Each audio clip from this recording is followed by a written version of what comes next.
Good morning and a very warm welcome to day 2 of the Royal Highland Show from Ingliston in Edinburgh, here on Royal Highland Show TV. Live through till 6 o'clock tonight. As you would expect from the greatest show on earth, we have a host of competitions featuring some of the best livestock in the land. Here's what's coming up this morning. It's a huge morning for the beef cattle with beef breeder, beef pairs and native team, all to be decided before lunchtime. Over in the sheep rings, our focus is on the TEXEL breed, not the bonniest of sheep, but don't tell that to the breeders. And in the main ring, we have the mountain and moorland ponies. They'll be entertaining the packed grandstand. And if you want to watch wall-to-wall show jumping, go over onto RHS TV 2. There's live pictures just now. David Brown just about to go out on Americo. That's all happening just now. These are live pictures, and they're also live pictures from the cattle rings. Big day for the beef breeders, and a hugely exciting day as well.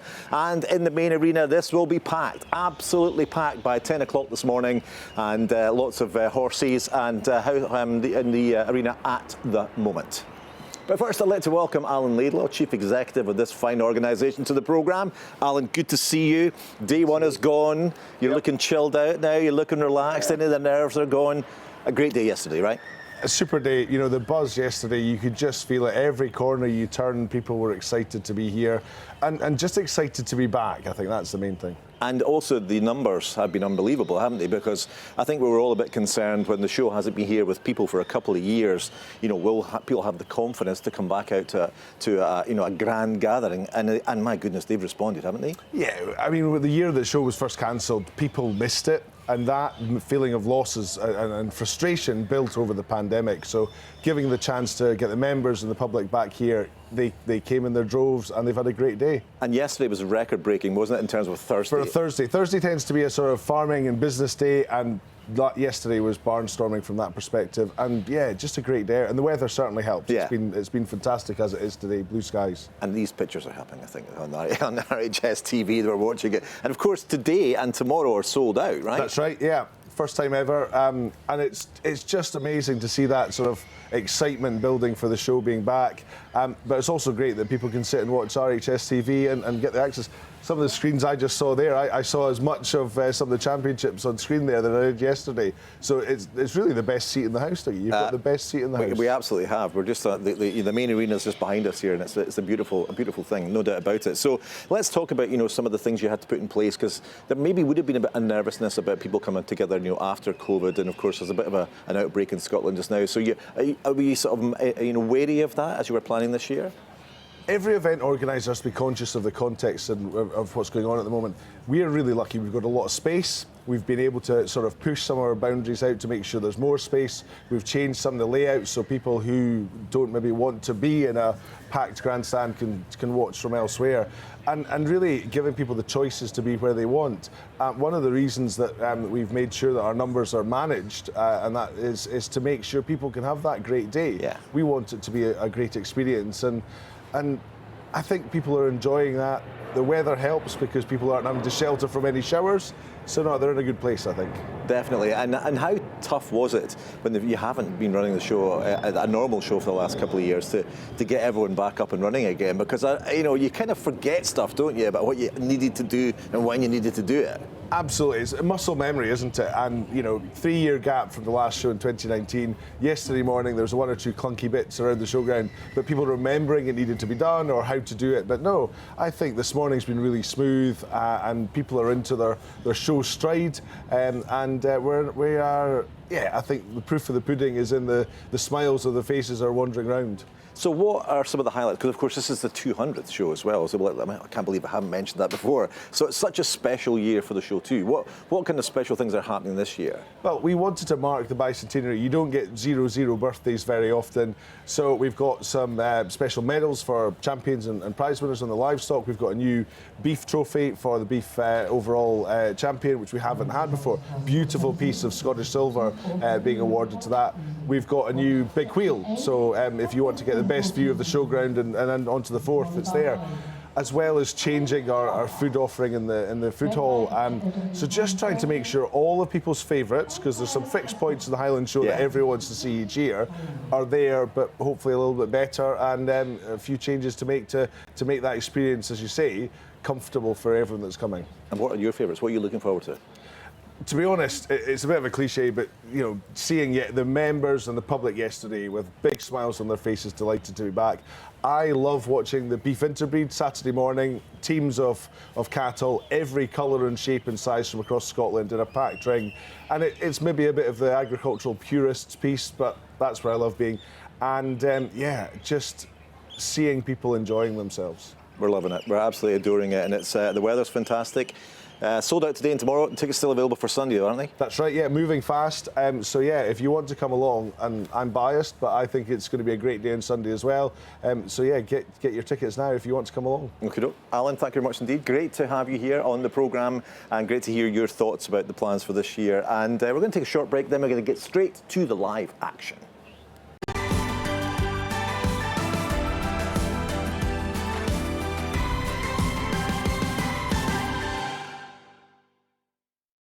Royal Bank presents You Can Dream.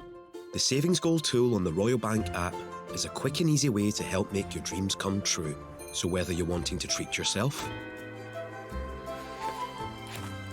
saving to do the things you love, or wanting to get serious, set up your goal and start saving today with the Royal Bank app. Because every dream needs a plan. Scotland is serving up peaty, oaty, beefy, brothy, sweet, sour, fresh, fizzy, mashin', smashin' buffalo. A dod, a dollop, baps, buttery, smoky, stovies, a mickle, a muckle, spurtle, stirred, dry, cured, drafted, crafted, scran. Whew. Scotland brings so much to the table. To help support the local producers we're so proud to have, tuck in to onthetable.scot.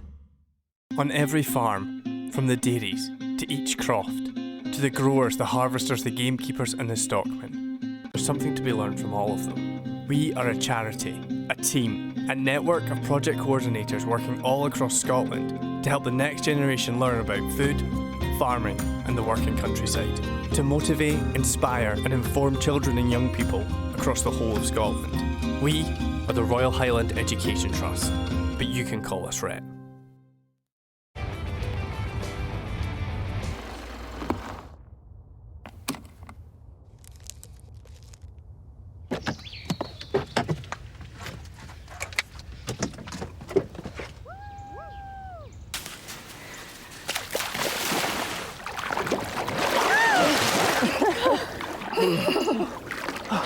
Breathtaking refreshment. Cold dip, not essential. Highland Spring, be your natural self.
Welcome back to RHS TV. Time now to get out to the live judging action. Our first port of call is the Cattle Rings 11 to 13, where James Playfair Haney can tell us about the three big competitions taking place this morning. Enjoy.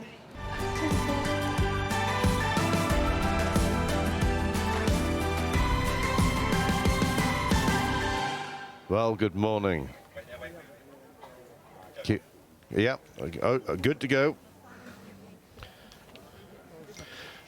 So, right, good morning. And here we are in the interbreed beef breeder competition, and this class is for European continental breeds of bulls here in the UK. The beef industry is quite complicated, and we're all part of the human food supply chain.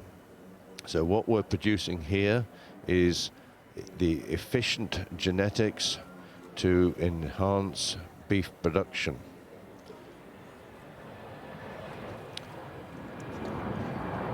So this competition, these animals are measured at birth and they are weighed all through their lives. So these animals are just over a year old, and having been ultrasound, back fat, scanned, weighed, measured, they are scored on their performance.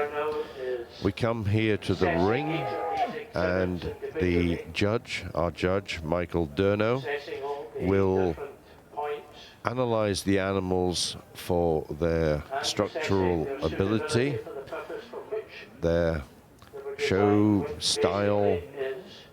So combination of what he or how he rates them and with their performance figures gives us an end result. So as you see, Michael Durno is currently examining a Limousin bull, and he is feeling where various cuts of beef are, and knowing or hoping he can analyze how much yield of beef these animals will produce.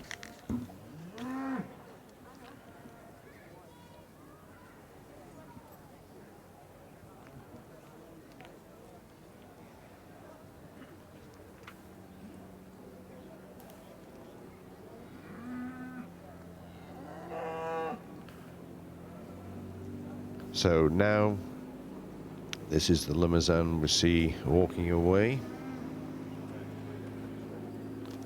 And now at the judges' hands, we have a Charolais, now called a British Charolais. These cattle came into the UK in the 1970s. At that stage, the British beef industry was dominated by what we now term the native breeds, the Herefords, the Aberdeen Angus, the Devons, and so on.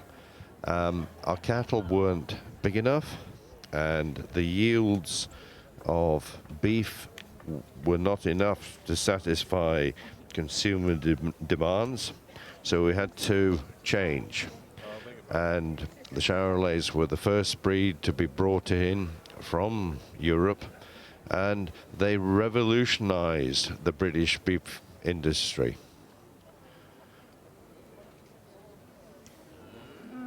Now we have another Limousin, a British Limousin.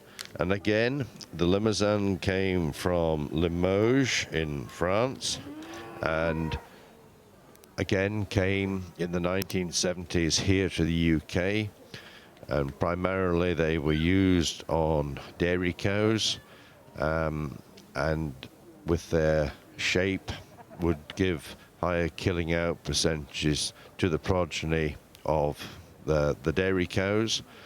And you may, well, you will see later tomorrow in the Grand Parade, there are dairy cows that are a different structure. They don't carry meat the way that beef animals do, but they have high yielding production of milk.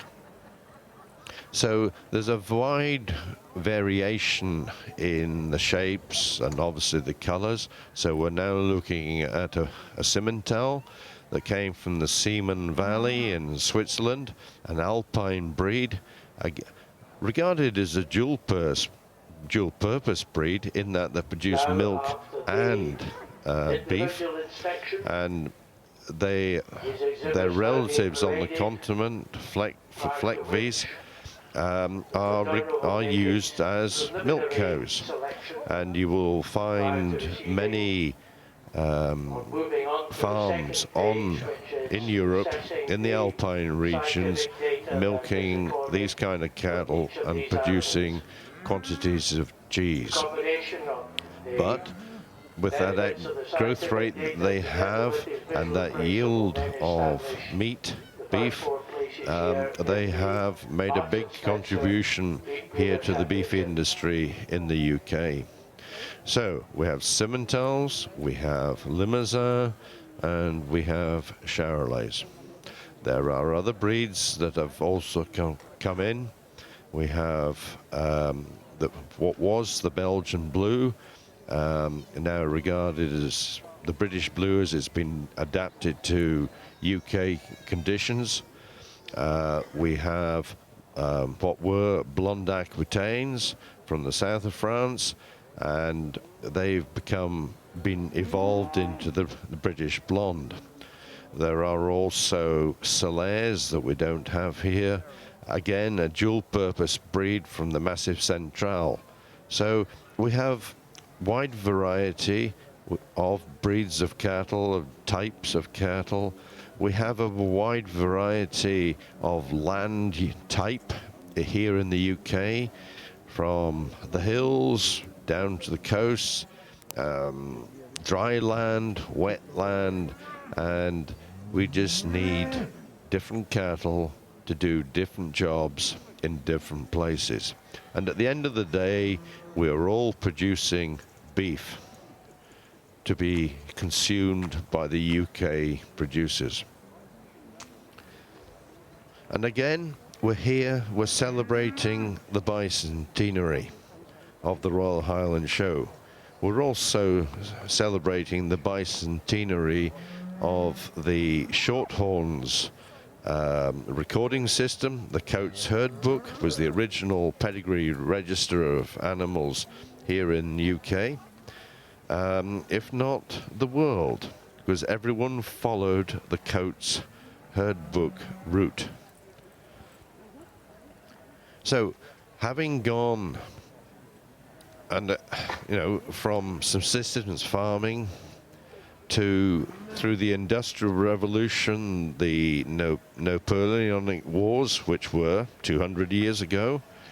These farms were set up or shows were set up for farmers to demonstrate methods or the new methods of food production. Because as people migrated from the countryside to the cities, they couldn't grow their food. So we had to change agriculture, and it's still evolving today. We know these troubles overseas in the Ukraine and Russia, how that has affected the supply of grain onto the world market. So again, beef is no different. It is a global commodity, but we here in the UK want to produce quality beef, and largely as environmental enhancers, we convert grass into beef, and that is the name of the game.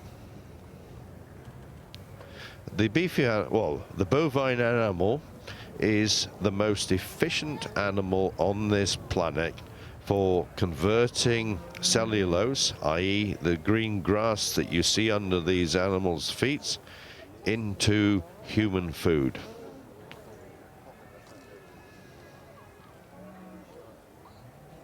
So Michael Durno is giving a final look in comparison over these breeds. Quite challenging. I mean, each individual breed has variety, and when you add in several different breeds, you look at the strengths and the weaknesses of the individuals as a breed specimen, and it's challenging, and it's one man's opinion, and this day Mr. Michael Durno.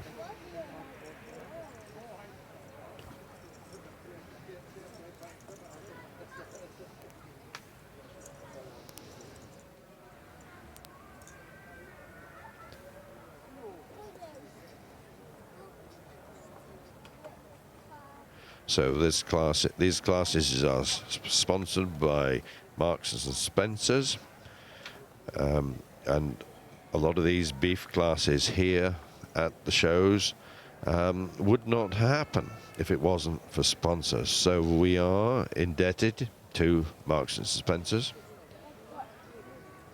on this cage. We're also indebted to the Royal Bank of Scotland, who are major sponsors of the whole show. Preliminary judgment. He's now receiving the scientific data relating to each of these exhibits.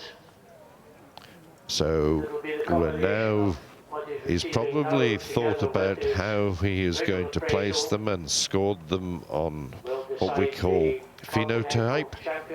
So now we are looking at the figures for genotype, i.e. the genetics and the performance that are already scientifically analyzed for these cattle, and then the two scores will be added together.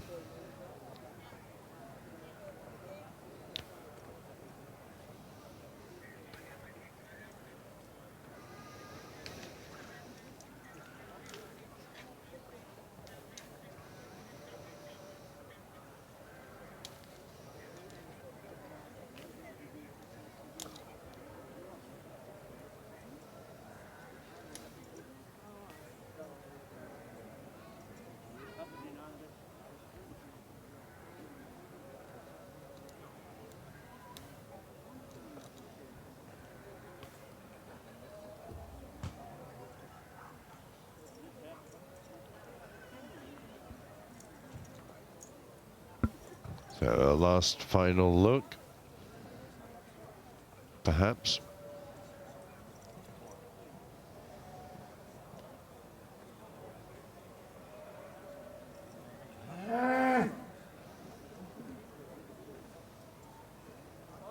Bit of head scratching, perhaps.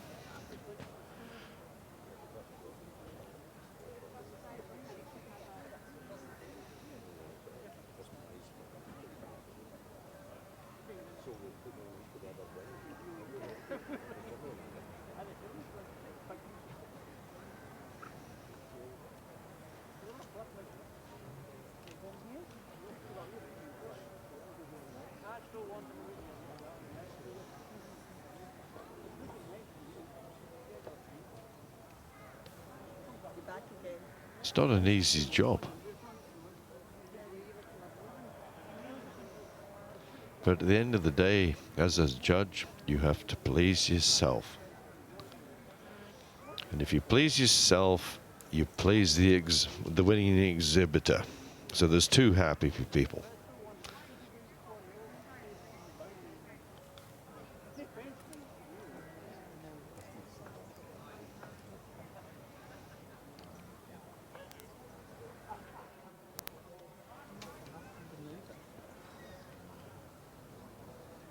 So he's possibly asking the age of the animal or giving instructions, go and take him for a walk. I want to see him, his locomotion.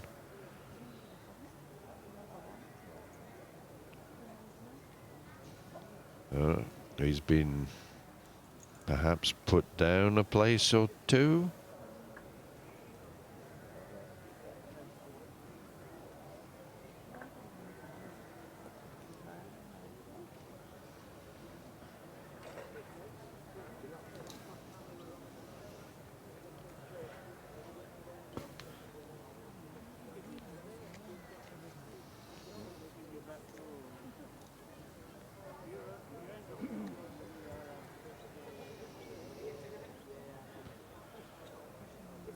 Well, there's your winner, number 3140 from W.G. McPherson, when that with Blackford Local Hero. And he's actually a pole bull. The Simmental breed was horned, but there was a polled strain that came in from Canada. So there you have a pole bull.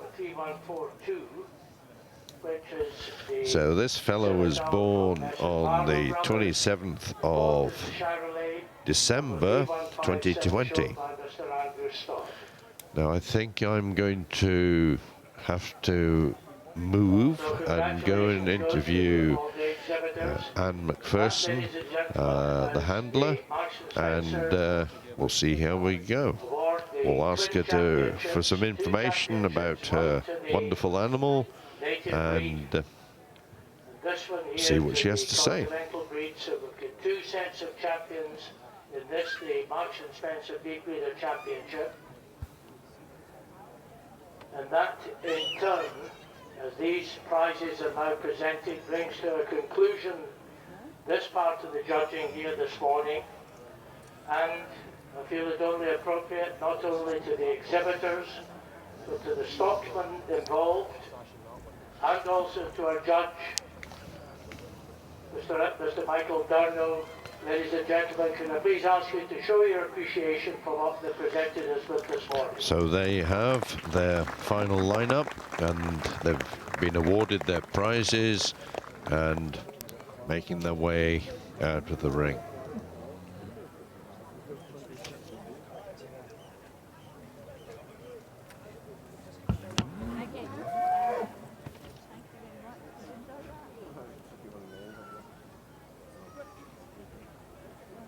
So, as the Continental breeds made the departure, we'll invite you back here for the Beef Cattle Pairs competition.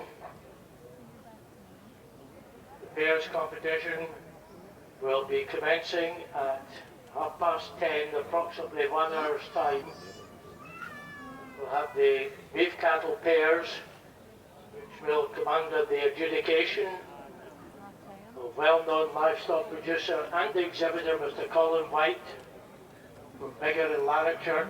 Well, here, are we on? We invite you back here to see all this best in the Beef Cattle Pairs, sponsored by Messrs. NCT Leather Limited and Messrs. WJ&W Lang.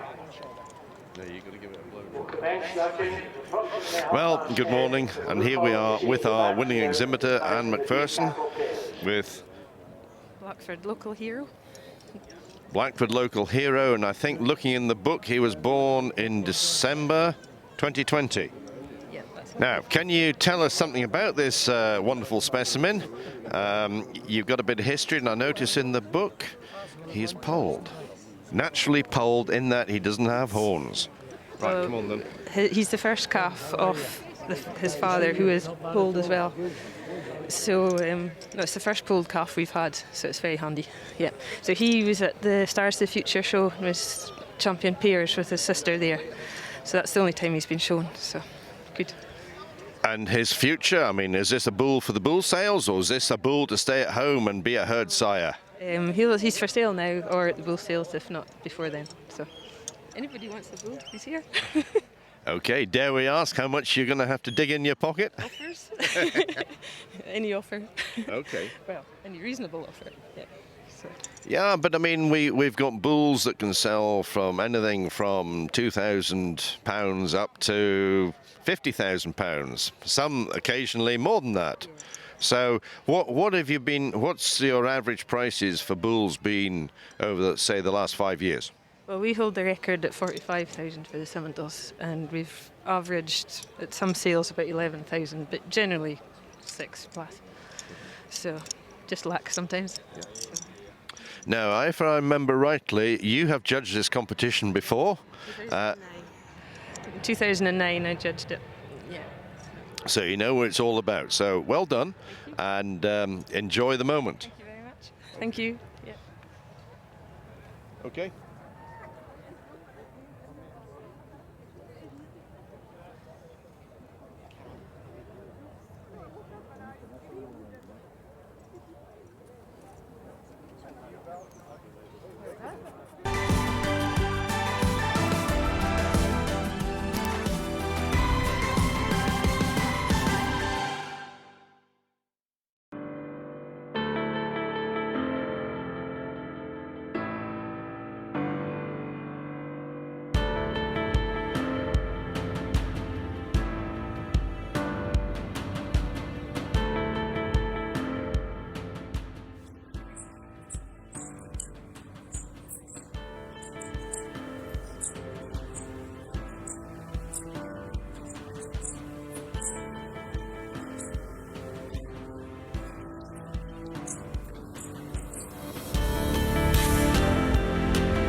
Welcome back to RHS TV, bringing you all the best of the action from the day 2 of the Royal Highland Show 2022. Now, we will be back in plenty of time to see the conclusion of the beef breeder competition, but now it's time to do our first visit of the day to the sheep rings, where the TEXELs, my idea of the muscle cars of the sheep world, are now being judged. Your commentators for this one, some would say the muscle cars of the commentating world, Andy Fraser and Jimmy Warnock.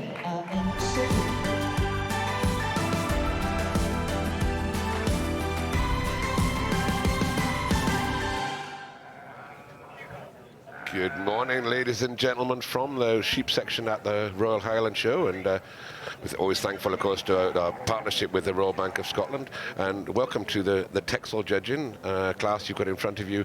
Fantastic class of TEXEL ram lambs, and I'm joined by the legend that is Jimmy Warnock in the commentary box. Good morning, Jimmy. Good morning, Andy, and thank you very much for inviting me to be with you this morning on this glorious morning. We've got shirt sleeves, we've got shorts, and we've got sun hats at the Royal Highland Show. Quite unique, and it's great to see a massive crowd around the ringside here watching this very impressive class of ram lambs. And I don't envy our judge, Robbie Wilson, his job. It's a massive job, but he's already drawn a short lead, so he knows where he's going. And there's nobody better than Robbie, who has won here on numerous occasions and is one of the top breeders within the breed. He certainly is, Jimmy, a very, very able man, and I don't think anybody's got any doubts that he'll get it absolutely spot on and please himself. And Jimmy, you've been showing here yourself many times and be winning here too, and that's a broad class of ram lambs, isn't it? Fantastic class of ram lambs. But you know, see, when you are caught up first by the judge in the ring, don't worry, because there are 250 people round that ringside, and there could be somebody round that ringside who likes the look of what you're showing, whether it's a ram lamb, a yearling or a gimmer, and they may be the ones who buy that ram lamb at the sales later on this year. So make sure when you're showing, you're always paying attention and having the sheep looking at its absolute best for this massive crowd of people. You're quite right, Jimmy. Of course, the whole show is a shop window for everybody's livestock, and it's not about, of course, it's about winning, but it's about being there, getting seen, and it's just one big advertising slogan, really, isn't it? And as you said, you can see the crowd of people around the ring. They're 3 or 4 deep already, and every one of those will be a potential buyer, a potential customer, and it's the best way you can ever get to advertise your animals. Maybe not this animal, but somebody likes your type of breeding, then you'll have plenty more at home that you can furnish them with. And as you said, Robbie's getting on with his job this morning, I have to say. We're into class 3 already, so I'll just give you the results of the class previous. The first class, class 74, the first prize in that was 751 from John Forsyth and Stuart Barkley. 750 was second from William Duthie, and 753 from the Greys at Ettrick came in third in that class. And it was a good class of hefty tups, wasn't it, Jimmy? Yes, very good class. I'm amazed at the power in all those rams that we've seen out so far this morning. They are massive. I don't know when these guys are lambing, but they are really bringing them out in tremendous form. And you know, it's so interesting to look along the front of them and seeing these massive heads, beautiful colour, lovely teardrops, cocky lugs, and then you go to the back end and they have massive quarters and jiggets. And let's be honest, that's what the breed's about. So it's nice to see a judge who goes along the back end and taps his short lead forward from the back, because that way he's seeing how the sheep is standing, seeing its top line and the way it holds itself. And once again, back to the holders, back to the stocksmen. They've got to be on the ball all the time and watch the judge, as well as look after the sheep's positioning. And you're right, Jimmy, when you say going to the back end and handling it, because the TEXEL is essentially a carcass breed, and yes, we need that lovely head and that bright eye and those lugs to win the shows, but it's all about, it starts at the back end and works forward, Jimmy, not the other way around.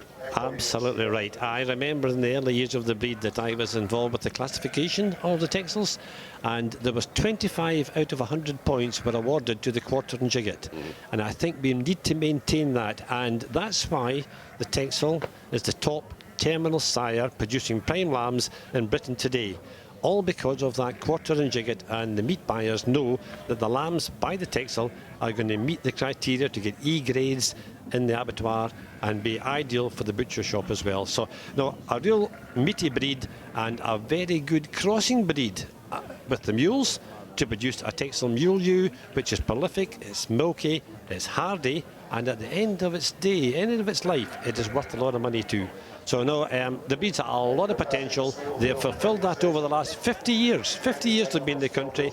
I was there at the very beginning, and we started off with a lot of criticism about this new breed coming in from Holland and France.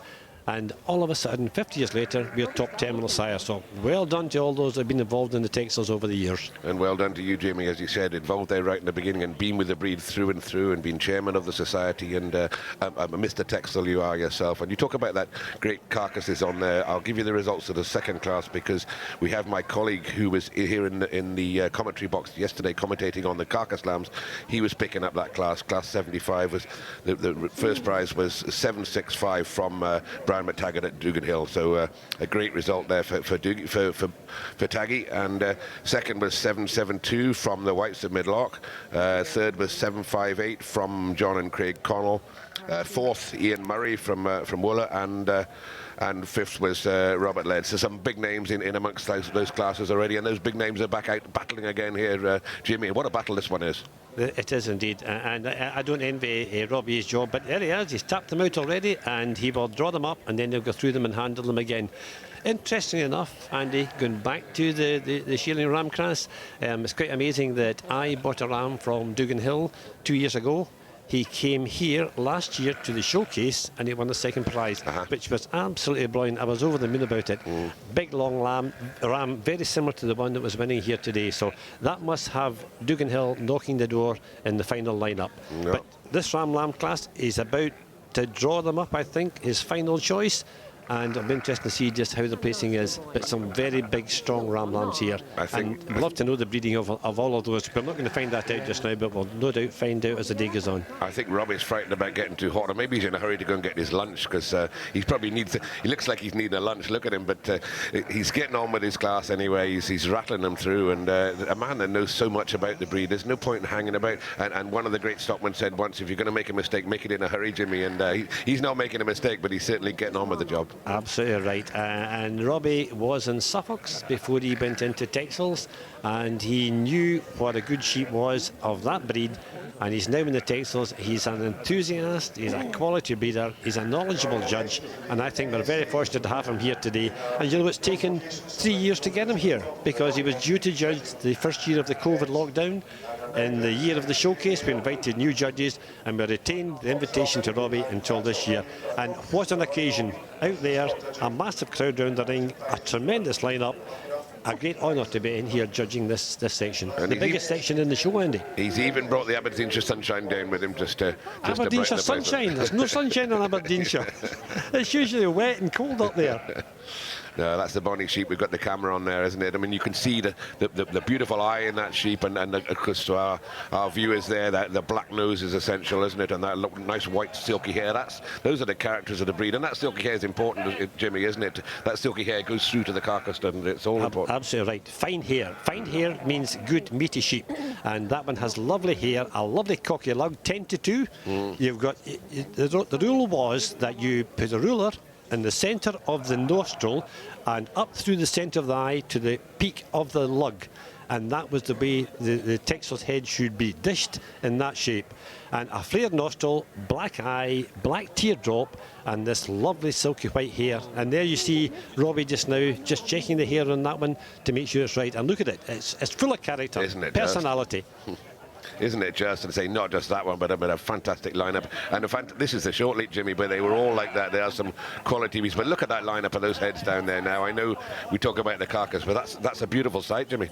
It is indeed. And you know, it's so funny to see the boys that are showing are down on one knee. When they're down on one knee and they're checking the legs of the sheep constantly to make sure they're right, but they're making the sheep look bigger. If they are low, the sheep looks that bit stronger and bigger. And that's been taught by the previous stocks men and women to the next generation, that you have to get down to make the animal you're showing look big. And it's amazing. I was watching some cattle judging yesterday, and the girl that won, her step was in step with the animal she was showing. And you know, it's like come dancing, strictly come dancing. If you make the right moves at the right time, you're a winner. Jamie, I think we're going to sign you up for Strictly Come Dancing. I could just see you taking on that occasion. Don't. But as you said, it isn't just about the owners here. Some of these guys will maybe not be the owners, but it's about the stockmanship, and that's something, as you said, has been passed down from generation to generation. And here we go. Looks like Robbie's got his final decision here, and Stephen Sutherland coming down there, handing it with the tickets, and yeah, Robbie's handing that out. I can't just see who that handler is from here, but just wonder if it's David McKerra's backside, but I can't see. His head's the other way. Well, he's certainly. There'll be some happy people in there, and there'll be some expensive sheep among there, Jimmy, as well. As our viewers will know, a sheep a couple of years ago one of these made 350,000, and occasionally these sheep are making into six figures. Some of the best of these. So this is big boys' games when you start getting that sort of money, Jim. There is no question about it, and it's amazing that we all thought when you were getting sheep sold at 100,000, 120,000, 350,000 that it was crazy money, but the people that bought them, if you look at the success rate they've had with that particular sheep, either through selling semen, selling progeny, selling gimmers and lamb, they're getting a return back on their investment, and that is absolutely great to see. And those top breeders know which one is going to be wanted in the marketplace during the rest of the season after they pay their money out. It seems crazy money, but in all honesty, it has paid them. And I hope they continue to do that, hopefully someday for one of mine. And there we go, see him leaving the ring. But you're right, Jimmy. And of course, it's a very advanced breed in technology as well. A lot of these TEXELs are bred by embryo transfer, which now they're getting more and more, maybe narrowing the gene pool a little bit, but a lot of these sheep will be ET lambs now. So that means, again, to our viewer, that means taking more than one lamb or more than two lambs out of one ewe. They super ovulate them and then take maybe 5 or 6, 10 lambs sometimes out of one ewe in a year. So we're getting a huge advancement in that, which is, as you said, when the high price sheep there, all of a sudden you put 100 lambs on the ground, that doesn't make the sheep so dear, Jimmy. That's exactly right. And the only worry is that down the line we may get too narrow in our bloodlines. And I do remember in the early years that we had to get sheep in from Southern Ireland to help broaden the lines within the breed that was in the UK, and that helped greatly to spread the load and give us new lines. Because if you go down the same line of breeding, you are inclined to get bogged down with almost defects coming in, not growing big enough, maybe getting the backs not 100% right. So it really is important that you have sheep that have this sort of influence of outcross, if you like, to try and improve their growth rates, improve their fleshing ability, improve their actual mobility with legs in each corner of the sheep, and going about showing themselves as any breed of sheep should do, not just a TEXEL. When you go into a field, the ones that talk to you are the ones that you notice. So it's important that that sheep has character and presence in the field when you're out there studying them. And that's what life's all about. You want to enjoy what you're doing. You want to see something in the field that pleases you, and hopefully in the sale ring, not too many weeks later, hitting the headlines as far as price. That's absolutely right. That's why I said the legend that is in the commentary box with me, Jimmy. Jimmy talks so much sense. He's forgotten more than I'll ever know. Maybe a lot more people won't know as well. Don't ask my wife. She doesn't think that at all. And let's just give you the results of that Ram Lamb class. And that super lamb there was from the Knox at Haddo. And what a beautiful piece that was. Number 790. Second was 795 from Rascarroll. So from the McTaggart, different McTaggart, same McTaggart family, but slightly different. So the McTaggart boys from down there in Dumfries having a good kick at the ball. Third was 780 from John Forsyth, and fourth was 778 from Connell. So some decent lambs in there. And Jimmy, we see some more back in the ring now. Yes, this is the MLC class that's coming in just now, the recorded Ram Lamb class, and they are assessed both on visual and on their figures. So it's nice to see that these people that have figures are coming out with lambs equally good. Let's just explain briefly to the viewer there what figures mean, Jamie. This is about, it's all about weight recording and scanning. It's about getting that carcass right and high performance, isn't it? That's right. It's all about measurement. It's growth rates, so they're recorded at 9 weeks, they're recorded at 15 weeks as to how well they've grown. There's also back fat measurements. Make sure that they have a loin that is deep in flesh, not with too much fat on the top, although some of the breeders recently have been looking for a bit more cover, purely to get the lambs finished that bit earlier, because you can have a tremendous loin of lean meat, but they sometimes feel hard over the top. So you want to have something that's a wee bit of finish on it, just to give it that cover to keep the meat, and that's what this class is all about. Always seems a bit unkind.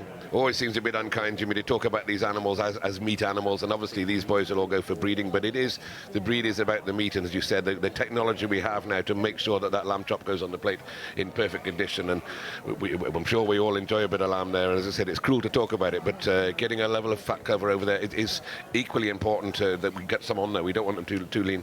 That's exactly right. It's amazing. When the breed came into the country in the very early years, in the early 70s, we had a butchery demonstration at Carlisle, and the butcher who was doing the cutting up of the meat was emphatic that there was no other breed cut up to meet the standard in the chop, in the quarter and the shoulder, and that he was able to sell the meat for a premium because of the quality.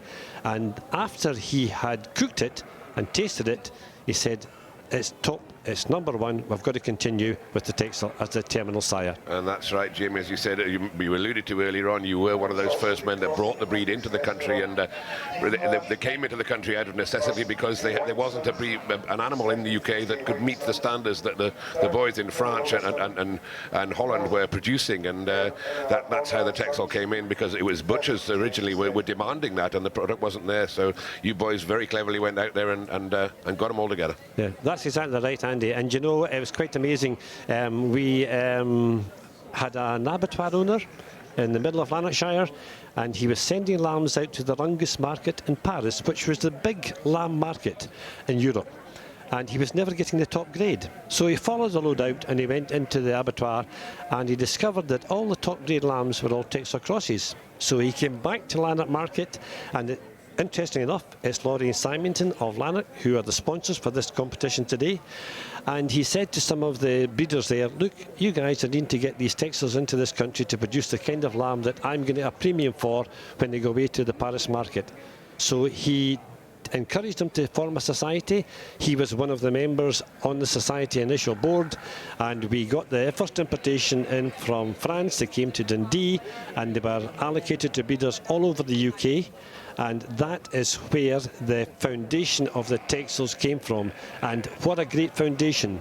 Meat first, breed second. And our breed meets that criteria.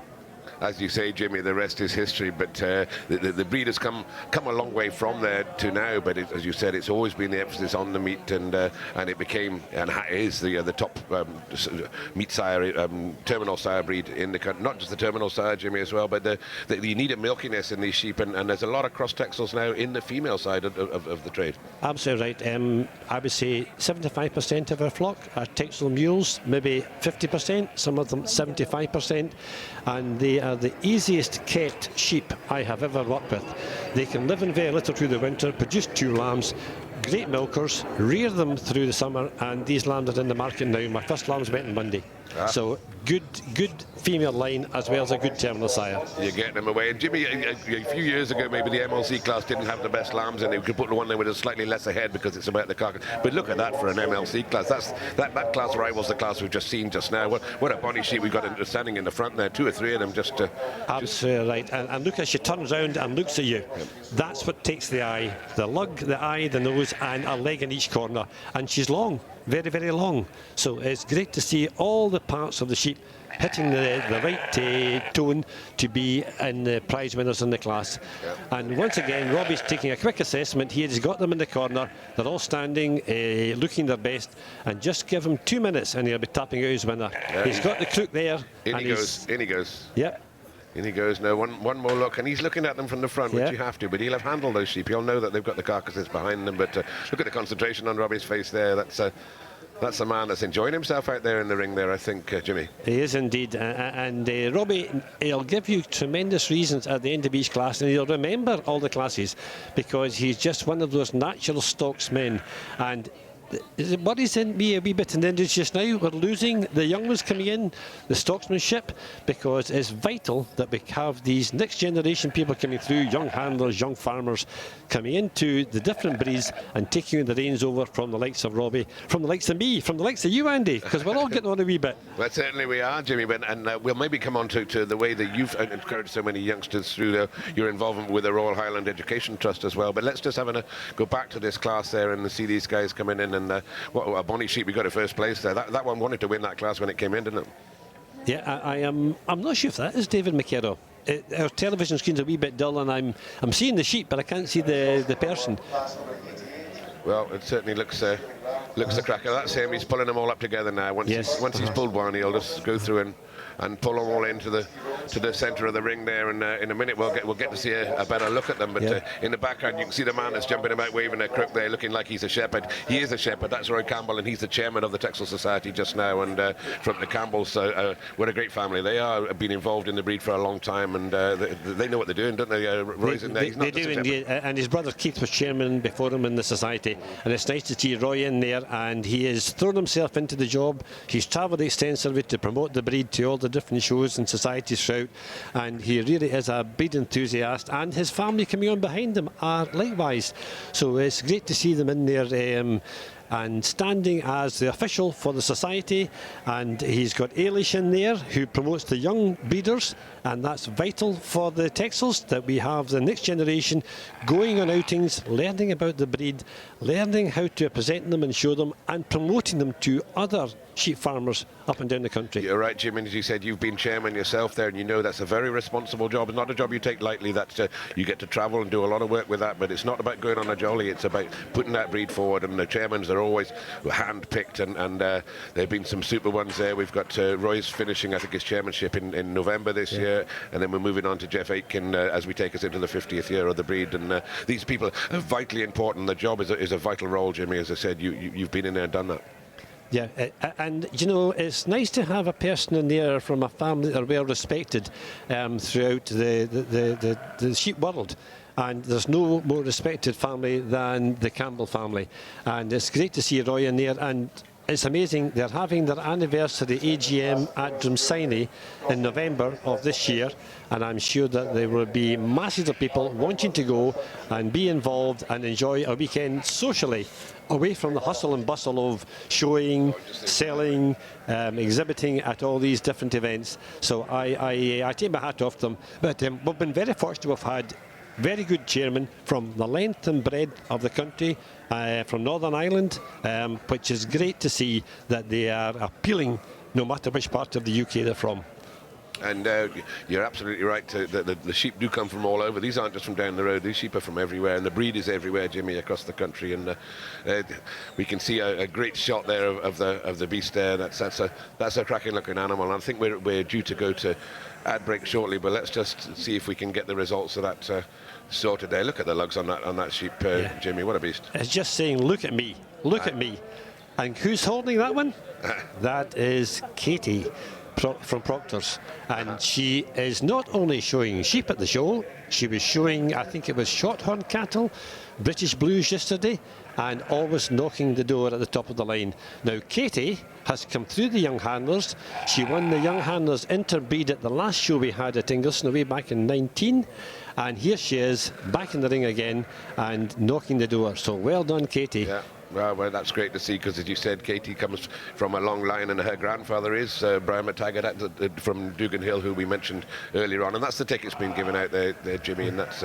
it's amazing. The television are covering the carcass of the sheep and the backside of the exhibitor, and I don't want to see the backside of the exhibitor because sometimes they're not too pretty, but the sheep are outstanding, and we can't tell you who has won because the camera is facing the backsides, and it's hard to tell who they are. That's never mind. I'm sure our enthusiastic viewers there will know those breeders and know exactly who that is. But I think we're due to cut to no, we're just going to see the sheep leaving the ring there. Hopefully we might get a chance to just give you the result of that class before we cut to an ad break. you know, it's not often that we complain about the sunshine, but the sunshine on the screen is giving us a shadow, which makes it quite difficult to see who are holding the sheep and who's winning. Jimmy, we'd have a look at the sheep over the railing, but we can't because there's 6 people deep all around it there. The enthusiasm is so much. And on this sunny day, of course, it does make it hard to show sheep on sunny days. It takes a lot of effort and a lot of sweat to get those animals out there. And I bet a few of these boys are wishing the sun would go in again for half an hour. But we can't complain about the weather, Jimmy. We could, but we won't. No, we won't. No, it's beautiful weather. So pleased to see we've got a maximum attendance today, 50,000. Tomorrow, likewise. And I think there was 48,000 at the show yesterday. And all people in shirt sleeves pretending they're on the beach at Tenerife. You know, I would rather be here. I would rather be here. Me too, Jamie, me too. Certainly, there's no place I would rather be, and there's nothing I'd rather see than this spectacle of the TEXELs, as I think they said, the muscle cars. So they are the top breed, I think, around this, or a top attraction, should I say, around the sheep line. So. Okay, so we're looking forward to coming back to see the TEXELs shortly, and we'll catch the next classes, and we'll give you the results of that class. But we're just now we're going to go to an ad break, and we'll see you all soon.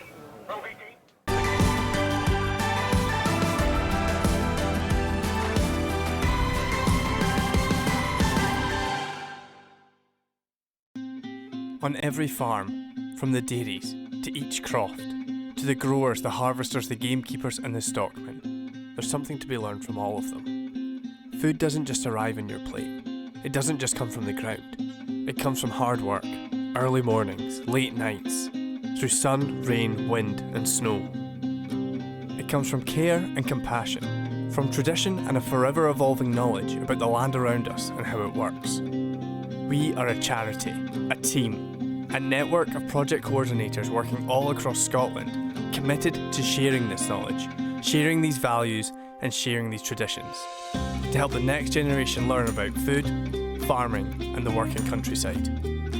We take the countryside into the classroom and the classroom into the countryside.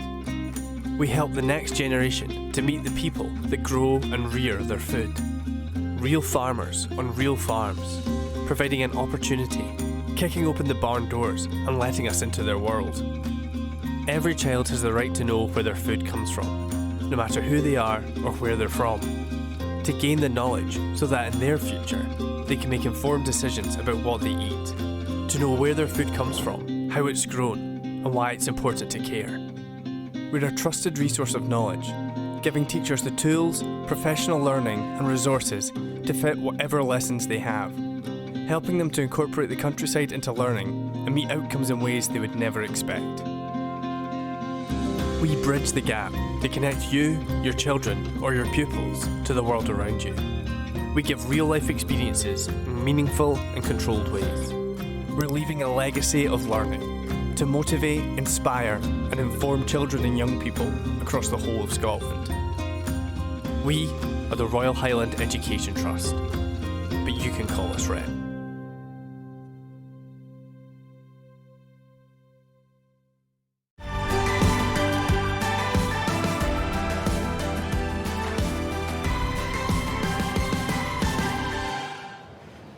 Welcome back to RHS TV. So far this morning we've seen the TEXELs competitions and also the beef breeders as well.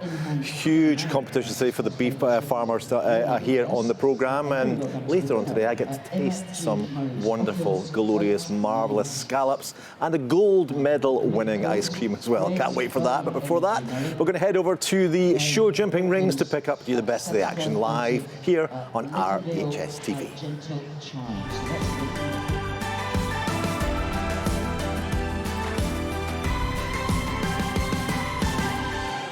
Goes wild. What an excellent round there from James.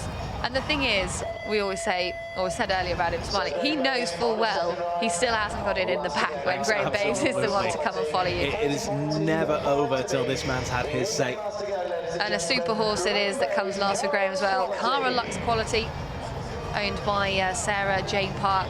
They've been on great form, but will it play in their favour today? Now, I'd be hesitant to say you can't go quicker than that, surely, but if anyone can, it would be Graham Baines. This is going to be one to test at the very top levels 40.25 to beat. Let's see how it plays out.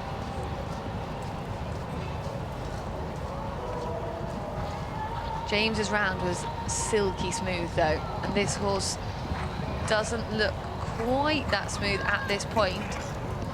Losing a little bit of time with the little quirks in between fences, but fairly close, around a second or so off the pace as we come out of the double combination there. And James did go round the cluster of wings, so there is that to take off. Graham's going and inside. And he's going inside. 40.25 to beat. He's going to have to work down this final line to make it work, but no, it is all over, I'm afraid. The rail that falls and the time now irrelevant. The final one goes also, in fact, and it is 8 there. 43, 1, 4, and 8 is the score with Graham Babes, but it does mean that the win goes the way of James Smith, and what a round it was. What a great jump off, Polly. Oh, fantastic round. James just exudes quality in his riding. His horses were a bang on form, and it's great to see an early podium top spot for James Smith so early on in the Royal Highland Show. And that was with Holly, of course, so we thought earlier it was a different ride. Holly perhaps not been as experienced as his former. And yeah, he's come out, he's absolutely left nothing to chance. Smooth, silky. In a way, I think by him taking the outside line round those wings, Graham knew he had to go inside. Absolutely. And there comes the problems. Well, you can see how much it means to him. Big smiles on the face of the winner as they get the rug and the sash mounted up, shaking hands with the competitors as well. So many in the crowds around the Royal Bank of Scotland Royal Highland Show, enjoying that jump off. And if you're joining us on the broadcast and have never watched through show jumping jump off competition before, that just gives you a textbook example of how it's to be ridden, and absolutely all credit to James Smith with Holly taking the victory here. The presentation of awards on its way, but our thanks to the team at Strathallan Events once again for their sponsorship and support at the Royal Bank of Scotland Royal Highland Show, and the presentation is coming your way in just a few moments' time.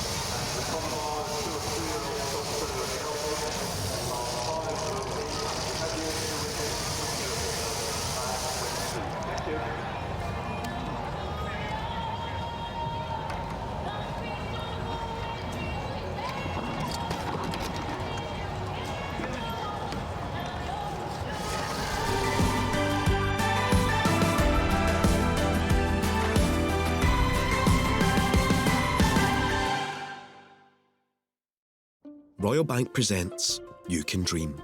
The savings goal tool on the Royal Bank app is a quick and easy way to help make your dreams come true. So whether you're wanting to treat yourself, saving to do the things you love, or wanting to get serious, set up your goal and start saving today with the Royal Bank app. Because every dream needs a plan.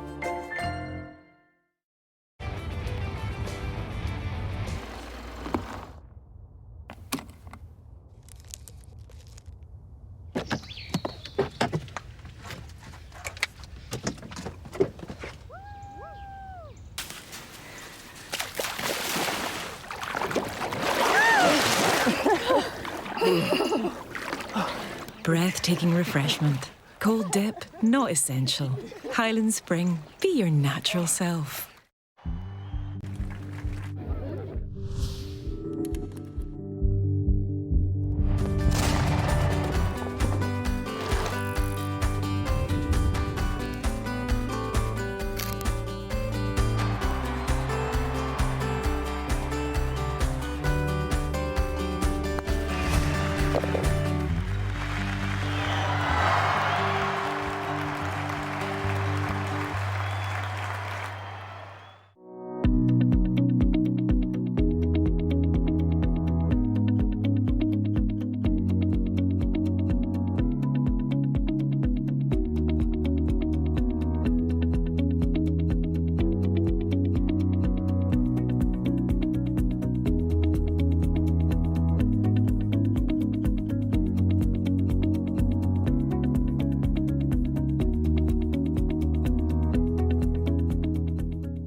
Galloway and MacLeod have been producing market-leading livestock feeds for the UK and global farming industry for more than a century.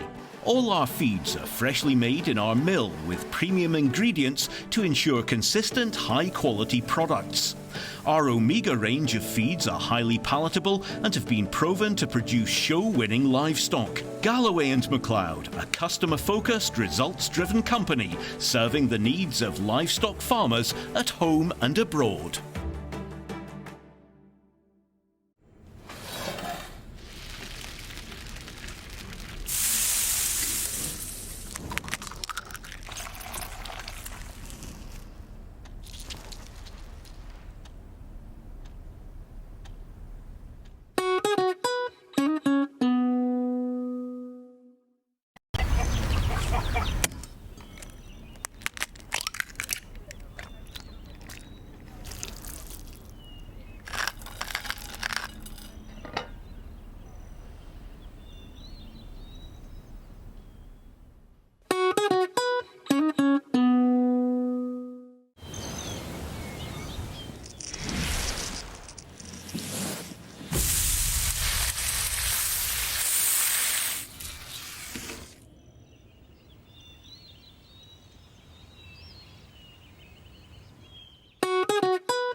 And welcome back to the judging of the TEXEL ring. And unfortunately, we've got an empty ring in front of us for the next ones that are coming in. But Jimmy, we've just witnessed a fantastic class of old ewes or older ewes that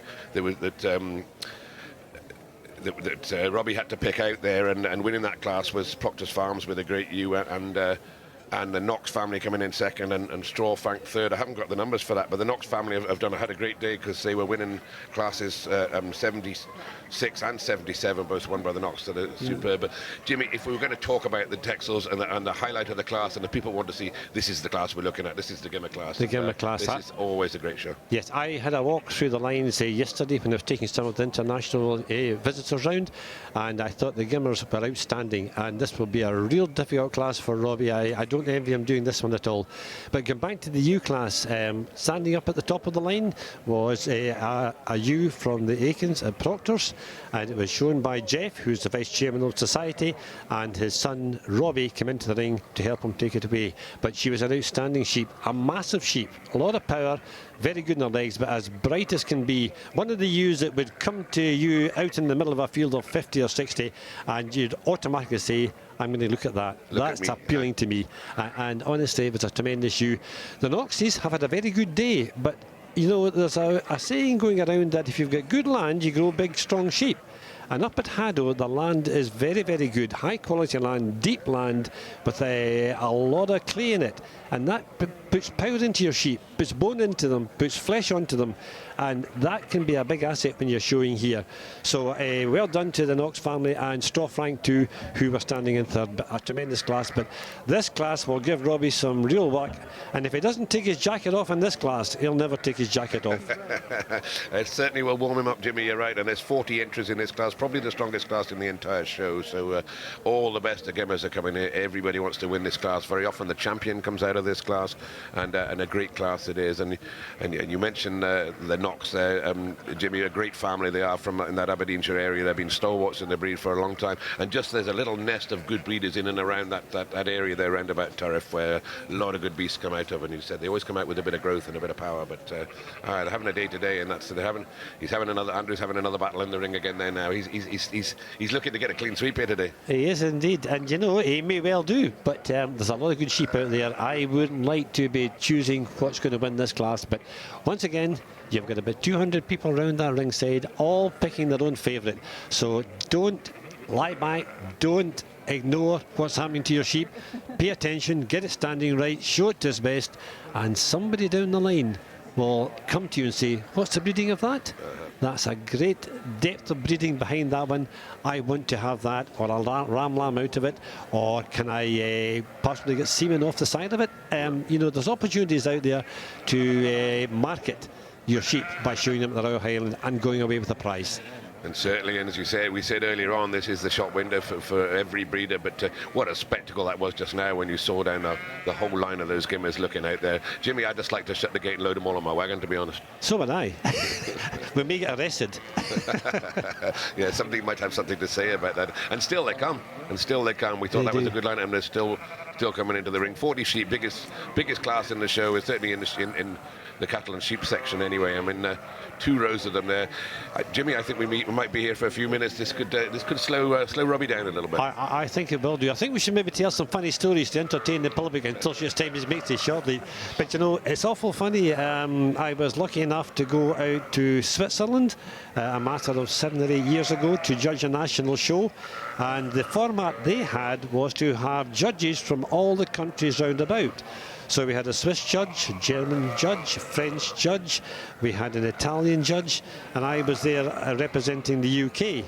And you know, my language is not the best in English, but it's a dash sight worse with Swiss and German, and it was great that we all had the same idea of what we wanted to win.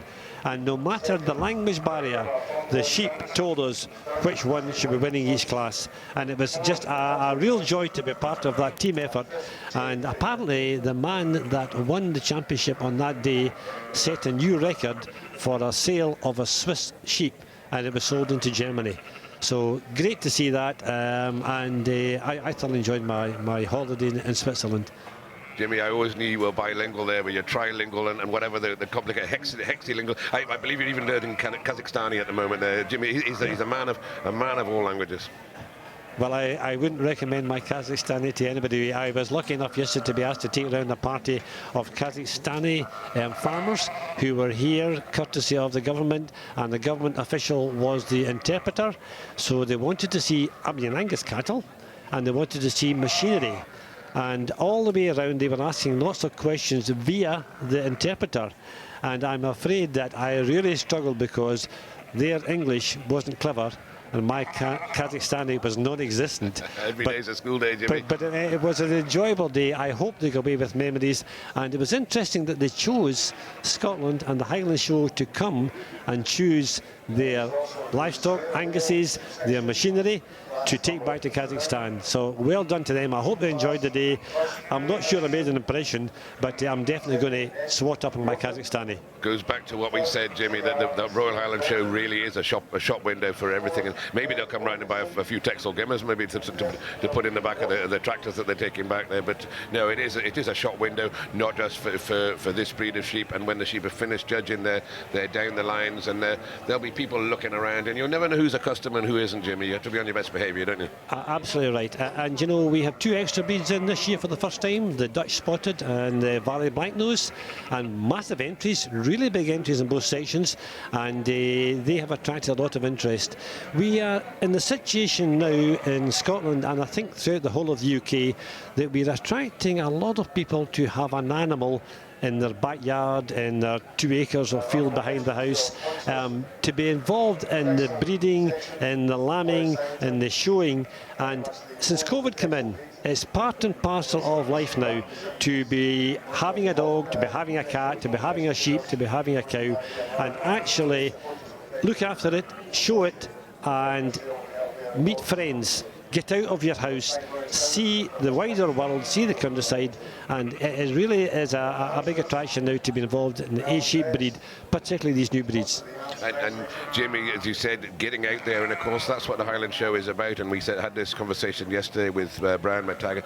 It is a lot of farmers, of course, have been locked up for 2 or 3 years, and it's a very isolated job through the winter. For all we think, the farmers out having fun.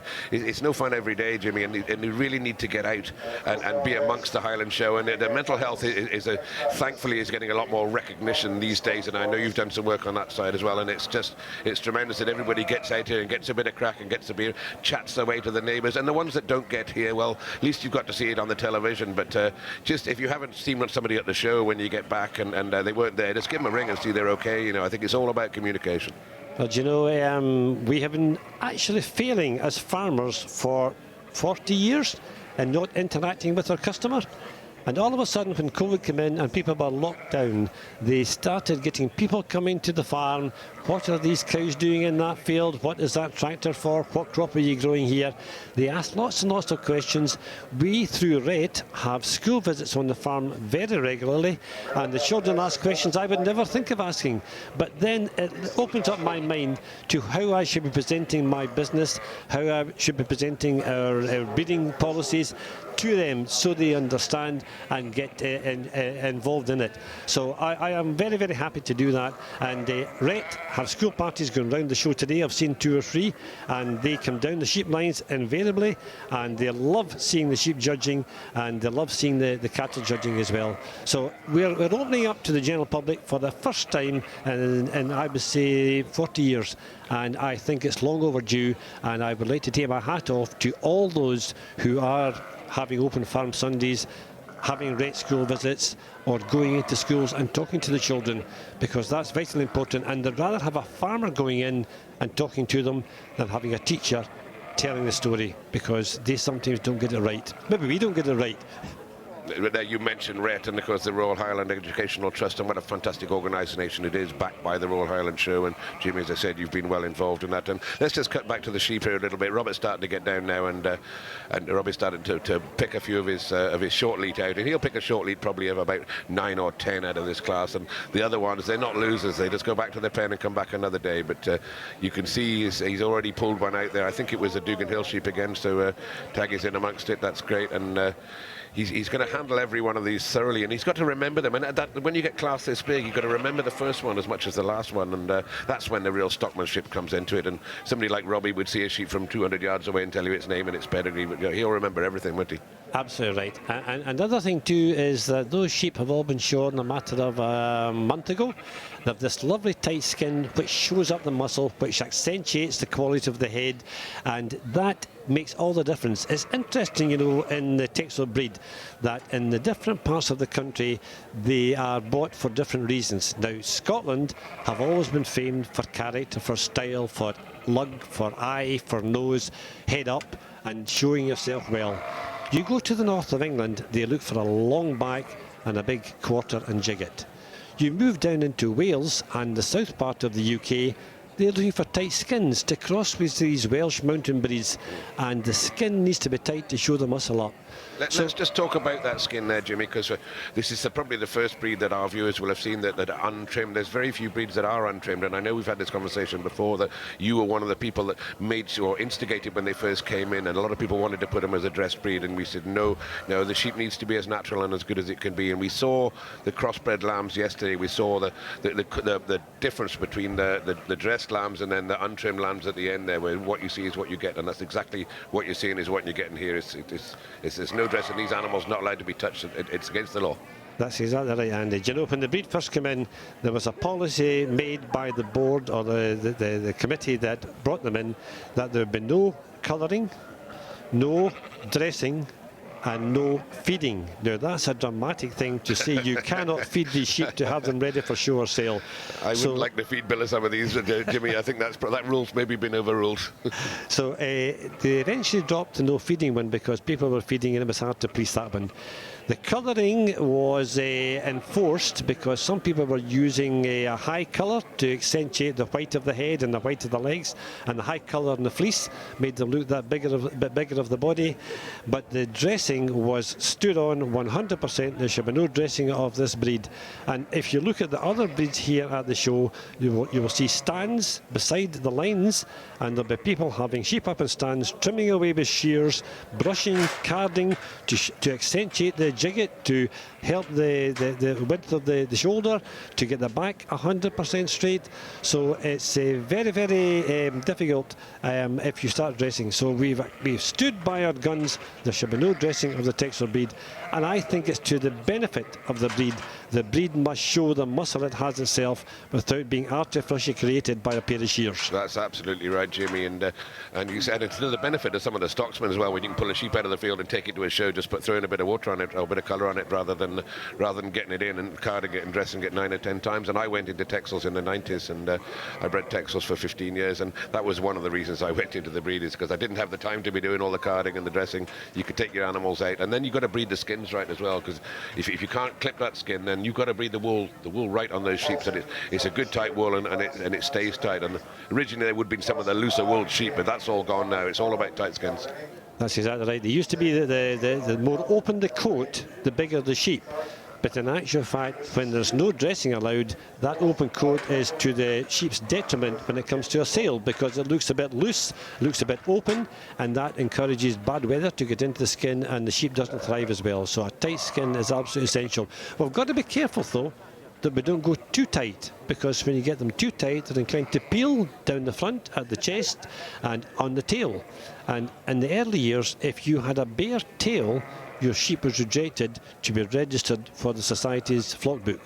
So these things have all changed over the years, I think for the better. I love to see a naturally presented sheep, and let's hope that we continue, that the board continue supporting this no dressing rule. Indeed, Jimmy. And I'm glad you said it, because you're more involved with the breed than I am, but some of these sheep are getting that very tight that they're stripping. You'll see some of the top lambs stripping the wool off them now when they're youngsters, and that's a bit early to be stripping those. I think one or two people now are just realising maybe we've just bred them a bit too tight, but the tight skin sheep weigh, Jimmy, don't you? You sell fat lambs, the ones with the tight skin, the ones with the tight wool, you'll get an extra 2 kilos on a tight wool sheep. It might look smaller, but it's got the weight. Absolutely right, Andy. And I take lambs to Atlanta Market on a regular basis most Mondays, and it's very, very interesting. The buyers of the lambs is about 13 round the ringside. When a TEXEL comes in with a tight skin, they don't even go and handle it, because they can see the muscle on the back and the quarter and the jigget. But if you come in with an open coated sheep, they will go and handle it, just in case the fleece is covering up some detrimental fact on its back or its quarter or its jigget. So it's amazing. Tight skins look as if they're well muscled sheep, and the buyers know that, and they buy accordingly. And I would reckon that the TEXEL lamb will be between £1 and £5 a head better off than a lot of other breeds, purely because they show the muscle with the tight skin. Certainly right. Certainly right, and Robbie's now starting to get his short lead pulled together. Very soon now he'll send the rest of them back to the pens, and he'll start again and go through the short lead that he's got there, handling them all again, checking them all again, and then it still could be a while before we see the results in this class, and we're not quite seeing who's he's got there shut up in the pen in the corner there, but it's great to see these sheep on the move. And another essential thing, Jimmy, is the sheep had shown natural, no halters on these sheep, you'll notice, and he will look at them and handle them, and then he'll let them all go and see them running around. And that's so essential. You need locomotion, we need movement in an animal. These animals have got to work for a living, and they need to be a leg in each corner and make those legs work. Absolutely 100% right. I'm a great believer in a sheep that can move and show itself, stand with a leg in each corner, whether you're being held or not held, and these sheep do that. I was lucky enough recently to judge the Royal Cornwall show down in Wadebridge, and there was a good show of TEXELs down there, but on the schedule it said that the judge must not handle their mouse, so I couldn't go and check if their teeth were on the pad, and it also had the sheep coming into the ring in a halter and going out of the ring in a halter. Now if you want to have a sheep showing itself badly, you pull it in a halter, its head goes down, its feet dig into the ground, and it doesn't show itself to any advantage at all. So I wasn't happy with those rules, but then I had to comply with them down there. But honestly, let them run. See them in the corner of the pen. You will see the one that looks at you, the one that stands with a leg in each corner, the one that flaps its lugs to tell you, look at me, and that's the one that you will tap out to be top of your lineup. And also they become anonymous, of course, Jimmy. Once you let them go now, Robbie will probably remember whose sheep is who, but without the handler standing in front of it, it removes any sort of bias. Not that there is a bias, but he's seeing the sheep now, he's not seeing the handlers, he's not caring who's belonged to who, he's just going to find the sheep that he wants. There's no politics in this. These sheep are just going to get picked as they are. That's exactly right. And listen, Robbie will want to do it right in the ring because he is the judge on the day, but there are all those people around the ring who are assessing the situation, and they're saying, I prefer that one, that's the best one there, oh, this is a cracker here. But it's interesting to note that Robbie has as yet not taken his jacket off. It's 22 degrees out there, you get a suntan, and Robbie doesn't even have a hat on. Luckily he's got hair, which some of us don't have, but I would have thought by now, jacket off, of, maybe even a waistcoat of. But as yet, he is still handling all the sheep and bearing up without any sweat. Hasn't broken sweat yet. Well, it's all about appearances in the sheep, and Rob is a master at bringing sheep out, and absolute master. And he's absolute master at doing his job there and presenting it right, and he's presenting himself right now, and that's what it's about. He's keeping up appearances, and Yes, same as he would do with his livestock. Yes, So, that looks like we're going to go back to the studio now, so we're gone. Well. Yeah, it truly is a beautiful day here at the Royal Highland Show. Absolutely roasting here, and it's only 10:30 in the morning. We're on live until 6 o'clock this evening here on RHS TV. Now, last year's live streamed event was viewed in almost 100 countries around the world. So we'd love to know where people are watching this year. So send us your tweet with a picture of where you are and how you're enjoying the Ingleson action to @Scotland RH Show with the hashtag Memory Moments. So hashtag Memory Moments is the most important thing. Now, let's get back over to the beef pairs judging in the company of James Playfair Haney.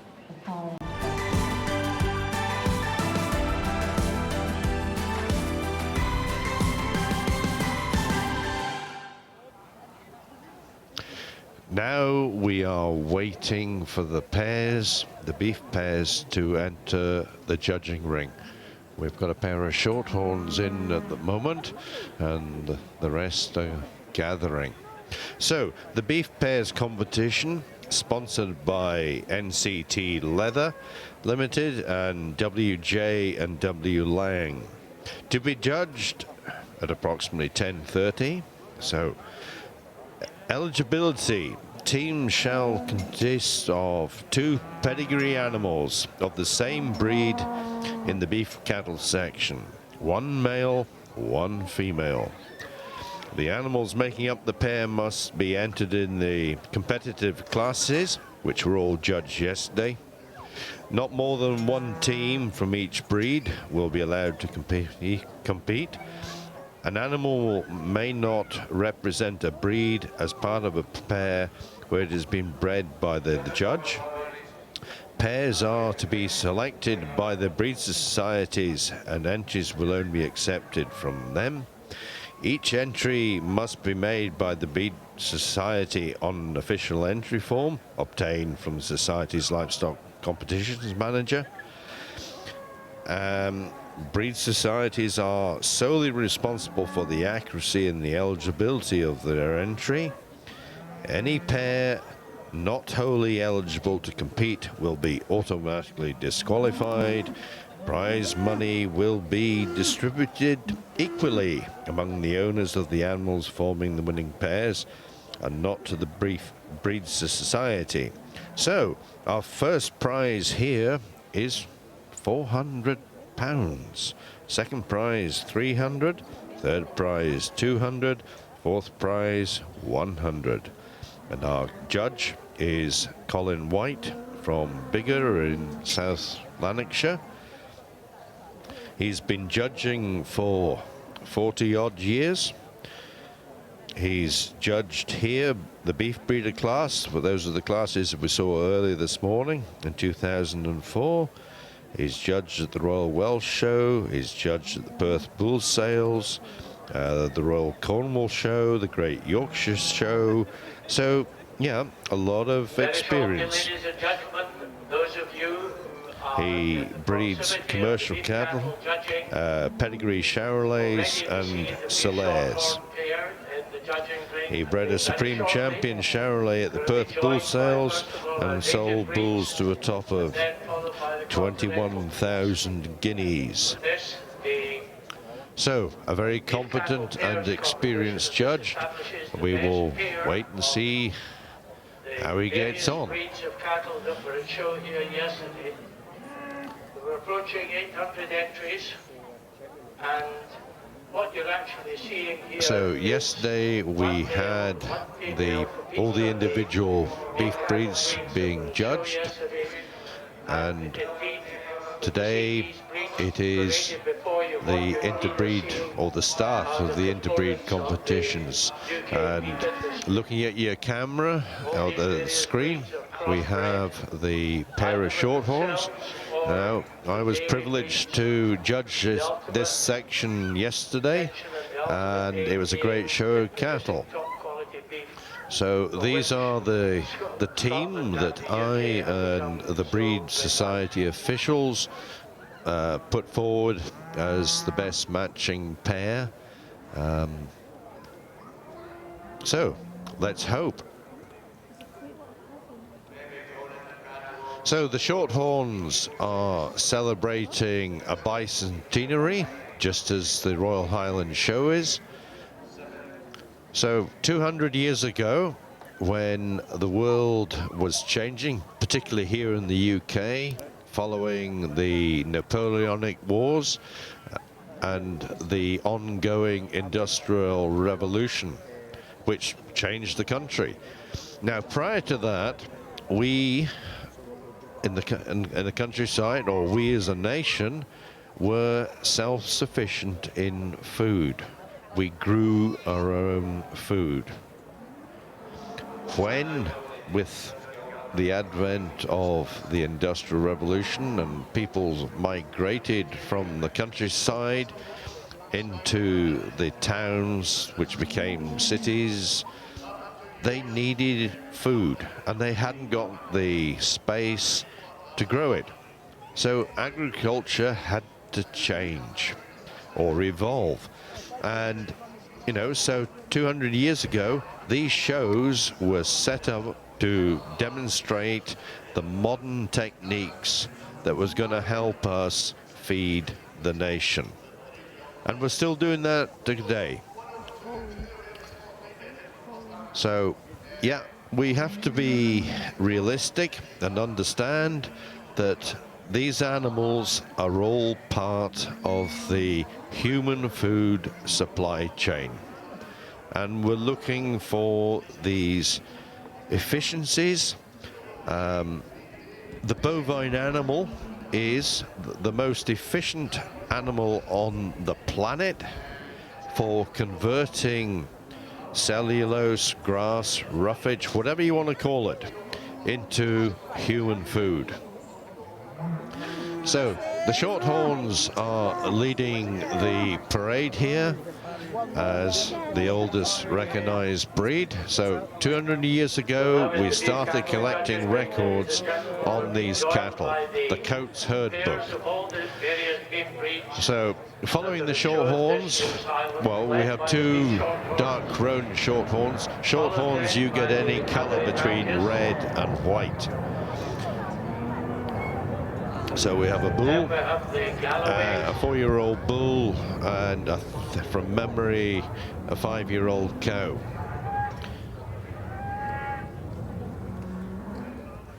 So the cow has come up from Peterborough.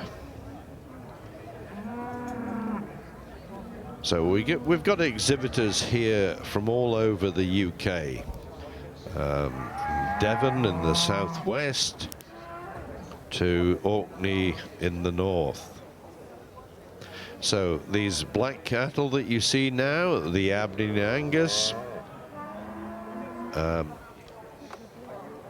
again, another old breed, and globally the most numerous breeded cattle in the world. Synonymous with eating quality. Most retailers in the UK are now selling branded Aberdeen Angus beef. And another black breed, the Galloways, and their cousins, the belted Galloways. And as the name suggests, they came out of the southwest of Scotland. There we have the Highlanders, again, coming from the Highlands and the west coast. And following the Highlanders are the Herefords, the red cattle with the white faces. Again, coming from the county of Hereford and the Welsh borders, another old breed. So we start with the native breeds, native British breeds. And now we have the white cattle, the Charolais that came in from France in the 1970s and revolutionized the British beef industry.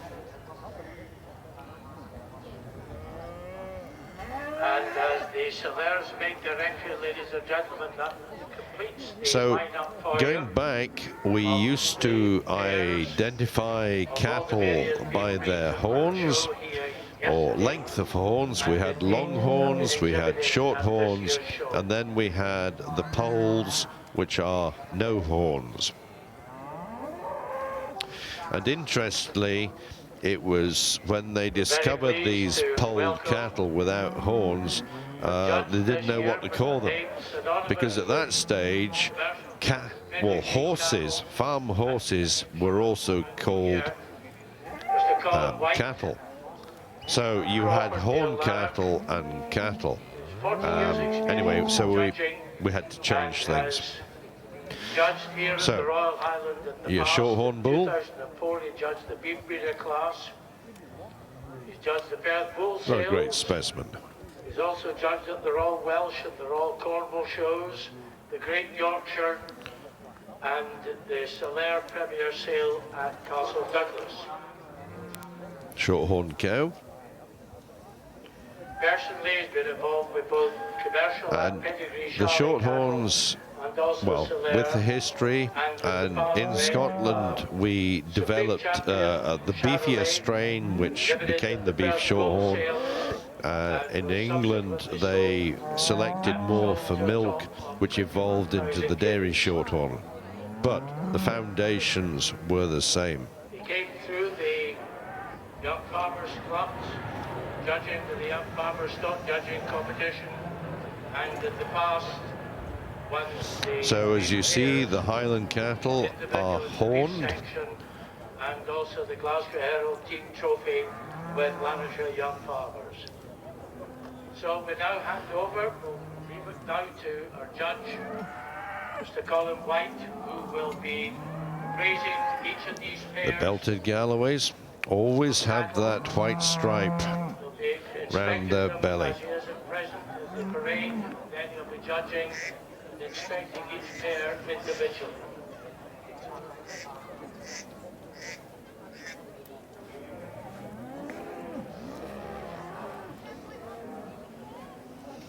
And the Herefords again were a horn breed of the shorter type rather than the long. We now have many Herefords that are naturally polled, but for health and safety and all the rest of it, most of these cattle are now dehorned, but they still have horn genetics.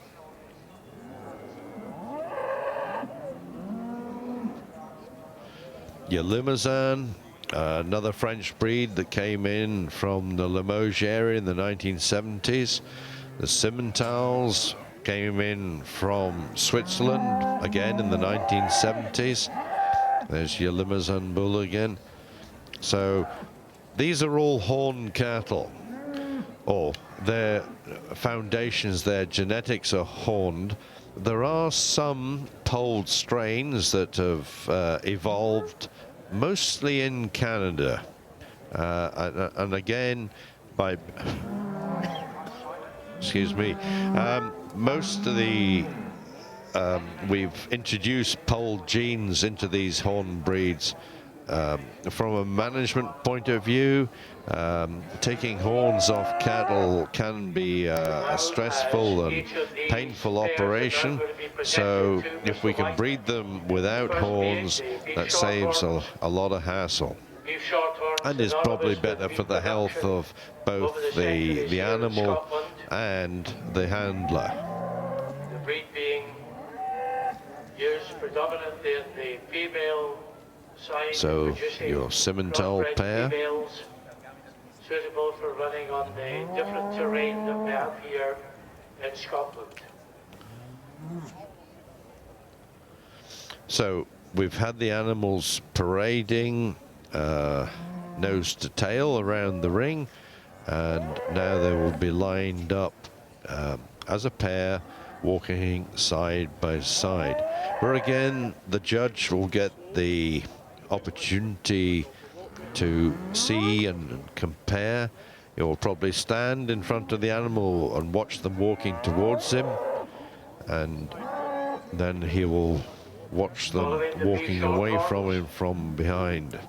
And again, we're looking for a balance, trying to get a pair of cattle that are matched, equally matched. What's termed as a terminal sire, whereby the produce goes straight into the food chain, but also in producing crossbred So our females, Aberdeen Angus pair, which are superb the horn breed. cows, Most of these Anguses are black, but they you will find the odd red one. In fact, there are some here at the show. that produce the ultimate aim. But it does help with these cows or these cattle when you're putting out a pair like this, if they are a same color or similar color, catches the eye. And if you have one that with a different color, it just doesn't look right. So we're looking, or we assume that the judge is looking for the beefing characteristics, the structure, the locomotion. And for those of you involved in the horsey world, you probably understand locomotion better than the UK livestock industry. We seem to be very good at feeding animals over here, but we don't worry so much about feet and legs or what direction they point in. And to me, structure is important. And when I'm judging, I'm always looking to see the tracking of an animal, where you want the back feet to land in the hoof prints of the front feet. And that will tell you the balance of the animal is correct. And again, if you're looking at the structure of these animals, you basically want them into 3 balanced thirds. So from the nose to the shoulder being 1/3, from the shoulder to the hips you want another 1/3, and then from the hips behind you want another 1/3. If we get them too long, they get unbalanced and they can't walk. And if we want these animals to live and work in a variety of environments, we've got to have structure and functionality. The cattle you see being paraded before Mr. White with the white belly band. So as you see, some of these animals will stride out, and others are a little bit slower and have to be encouraged to walk. Melrose and Selkirk and Hawick.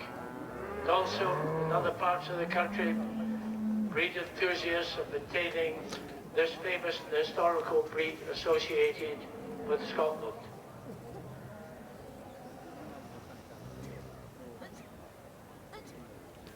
So the belted Galloways, and again you will find red Galloways with the white belt. I mean, the Galloways, you have black ones, you have red ones, you have dun ones, which is a chocolate color, you have white ones, and you have what's known as a rigget, which is a sort of a roan color.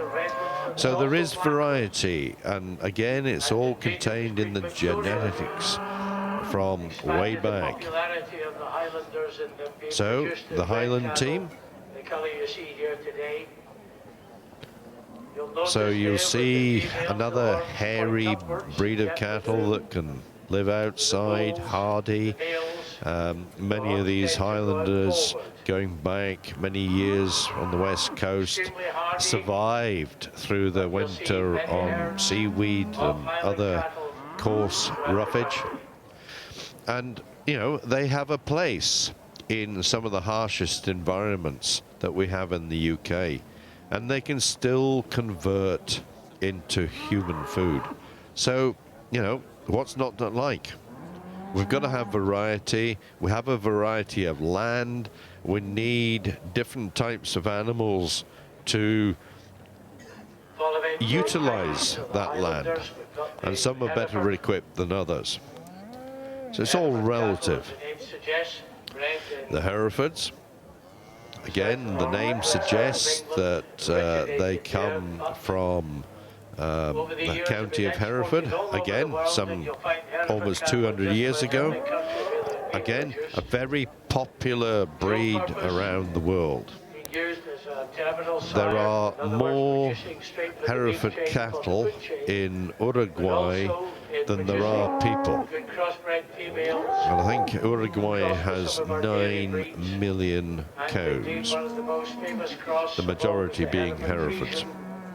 So the Hereford you will always find is that red coat with that white face. Some are horned, many are polled. And again, all these native breeds, the Shorthorns, the Anguses, the Herefords, were very small in the 1970s. We were, as breeders in this part of the world, supplying the Argentinian market. They were looking for what are now called belt buckle cattle, small, and they produce too much fat and not enough lean red meat. So when these big white cattle came in as part of a UK government-sponsored trial in the late 60s, to discover that their growth rates, their production of red meat, this was the way forward. So 1970s, as we joined the EU, or the EEC as it was in those days, the Charolais were the first breed of cattle to come in big numbers. Again, a horn breed of cattle from the Charolais region in France. Again, you'll find Charolais. Excuse me. You'll find Charolais all over the world. Some in Canada are polled, but here in the UK, the majority are horned. But as you see, the horns have been removed. So we have the Simmentals coming forward now. Now they came from the Seaman Valley in Switzerland in the Alps, an alpine breed, a dual-purpose breed, where they produce both milk and meat. Many Simmentals you will still find in Europe producing milk to make cheese. So, primarily, again, a horn breed. There are some polled genetics that have come in from North America, and in fact the winner of the beef breeder class earlier was a polled Simmental. So again, these Simmental cattle are big cattle, high growth rate cattle, and became very popular.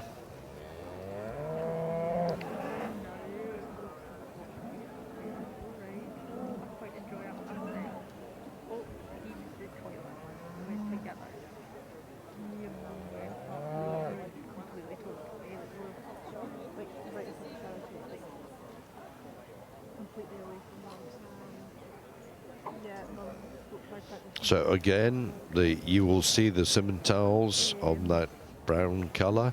Some of them will be a little lighter, some will be a little darker. And if you go to North America, you'll find some black ones. Now we have the Limousin from the Limoges area in France. Again, came in the 1970s. Primarily were used on dairy cows because the dairy cows had the frame but didn't have the meat, and these Limousins were used on dairy cows to produce higher yielding beef calves. And since then they've gone into the suckler cow industry, and with great success, and for many years have been the most numerous breed here in the UK. We have an organisation called the British Cattle Movement Service, which records, or did record, all the births and deaths of animals in the country and movements. Scotland now has its own scheme, so Scot EID, Scot Moves, does all that here in Scotland. So the Limousins were the highest sired breeders of production in the UK and have since been replaced by the Aberdeen Angus.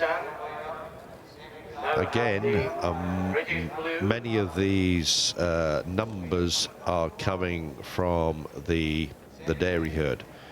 Now here we have the British Blue, again a imported breed from the continent.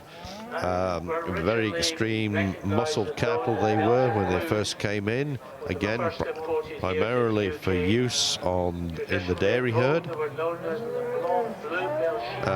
They've since evolved and many people are now using them in the suckler herd. So the British Blue, again, you will get any colour between blue, black and white. And if you trace their origins back, you will find they go back to shorthorns. So, having seen the shorthorns earlier on, which do not have the muscle expression that these cattle do, shows what can be done with selective breeding.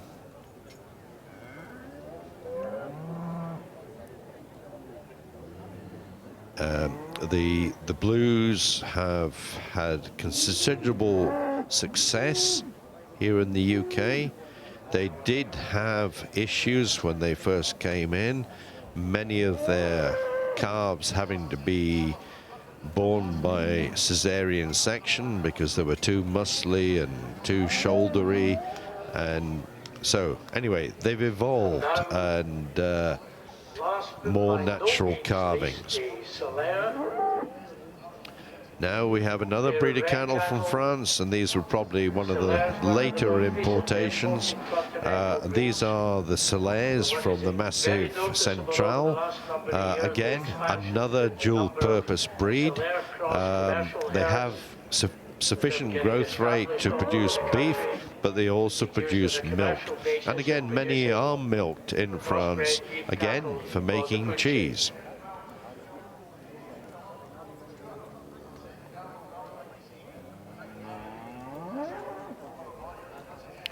You'll find, I guess, around the world that most dairy cows for milk production are sort of black and white, Holstein, were Friesians, now Holsteins. They will be the most dominant dairy breed in the world. And so we're always looking for opportunities. The dairy cattle being high yielding, they're high maintenance, and at the end of the day we are trying to make money producing beef. So we've got to have efficient animals that can live and work and produce living calves year on year and turn them into money. Because if we're not profitable and we can't put beef onto the supermarket shelves, people are going to go hungry. So there's a balance. And as I said earlier, we have to remember that we, in this industry, are primary food producers. And we've got to produce what the market wants, what the retailer, what the consumer wants and desires. And sometimes that is very difficult to match up and marry. And it all comes back to education. So again, here we're trying to demonstrate what these animals are, why they're here, where they fit in to the system. and the role they play, the countryside they come from. Just as you see them all parading here just now, ladies and gentlemen, I know there'll be visitors here from all over the UK. I know there are visitors from Ireland. So Colin is kind of looked at every breed individually. Now he's got to try and work them out and put them in an order. And you know, these animals all have their strengths, and they have their roles within the industry. You'll see the commercial beef champion being paraded, which is the end product of all the beef cattle that are being produced here within the United Kingdom. And I suppose every breed has a slightly different specification of breed or recognized breed character. So, you know, judges have to work this out. Is it a good specimen for its breed? Is it a good specimen for the commercial beef industry? And those two things aren't always the same.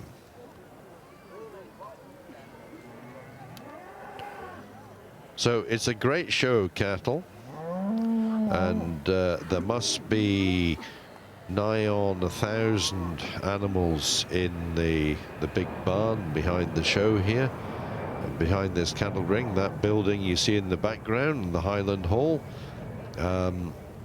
it's a great place. It's a great show of cattle, and you know, tomorrow we will be having a grand parade, and that to me is one of the biggest and best spectacles that you will see at any show in the world. The quality of animals here are second to none. In particular, after the last couple of years, we're indeed very grateful to receive the sponsorship this year from. So it's a thought-provoking matter, this. There'll be a bit of head scratching going on, I'm sure. Represented today by Mr. Gareth Scott, who is here to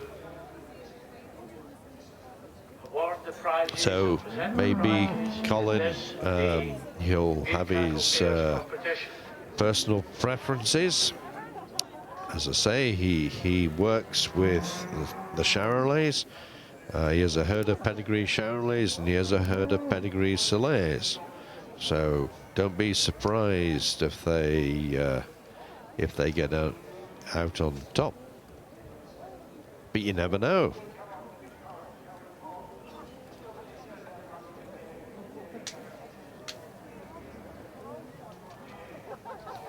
So he will probably pick a short lead. So he'll reduce his numbers from the full complement that we have here, and he'll probably put 5 or 6 groups further forward. He'll get them to step through, and then he'll have another look at the short lead that he picks. For the best pair of beef cattle, one male, one female, from all the various beef breeds that were exhibited here yesterday, and indeed will follow by. So exhibitors get very upset if they don't think the judge has given them a good look. And we'll see the overall beef champion. So you've got to be fair to them all and give them all the same time. Whether you think as a judge that they're on your hit list or not, you've got to make it go through the motions, be professional, and give everybody, don't give any clues away as to what you're thinking.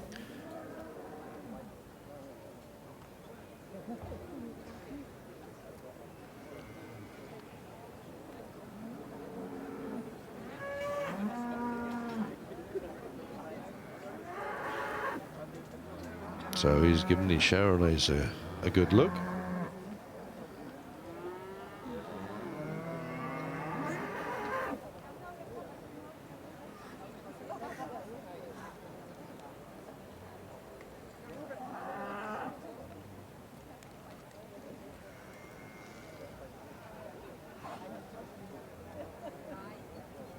And again, if you put your own breed up, you have to be pretty confident that they are simply the best out there.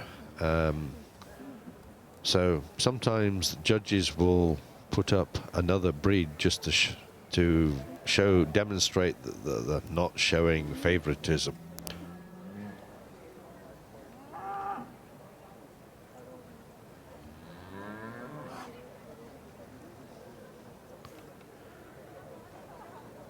An interesting and challenging job.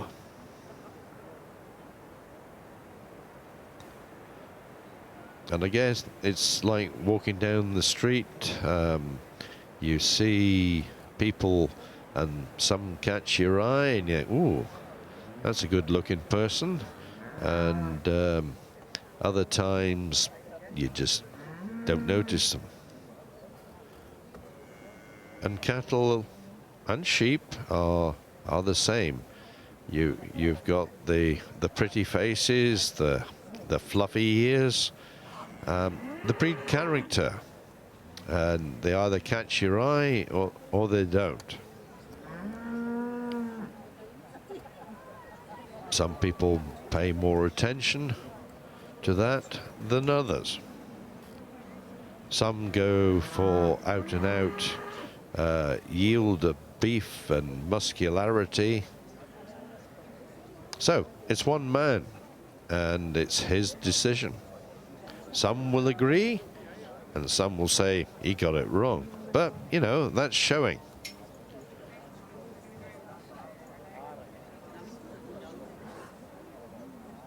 I can't conclude this yet until the judge concludes it, but anyway, I think the telly is about to move back to sheep.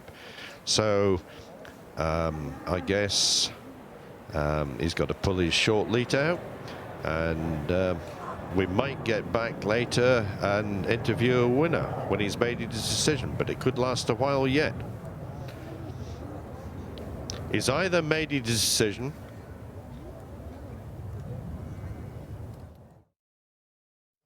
Cue the sheep commentators, that's us.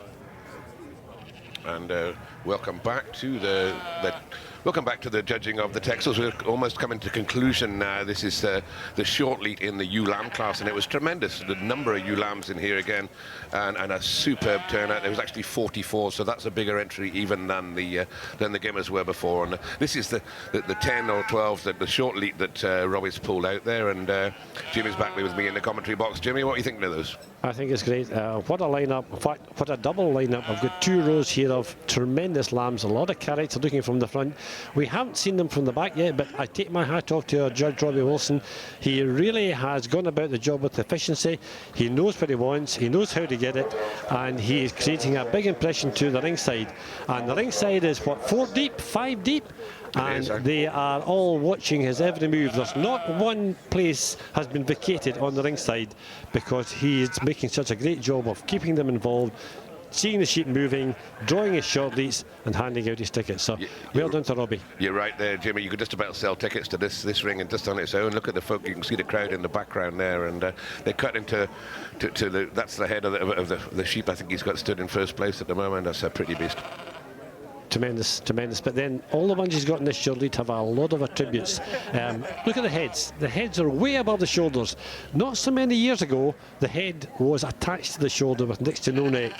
And just for practical lambing reasons, we actually lengthened the leg, showed more character, and what a difference it's made to the lambing of the Texel sheep. So well done. There we go. That'll make a great view, won't it, Jimmy? What a cracking lamb that is, and that's in the first place there. A boy that's had a good day here today. So we can't just see the rest of the tickets there. That looks like a taggy in there again, is it? I think it looked in second. Is that another one of taggies? Yeah, I'm only seeing backsides here, and I don't recognise the backsides of a lot of the guys, and certainly not the girls, just in case people are wondering about me.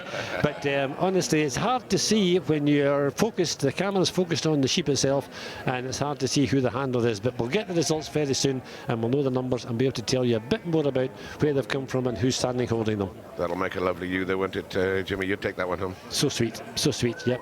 And she's got this character dish in her face between the nostril and the eye, the broad head and the broad top to the head where the ears come out, and it's got this lovely look about her. She's just saying, look at me, I'm a star, have a look, you'll never see me quite like me again. And I think Robbie must have said that because he drew her in quickly.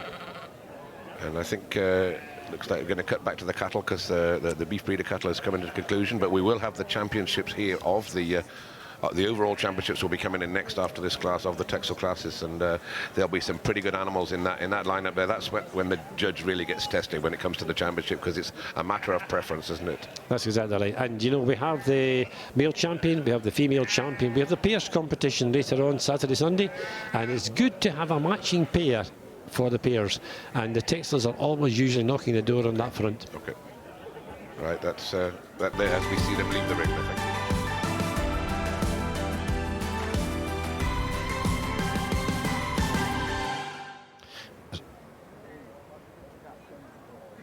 So, whilst you've been away in the sheep, our judge, Colin White, has made a decision. So, the winners are the Charolais. So, I guess that when they've done the presentations, I will go and interview the guys, the winners. So, second were the Limousins. So I don't know if we'll be interviewing them, but we'll catch up with them at a later date. So yeah, Colin made his decisions, and that was that. No short lead, he just placed them. And I think the third place was the Aberdeen Angus. Yeah, there we go. The Aberdeen Angus, and those two came from the same exhibitor. Once again, our thanks go to Mr. Colin White. And in fourth place were the Simmentals. So 3 continentals and 1 native in the final lineup. All the work to do, so I think he just deserves one final round of applause for Mr. Colin White. So we've had a great exhibition here of cattle, the pairs. So your winners are the Charolais, second were the Limousins, third Aberdeen Angus, and fourth Simmental. And I guess I will have to go and change positions, and we'll get caught up with the winners.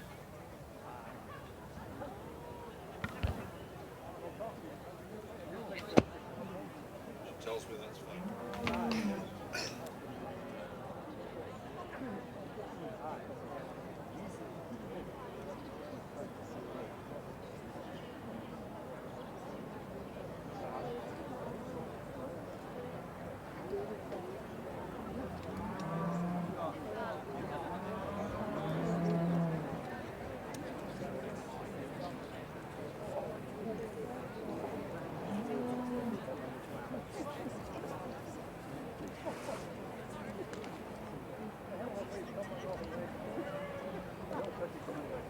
Pass me.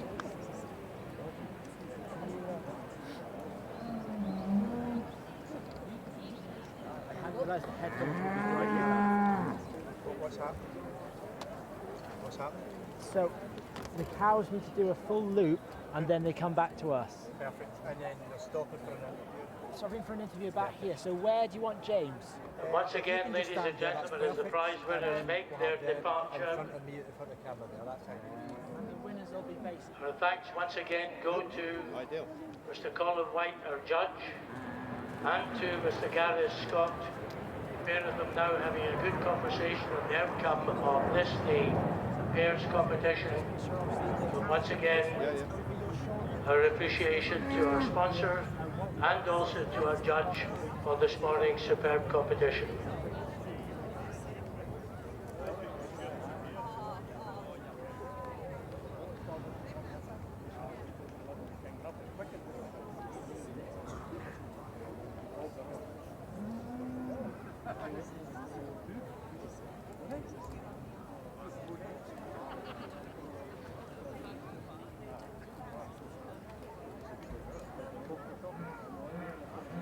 The next action that's going to take place in the beef cattle judging ring will be the Marks and Spencer Native Breeds Interbreed Team Competition, whereby we're going to have the entries of 3 from each of our native breeds. You've got to be on camera. 1 bull and 2 females representing each of our breeds. Will be Okay, are we ready? and we're very pleased to welcome Lady Judge, Mrs. Audrey Anderson, our pro, who will show And give it a blow job.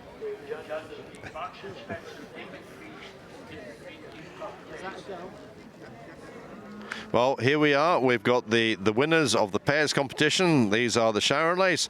So well done. Congratulations, guys. Please tell us who you are, where you've come from, and who the beasts are, and how old they are. Please.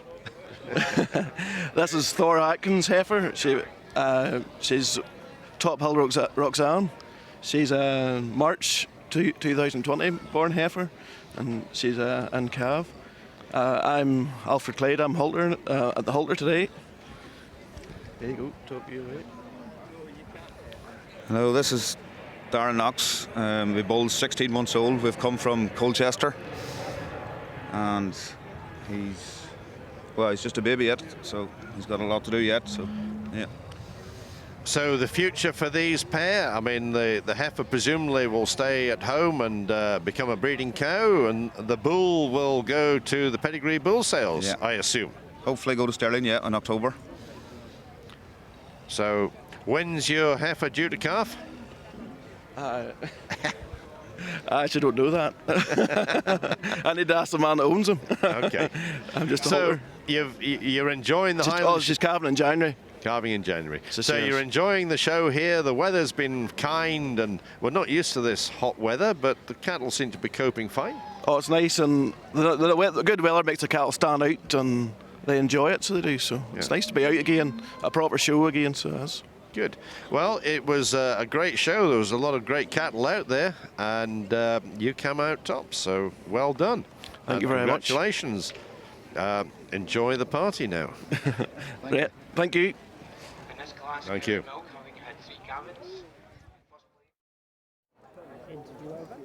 Okay. Brilliant. Thank you. Perfect. Thank you. We'll get better.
Galloway and MacLeod have been producing high-quality horse feeds for more than a century. All our feeds are freshly made in our mill with premium ingredients to ensure consistent, high-quality products.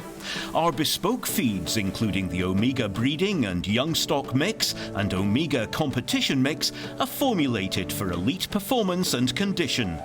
Galloway and MacLeod, a customer-focused, results-driven company serving the needs of amateur and professional horse owners across the UK.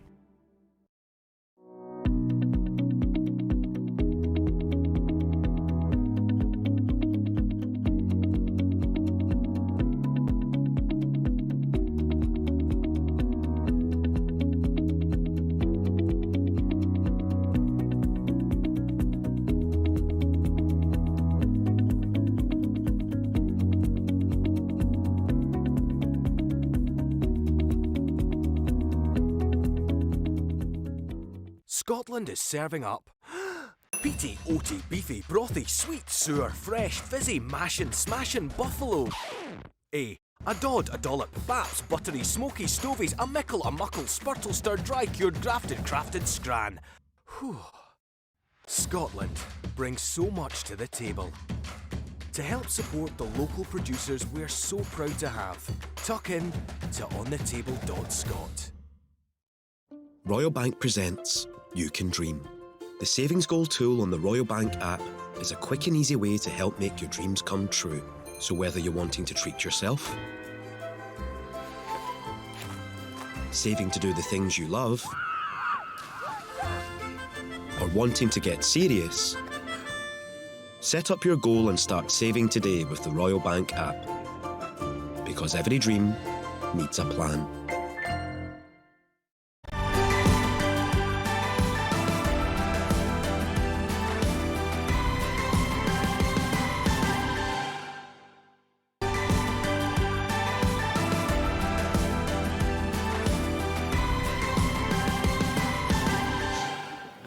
And welcome back to the conclusion that we're in now with the TEXEL sheep ring.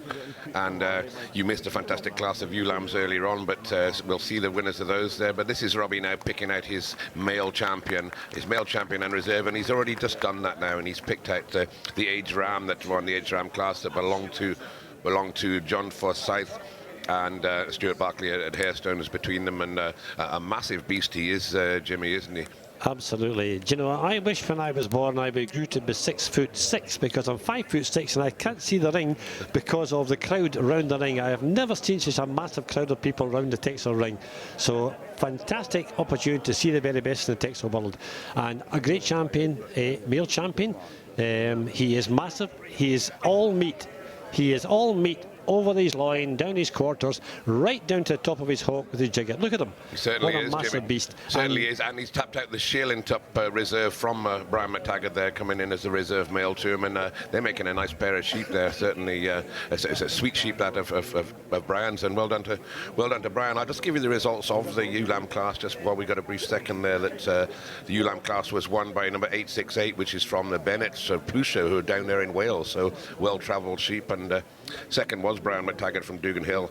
Third, number 880 from John Forsyth, and fourth, number 873 from the Clarks at the Teaglem flock. And the Clarks, of course, have 3 flocks of Texels, don't they, Jimmy? And yes, they do. The 3 brothers have got a flock each, and they're all good sheep. So that's great to see those boys in there. And the Gimmer class, I'm not sure if we called this one out before. So the Gimmer class was won by Garngower, that's the other Clark, and then John Forsyth second and third, and Knox fourth, and Archie McGregor and Alan Fold in amongst at fifth. And so get back to these 2 sheep here now, and I'll let Jimmy talk about you. I'm just going to try and get a quick word with our sponsor. Yeah, well, I think that they are 2 massive sheep. The fleshing on those sheep is very, very impressive, and I think we'll end up having a beautiful pair of males. But I'm honestly thinking the females could be even stronger, because the Gimmer class was outstanding, and an outstanding champion there as well. And we have a fantastic 44 ewe lambs were in the ewe lamb class, and it was sheer stars. When they ran away, he drew 10, and he ran them away down for them to see, and quite honestly, they were absolutely terrific. Right, we have with us now Brian Ross, Managing Director of Laurie and Symington, and Laurie and Symington are our sponsors for the TEXELs, as always. The reason being, the Lanark market was the place the seed was sown to bring the TEXELs into the country. You must feel really pleased, Brian, that we've got the TEXELs here in such numbers and such a crowd around the ring. Yeah, it's tremendous to see such a large show of TEXELs here. I mean, I've been involved since I started with Laurie and Symington in 1978 and seen them develop all those time into what the sheep they are today. They've always moved with the commercial traits they're wanting, and every time they wanted to change, TEXELs changed, and that's why they're where they are today, so popular.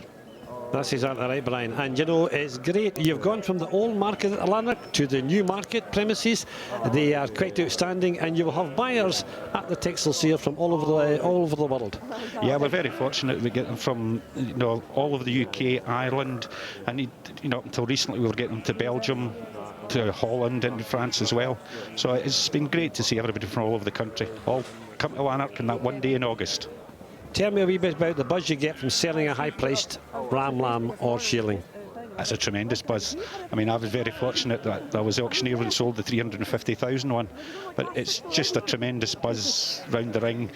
It's hard to describe it, but it's just been involved in the breed so long, and just seeing the sellers' faces, and I've seen people in tears walking out that ring with what they're getting. It's just tremendous to see it. And it's quite amazing that we've now got the females out for the female championship, and I personally think this is where the overall champion will come from, because we've had a tremendous winner of the U class and the Gimmer class, and it's going to be very interesting to see what Robbie does here. But take my hat off to Robbie. He really has gone about the job very, very efficiently, and I think we could be finished before lunchtime. That would be tremendous if he is. I know Robbie want to go for a small refreshment as well. Well, we've got the Garngower Gimmer here. We have the Proctor's ewe, and they are both massive sheep, and they're outstanding in their field, and let's hope that, touch wood, one of them will be knocking the door at the end of the championship. Brian, thank you very much indeed for the interview. Thank you very much for sponsoring the TEXELs at the Highland show. It's very much appreciated, and you're in with the biggest section in the show, so you must feel proud to be part of that. Yeah, I'm delighted for Laurie and Simon to be here and sponsor this event. It's great to be asked to do it, and we're only too delighted to sponsor the TEXELs over the years. Thank you very much. Thank you very much indeed, Brian. That's great, absolutely great. Yep. So I would advise, Brian, you put a hat on out there, because the sun is about 24 degrees. You might end up with a head like mine. Sun cream, good. He says he's got the sun cream in Thank there. Well, I hope the judge has got a bit of sun cream on as well, because he's getting warm under the collar there, I'm sure, with this class. And it's great to see now the females, as you said, and look at the power in some of these beasts coming into the ring, and this will be, as you said, Robbie's now will be lining these up and then picking himself a winner out of that. And I'd like to say I can see the winner on that TV screen there, but then they're all three there, Jimmy. I'm not going to stick my neck out anymore. I lost too much money to Scott Brown yesterday. Well, listen, everybody has their own preference. As I said at the beginning, Andy, the people around that ring are all potential purchasers of live animals, of semen, of inland gimmers, and doesn't matter what Robbie does, but he's got to make it look good in the ring. But all of these people are potentially going to buy the winning sheep or the reserve. So it'll be great to see what he does here. And I'm sure that all the ringside will be very pleased with Robbie's performance. And I take my hat off to him. Hopefully, we'll be able to interview him once he is drawn as champion, just to see what he thought, how he did it, why he chose that over all the other ones here at the show today. The three sheep we have out there is the first prize Gimmer was from HG was from Proctor's Farms, and of course Jeff Aiken is going on to be chairman this year, and the 837 was the Gimmer from Garngower, and I think she's got a record already, because I believe she won Les Mago show quite recently, and then the ewe lamb that we just had from Plusha down there in Wales. So we've got three cracking beasts in here. Everyone's a winner, and let's just see how Robert pulls these in together.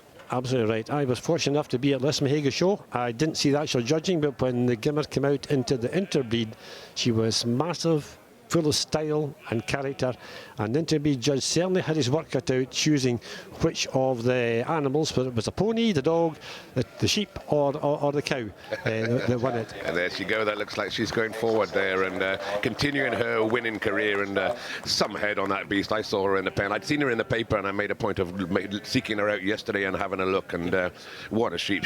I didn't need to look for her, Jimmy. She just looked for everybody. She's just poking herself out of the ring and out of the pen back then, and she's showing herself again now. She's really up for this job, up for this award, and she wants more. That's for sure. She really is. And honestly, when I saw her at Les Mago, she was full of class, full of style. When she was let loose on parade, absolutely full of personality, saying, "I'm going to win this," and she did. So well done to Alan, and congratulations on the female championship. The male, or the overall, has still to come. But well, we're just getting the reserve of this one first. As you can see, they brought the second prize winner in to compete against the old ewe, but it's the old ewe that gets the reserves there. Yes. From Proctor's Farms, and there's Jeff Aiken there, as we said. He's the coming chairman of that, and no stranger to winning here. Of course, he used to work for Glenside for John Forsyth, and I think they won the championship something like 8 or 9 times under his Stockman time there. And of course, Forsyth is still there, back in the top there. But it's nice to see Proctor's going forward there, and that's a good pairing. a very good pairing, and I think that could well be the pair that will stand in the pairs competition, because I'm not convinced that the male Supreme will match up with the Gimmer, but we'll see once they're together. I'm just surmising that there may be a wee turnaround here that the females dominate. Do the pairs not need to be a male and a female, Jimmy? They do need to be a male and a female. That was dictated quite some time ago. But you know, if you can get 2 matching sheep, boy, does it make a difference in the pairs competition. And of course, the TEXEL's no stranger to winning the pairs here. Very often, always hot contenders when it comes to the pairs competition, which we see tomorrow. Yes. And hopefully we'll have the highlights for you here on the television. Rob is now waiting for the male champion to come back in, of course, to compete against this Gimmer. So we've got the big age top there from John Forsyth now against Proctor's Farms Gimmer for the overall champion. And then, of course, he'll pull his reserve as well from one of the 2 reserve. That's right, Andy. I'm looking down here through the ring to the entry gate, waiting on the males coming in, and I am seeing people that have stood there since 9 o'clock this morning. It's now 11:30, and they haven't moved because of the excitement and the intense nature of the show and the judging. So that tells a story in itself, that we have here an outstanding judge, a fantastic show of sheep, and people don't want to miss any part of the action.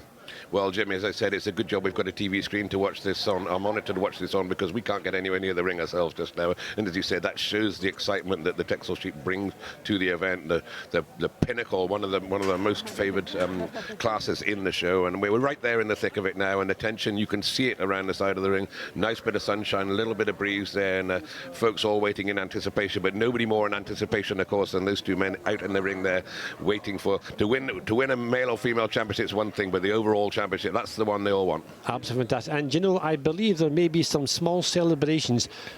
Knowing all the people that are in the lineup for the championship, there may be a small celebration with maybe an iron brew or maybe a sausage roll to mark the occasion.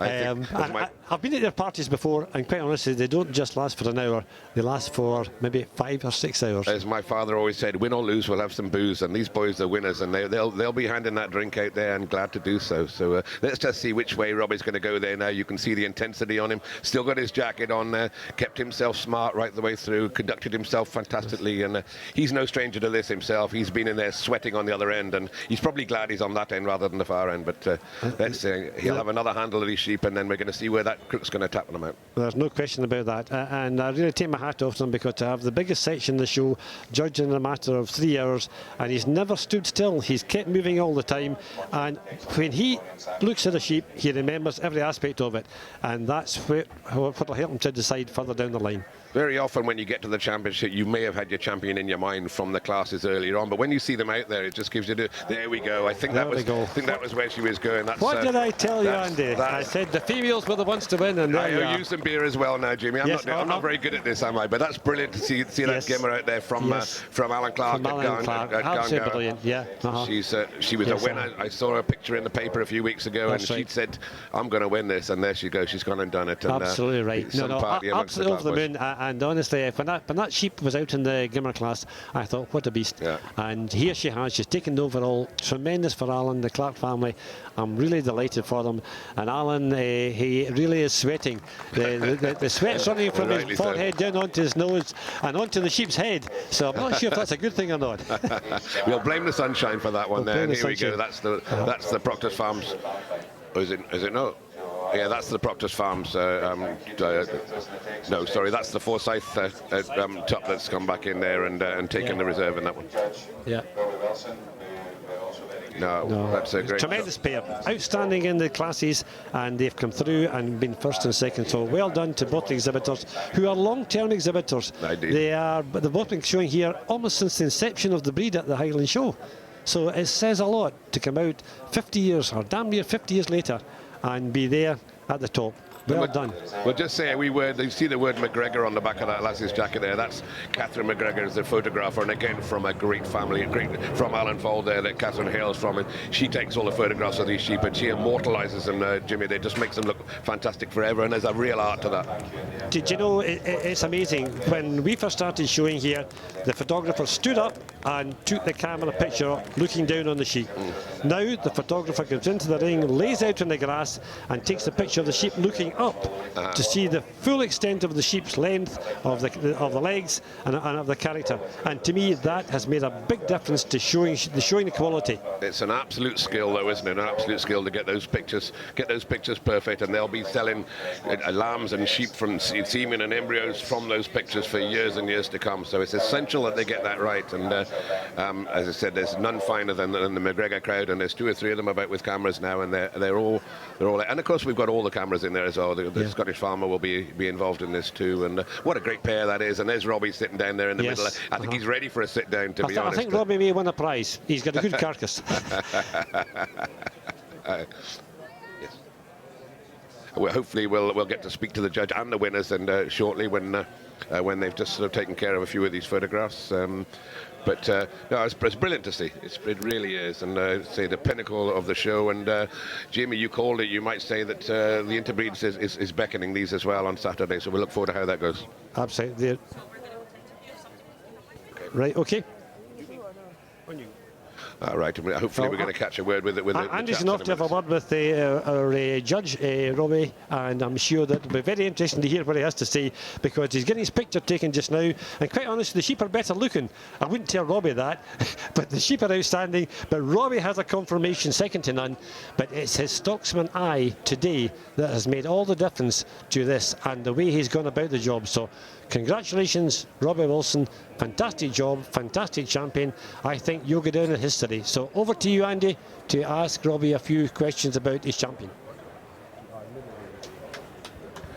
Well, Robbie Wilson, you're a man. We've been commentating this. Keep your jacket on all day there, and you kept yourself as well presented as you do your sheep there. But you enjoyed yourself out there, Robbie? Immensely enjoyed it. Immensely enjoyed it. I'd like to thank the Royal Highland Show for giving me the honour of judging today, the biggest class in the show. Absolutely brilliant show of sheep. Exceptional show, wasn't it? That gimmick class, up until then you were going sailing through, but that gimmick class had you scratching your head a little bit. It slowed me down a wee bit, yeah. But I seen the champion, the one that was champion. I seen it right away, and I thought that was one for me. Jimmy Warnock and myself were talking about that earlier on. He said you'll have had your champion picked out as you went through the classes, and what a beast she is, and she's got a bit of a winning record behind her as well. But she wanted to win that, didn't she? Yeah, beautiful animal. Just a real valuable animal. No, and you're a man, I would say, that has always liked a nice head on a female there, yes. Robbie. Yes. So it's the first thing you look at is the head. But the rest of us perfect as well. She's very, very good top and a good rear end. Yeah. Just what I was looking for. Just everything what I was looking for. Well, that's brilliant. That makes a change to be on that side of there, because you've been on the winning end of this a few times. Yes, I have. You know how they're sweating out there. You'd be rather on this side than maybe on that side. Yes, exactly. Yeah. I know. I immensely enjoyed the job, and the show of sheep was fantastic. TEXEL is still king. TEXEL is still king. There you go. That's great words. And just tell us about your reserve champion as well, because he's a big smart beast. He's a beautiful ram. For an older ram, he's beautiful. Still smart and bright looking. Tremendous back end on him. Just a very, very breedy looking animal. He's a breedy sort of animal. Well, Robbie, thanks very much for that. We'll let you get back. It's about time you went and had a drink and took that jacket off, and hopefully we'll join you for one. Thank you very much. Thank you.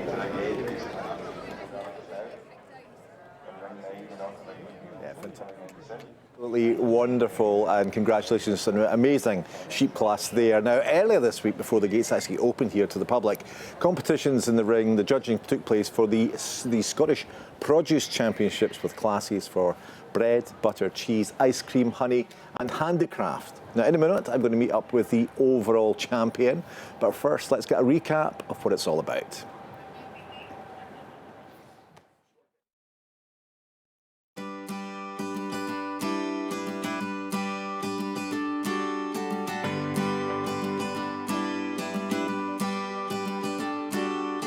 The Scottish Championships are basically the non-livestock competitions of the Highland Show. So that involves the dairy products, bread, honey and the handcrafts. We've been quite pleased with the entries this year. We'd always like to grow and to have more entries, but it's been really encouraging to see more in the yoghurt category, which is quite a new category for us, and a great range of the artisan soft cheeses and the specialty cheeses. So it's been really lovely to see some new faces that we haven't had before. I think to get an award here, it really means something, and it can be used in your marketing to help show your customers that you have a quality brand. We have such a great range of judges, from buyers, nutritionalists, producers, cheesemongers. So between them all, I think there's a great range of expertise and skill, and for them to award your product a bronze, a silver or a gold, or even one of the championship prizes, I think it does really mean something.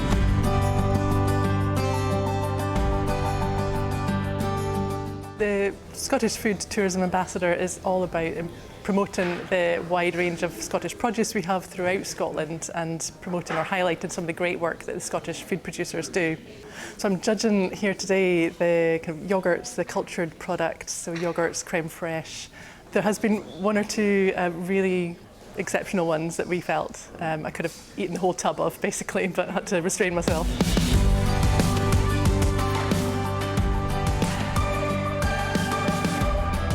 It's the cheese itself, the appearance, the color, the aroma, but then most important is also what's true to its character.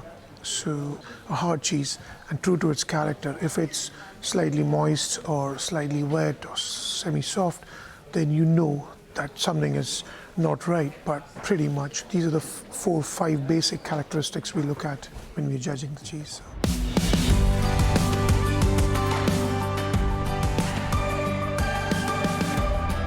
It's a real privilege. I mean, I've been doing it a few years, but as a job I taste ice cream every day. So to me, coming here to taste the cream of the crop of Scottish ice creams is a great privilege.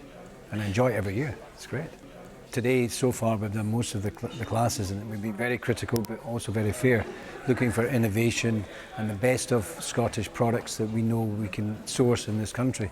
And of course, we have the best milk and cream. So we are quite critical. We're looking for that lovely, smooth, creamy ice cream, but also with some differences and innovation.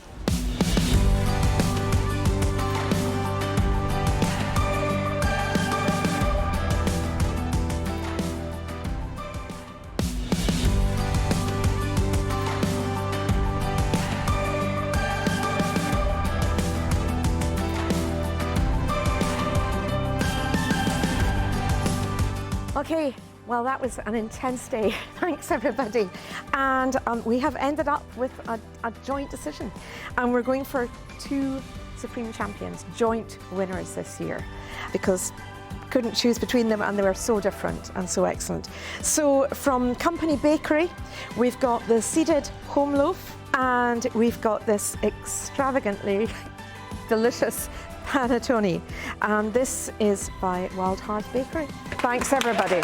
Thank you.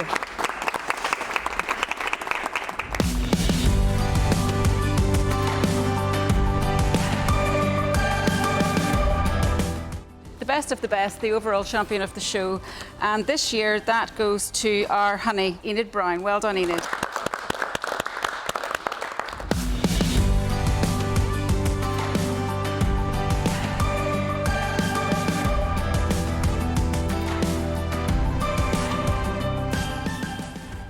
The winner of the 2022 Championship Masterclass Prize for the best overall exhibit in the Handcrafts Pavilion is number 8, and that is the felt.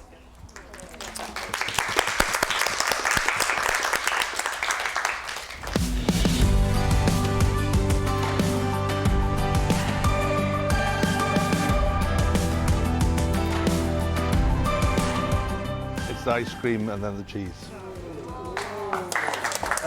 It was very close. I would say it was very close.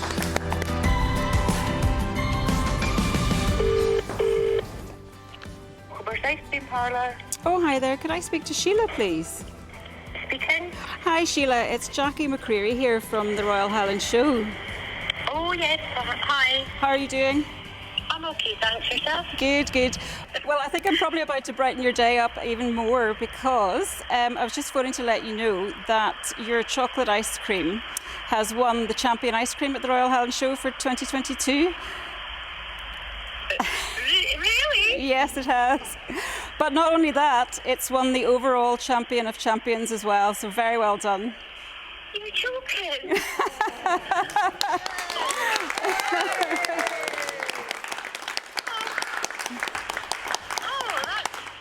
I'm totally shocked. Wow. Very well deserved winner, so very well done, Sheila. Oh, thank you so much.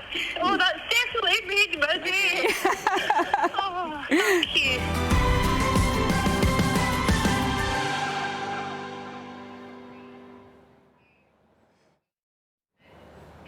Well, she wasn't there in person, but I'm delighted to say that she has joined us in the studio, the Scottish Produce Overall Champion 2022, Sheila Gray. Now, amazing stuff, and I think you should have won the award for the acceptance speech as well.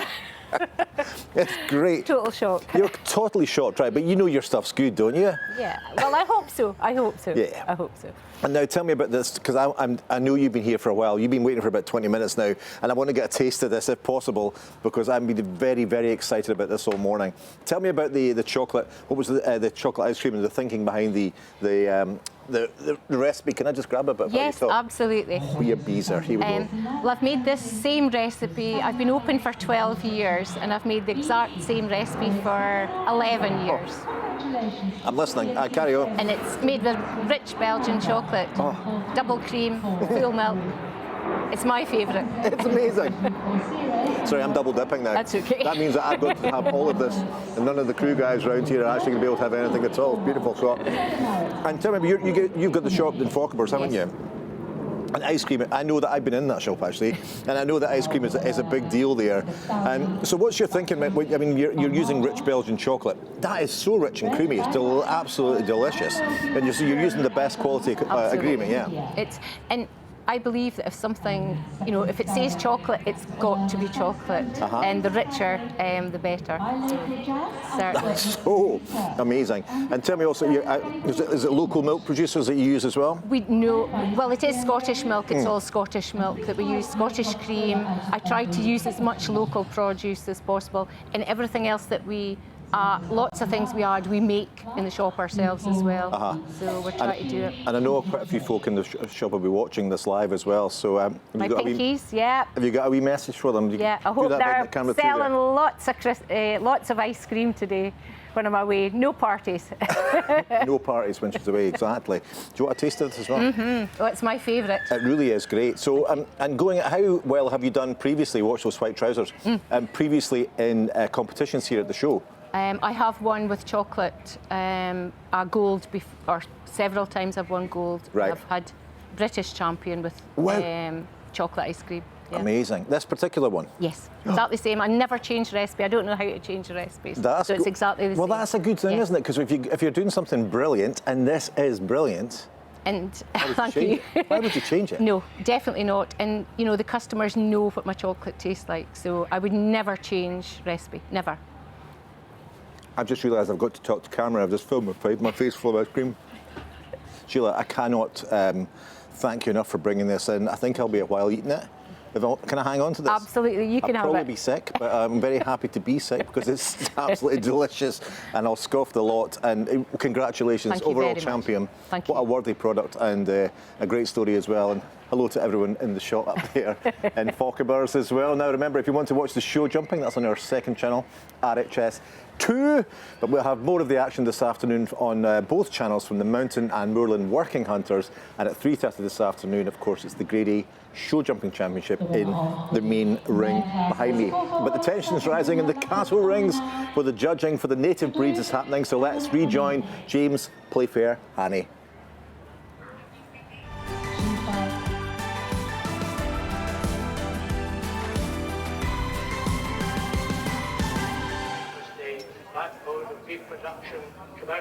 Okay, here we are. We're judging the Marks & Spencer's Native Breeds Interbreed Team Competition.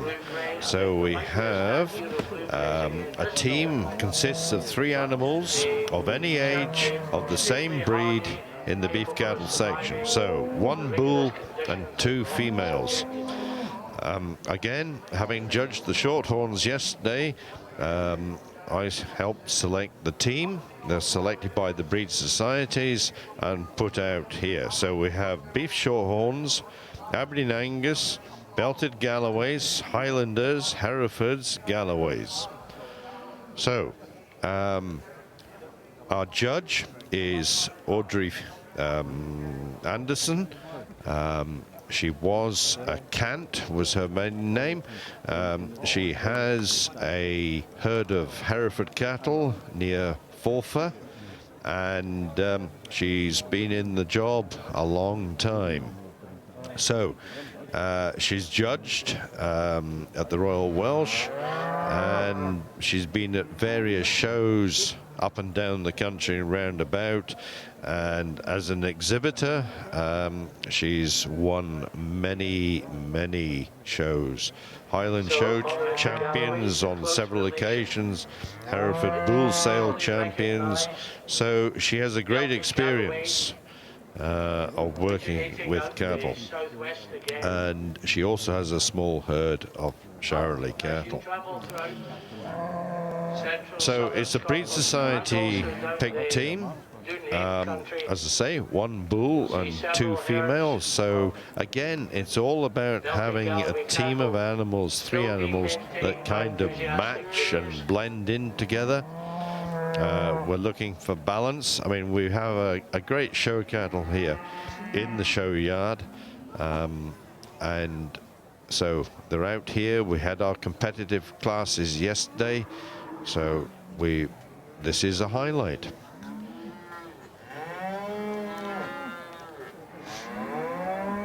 So Audrey has watched the animals parading around the ring, and now they come forward as a team of 3, side by side. So we've got the Belted Galloways in front of us, an old traditional hornless breed, developed in the southwest of Scotland, as the name suggests, and they've always got that characteristic white belt. So she'll watch the animals walking towards her. She's now watching them walk away.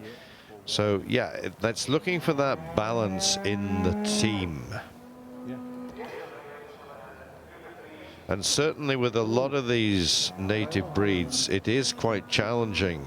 And as I've said in earlier competitions, the native breeds had to change and evolve, and they have to meet market demands, and still continue to evolve. A lot of history, but at the end of the day, they are part of the human food supply chain, and we have to produce what the consumer and the retailers demand, and that does change.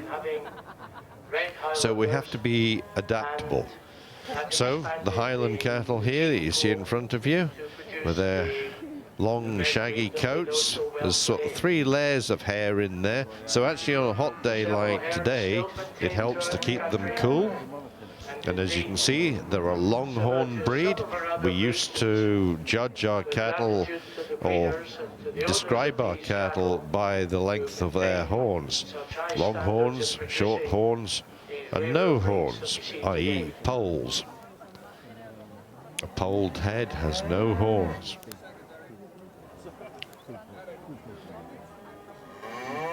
And majority, ancient days, if we go back to the Auroch cattle and the cattle that came out of the Middle East and expanded the world, they all were longhorn cattle. And those original genetics we still find today in Texas Longhorns, in that. And Christopher Columbus, when he went across the Atlantic in 1492, he went back in 1493, and he took some longhorn cattle. The same kind of cattle that they use in the bullfights in Spain. He took them to Cuba, and from Cuba they ended up on the Mexican coast, and then they expanded north. So now we have the Hereford. This is Audrey's favourite breed, and The Hereford, as it suggests, comes from Hereford, the county of Hereford and the Welsh borderlands. Significant that it's an old breed with that red coat and that white face. That's a typical Hereford. And again, it was a horn breed, and because of management issues and various other things, many of these cattle are now naturally polled in that they don't have horns anymore.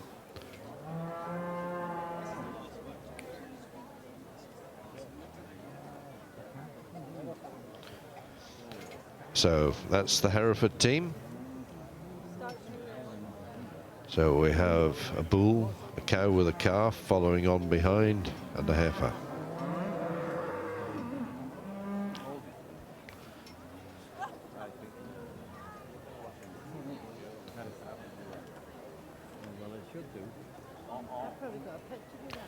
So we've had a look, and it's coming closer to decision time.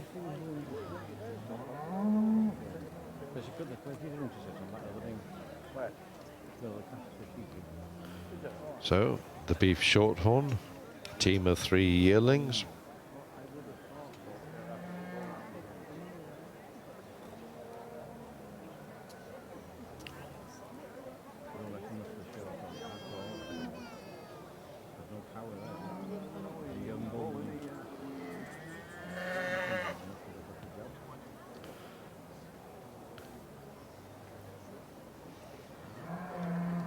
And that's smart. But the shorthorns, again, were shorthorns. Many are now polled. The shorthorn comes in any colour between red and white.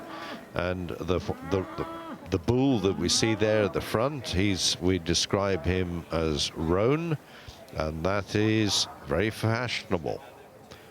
So the cow or the heifer following, which was the champion yesterday, she would I describe as a dark roan.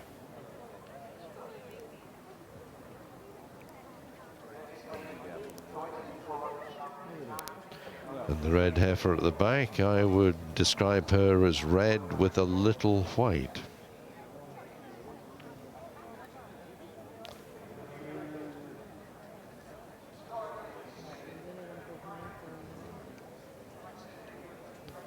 So Audrey, I think, is having a look at the Angus team, where we have a mature bull and a couple of mature cows with calves.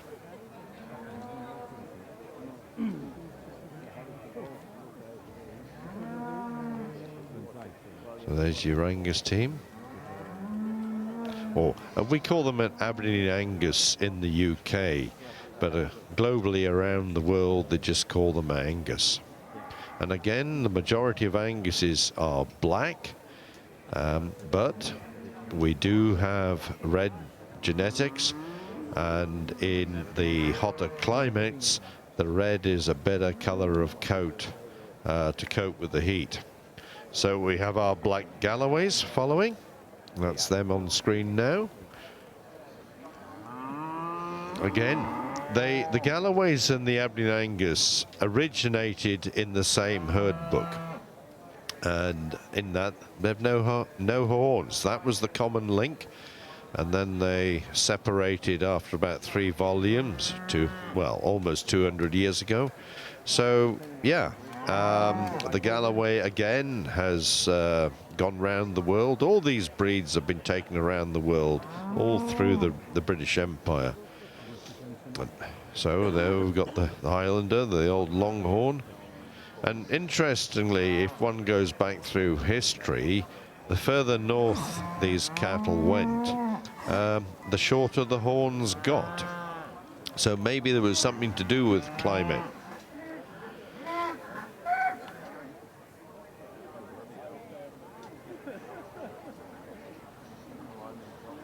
So there's a great variety here. So these are all our British native breeds here at the show, and it's a great show. There's a great display, and as I've said before, we have to recognize that we are part of the human food supply chain, and these animals, these bovine animals, are the most efficient animals on the planet for converting this grass that we're standing and walking around on into human food. Solar-powered lawn mowers is what I call them, and they're edible. They don't taste of petrol and diesel and things, so yeah, it's got to be good. And I guess, you know, there's lots of various land types throughout the UK, and we have these breeds that have evolved in their local areas to maximize that type of land that is found there. So we go back a long time. This is the Royal Highland Show bicentenary. So we started these shows 200 years ago to demonstrate food production. We're still doing it today. So not a lot has changed. The fashions have certainly changed. And these breeds of cattle continue to evolve. So there you go. Nice fluffy ears and character.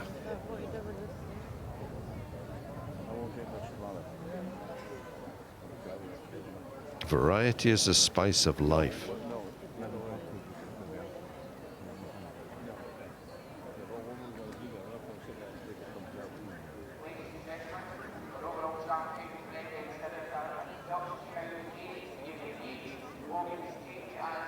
So, the Galloways, the Highland,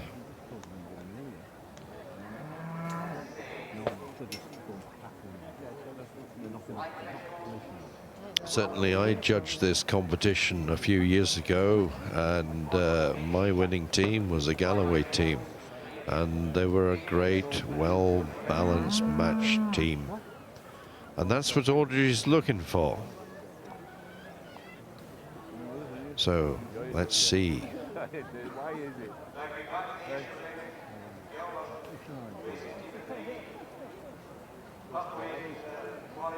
She's maybe already made up her mind and she's just filling in time and putting on a show. Or she hasn't made up her mind yet and she's still possibly confused. I don't know. It can be a very lonely place out there in the ring. And, you know, when you've got different breeds and you've got to compare and contrast, and they have different styles and different roles within the industry, and you've got to accept that they are different.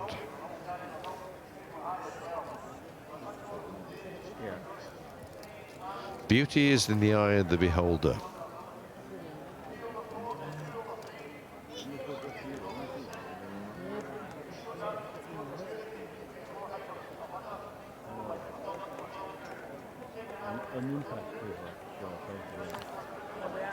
So, the winning team will receive £210. The second team will win 150, the third 120, and the fourth 90.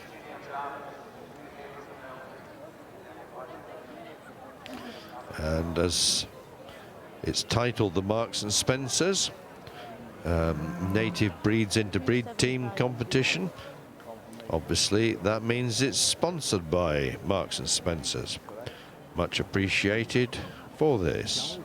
And in many Marks and Spencer stores, you will find branded Aberdeen Angus beef.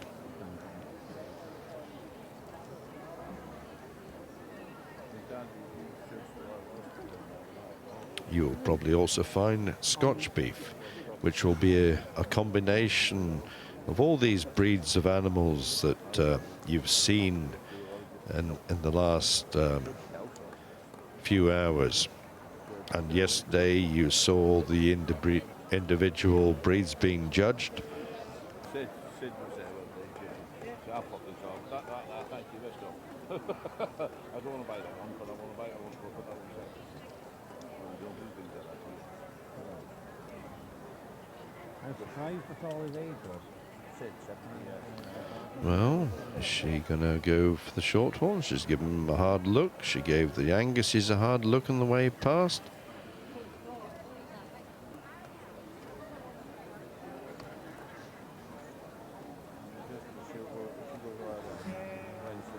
She's giving them a good look. That's your winner, I think. So that's your winners. That's your Aberdeen Angus team. Interbreed champion, the Aberdeen Angus team. The bull with two cows with calves. So well done, the Aberdeen Angus. Aberdeen Angus is winning this. So we will interview them shortly when we've finished the rest of the lineup. I will change positions.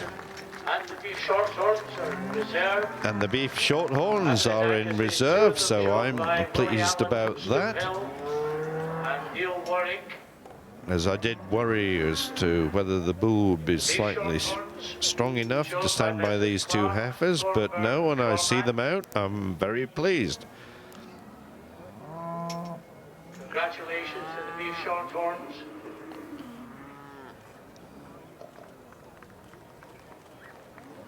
In third place we have the Herefords. And the Audrey's own breed, the Herefords, are in third. Cow and a calf and the ring-calf heifer. By the Hereford team, shown by Mrs. SC and GL Hawkrine, Heather Whittaker, and SC and GL Hothwaite with 2 exhibits, and Heather Whittaker with 1.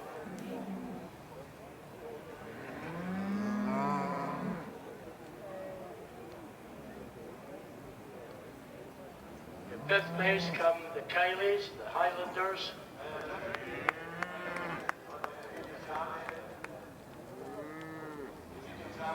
Somebody said I couldn't count. So I think in 4th place we've got the Highlanders. Our ring commentator seems to think that's 5th, but no, that's it. So Aberdeen Angus 1, Beef Shorthorn 2, Herefords 3, Highland 4. So well done to the exhibitors. Great show, cattle. Mrs. Anderson. So she'll hand out all the prizes, and then we will go and interview the winners. And to our sponsor, Marks and Spencer. So thanks to Marks and Spencer's. Show your appreciation. So no, the exhibitors have done well and put on a great show. And that will conclude our beef judging today. There will be dairy judging ongoing. There's a parade this afternoon in the main ring, and then to go to the Grand Parade tomorrow, which is a great sight. So I will catch up with you there. But now I'm heading off to interview the winners. So speak to you later.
That concludes the judging in the beef cattle section here this morning, ladies and gentlemen. We thank you for your attendance.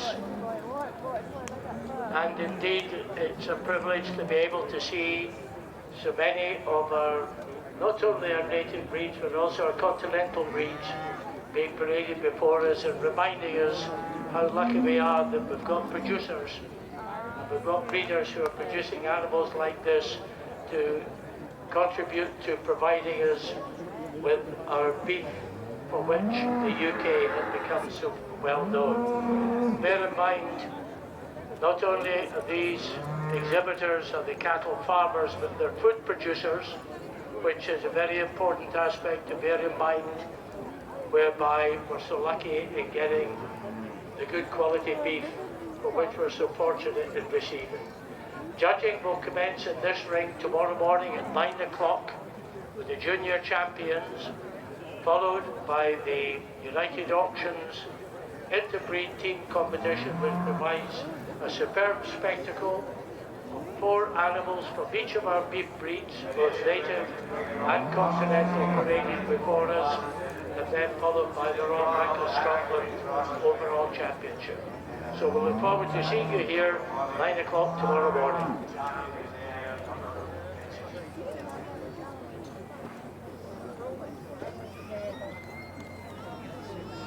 Side by side, please.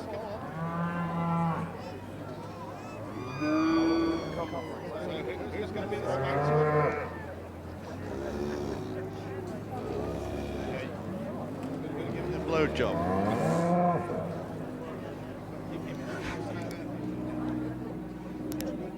And also, ladies and gentlemen, for those of you... The Aberdeen Angus team, the winning team.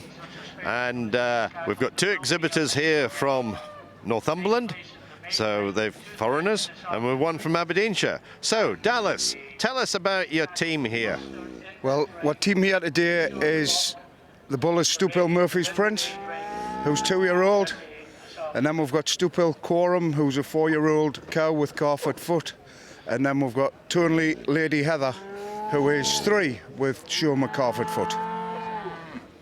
So, you've had a great show, because you were, I gather, champion in reserve yesterday? No, we're female champion. Female champion. And male champion. And male champion. And breed champion with a cow and calf. Right, okay. Mark was reserve champion. Reserve. Oh, well, well done. Well, that's good. No, strong team out here. It's competitive, and it's a great show.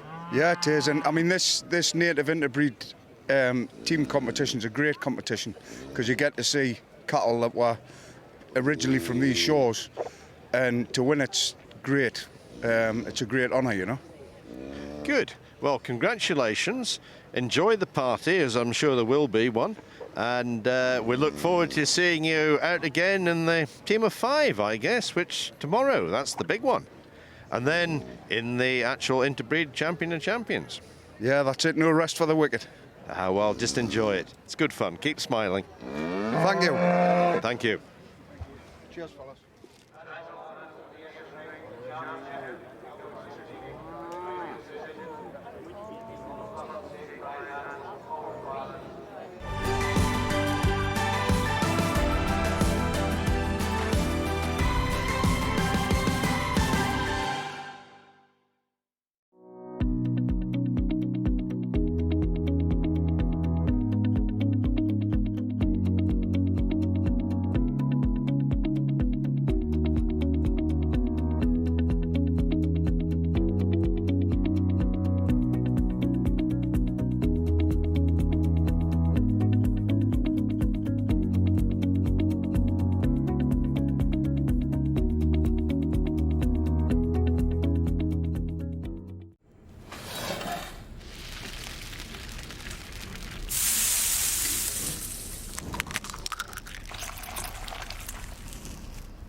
On every farm, from the dairies to each croft, to the growers, the harvesters, the gamekeepers and the stockmen, there's something to be learned from all of them. We are a charity, a team, a network of project coordinators working all across Scotland to help the next generation learn about food, farming and the working countryside, to motivate, inspire and inform children and young people across the whole of Scotland. We are the Royal Highland Education Trust, but you can call us RHET.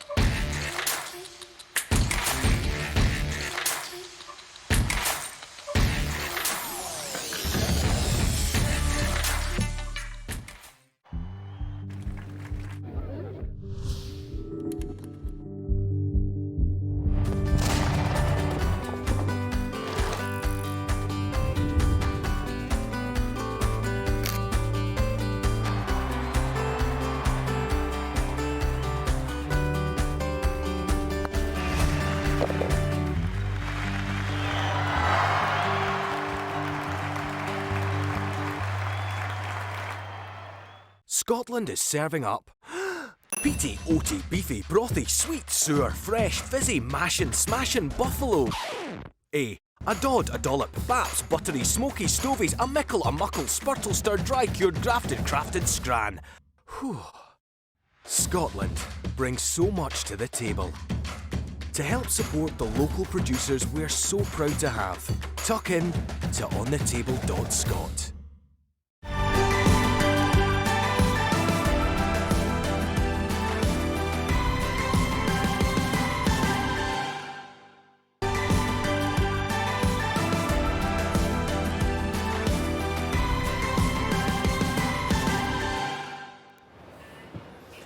Well, what a morning it's been. I am exhausted just watching. Now, yesterday, Sarah managed to get turf me out of the studio just in time for her to enjoy lunch, courtesy of the brilliant Graham Rooney from platform 1864.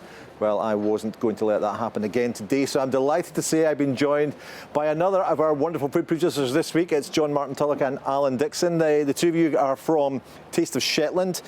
Tell us about what's happening with the show just now. In fact, actually, you should tell me what you're going to feed me first, because I'm looking forward to this. Alan, what are you going to feed me for lunch? We've got some delicious Shetland king scallops here.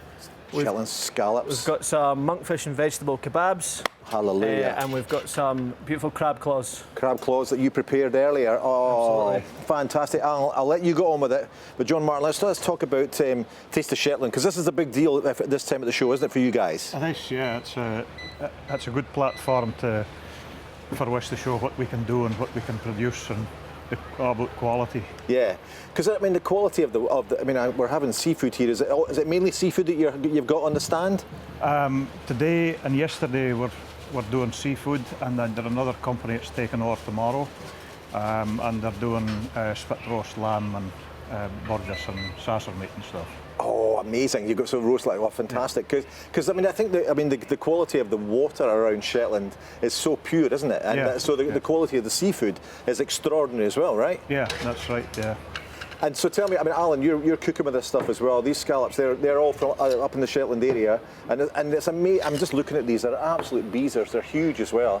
I mean, when you're cooking with this kind of stuff, are you changing it a lot, or are you just letting the quality of the produce? We're serving it really au natural, so it's just getting a little bit of oil in the pan and then a little bit of sea salt on them, and other than that, it's just completely fresh and letting the produce speak for itself. Amazing as well. I was up here. I'll let you carry on, man. I'll let you just keep going, just because I'm desperate to taste it. So that's the old monkfish kebabs going in first of all. Now, John Martin, let's tell me about during lockdown, because a lot of food producers and shops and all that kind of struggled during that time. What was it like in Shetland during that time, though? Well, we were just really set up business, or we were been processing fish for a year or so, but we were just opened our on-site shop. Right. And then lockdown happened, and of course we had to shut the shop, and we weren't really sure what we were going to do, but there were a lot of people still telephoning and wondering about getting fish. Aye. So we got a couple of vans and started taking orders and doing deliveries. Deliveries as well, right? Yeah. So that was very busy time doing that. And that's great. So busy is fantastic, isn't it? Because, like, you know, it's a great thing when the local people sort of rally around and they think, we're going to eat local because we've got some of the best produce in the world on our doorstep. Yeah, it's great when they're like saying, this is fantastic, we'll just have this, right? Absolutely, yeah. No, it certainly was a busy time. I think just we trying to distance people to different households. Then it was just me and my wife and my 2 sons and daughter. Yeah. It was just in the shop and taking calls and making up orders. And my young lass, she got the scallop shells and started drawing pictures on them, and she'd made bits of pictures and fantastic. With rainbows, so she put that randomly into the customer's orders. Into the orders, I bet they loved that. So even to this day, some of the people still has the notice up on their door when they're delivering. That's amazing, and of course the rainbow was the sign of the NHS as well, wasn't it? So all these workers. Alan, I'm loving the smell of that monkfish kebab there. And so again, they're caught up in the Shetland area. Yeah, this is all fish that John's brought with him from Shetland. He's broken it all down and brought it down fresh with him. Yeah. And I was up in Shetland about a month ago, and I tasted some mussels from Bastavo, the boys there at Bastavo, and they're producing them naturally, but on the ropes there on the strings.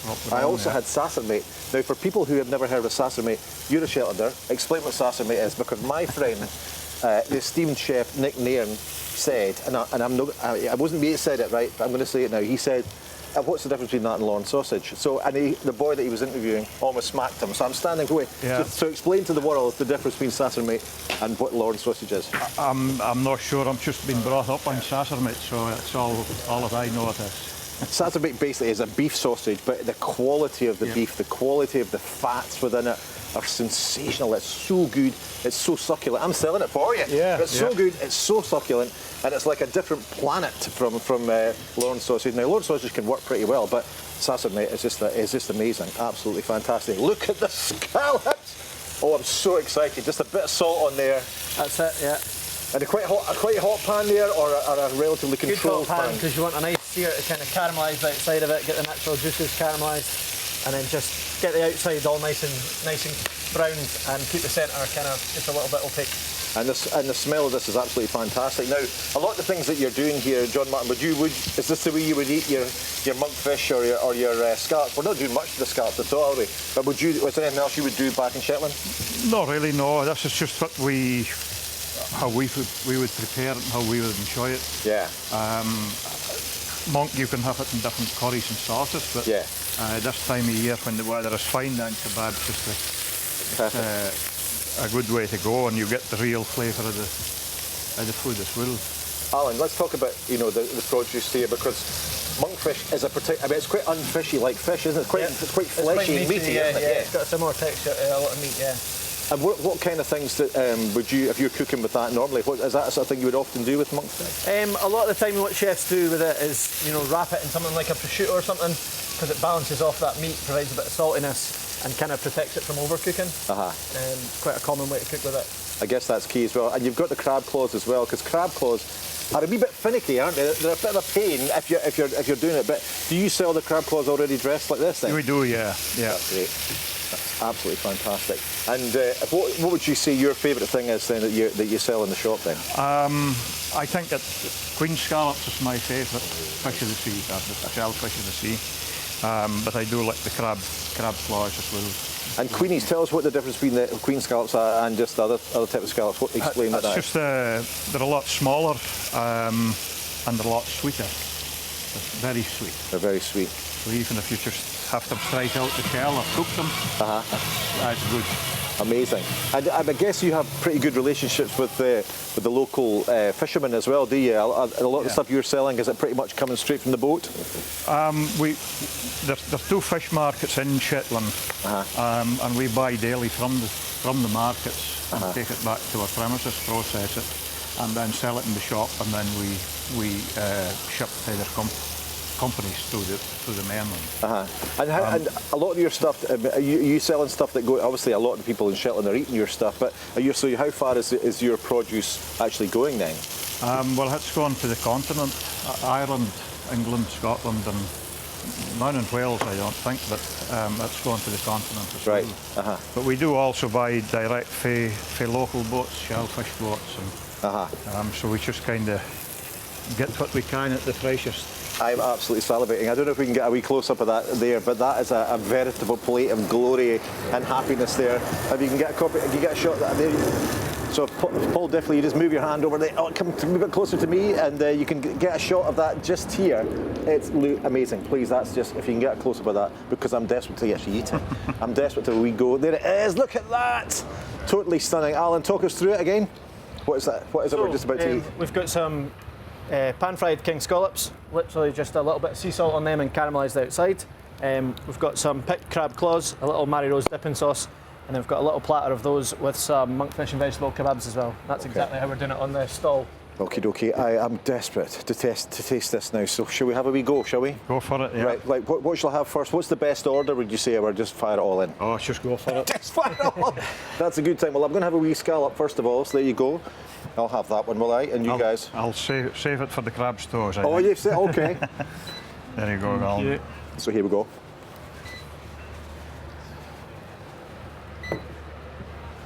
Oh my goodness. Oh, that's so juicy. Delicious. Oh, amazing. I can't actually speak. But that, and it's so good. And what about the quality of this? We've got a wee bit of the old monkfish kebab as well. Yeah, it's brilliant quality, you know, as you've seen there. It's amazing. A chef does so little to that, it's just a little bit of seasoning. Seasoning on it. And a quick cook, keeping it nice and fresh. Creamy, fresh. The texture is amazing, and it just melts in your mouth. Absolutely. Let's get on to the old monkfish. You come on now. Let's go. I'm not. Oh, you go. On you go, John. Please, boys. When I put this in my mouth, of course, I won't be able to talk again, but it's truly delicious.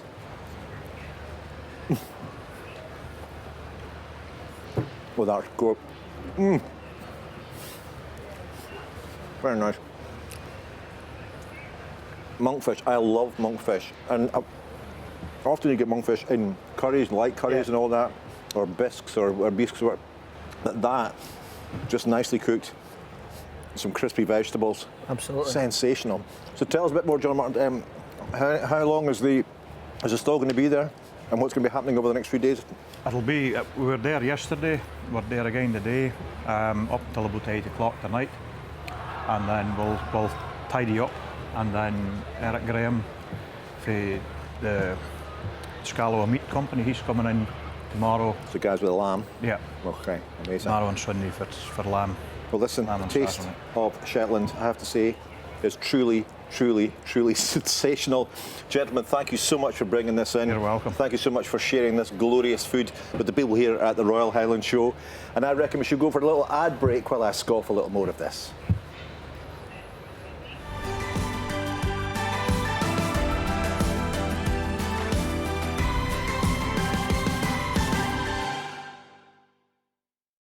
Royal Bank presents You Can Dream. The savings goal tool on the Royal Bank app is a quick and easy way to help make your dreams come true. So whether you're wanting to treat yourself,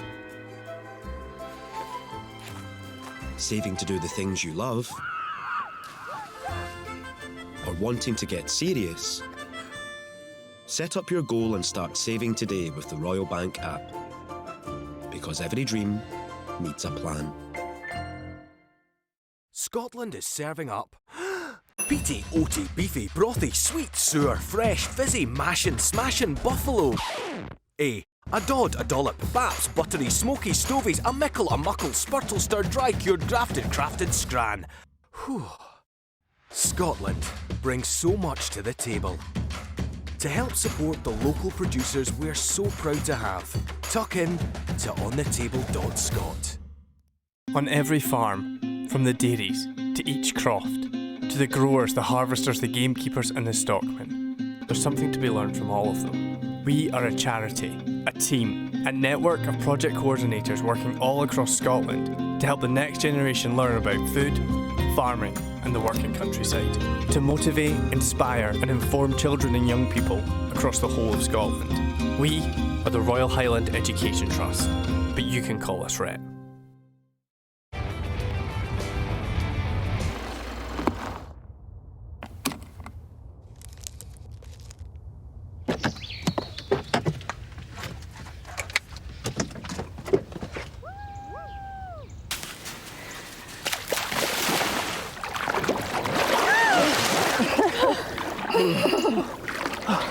breathtaking refreshment. Cold dip, not essential.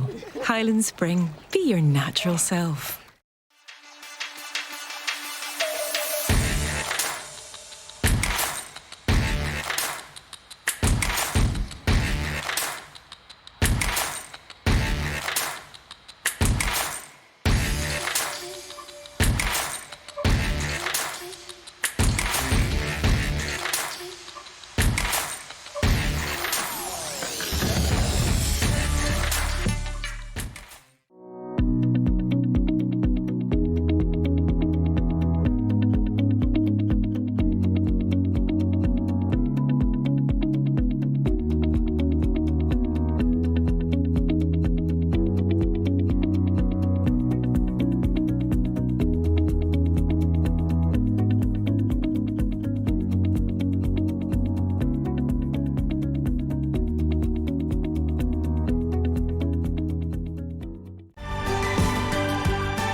Welcome back to RHS TV and the 200th year of the Royal Highland Show. Now, exploring the sights here at Ingliston is one of the great joys of the show, and there's so much variety around every single corner. And one area which has always provided some really great action is the forestry arena. We went along to see some of the competition in action, including something of a family affair.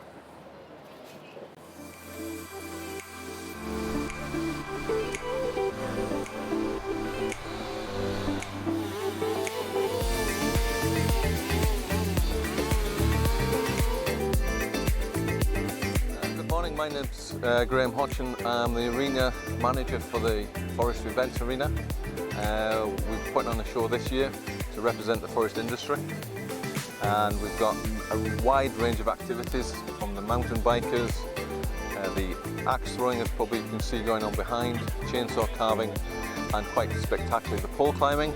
Great opportunity now to thank everybody for their sponsorship and hard work in turning up this year to put on this fantastic event. What we're trying to do is represent the industry in all its different aspects, so it's nice to see the stands filling up again.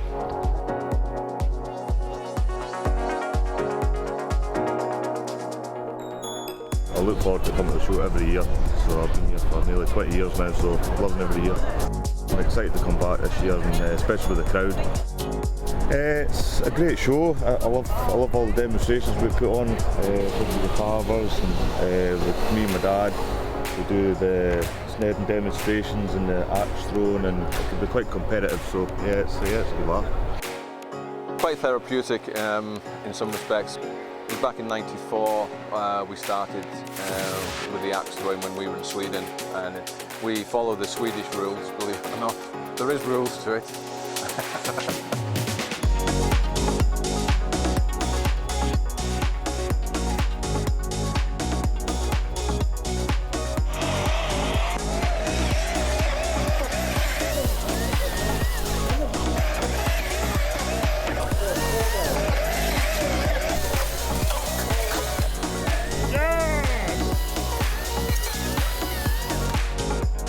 The insight of, like, when it comes to the snedding, how quick it can get done and safely, and as I say, with the axe throwing, a lot of people see the axe throwing, so yeah, it's a buzz. My favourite, probably, I would say, I do enjoy the chainsaw carving. I think their work's absolutely phenomenal. There's a great interest in it, nationally and globally. One or two of the carvers actually travel abroad to do the carving.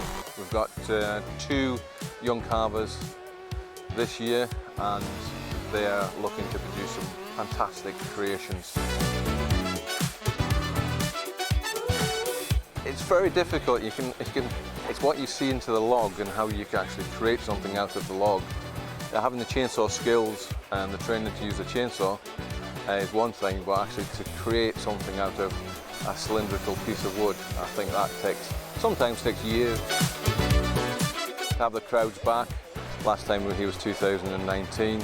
I think it's just absolutely brilliant that we've actually got the crowds back. So it's a massive achievement. It's hit its 200 years and I hope to be here for many more.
On every farm, from the dairies to each croft, to the growers, the harvesters, the gamekeepers and the stockmen, there's something to be learned from all of them. We are a charity, a team, a network of project coordinators working all across Scotland to help the next generation learn about food, farming and the working countryside, to motivate, inspire and inform children and young people across the whole of Scotland. We are the Royal Highland Education Trust, but you can call us RHET.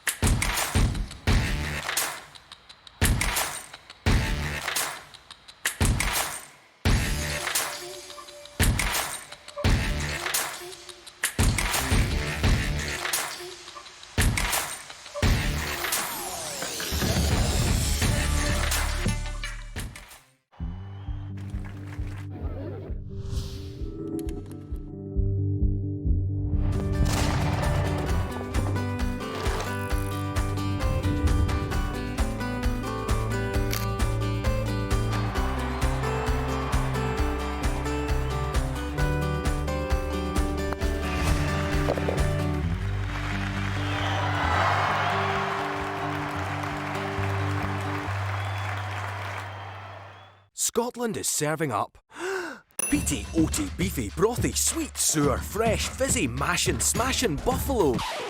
A dod, a dollop, baps, buttery, smoky, stovies, a mickle, a muckle, spurtle, stir, dry, cured, grafted, crafted, scran. Whew. Scotland brings so much to the table.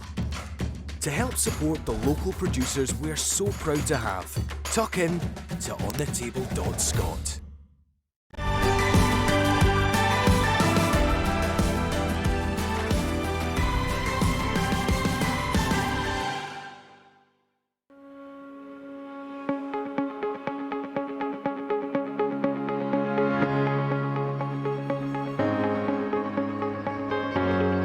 We are in the goat tent, which is at the bottom of the countryside arena.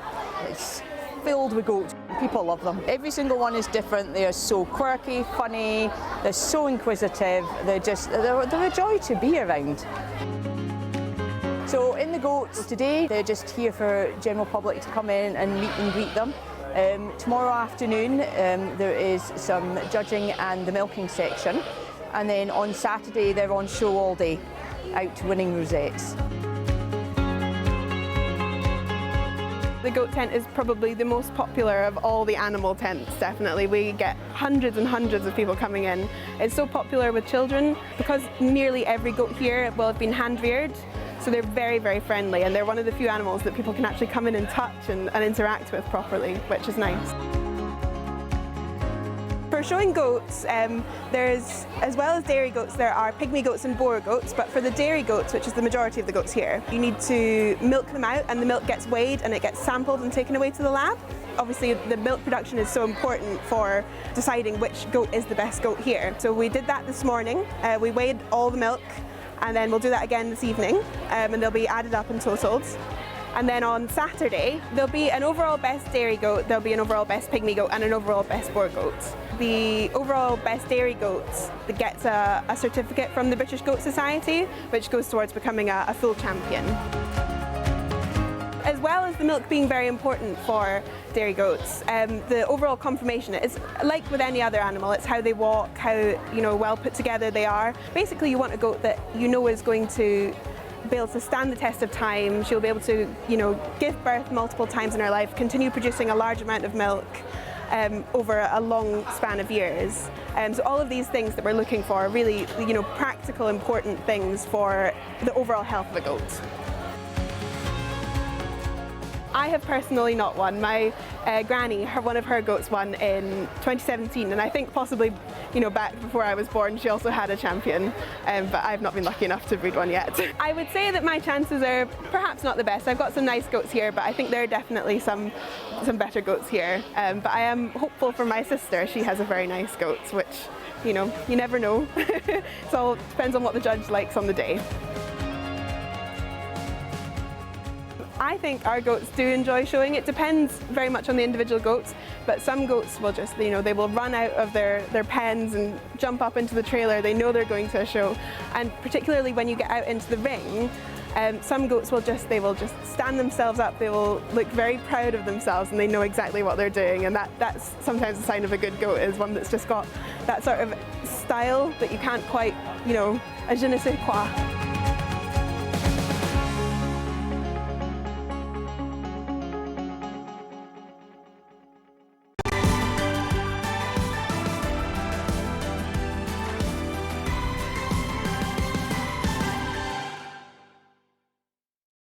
Royal Bank presents You Can Dream. The savings goal tool on the Royal Bank app is a quick and easy way to help make your dreams come true. So whether you're wanting to treat yourself, saving to do the things you love, or wanting to get serious, set up your goal and start saving today with the Royal Bank app. Because every dream needs a plan.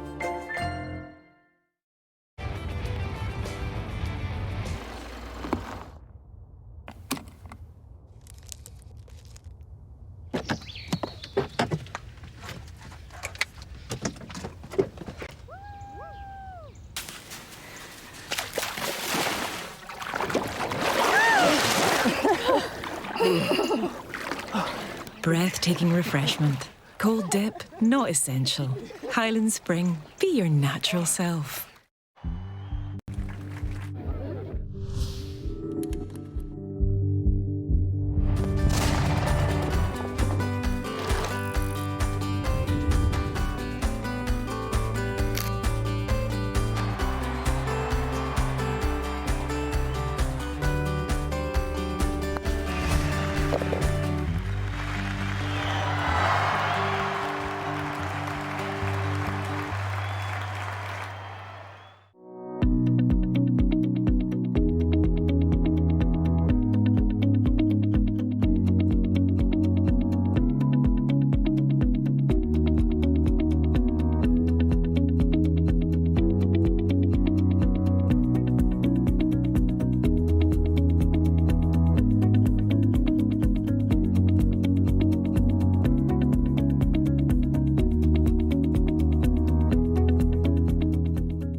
Galloway and MacLeod have been producing market-leading livestock feeds for the UK and global farming industry for more than a century. All our feeds are freshly made in our mill with premium ingredients to ensure consistent, high-quality products. Our Omega range of feeds are highly palatable and have been proven to produce show-winning livestock. Galloway and MacLeod, a customer-focused, results-driven company serving the needs of livestock farmers at home and abroad.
So we set up the Retraining of Racehorses Society a few years ago, and it's really to encourage people to see the racehorse as something that can go on and do other disciplines. So there's some fantastic ex-racehorses that are great eventers, show jumpers, do dressage, and actually are just jolly nice family horses. And it's great, you know, as an industry we produce a lot of horses every year. Some of them don't make the grade, and even the ones that do make the grade, it's great for them to have another career after they've finished racing.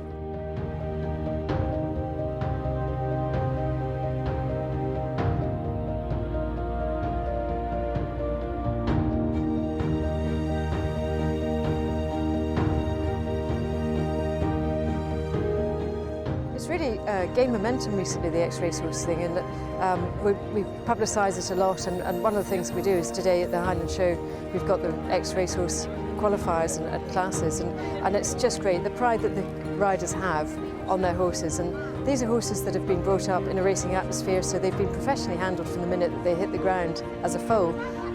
So it's ideal for them to come here. A few of them probably find it a little bit jolly, but normally they adapt to other disciplines.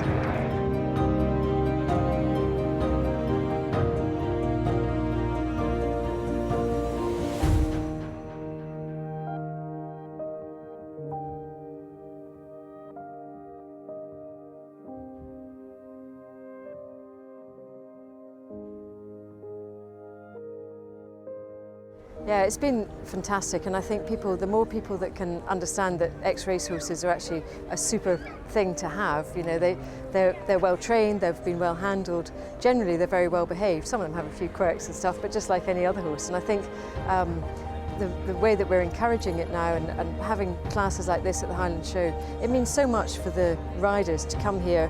This is, you know, the Highland Show is something that's within every Scottish equestrian's psyche. We love coming to the show, and to be able to bring your ex-racehorse here and show it off is fantastic.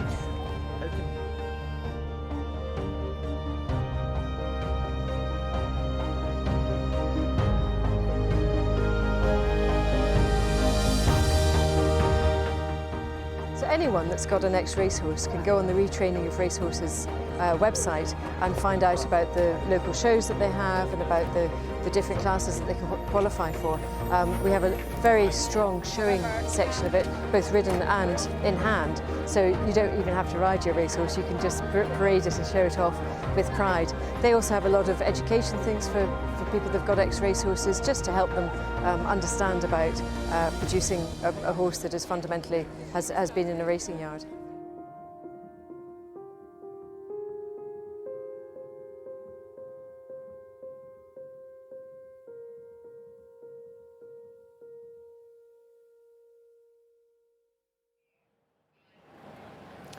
A great story there about new life for ex-racehorses. Now, one of the great things about the Royal Highland Show is that it really does span the generations. Whether you're coming here for decades or this is your very first time, there's always something new to learn. And this year, the younger generations have been flocking to the RHS Discovery Centre. I'm Alistair Marshall. I'm a dairy farmer from Dumfries and Galloway, and I'm also chairman of RHS. So we at RHS invite schools onto our farms, we bring kids on to explain to them all about farming, make sure they understand agriculture. Nowadays there's more and more kids that live in towns. They don't actually, we had a lot of rural children in the past. People are moving more into towns that they don't actually understand what it is we do and the processes of agriculture. I really think it's important that children understand where the food comes from. There's so much in the news just now about carbon footprint, net zero, and we need to show that farming is working with the planet and producing food sustainably. And for me, it's actually getting kids to come on and seeing them enjoying the experience and understanding more about farming and where the food comes from. RHS is a charity. We have 13 countryside initiatives dotted around Scotland. We rely very much on volunteers to do the farm visits, to do school visits. The Highland Show, the Royal Highland Show, is one of the main donators to RHS, and it's really the charitable arm of the Royal Highland Show. So my name is Chris Patterson, and I am a project coordinator with RHS, the Royal Highland Education Trust. RET's main priority is getting children out to learn about food education between the ages of 3 and 18. So we do that by getting them out onto farms to actually look at where the food's produced and where it comes from. Ultimately, we're looking for a healthy eating diet, and when children find out that food is produced on the farm, then it's something that they can replicate themselves. Even in a window box in a flat or in a garden, they can still grow their own food. So RET's a charity and it's a volunteer organisation, so what we're always looking for are more volunteers. It could be someone taking a farm visit for an hour and a half, it could be someone going into a school for half an hour, it could be someone just turning up once a year at an event. Anybody that can be a volunteer with RET, they just apply to their local area and we take you through the process. So my name's Glenn Nielsen, I've got a dairy farm in Straven, South Lanarkshire. Milk 440 cows with my dad, my brother and a couple of workers. Got involved with it a couple of years ago. Dad signed me up to it and I've done a couple of visits a month generally when it was busy before lockdown, so I really enjoy it. I enjoy getting the kids around, get them asking questions. The parent helpers are always interesting. It's quite amazing how little people know where their food actually comes from. You know, social media's got a lot to answer for in my eyes. Farmers get slated as the bad guys all of a sudden, you know, and I kind of think, you know, we get called animal abusers and, you know, whatever. So I love to have people around and say, come on, have a look, see what we're actually doing. We're not using hormones in cattle, we're not doing anything wrong. You know, our whole life revolves around making cows as healthy and happy as they can be. So I like to educate people on that and show them what we do, you know.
Welcome back to the Royal Highland Show and RHS TV. Now, it's quite an extraordinary day. This is day 2, of course. Yesterday, they sold a huge amount of tickets, 48,000 tickets. That was a record yesterday. Today is completely sold out. Tomorrow is completely sold out. Still tickets available for Sunday. Let's go to some live pictures of the sights and sounds of the Royal Highland Show 2022, because it really is quite amazing. Look at that. These are just behind me. They're looking over the main ring there. They're just having a little chilled out afternoon. It was beautiful and warm here this morning. It almost looks like Henman Hill from Wimbledon there. Great pictures of people just looking over the main ring. In the main ring this afternoon, there's going to be handheld horses, hand-led horses coming up reasonably soon. There they are. And earlier on, we had amazing kind of show jumping happening over in some of the other rings as well. And look at that. This is such a lovely atmosphere here at the Highland Show. And amazing that this day, second day, we've sold out. Yesterday, 48,000 tickets. That was a record. We've never seen that before. And just the atmosphere here is really simply sensational. There's the crowd. Oh no, this is a new thing for the Royal Highland Show. This is the big wheel. Now, if you get to the very top of that, I'm told on a day like today, which is a very clear day, you can see all the way down the Forth to Leith. You can look over the Royal Highland Show site, because the site here is absolutely vast. Not only we're showing you all the animals here, but of course there's all the produce as well. There's the Highland Hall where all the big cows are kept. And the amount of machineries they have is incredible as well. They have lots of combine harvesters. I actually heard one of the farmers telling me yesterday they've got a completely remote tractor, so no farmer in the tractor. Can you imagine that doing your ploughing? That would be pretty scary, but you can sit and get a cup of tea, get the feet up if you're in a remote tractor. So the very best technology is here, all the best animals are here, all the best producers are here, all the best people are here as well, and it really is an absolute joy to be here at the Royal Highland Show 2022. Record-breaking crowds and lots more to come this afternoon. We'll be bringing you live action from the sheep rings fairly soon, as these guys here are just having a wee refreshing glass of pina colada there, and in the beautiful sunshine, a warm day, a sunny day, a fine day here at Ingliston.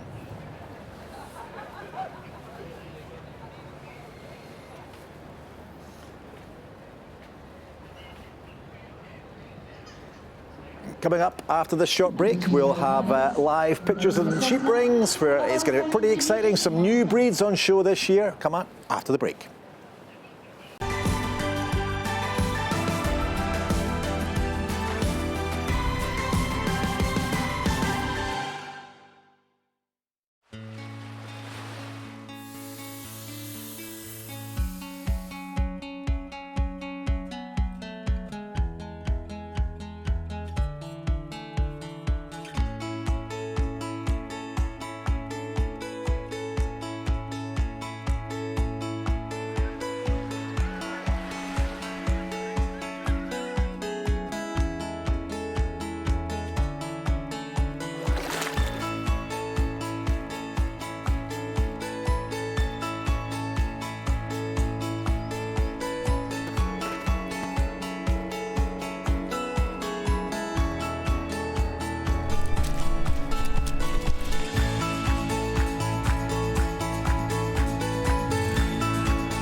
Galloway and MacLeod have been producing high-quality horse feeds for more than a century. All our feeds are freshly made in our mill with premium ingredients to ensure consistent, high-quality products. Our bespoke feeds, including the Omega breeding and young stock mix and Omega competition mix, are formulated for elite performance and condition. Galloway and MacLeod, a customer-focused, results-driven company serving the needs of amateur and professional horse owners across the UK.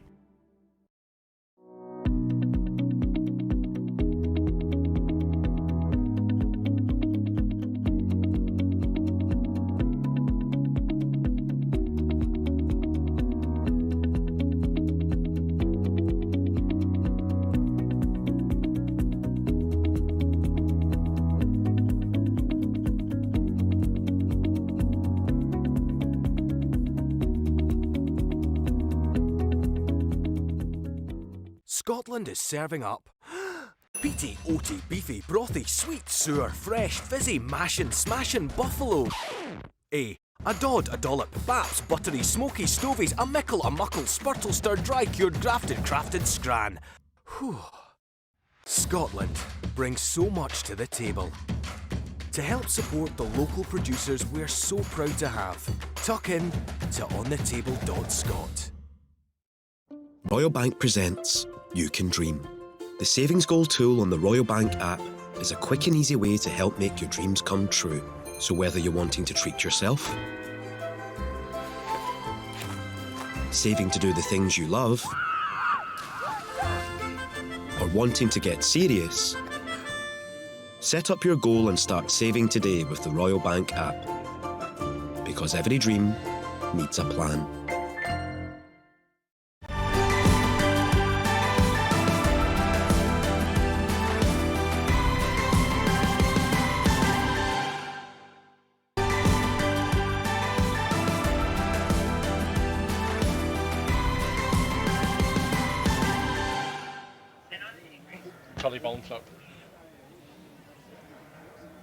Welcome to back to the sheep judging rings at the Royal Highland Show, and as always we like to thank our partners, the Royal Bank of Scotland, who've been supporting this show for a long time, since 1981 I think, and I have with me, we're going to be looking at the Rouge d'Ouest judging this year, the British Rouge I think they call them now, and I have in the commentary box with me Michael Graham from Antrim in Northern Ireland. Michael, welcome. Thank you very much, I'm glad to be here, and thank you for your invite, Andrew. No, well, I haven't been down the lines to have a look, but I believe there's a fairly good show of Rouge about here this year. There's an excellent show of Rouge and an increased number of exhibitors. Some established visitors and exhibitors from as far as Cornwall. From Cornwall, oh wow. And that's it's a breed that's on the up. I mean, the breed has been around a long time in the UK. Came over in the 80s, I think, and kind of went down the way a little bit. But to the last 5 or 6 years, they're getting a very popular breed again. Yeah, I've seen a real renewed interest both here and our Northern Ireland as well. There's new breeders coming on board, so it's looking very bright for the future. And you're a breeder, of course, yourself, the Tullyvagan flock? Yeah, Tullyvagan flock is one of probably the longest established flocks in Northern Ireland, so we've enjoyed maybe 35 years with Rouge. Oh, right. Okay, so you'll be the man giving me the information then. I'm afraid I used to breed Blue Domains, but I know a little bit about the Rouge from seeing him across the ring. Same sheep, different colour, I always said. Yeah, a bit of competition for us. But it's grand to see such a great show of people around the ring, and this lovely sunny day is continuing there, and the sun's gone in a little bit now, so it's not quite so hot and sweating that maybe it was this morning. But it's fantastic to be back at the show, isn't it, Michael? It's just great to see all the people here getting out and about. Yes, and it was very pleasant for exhibitors this afternoon bringing out sheep. As you said this morning, was pretty hot for both man and beast. Well, the men that were out this morning are all getting rehydrated there just now, so if that's what we can call it. And I'm sure our judge from the TEXELs this morning will be getting himself definitely. He looked like he had a thirst when he went out of that ring anyway, and it was a great show of TEXELs we saw this morning. I don't know if you saw them, but they were a credit to the breed, weren't they? Excellent show of TEXELs, and your judges got through them fairly quickly and a swift end, and some beautiful sheep. He certainly did motor through them, and he was enjoying himself, as he said later on. It's probably he enjoyed himself better being on that side of the halter than the other side. So yeah, I think he had a good time. And you can't see around here, but there's a few other rings of sheep being judged there. So we're right in the thick of the judge, the last day of judging the classes here at the Highland Show, and. Behind us, the Beltecs are coming into one ring, and in front of us, there's the North of England mules are being judged here, and hopefully our Rouge will come through the gate when the stewards can get them all woken up and bringing them in. So stay with us.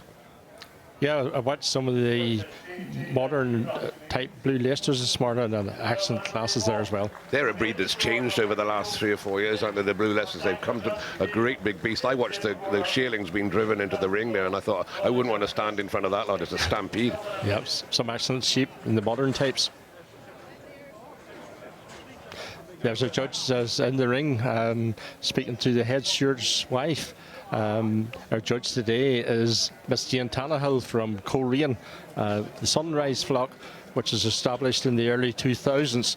So Jane has had a very successful time with the Rouge. Jane works in managing the veterinary practice, but also started up her own business with farm supplies. So she's speaking to her earlier, she's really looking forward to getting really hard at work at these classes. And here we come. Here's the runners and riders starting to come into the ring there, and let's take a look at these. For those of you viewers that don't know what a rouge looks like, there's a pretty good example coming through the gate there. Yes, a good sized sheep with well fleshed and appears to be great on his legs and feet. And we'll see how fast he runs when they let him off. That's one thing with the rouge when they let them go there. You've got to be athletic to catch these boys. I tell you, they've got a bit of life about them. They have, but that has changed over the years, and I think they're a lot more docile maybe than the original import some 40 years ago. Well, we shall see in a minute. But as you can see, this is the breed that they like to show them without the halters. And without the halters, you can just get to see the head and the legs a lot better, can't you? Oh, you can. I think, you know, putting a halter in any breed of sheep really restricts the movement of it. And these sheep have a great presence with them, and showing them without a halter exhibits that. That's some style about that beast, say, looking at the camera. That one thinks he's going to win, does he? He's fancying himself anyway. He's full of confidence that way, so he is. And Mrs. Tannehill's starting to study and make her way down through that line of the rams. Not a big class of age rams, just the three of them, but three good beasts, and we'll let the lady have a look and see what she thinks of this little lot.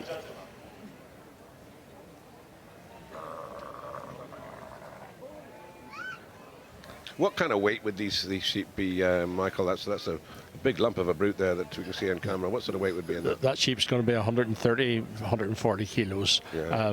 It's that length that weighs as well. So it is, and they're pretty bare clipped. What you see there's all sheep. You go in the ring at the moment, you have one of the breeders who established the breed in Scotland, Mrs. Imla, Miss Pat Imla, and actually some of the new breeders in there as well. Well, they're three fairly uniformed sheep, aren't they? And they're easy fleshed, are they? I mean, these sheep are taking a fair bit of feed, I suppose, and getting that weight on them as well. It's about keeping the legs right, isn't it? It is, and over the years, that has become maybe a feature. The breeders have improved. And it's probably similar to the Blue Domain breed too. But there's excellent fleshed sheep now throughout the breed, and they've combined that with the ability to keep the maternal traits, and that gives them a really good combination. Certainly they are a maternal breed, aren't they? And a real milky breed, the same with the Blues are. These originated, of course, in France and fairly central France, I think. The Rouge de l'Ouest is. Yeah, Rouge de l'Ouest is interpreted as the red of the West. Recently is centred around the Loire Valley, and the society out there have a performance test station which they put great emphasis on, and that's where the breed originates from, and the central testing is key to everything they do in France. And there's still a few Rouges out there. I know there aren't many Blues left in France. Do people still going back for genetics over there? There are, surely. Mrs. Imla is probably one of the more recent people to import new genetics over the last 3 to 4 years, but the Rouge is still a really strong hold in their home area. And they would be generally the sheep. I mean, I live in France. Generally, the sheep in France wouldn't be anywhere near the size of these sheep. But I suppose you go out there to get a little bit more confirmation back from some of those French sheep. That's right. And more recently, I think the French have concentrated, and I've been out there as well to look for genetics. They're concentrating maybe in bringing the size of the sheep down. They're thinking being a 20-kilo lamb is your finished commercial lamb, and why breed big sheep that are possibly not going to be fleshed early enough to meet the 20-kilo target. And are we seeing the same of that happening over here? Now, we certainly see one of those isn't quite as big as the other three. Are they bringing them down a bit now? They are starting to come down a wee bit, but you know, hopefully the British breeders have got a lot more shape, a lot more fleshing, but maintained their size, because with that size comes the quick growth as well. Well, we see these sheep being let go then, so as you say, a bit more docile. But they have a pen in the corner, not a sheepdog, but they have a pen in the corner to give them a hand to catch those up. Yeah, the pen in the corner, but there's none of them making any shape to jump out, so it's a good sign. I did notice earlier on the camera there, Mrs. Tannehill has her mum and dad as well in the sidelines. I don't know whether that's for support or just to be sure she doesn't get it wrong. Well, you need a backdoor team, that's for sure. That's right. The backstop, so she's concentrating on these. I don't know whether we don't know quite their style, whether she's going to judge them on the move or catch them up and then move them around. But it's great to see them moving, and the locomotion on those big heavy beasts is tremendous. For the size of those sheep, there was 3 sheep that really can move. standing nice and square, proper on their legs. That's faultless. Aye, and big ends on them as well, big jiggets on them. Beautiful jiggets in those 3 rams, yeah.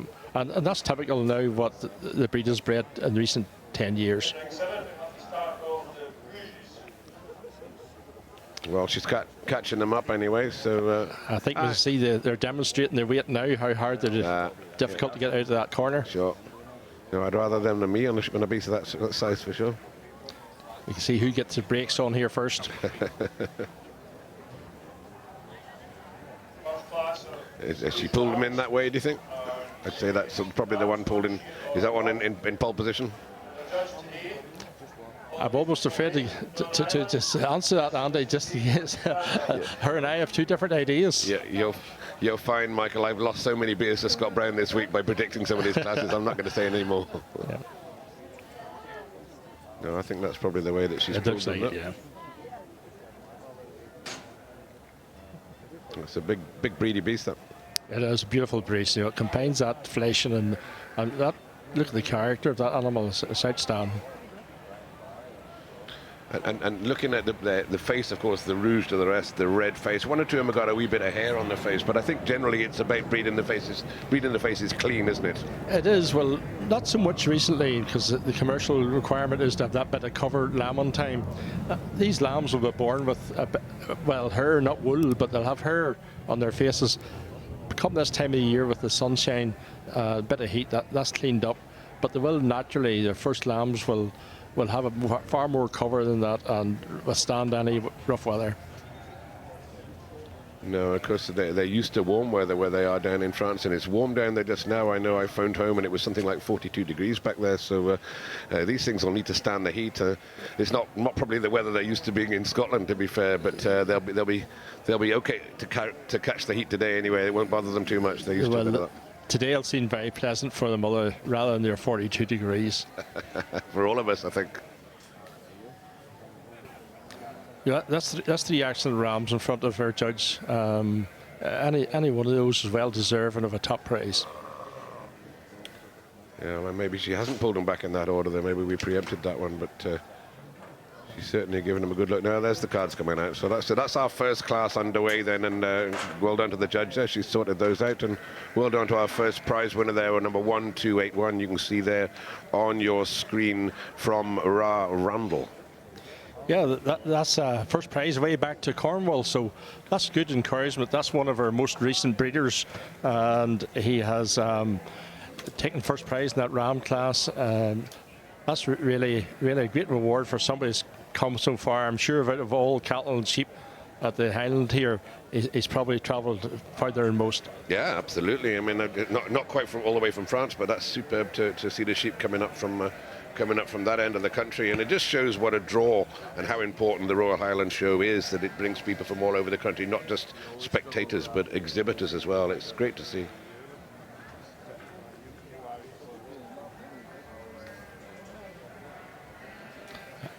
I think the second place there was Mrs. Imla, with the third place going to A. McConnell of Dumfries. Well, as you said, Mrs. Imla, no stranger to this show ring, I don't think. Probably will have picked up a good few prizes here over the years. Has, surely. You know, it's only 2 years since Adrian purchased his first Rouge, so this will be his first time exhibiting at the Highland. Okay, well that's good to know. Then to come in and get in the tickets in your first time, that's always a good start. That's an encouragement that you need there to keep at it. It's a tremendous encouragement for him.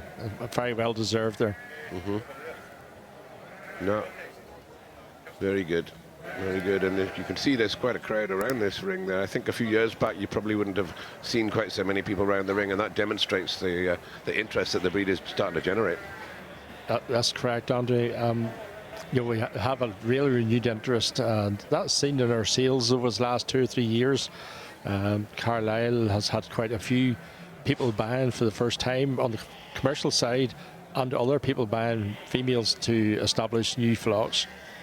And we lost one of the legends of the sheep world, I would say, Percy Tate. And some of those that you don't know, Percy was a motorbike rider. He used to ride the TTE alongside Barry Sheen, going back before many of us were born.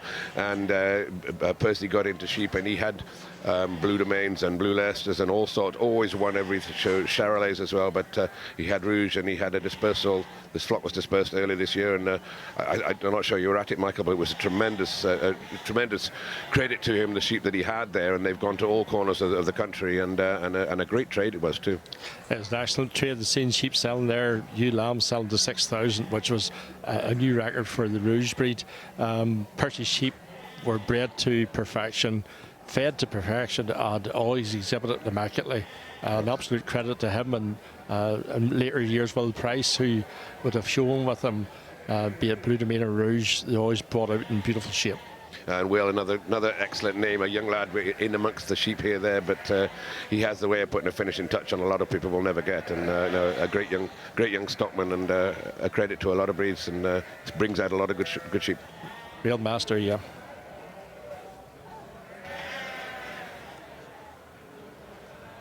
It looks like a bit of a delay to get the next ones into the rings. I hope they haven't all run away. No, I think they're gearing up now. They're in the corner to. They're gearing up, yeah. And we'll get the Shearling Rams in next, and there's 5 entries in that class. And yeah, but I saw there this morning, that there's that many people here today. It slows it up, get the sheep back and forward across that passage to the pens. Isn't it great that there's so many people here to see these beautiful exhibits? Yeah, oh, it is, and they've been here all day yesterday and today. A record crowd, of course, at the Royal Highland Show yesterday, and I believe they're going for another record again today. So I think 48,000 yesterday and 50,000 people through the gate today. So there's a lot to see at the Royal Highland Show, and if you are still thinking of coming in the next couple of days, make sure you get here, because there's so much to see right the way across the board, and the judging of animals will still carry on through tomorrow and through Sunday. And tomorrow, one of the big events is we've got the interbreed pairs at 1 o'clock tomorrow, so that'll be the champion male and female from each breed will come out, and they'll all compete against each other, and that's such a spectacle to see, and even more of a spectacle to win, Michael. Oh, it's excellent for somebody to come to the Highland and be featured amongst the interbreeds. That's the pinnacle for anyone in the show scene. It's everyone's dream. So unfortunately, I'm not going to see it, Andy. I'll go back tonight again, but looking through the stock lines this morning, and the cattle and sheep, is some beautiful stock around. I'm quite fortunate, because I'm supposed to be commentating on the pairs of sheep tomorrow, but unfortunately I won't be able to commentate, because I'm actually exhibiting in it myself, because I've managed to pick up a ticket, so I'll be out there amongst those. I'm not expecting to win anything, but it'll be a pleasure to be out there amongst all those great sheep. Congratulations with that. And how many Rouge do you run in your own flock there, Michael? We normally run about 25 ewes, Andy. It is a hobby for me. Some people's wife will say it's an expensive hobby, like all pedigree sheep, but it's something that I can enjoy outside of my normal day job. And your normal day job being? I'm a farm manager for the Greenmount College's farms, so I've contact with the various breeds and various enterprises every day, but the Rouge sheep give me something a bit of light relief outside of hours. Although that hours can be pretty late sometimes. Sure. So we see the Shearling Rams in there, say 4 of them in the ring, and 4 big Shearlings as well. Some of those Shearlings will be as big as the tops there. They're well grown on, but a lot of the Rouge tend to lamb them quite early in the year, don't they? They're generally around about Christmas time. They have been in the past, mostly January lambing, and be quite honest, more recent. Most breeders are probably lambing in February now. Okay. Seals are not as early as used to be either. It's not the same requirement to lamb early, because most of these sheep will be traded as top lambs. Vast majority of them will come through the breed sales as top lambs. A nice top lamb born in February for an August or late August, early September sale, it works ideal. Yeah. It keeps the skins right as well when they're born that little bit later. And it does, and they're a bit closer to grass, starting to grow as well, and trying to keep the costs down. That's true. And you can see the colouring on these sheep, and sometimes a controversial subject that some of the sheep aren't as uniform. That one, they'll spray a coloured dip onto these sheep just to colour them down. You don't want to see white sheep; they just don't look right. So, but some of them are slightly darker, and some of them are slightly lighter, and some of that's to do with the areas that they come from and the ground that they live on as well. It is, and everybody has their own unique mix. Sometimes that's a well-guarded secret. So it does have to identify sheep there when you're out in the ring. It does also mean if a sheep gets a dirty mark or something in transport or then the pens, that it doesn't show up the same as having a snow white sheep.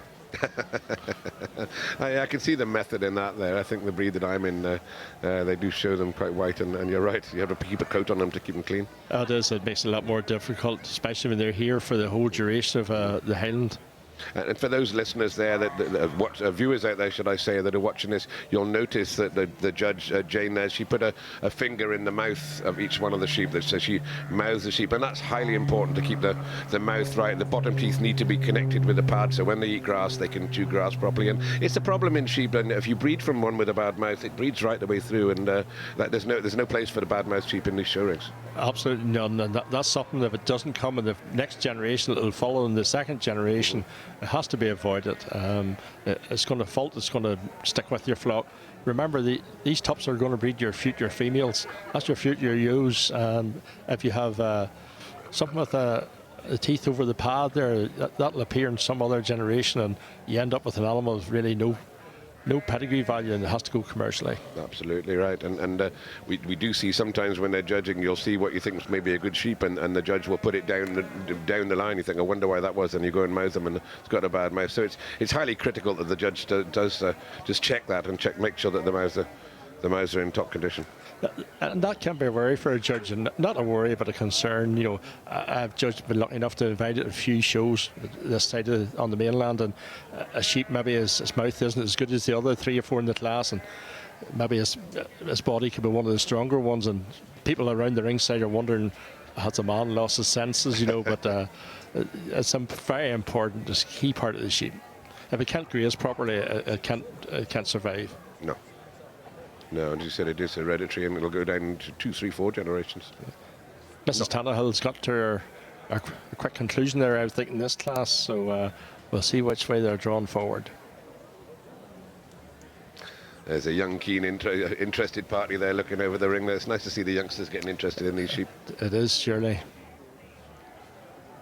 And I think you'll see with Ian Teasdale there, and Ian's bringing the sheep forward. And Ian is a young family, he's a North Yorkshire man, and I've seen his kids down the line this morning, and I wouldn't doubt by the time they get to some of the lamb classes, if they're not holding these lambs, they'll be helping their dad to bring them to the ring. And it's probably a difficult breed to start with. We'll see the young handlers, which will be televised later on this week, and it's fantastic to see all these youngsters bringing these sheep out, but generally they tend to stick with some of the more, when I say the more docile breeds, and maybe the breed's a little bit lighter and not quite so hard to handle, so if the youngsters can start bringing these out, then that's a baptism of fire. It is. I have a young granddaughter who's very keen on them, and I'm going to have to look at either born another breed or whatever, but I was fortunate to be and delighted to be asked to judge the young handlers in the Royal Ulster this year. Oh, well. And I saw that the Dutch Spotted seems to be the docile choice of the young handlers at the moment. Well, they're quite striking, the Dutch Spotted, aren't they? We haven't seen them on the TV here, but they were judged this morning, and in that ring, Ali Jackson managed to win champion and reserve, and I think female champion and reserve, and we'll probably see Ali coming in the ring here as well. I know he's got a few Rouge too, and another able man. Ali's one of her new breeders, started within the last 2 years, and again is started from the dispersal of Percy sheep, and he's been shown widely at your local shows this year. And we'll need to congratulate Ali soon as well, because he's getting married in a week or two, and his future wife, I think, might be the one bringing the sheep out, Hannah. He's going to have to give the show scene a rest for a couple of weeks. Maybe Ali might find that very, very difficult to stay away from the show scene. I think he's a bit of a show junkie, isn't he? Yeah. That's where we all get our fix from. You look forward to this from one year to the next. You certainly do, and we've had a couple of years without it, and they were a miserable couple of years, really. So everybody's had their problems, and I'm sure not having a show is the least of them, but it's nice to be back here, and it's great to see the show just backfiring on all cylinders again. Yeah, it's great to see that amount of stock and people out again enjoying it, and the spectators supporting them. And there we go, that's Jane handing out the cards in Class 2 there, Class 119, and we've got a... That's James Thayer, one of our new breeders from Oxfordshire. So another well-travelled animal, and I seem to remember James' name being in the papers, winning the shows in the 3 counties last week. I have an idea with TEXEL. So, yes, that's right. A man with different strings to his bow. Yep, yeah. So the Southern Raiders are doing quite well here today. So they are. Yes, it's nice when you can come in from a different country into Scotland and pick up a prize or two, because the sheep in Scotland, as everyone will know, or the sheep and the livestock in general, are all very, very strong. So it's always an honour if you can come up here and just nick a few prizes from under the noses there. So yeah. I'm sure James will be happy with that one. Yeah, Ian McConnell second, and the Rumbles, after winning the previous class, third as well. And I think possibly Ian McConnell was fourth. Okay. The judge looks like she's enjoying herself out there. It looks very relaxed and enjoying her day out. And why wouldn't you? It's such a great honour to judge at any show, but the Royal Highland Show, of course, being one of those that's a pinnacle, and it's a dream to a lot of people to get yourself in the middle of the ring there and be qualified and confident enough to go forward and judge these shows. And credit to her, but she looks like she's having fun. Yeah, James has been at sheep from the early 2000s, breeding Rouge. Very, very interested in her, what she applies herself to, and Jane will sail through this. She's a really strong judge. I see she's enjoying a few light-hearted moments there with Mrs. Alexander, and maybe looking for a bit of support as well. Well, I'm sure she'll chat to various people and have a bit of crack with them, but when it comes to putting her head down and getting on with the job, it'll be her own mind that she uses, and she's done a good job of it so far. There's her mum looking in as well, just to make sure she keeps her in the straight and narrow. But speaking to Jane at lunch, we joined them for lunch. She was really looking forward to this and looking forward to seeing the exhibitors here, because like myself, she would have came to the Highland almost every year just to see what the breeders were doing here. And then you know what you're up against if you come over with sheep from Northern Ireland to Carlisle. You know what you're going to be faced with. Sure, and that journey's not as easy as it used to be with all the regulations and restrictions and such like, and it's made it difficult for a lot of guys to get sheep into Northern Ireland and bring them over and take them back again. It's changed days, Michael. It has really resulted, especially in the Rouge breed. We've had to stop coming this last 2 years or 3 years, so and there doesn't look like any ready resolution to that. No, that does make it hard, because the Northern Ireland buyers or Northern Ireland breeders always turn up very, very strong at the sales, and likewise they're good buyers, and it affects the trade. It does, and it does now our genetics a bit as well, because it splits it from the mainland, from Northern Ireland, and we can't share the genetics the same. The good news of us to advertise things was that it's quite easy to move them from our Northern Ireland sale up to any farm in Scotland or England. Okay. Well, we see now the Ram Lamb class, and again it's a few more entries in this one, or a few more entries in the catalogue. I'm not sure if they're all forward, but the strength of them again. I mean, they're huge lambs. They're as big as any breed that's in the show. Yeah, those lambs are mostly, I would think, late January, February lambs, and I was standing up against them this morning. They're excellent lambs. This is probably going to be our largest class so far today.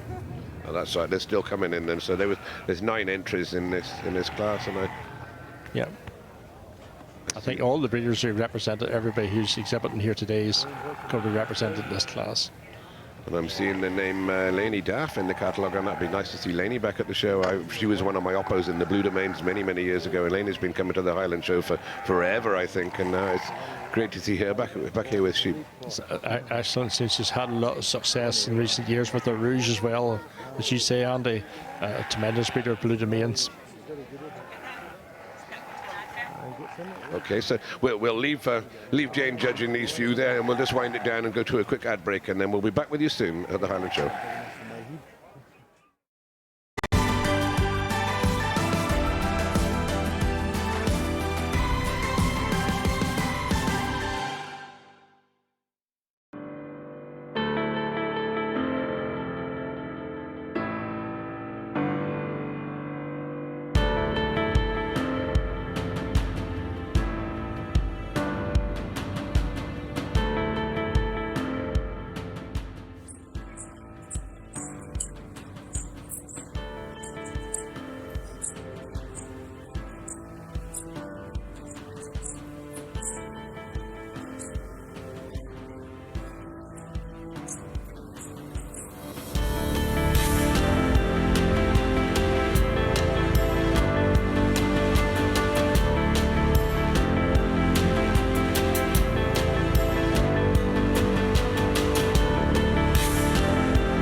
Welcome back to RHS TV. You dancing there? I'm back. Well, yeah, it's Friday, which only means one thing. You're taking over. It's party day. Okay.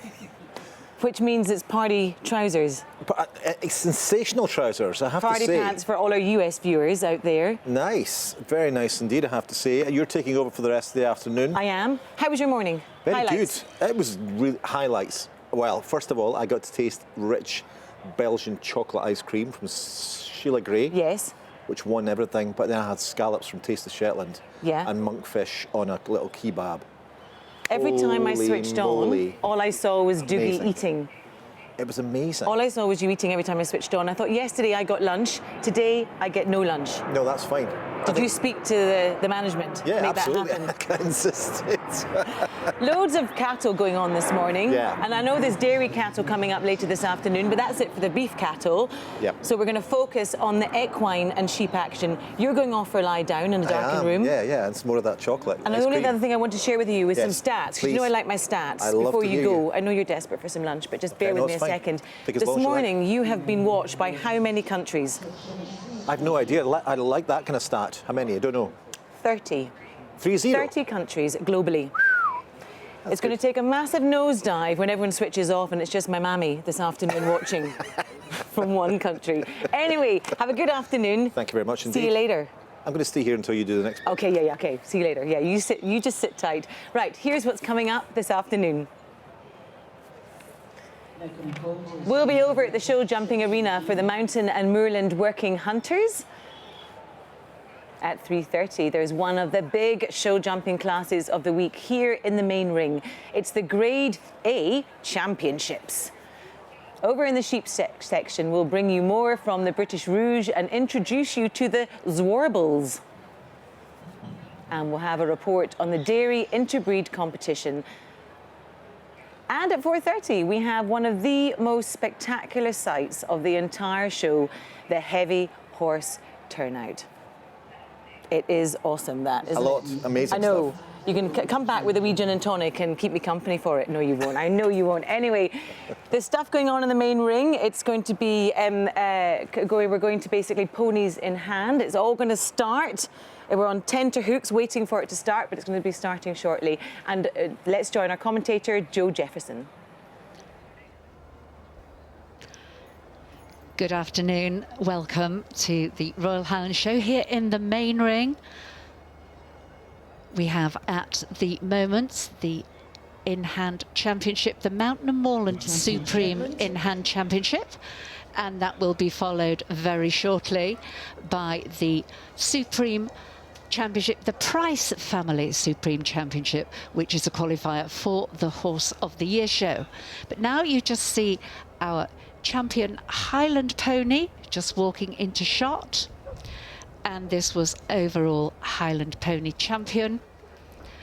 This is a mouse dun stallion. He's called Fandango Nadailach. I think I've pronounced that correctly. He's owned by Dr. Alwyn Pillau, and he's bred by Mrs. Marguerite Osborne. Oh, there we have the Shetland pony.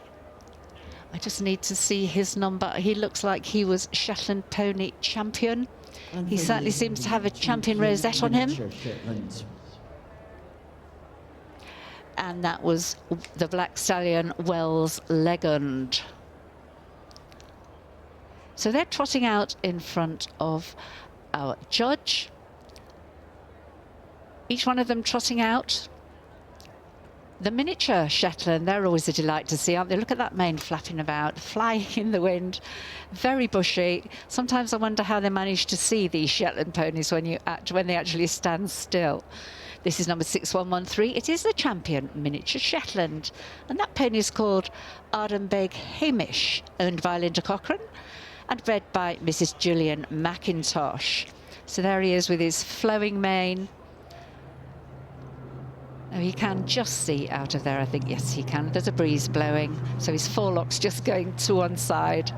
So there he is, a very well-striding, tiny, miniature Shetland pony. So the Shetland ponies were small. They are small because they were bred in the Highlands of Scotland, and they were transported from island to island by boats, so they had to be small.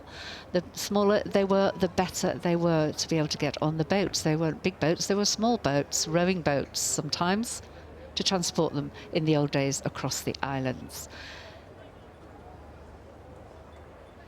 And of course the great mane and the thick coat and tail protected them from the elements. This is number 43 something. If I could see that, that would be lovely. This looks like a Welsh pony.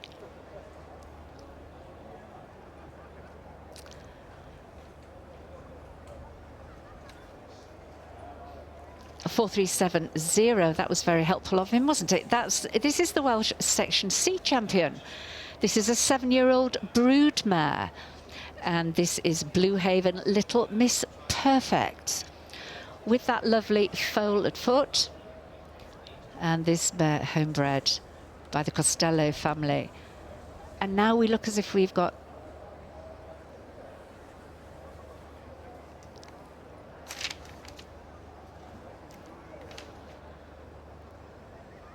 .445. And this overall Mountain Moorland Championship. They are competing for the Waxwing Trophy. And that was just a picture of Tom Best there.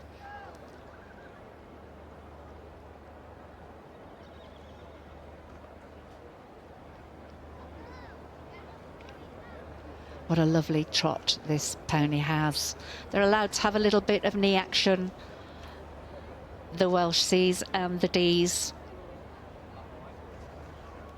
And that was the Welsh C, the brood mare, with her lovely foal at foot.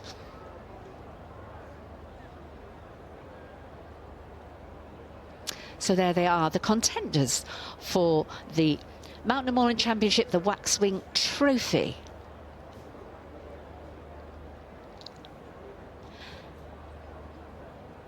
And there's the Connemara.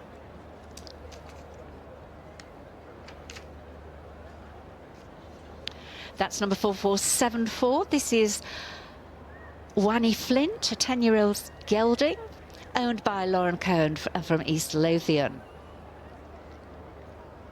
And the Connemara ponies are the only native breeds, the only native breed which actually doesn't live in a herd. So all the other native breeds to the British Isles, they all live in herds, or originally they did, and some of them still do, of course, the Exmoors and the Dartmoors in the wild. And the Connemara was the only pony that didn't, and sort of was part of the family over there in Western Island. And this is the Highland champion. A lovely shot of him. Again, lots of flowing manes and tails as well for, again, for protection up in the Highlands. There's Tom Best, 4325. That was a Section B champion, a beautiful Section B champion. And there's our judge. And Tom Best tells me that he and David Blair from the Waxwing Stud, they are retiring today from the show ring. Certainly not from breeding their beautiful ponies, but they are retiring from showing their ponies in the ring. So it's a big day for them. They chose today, the 200th Royal Highland Show, to retire from breeding. They have been marvellous ambassadors for the Welsh pony breeds throughout the years.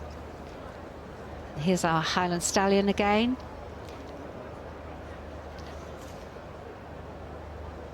He's a mouse dun. His colour is called mouse dun. He has that dorsal stripe on his back that the Dun Highland ponies do have. He's got that lovely walk, very sure-footed the Highland ponies have to be, because originally, of course, they were bred for deer stalking, for carrying the panniers up the hills with the food for all the shooters, and then back down the hill they'd have special saddles on to carry the deer. So they have to have this good springy walk, and they have to be very, very sure-footed. So they have to have good feet. And some of them, of course, are still used for bringing the deer back down from the mountains, from the hills. and some of them are very much working animals. Certainly on the Balmoral estate, they will still be used for that very purpose. There's the Shetland pony.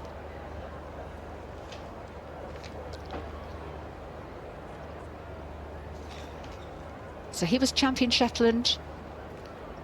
Wells Legrand, the black stallion owned by H.B. Sleigh and Sons. Harry Sleigh, very well-known breeder of Shetland ponies, breeds and sells Shetland ponies all over the world. They are extremely popular. Most of our, well, all of our native breeds are extremely popular abroad, and a lot of them are bred and sold over to other countries. Shetland ponies, they were very useful, of course, down the mines in the old days. Thank goodness they don't have to go down there anymore. But they were very, very useful down the mines because they were so small and because they have a massive power for size. So they were very small and they had huge pulling power to be able to pull the trucks along the mines. There's all the people watching, very interested in what's going on. We've had marvellous crowds here today at the Royal Highland Show, and indeed yesterday, record-breaking crowds. And here's our miniature Shetland. A judge watching him walk up and back to make sure he moves straight. If the horse moves straight, front and back legs, that means that the limbs are straight, and if they're wafting about a bit, it means there's something a bit crooked somewhere within the legs. And the ponies, with the best conformation, stay sounder longer and hopefully live longer. They're very jolly, aren't they, the Shetland ponies? They're always so bouncy. Oh, it's nail-biting stuff, obviously, for one person up there in the grandstand. Memorial Rose Bowl. I wonder, they look very concerned. I wonder if they have a pony in this championship. Quite possibly they do. Presented to the best registered pony owned by an NPS qualifying or life member. So, what would you choose for your champion? It'll be very interesting to see what Mrs. Kathleen Scott chooses. I wonder if you will agree with her.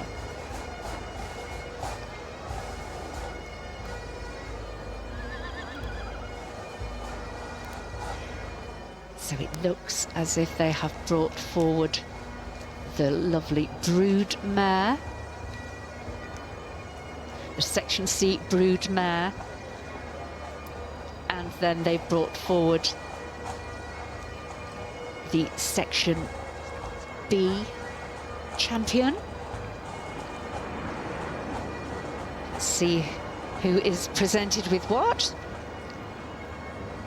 We have quite a few stewards there, and there's Robert, our commentator, down in the main ring. So who has won? It could be the Highland. Normally we would go from left to right presenting, but I have been certainly in places where they've been going the other way. The Waxwing Studs, Waxwing Perlina. The Welsh Section B, the 5-year-olds bred by the Waxwing Studs so much by Earthbow out of Swernclough Perlin. So David and Tom are going to have a marvellous retirement from the showing, taking the Supreme Mountain and Moorland Championship with their lovely Section B Waxwing Telina. Dr. Almond Pillars, Van Gango to Orlick, number 5959. So there's Tom Best doing the handling. This will be a very emotional moment for them. This will be the last time that they will appear in this arena at the Royal Highland, where they've had so many successes, and indeed it'll be the last time where they appear in any show ring up and down the country. I was talking to Tom Best. He said they've had a wonderful, wonderful time showing their animals, and it was just time so here is to then retire. But I'm sure we will see them a lot. They will still be breeding these beautiful ponies. So Tom Best there from the Waxwing Stud with Waxwing Perlina, the beautiful Section B. Tom Best here receiving the champions rosettes, cards, and of course the famous RBS Royal Highland Show Champions sash. So very well done to this. Lots of people still watching. It's a lovely day today. There's a little bit of a breeze, but it's just very pleasant. It's a wonderful day for showing animals, not too hot. The reserve champion was yesterday's in-hand Highland champion, 5959, Dr. So how exciting to bow out on a supreme championship. Very, very well done to them. Dun Stallion won the stallion class yesterday. Just looking for her in the catalogue, this waxwing. Paulina. She's by a stallion called Earth Bogest, out of a mare I can hardly pronounce. Kudkandno, I think, Pelen. Bred, of course, by the Waxwing Stud. That is the stallion, the reserve champion, Fandango Nadella. And the reserve champion looks as if it goes to the lovely Highland stallion. So the reserve champion goes to the champion Highland, and that is the stallion Fandango Nadella. So there's our lovely winner. A very special moment for the Waxwing Stud and for Mr. Tom Best and David Blair, bowing out and retiring as competitors, exhibitors in the show ring, but bowing out in such a way as Supreme Mountain and Moorland champion here at the Royal Highland Show. There will be very, very emotional people about at the moment. Well done, the Waxwing Stud, and great to see him bowing out on this wonderful championship.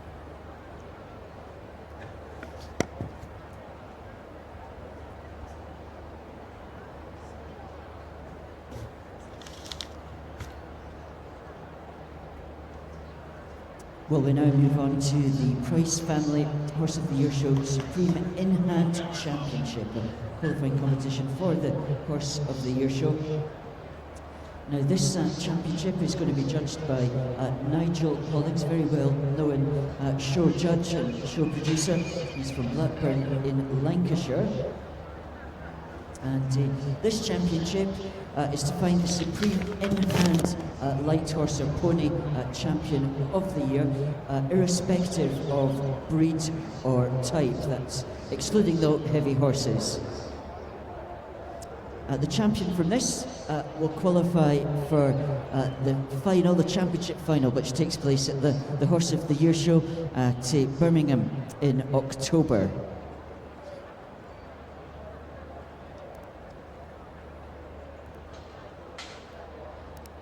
So many of those that were forward for the in-hand championship, the in-hand Mountain and Moorland Championship, stay here in the main ring. They're joined by one or two others from the hunter pony breeding and pony breeding sections that were held this morning down in the TEXEL ring.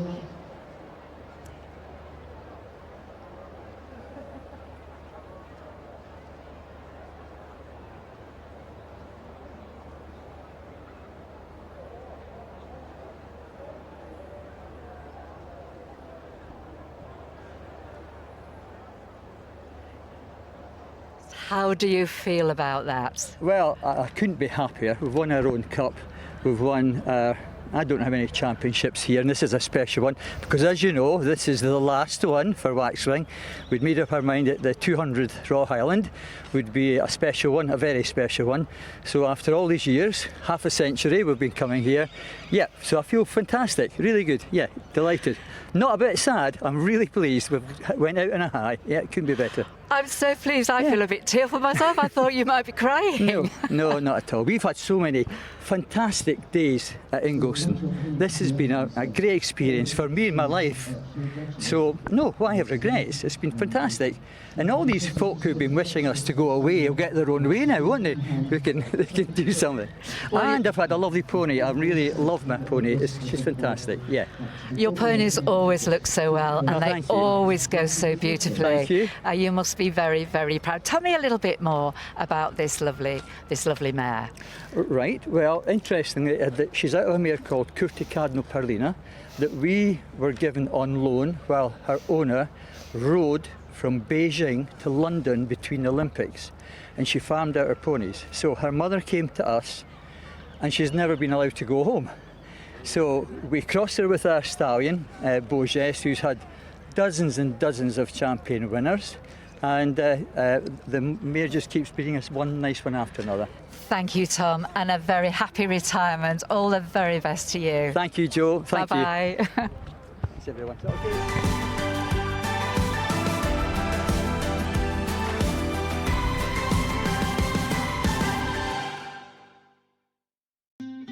On every farm, from the dairies to each croft, to the growers, the harvesters, the gamekeepers and the stockmen, there's something to be learned from all of them. Food doesn't just arrive on your plate. It doesn't just come from the ground. It comes from hard work, early mornings, late nights, through sun, rain, wind and snow. It comes from care and compassion, from tradition and a forever evolving knowledge about the land around us and how it works. We are a charity, a team, a network of project coordinators working all across Scotland, committed to sharing this knowledge, sharing these values and sharing these traditions, to help the next generation learn about food, farming and the working countryside. We take the countryside into the classroom and the classroom into the countryside. We help the next generation to meet the people that grow and rear their food.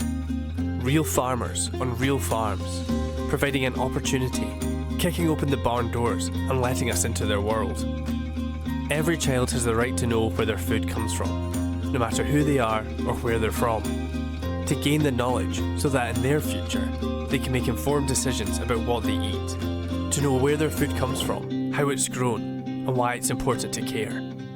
We're a trusted resource of knowledge, giving teachers the tools, professional learning and resources to fit whatever lessons they have, helping them to incorporate the countryside into learning and meet outcomes in ways they would never expect.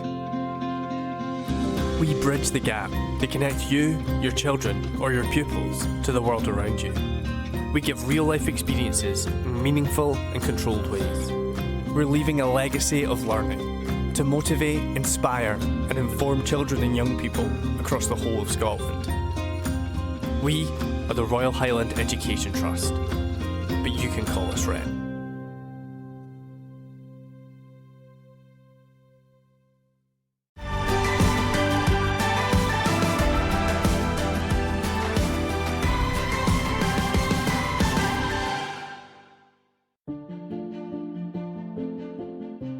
I absolutely love the Royal Highland Show, and it might be 200 years. I haven't been coming here quite that long, but as a kid, it was always the thing that you wanted to do the last couple of weeks in June. And I remember trying to take the day off school. My parents eventually relented when I think I was about 13, and I came here dressed up with breeches and ready to ride a horse if anyone ever offered me a ride. Of course, no one did offer me a ride, but just the excitement of coming here, seeing all the horses, the stands.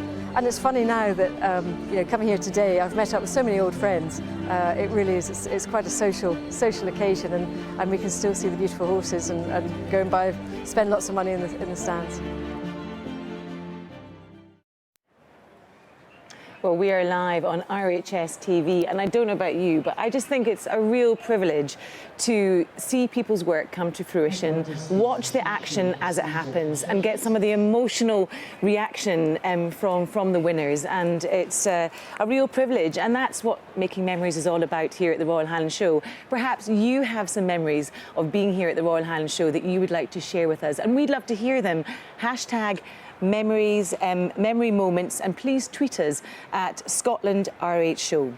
Well, live coverage of the mountain and moorland working hunters continues on RHS TV 2. We will bring you more on this channel as well throughout the afternoon, of course. Time now to head back to the sheep rings and the conclusion of the British Rouge judging in the company of Andrew Goldie and Michael Graham.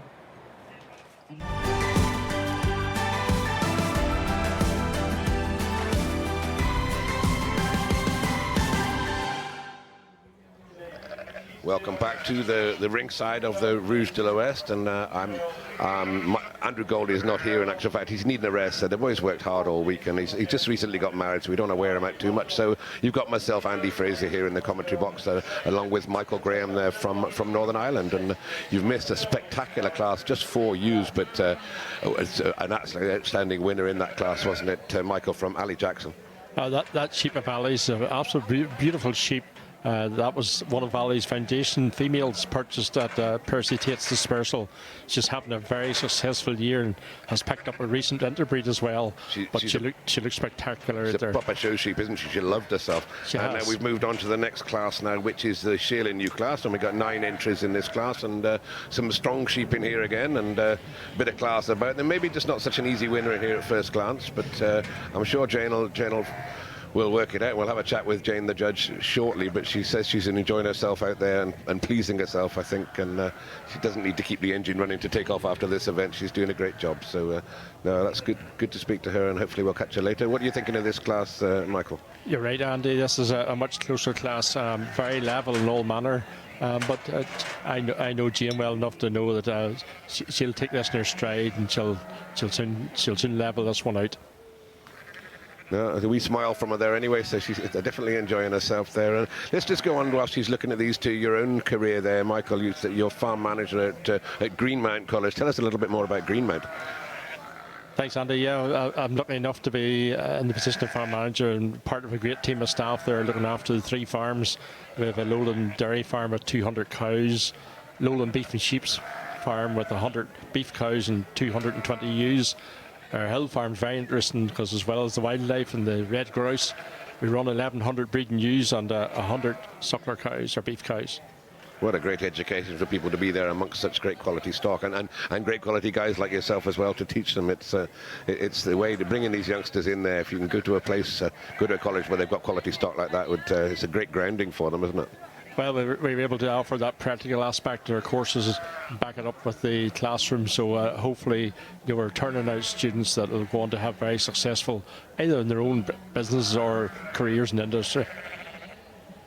No, it's great to see, and a great opportunity for those that get to go there. We're seeing the Rouge close up there. I mean, that's a bonny sheep that he's got there in shot. Yes, that head, and I know there's very small differences here, but for breeders will identify that head you looked at as maybe more of the traditional breed head that there was maybe 6 years ago, and we're looking at a different one now, and it's changed a little. She's got a bit of an eye in her, that one, hasn't she? It has. They've went for this real, probably slightly shorter head, but a very strong eye and full of character. And character is what it's about in this breed, isn't it? They really do have that in spades.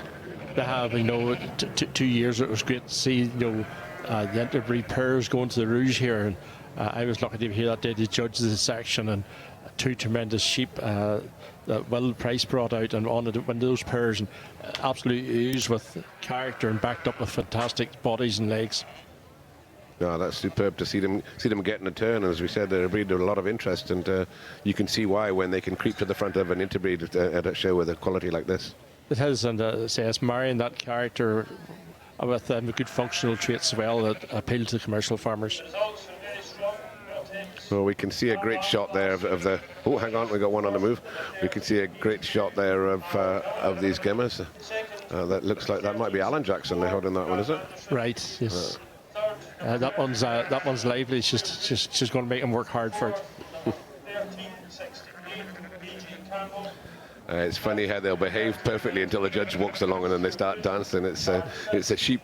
That's a sheep trait, I think. It is, surely.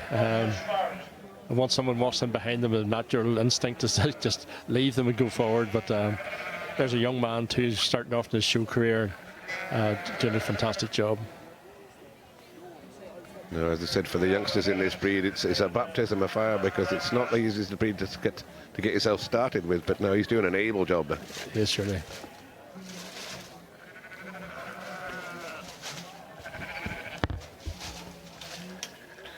So this job's going to give Jane a little bit more of a task than the last 2 or 3. I think this class of Gimmer, it's very often the case amongst the sheep lines here, the Gimmer class is the strongest, often where the supreme champion comes from, as we saw earlier on with the TEXELs, and it's you could say the same might happen again there, although you guys didn't see the class before, which we both kind of like that sheep.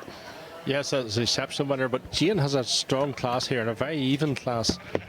She's going to have her work cut out here to divide this, and I would think this very small differences, these sheep, are something that we'll not see either from outside the ring or on our monitor here, and it's going to build very small details when Jane handles these sheep and assesses the fleshing on them. It's going to make the difference in first, second, third, and we'd not be able to determine that from looking outside, and that's why it's always easy, Andy, to judge from the outside, and yes. The pressure's on Jane now, but she'll work her way through it with a nice method. And the ringside judges, you can see them are all lined up there. Every one of them a judge. Everybody thinks they've got the right opinion, but there's only one person that matters, and that's Jane's opinion. Now we're seeing them on the run there. So this is where maybe things will change here. This is where it often can make a difference, and especially in the Rouge breed, we're going to see something here that's going to really, as you say, love itself and enjoy it in that ring, and is going to own the ring and come out at tops if it can marry that up with good legs and a good body. And it's not just in the ring. Sometimes you'll get a sheep that's a real show sheep, we said just now, and that can be in a field of 100, and they'll still just come to the front and show themselves. Well, surely, yeah. Presence, we used to call it. They got presence of character, and that's especially some of these sheep here, and probably in their first outing, so they're going to find this a bit unusual, and they're going to look very, very bright and alert. Yeah, they're certainly alert. There might be a bit of fun catching some of these in a minute, but they certainly are looking bright there. And what size is the gene pool in the Rouge now there? What sort of numbers of members and sheep do we have in the Rouge breed in the UK these days? Starting dividing again, Andy, with some imports from Belgium and France, maybe going back 3 to 4 years ago. And that was one of the difficulties we had, because even with the Southern Ireland breeders, we're all using the same stock and the same genes, and we've been able to widen that with recent imports, and it's probably that time will come again soon, but I suppose Brexit has made that a little bit more difficult again, but every breed needs new genetics or fresh blood from somewhere, and with these new breeders there's renewed interest and huge commercial interest, and it's interesting to see Jane, I think, has made their first 1 or 2 selections there, because I'm amazed, these are very big gimmers. There's some excellent size sheep in these, almost full grown mature weights. We got the young man there handling himself there, diving in there, got his sheep caught up. He did, he made a beautiful job there. Another young man coming in here as well, giving it a go.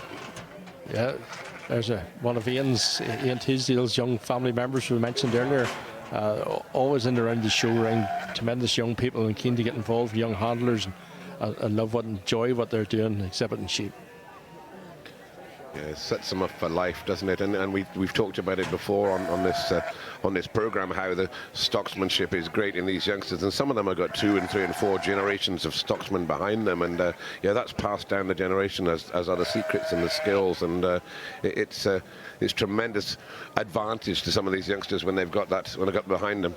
Excellent to be born into that, but that doesn't mean that someone new can't come into it and learn that at probably a little later in their life. But so Ian's young lad there this morning down the lines feeding the sheep, and he's making life quite easy for his father, actually. No, that's great. You're right. There is that opportunity, of course, for everybody to come into every breed, and you know, it's nice to see the new breeders coming in, as you said, and new youngsters coming in, and yeah, we encourage everybody, all you out there, if you fancy a crack at the Highland show, there's nothing stopping you. The people are so friendly. All the other breeders give you all the encouragement in the world there. Just get stuck in. That's the way to learn. Oh, it is, and once you get that bug, Andy, you know, you'll come back and try and do better and stronger every year. It's a great activity to be involved in, a great way for young people to learn and come through and get involved in the industry. I've been doing it for 50 years, and my grandfather bred chickens in the 1930s and won just about everything in that. And then my father bred cattle. We used to show cattle, and then got into showing sheep, and my father won just about everything everywhere. And it's a bug, you're right. It's something gets in your veins, and you know, I've been away from it for a while now. It was nice to come back and have a tickle getting back into the judging ring again. Yeah, and you can soon spend a lot of weekends at the shows, and no matter what way to do it, because the friendship amongst the breeders there is fantastic. No, they're a great community, aren't they? All are stockmen together, and in that ring, they're doing battle, and you tread on your neighbour to get past them in the show ring, but once you get outside, it's a handshake and a beer, and everybody's all best of pals. Yeah, it is, as you say, you know, they're doing their best there to get ahead of their best friend beside them, but that's all parked once they open that gate and go out to the pens.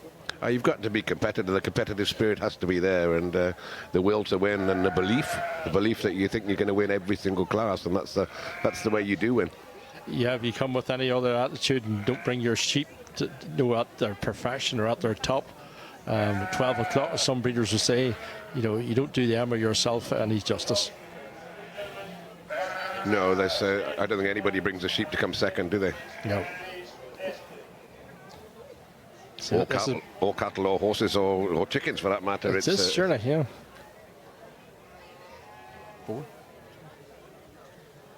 So Jane's having another handle of them now. You can see her just putting her hand on the flat of the back. That's to feel the fat cover over the top of the ribs, isn't it? Which is, they're a fairly lean breed, this, but some of them will be fed maybe a little bit too well, and that fat cover will be on there, and that's not really desirable. So she'll bang her hand in the middle of the back and feel for the wobble. Is that differential between natural flesh and muscle and Andy, as you've identified the sheep that are overdone, overfed, and she's got to get that natural flesh and sheep, because these sheep will all feed into the commercial industry. That's where it'll all finish up. And if lamb can't flesh naturally off grass, they're really never going to do this breed or any other breed any good. Especially with the price of feed the way it's going just now, it makes the showing job a bit harder and a bit more expensive, should I say. But you're right, if you can get a beast that can naturally flesh there, and that feeds down to the commercial man now, we're not needing to go out with a bucket. That makes the job a lot more profit, and it's all about profit, Michael, isn't it? It's the showing and everything else. It all comes down to farmers got to make the pounds work and the profit at the end of the day. This is the pinnacle of the breed, or any breed you see here at the Highland, but the vast majority of those males and tip lambs and shearing rams that they breed, those will go into commercial flocks. Surely the best of them will go into flocks with other breeders, but the vast majority of these sheep have to go on, have to perform in commercial conditions, and that's where some of these breeders and their sheep will gain a reputation for that, and that will help the sale of their sheep every year. Here we go then. Jane's picked her winner, and she's handing out the cards there. Off she goes. A smattering of applause there around the ring. There's a good-looking beast there, Michael. I can't just see his number. I can't see it as one of our new breeders again, but that's you see that sheep using their legs there, and lovely top line and flesh, and superb skin, bought out to perfection. It's 1310 is the number. Okay, so that's James there again then. So that's he's had a good day. He's had a brilliant day. Yep. And say that young man's come along a bit from Oxfordshire as well, but he's bringing quality sheep with him and getting his deserves. Well, when you travel all that way, then you don't travel with anything other than the quality sheep you'd like to think. But even then, when you get up here in the hot company, it's great. And he's nicked a couple of tickets off the Scots boys there, but they'll not mind that as long as they get beaten by a good sheep. Yeah, we all think our sheep are good at home. When this is a test, this is where you put them against all the best of the breed, and he's been successful, and he's continued with his winning run today. Yeah, and that didn't take Jane long to sort those out, to be fair. She knew what he wanted, and she obviously got that one picked out fairly soon. Yeah, that's the tightest class yet. That was a very level class, and good for the spectators around the ringside to see such a fairly big class of quality sheep right throughout. And we'll move on in a second to the ewe lamb class, which is the biggest class in this section with 10 entries, and some of these ewe lambs coming in, of course, will be coming back again next year as gimmers, these show sheep. But more importantly, these young ones are the ones that will be the future of a lot of flocks. Yeah, this is where the future breeding lies in this class. It's always difficult to win a female championship or whatever with a ewe lamb, or a male championship. A top lamb would up against mature sheep, but we all look to the day when we can breed that, especially that young ewe lamb and a rouge breed, looks sparkly, and we can get that body and skin right. Should be some beautiful lambs here. Those are the comrades of some of those excellent tip lambs you saw in 2 classes or 3 classes ago. So we look forward, hopefully, to some quality throughout this class as well.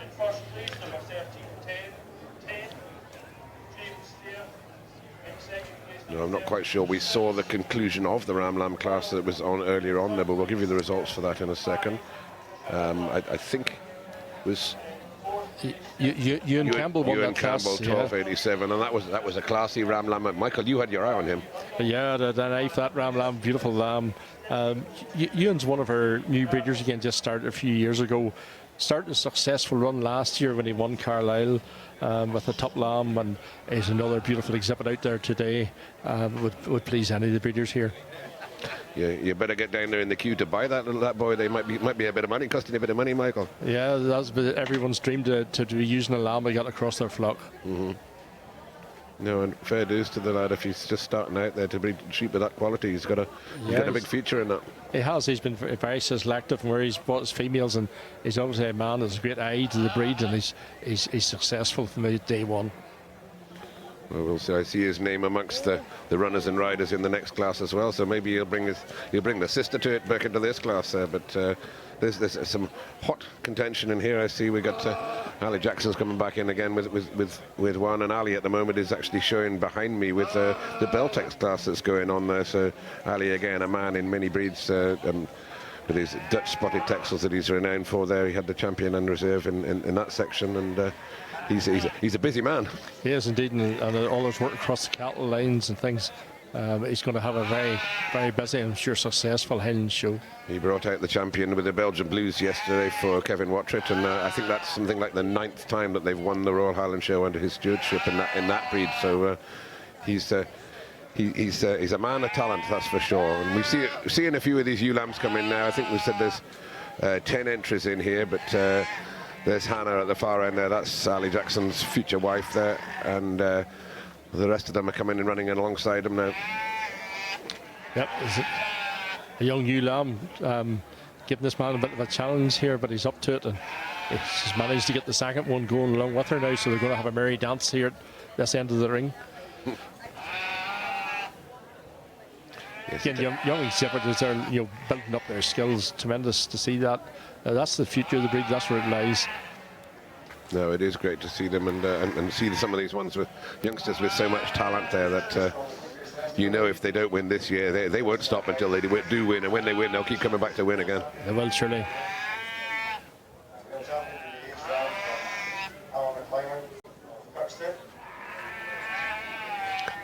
The nice bare-headed sheep that the camera's got his eye on there just now, the bright eye in it.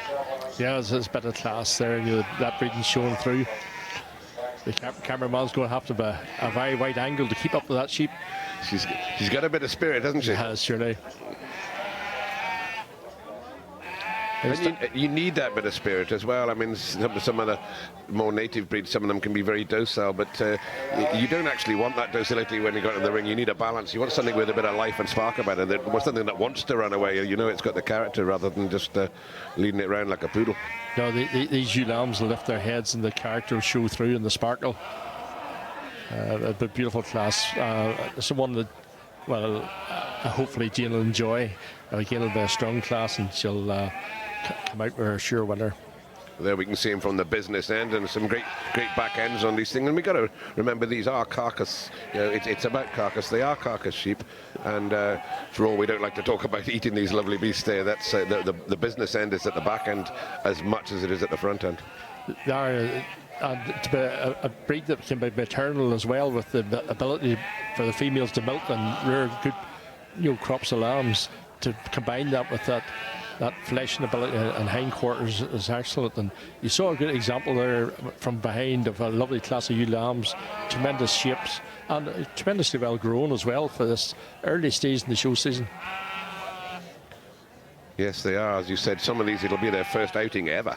Some of the gamers might have been out before, but some of these will be their first outing ever, and it's a bit daunting for them as well, getting out in the ring. But that's where you see the bit of spark about them.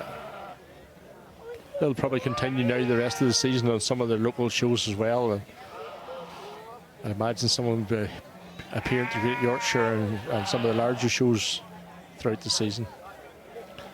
Something I'm doing myself this year. We're going for the Grand Tour, so having done the Highland, I'm going to take mine down to the Yorkshire and then to the Royal Welsh. So those are the three biggest shows certainly on the mainland of Britain, and Royal Welsh Show probably would be bigger than this one. I think claims to be one of the biggest sheep shows in the world, and that's some of the classes there might be bigger than here. But they have so many breeds. There's sort of 30 or 40 different breeds, things I've never heard of, come out of the hills down there, and that one will be on in a few months' time.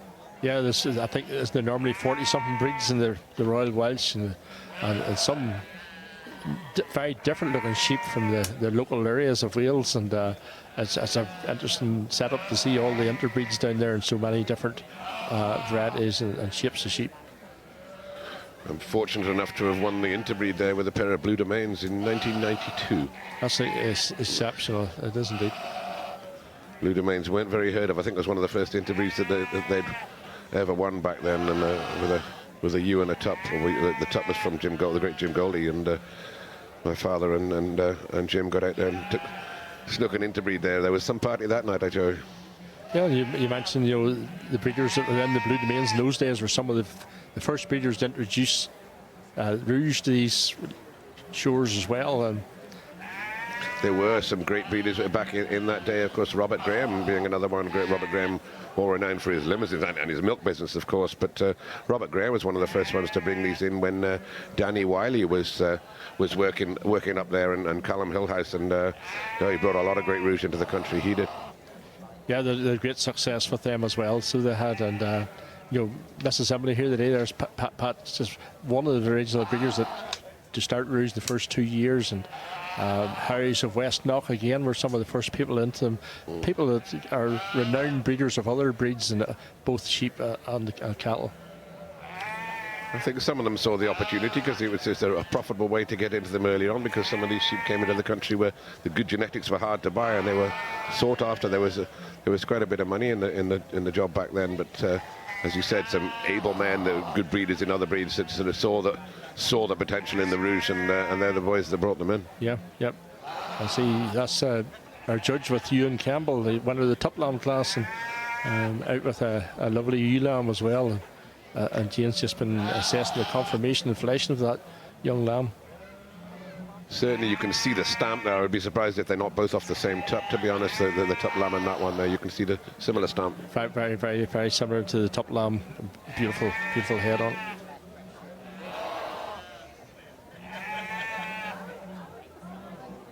And these sheep, they're not trimmed, am I right? The dressing.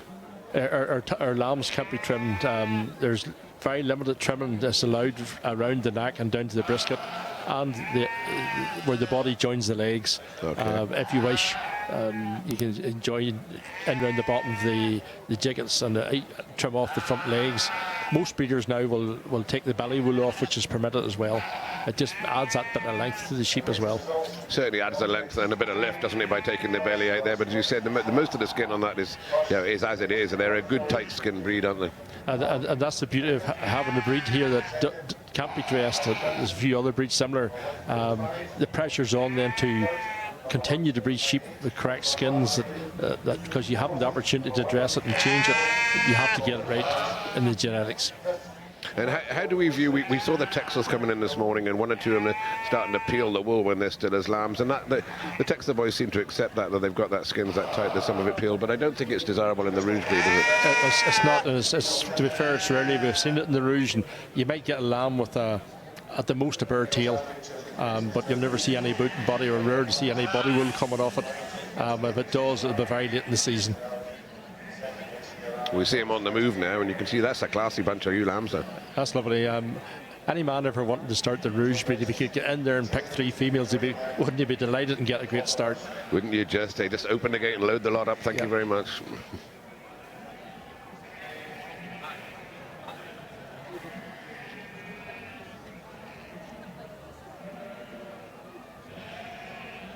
Well, Jane's got her work cut out there by the looks of it. She's I wouldn't say she's scratching her head, but she's got her eye on 1 or 2 anyway. She has. She's working her way around that group of lambs and turned them, and there's 1 or 2 beautiful lambs. A great pen of lambs. It'll be interesting to see who comes out of that pile first. Be interested to see them catch them all up. It will be. They maybe use the pen in the corner. it's a very even class. You see them running forward there. Isn't it just beautiful? Yeah, very uniform.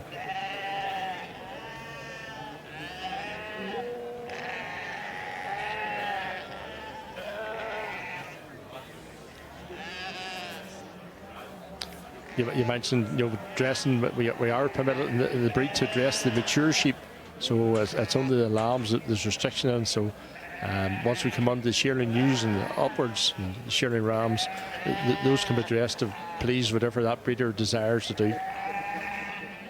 Quite a controversial subject, isn't it? The dressing, where some breeds dress and some breeds don't, and they keep that rule hard. And it's occasionally too. We have seen in this breed and other breeds, occasionally there's breeders come along here, and this comes up regularly, or fairly regularly.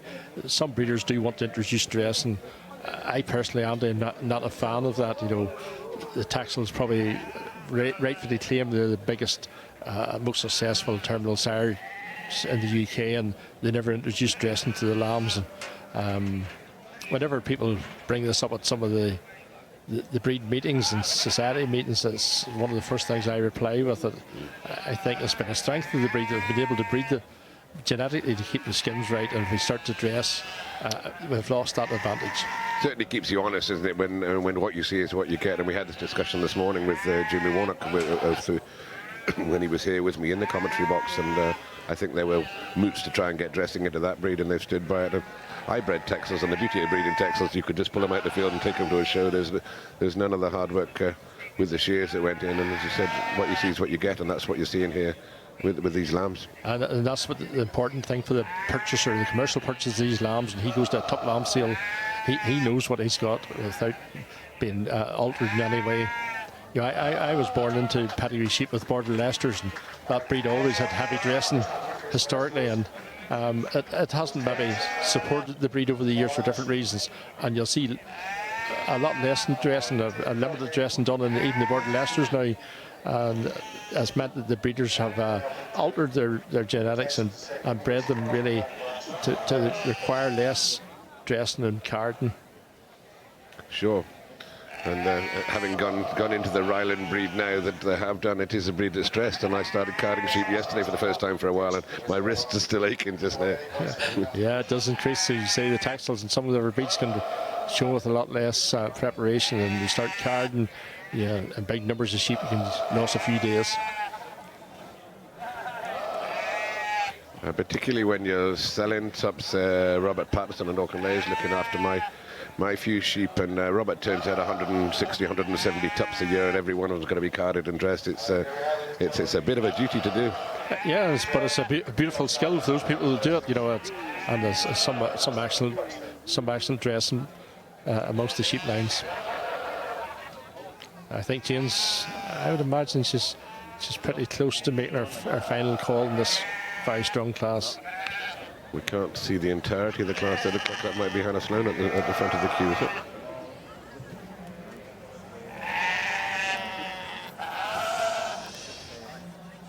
No, it's not.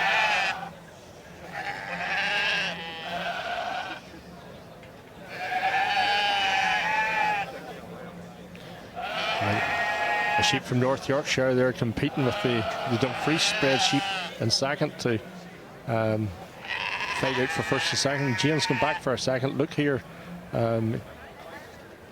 This makes you nervous when you're out there on your knees and you're standing in first place, and she's looking hard at the second prize one. You cross your fingers and do everything you can, get yourself as near to the rail so they can't get another sheep in front of you. But yeah, you have that experience, and whenever they run off the first two, you really think you have the rosette and you're almost in your pocket. It's a frightening time. You never give up till the cards are given out. That was one of my mottos. Yeah, you showed the last second. Jane's taking her time. It just shows the strength of this class. She is having a strong consideration again here in these first 2 or 3 sheep.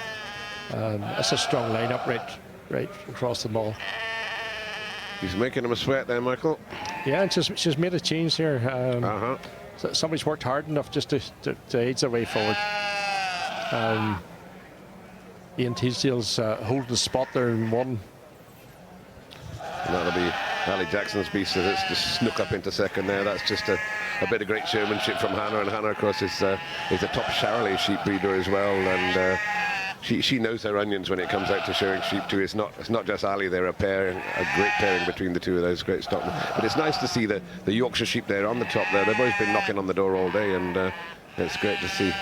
Great to see everybody getting a turn. It is, and Ian has supported the Highland for probably 25 years now. He's current chairman of the society, the UK society, and puts a lot of work and effort into promoting the breed, and will attend to the Shropshire as well. So it's great to see that all that hard work is going to get rewarded in this class. Well, he's certainly holding his ground at the moment in that, although Jane's still not quite got her mind made up, I don't think. She's causing a bit of tension around the side of the ring here anyway.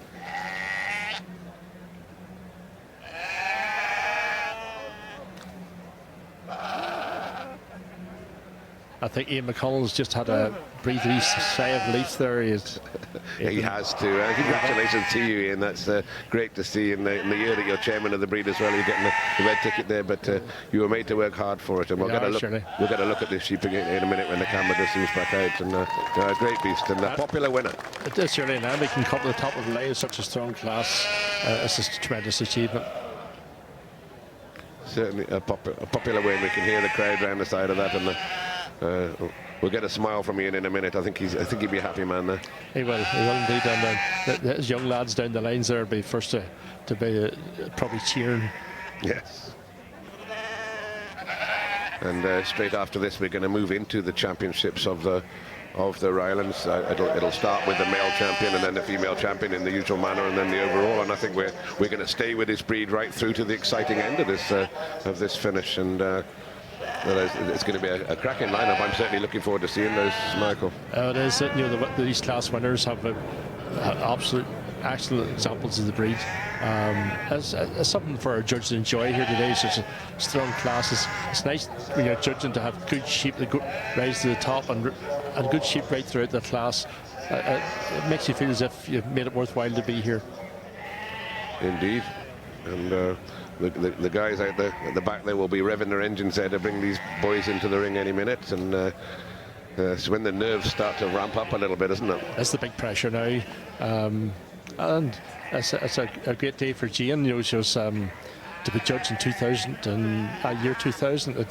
She's missed the 2 years, so it's almost a third time lucky. For the 2 years there was no sheep here.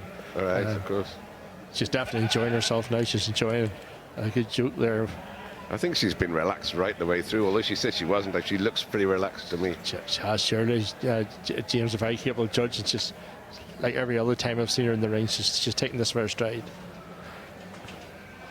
And we spoke to the TEXEL judge this morning, and he said he picked his champion as soon as she came in the ring in the class. And sometimes that happens. You see the sheep as they come in, and by the time you get to the championship, you've generally got an idea of where you're going to go with it. But then sometimes when they come in and you see them all standing together, it gets you a bit more confusing. But often there's an easy winner. But I'm not going to stick my neck out on this one. But often there's an easy winner, and maybe there is one in amongst these. Yes, there's something similar happened this year in Balmoral. I was lucky to have 3 sheep in the championship, and I took out what I thought was my strongest contender, and my son took out the next best, and with a little ewe lamb born the last days of February, and a really beautiful wee animal, but young, very, very young, and youngest in her class, probably youngest sheep in Balmoral in the ROUGE that day. And the judge told me also it was actually Ian, who's exhibiting here today, Ian McConnell, and he says, Michael, when I seen you coming through the gate into the class, I spied my champion. And apparently my face dropped whenever he set the Rosetta on, because I thought she was just because of the size of her ewe, she had the quality, but I suppose I should have hoped that quality was shining through amongst a lot older and stronger sheep. Well, we'll have a couple of seconds while these guys are just taking a deep breath before they come into the championship. So we're just going to cut to an ad break, and we'll be back with you right as soon as we can.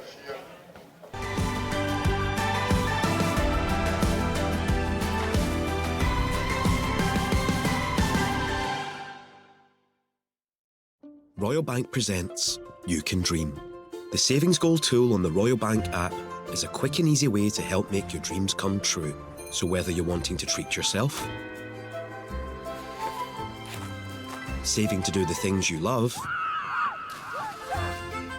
or wanting to get serious, Set up your goal and start saving today with the Royal Bank app. Because every dream needs a plan.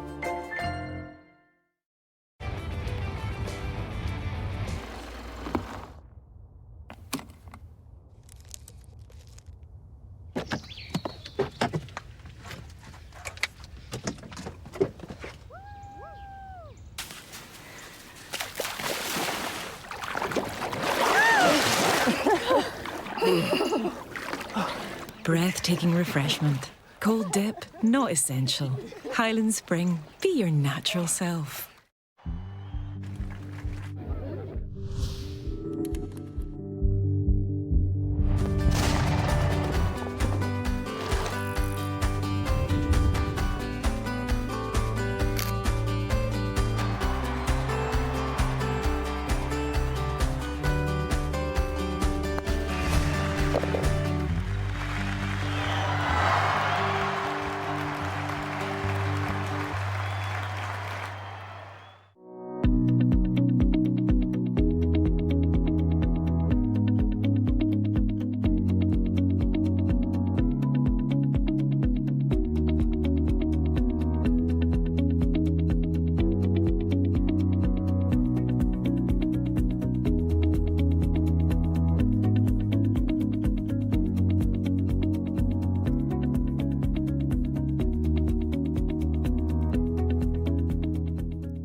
Galloway and MacLeod have been producing market-leading livestock feeds for the UK and global farming industry for more than a century. All our feeds are freshly made in our mill with premium ingredients to ensure consistent, high-quality products. Our Omega range of feeds are highly palatable and have been proven to produce show-winning livestock. Galloway and MacLeod, a customer-focused, results-driven company serving the needs of livestock farmers at home and abroad.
Welcome back to the Rouge ring and the crux of it now when we can see the male champion, and we always grateful to our partners, the Royal Bank of Scotland, who've been partnering the Royal Highland Show Stocklands for the whole show for many years. And Jane's now got her work cut out. Michael, she's got 3 cracking male beasts in there to see, 2 big ones, but a real classy top lamb is just going to test her mettle a little bit. It is. It's just a real challenge here because the top lamb's an exceptional quality. Beautiful lamb, everything that every breeder hopes for, and he has to compete against 2 more mature sheep, and that's where Jane's going to have to find the balance. And there is something I mentioned earlier on, because for tomorrow when you guys tune in there, you'll get the interbreed pairs, and then sometimes the judge will have in their mind that they want 2 bigger sheep to go out into that pairs to give them a chance to compete against some of the other ones, and it's very difficult to put a lamb up and expect them to go and perform in the pairs. So it puts even more pressure on her. But when as you say, that lamb is such quality there that wouldn't be wrong to put him up. Yeah, there's a mature ram. He's determined to step forward. He wants the rosettes. He thinks he deserves his front. But yeah, I was looking in 2019 here at 2 sheep that Will Price brought out from that great flock that Percy Tate had, and the gimmer in the top went on to when the breed pairs. I was quite lucky in a sense that day to 2 mature sheep dressed in the same fashion, sprayed the same colour, and then it went on to look beautifully in Interbreed. But primarily, who deserves this here, Jane will be thinking of this class and this class only, and the Interbreed is something else. Well, certainly it won't sway her judgment at all. She'll pick the best sheep, or the sheep she thinks is the best sheep, which is the best sheep because she's the judge. But she'll make her own mind up on that one. And she's coming with the rosettes already by the looks of it. Certainly they're getting geared up there.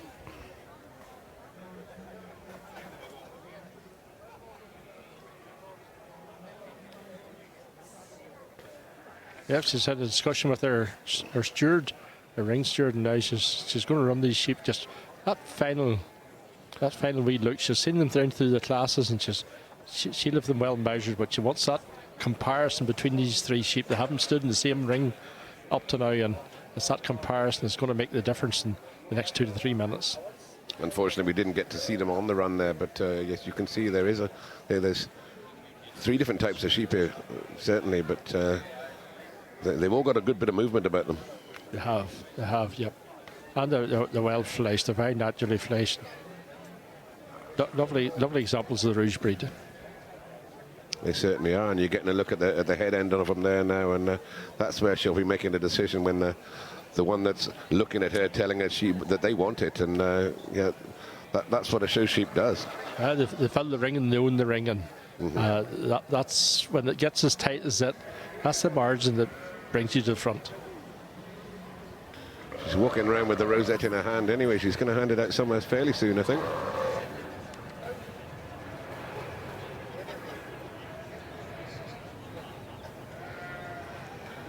We said we weren't into making predictions here, Michael, and as I said, I've lost too many beers to Scotty Brown this week and getting them wrong, so I'm saying nothing, but I'll let you make a prediction if you fancy it. Oh, impossible, Andy, from here, but great. Jane's had the advantage of us have been in to handle those sheep and assess them in the flesh and under her hand, and it looks a close call from outside, but somewhere she'll have picked up that very dull differences. And I think there it is. That's the decision made there, and what a worthy winner that is. Yep, that's going to the shooting ram. Tires as well. Fresh off the back of winning the TEXELs in the 3 counties, here he comes now, and he's picking up the male championship in the Rouge there. So well done, James. Travelled all the way up there from Oxfordshire, made that long journey, and a tiring journey after being at the 3 counties last week as well. So and the sheep will be tired too, but they don't look it, and he doesn't look it, and he'll be a man with a big smile on his face. Yeah, whatever he's doing with those sheep is certainly working, Andy, and his sheep look as fresh as ever. And did she hand the reserve award out there as well? I didn't quite catch that. Mr. Reserve. I'm sure our very capable stewards will come along and furnish us with results in a minute there. And of course they are. The stewarding, it's a thankless task, it's a hard work, and people just see them standing about with their hands in their pockets looking at this. But all these stewards, they know their animals, they know the sheep, they know the people, and they know how to do it. And most of them have been in the show ring themselves, you know, and it's a great job. And we're very thankful to all the stewards that give their time and effort to come in there and make sure everything runs as smooth as clockwork, and very much thankful here to the chief sheep steward, David Alexander, who's been doing this job, a great job here for many years. And okay, and we'll just wrap. We'll wait until the next section just now coming through, and we'll be back with you shortly. The revolution was the British beef industry. Hello. I was too busy reading my notes there, apologies. So the Royal Highland Show welcomed thousands of people today, including our very own First Minister, Nicola Sturgeon. We caught up with her earlier to chat about her favourite Highland Show memories.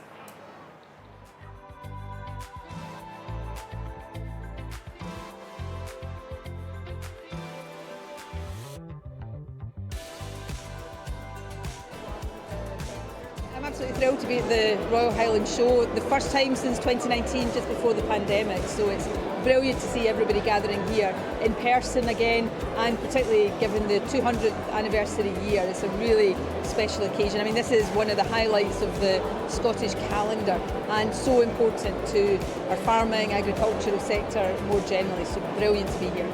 I think it's existed for so long precisely because it's a space to bring together different interests across the agriculture sector, to share experiences, to learn from each other, and to showcase all that is brilliant about Scottish agriculture, farming, crofting, food and drink, and that's why it's such a special event. And you know, 200 years ago, I'm not sure anybody would have anticipated that it would be going as strongly as it is today, but that's a real credit to everybody involved. I came here on a school trip when I was much younger than I am right now, and I loved it, and that's always been a really vivid memory. We had an absolute ball. At that time, you know, I grew up in Ayrshire, you know, certainly lots of kind of farming around me, but not from a farming family. And therefore I didn't know that much about the Royal Highland Show, and on that one visit I learned so much, and the special nature of this event has absolutely stayed with me ever since.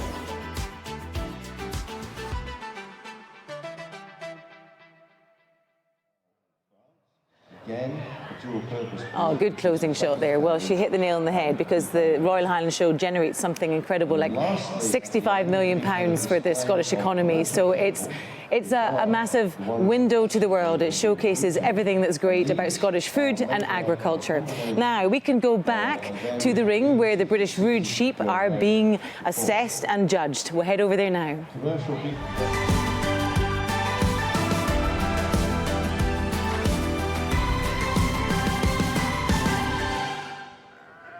Welcome back to the judging of the ROUGE, and now we're looking at the judging of the female championships. Jane's got a job on her hands again here with 3 cracking females out there in the ring, and we'll pan back out in a second and have a look at them and give you the numbers.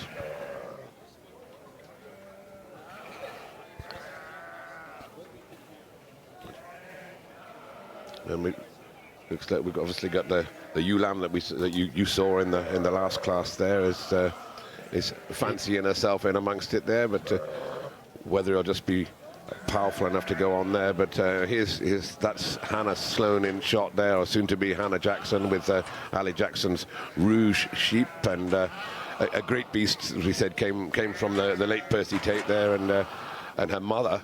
We like to say this. Her mother was called Sugar Tits, and she was one of the greatest show sheep ever. And I think that's probably a daughter of her, and that's the beast that fancies herself there, Michael.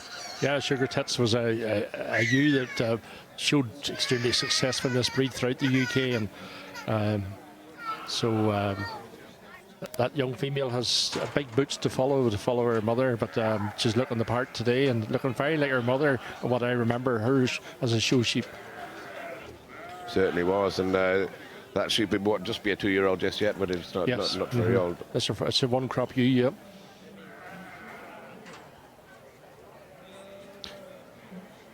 It's quite often that the champions often come from the females in the ROUGE. It's just it's a sparky breed. It's a breed with character, and the females seem to come through with that extra sparkle, and quite often in the larger shows it's normally a female, and that's not meaning any disrespect to the tops, but the females are just that bit more spark and character, and it's enough to just put them that inch ahead of the championships. Well, it is, of course, although we said it's a meat breed, it is very much a maternal breed as well. A lot of these ewes will go into crossed into commercial ewe flocks, so it is very much a maternal breed, and a great beast that can produce a lot of milk and a lot of lambs too.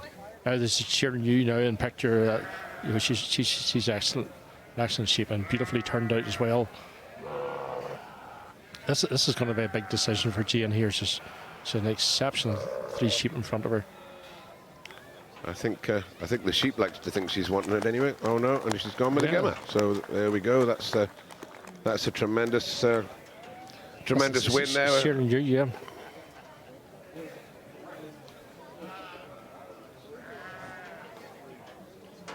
And congratulations to James. No, he's got the wrong number on there, so I still think that's Was that James Shear's?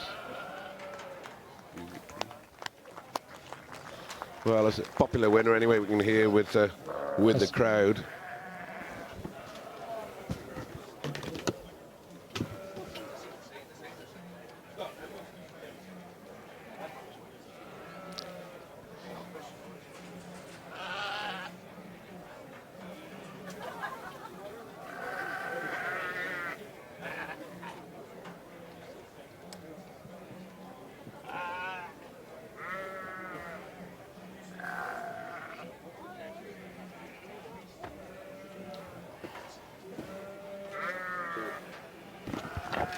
So you get to see a good look at those there, and that is the gimmer from James Thayer again. So that trip up from Oxfordshire was a great expedition for him. Now they're having picked up the prize with the top, and then now picking up the prize with the gimmer there. A great credit to the man, a very able man, as we said, winning shows last week as well, and maybe be a party at his line tonight. I would think so. If you saw the female champion reserve there in one shot, two fabulous sheep.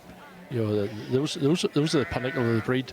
And now we'll see your two males, the champion reserve, coming out to go on and get our overall champion and reserve Rouge for the Highland show.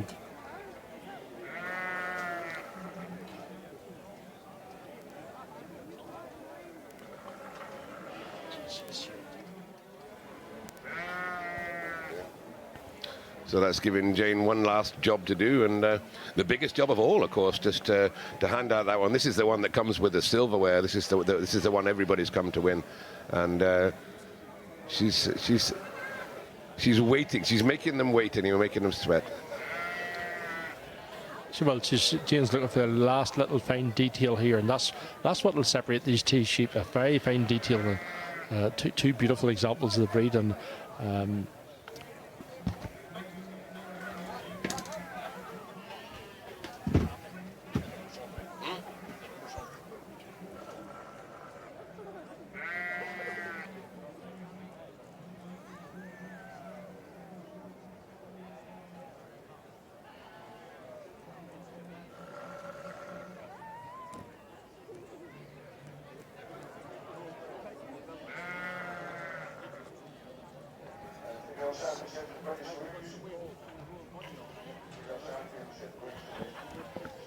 So we're just making us wait a few more minutes there just to have a look at this. But of course, both sheep from James Thayer there, so he'll be sweating, but not sweating quite that much. No, the pressure's off. He has a fair chance of winning this now, Andy, you'd imagine. So.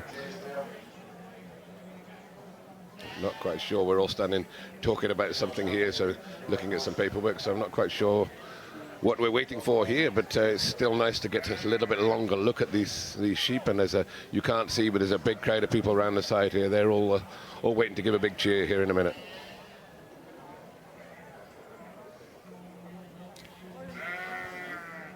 Yes, it'll be interesting.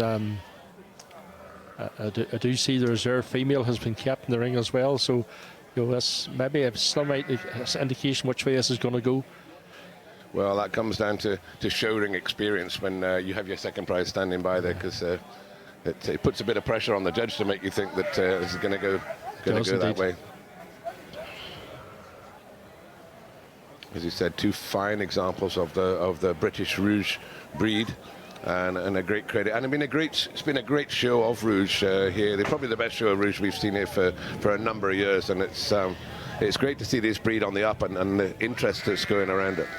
It has. The quality of these sheep is excellent, and there's the championships go to the female champion. And there we go. She's gone with a gimmer, and I think that probably wasn't unexpected. That's a super sheep that she's got there, and she'll now call Hannah Sloan back in with Ali Jackson's ute, who was reserve female to that one, to judge that one against the male there. And there's a boy with a smile on his face.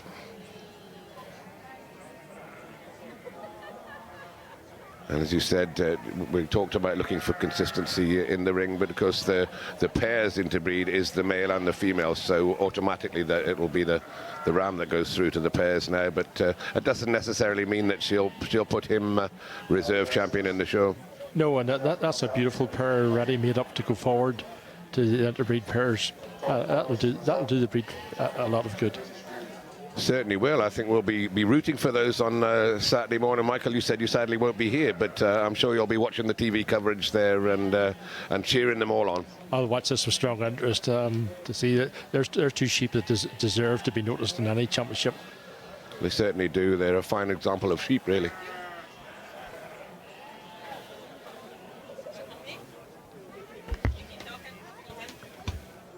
And I'm going to send Michael out there to see if he can catch up with Jane there. I think the two of them know each other quite well, so we'll try and catch up with Jane and have a word with her and see how much she has enjoyed herself here in the ring there. But certainly she still seems as casual as when she first came in those few hours ago. And here she goes now, and she's going to go with the ewe. And I think that's a great pairing as well. So James won't be too disappointed. He's got his championship there, and Ali Jackson then that's coming in as reserve supreme. So a superb pair of females that are taking the day there, and congratulations to both of them, and two very well brought out sheep, and looking exceptional.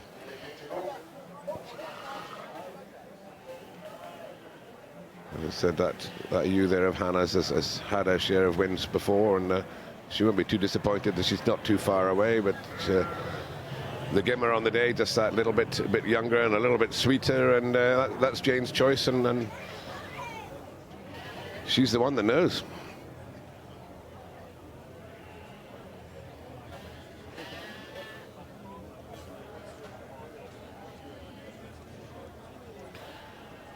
And hopefully we'll have a chat with James as well, with the winner there, and a man, as I said, he'll be tired from coming away from the show down in the south and travelling all the way up to Scotland there, but a very worthwhile trip it's been, and we wish him all our congratulations. And you can see him setting up the stand now to have a word with Jane, and we'll hopefully cut to her in a second and see what she's got to tell us. And I'm sure she'll know exactly what she was doing, and you'd rather listen to her than listen to me when it comes to that, because she's the expert. In and around us, you can't see from the camera, but in and around us all the other shows are getting judged, the other sheep are getting judged as well, and Beltex behind me, and the North Country Mules and Chivets. I'm surrounded by sheep here, and they're all just about getting the championships going at the same time, and there's a mass of people around here and a huge amount of interest.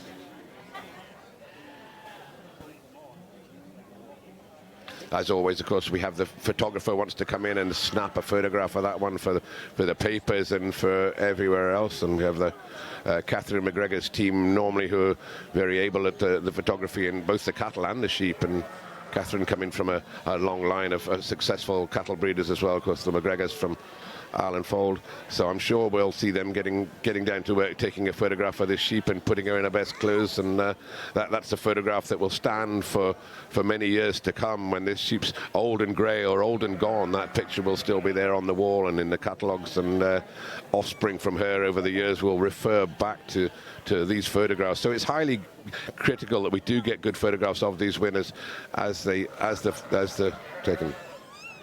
Okay, and I think we've got Jane ready now there, so we'll let's hear what Jane's got to say. What you would expect from a royal show. Just today, the female classes just were sort of in a league of their own, I felt. And you've pulled out your female champion here. Describe your champion. What particular strengths that brought her to the fore and made her champion today? To me, when she ran off, she just oozed, femininity. She just was lovely and fresh and just nice, big, tight and strong, powerful gimmer. And she topped a tremendously strong class as well. And she did, yes. A tremendous female championship. That your reserve champion then. Reserve champion again, fantastic suck Joe, hard default just on the day. The gimmer just edged her out, I felt, in my opinion. Beautiful lamb classes there as well, a lot of promise for next year, and you lambs coming forward of shearings again.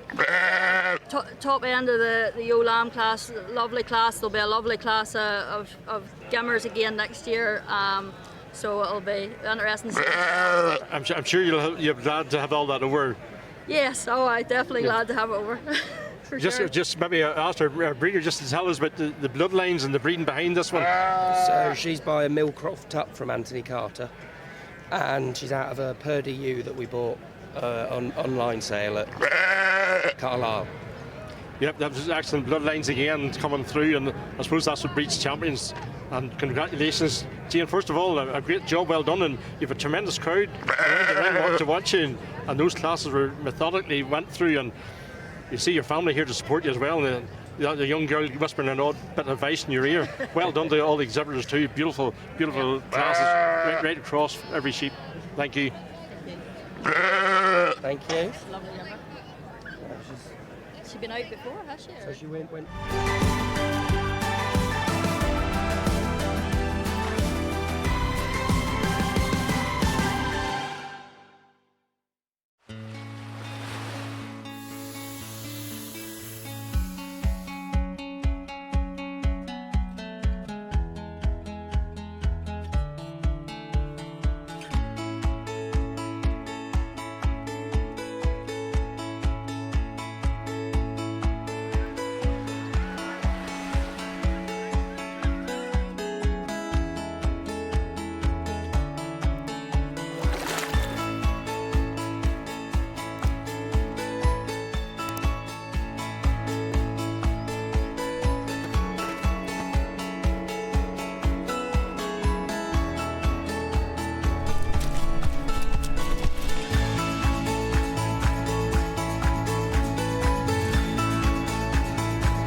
Galloway and MacLeod have been producing high-quality horse feeds for more than a century. All our feeds are freshly made in our mill with premium ingredients to ensure consistent, high-quality products. Our bespoke feeds, including the Omega breeding and young stock mix and Omega competition mix, are formulated for elite performance and condition. Galloway and MacLeod, a customer-focused, results-driven company serving the needs of amateur and professional horse owners across the UK.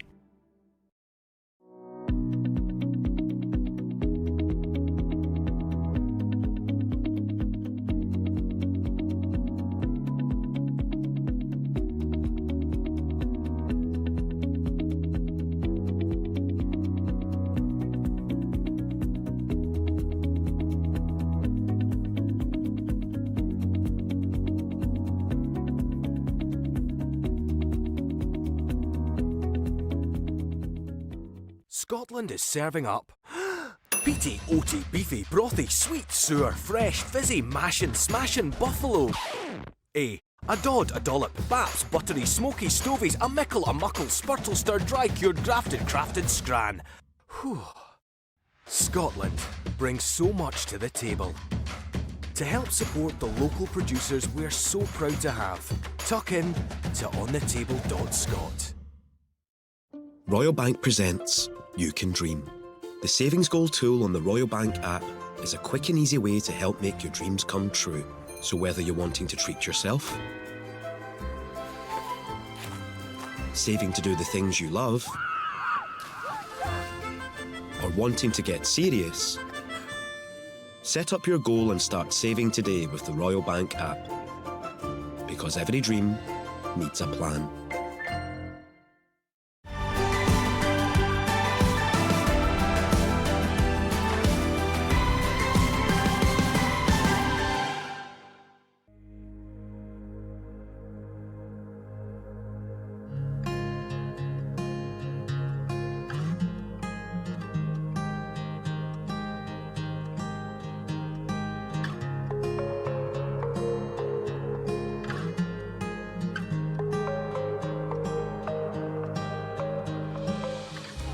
Simon Turner here with the Royal Air Force here at the Royal Highland Show. This is a Chinook aircraft here. We're letting the general public walk through and see what it would be like to fly on one of these amazing aircraft.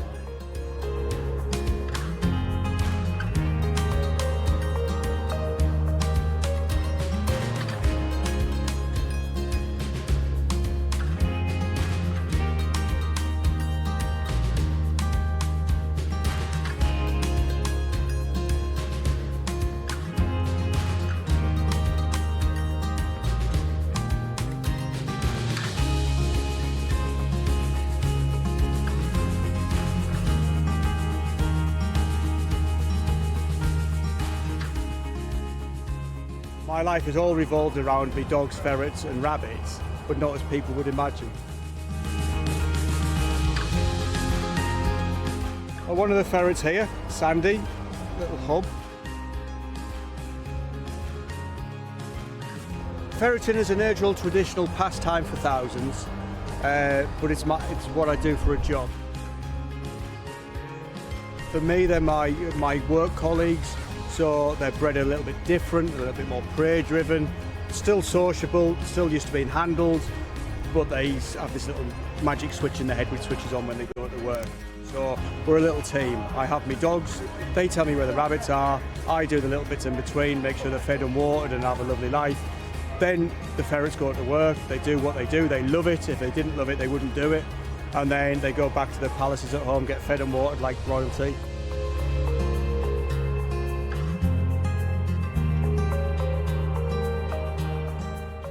And I've been coming to the show here for a lot of years, and it is nice because the audience is different, it's mixed, it's not just people from an agricultural background, it's every sphere of our society. The benefits of having a countryside arena is they can get a glimpse of a life they probably wouldn't know exists. And it's just good to see people, because it's at the end of the day we need shows like this for lots of aspects, not just, you know, the traders need it, or the agricultural sector or the horse sector need it, or the young farmers need that week away. You know, we need it, and it just all adds into like a tapestry. And sadly we've been robbed for that for a couple of years, but hopefully now we're back for good.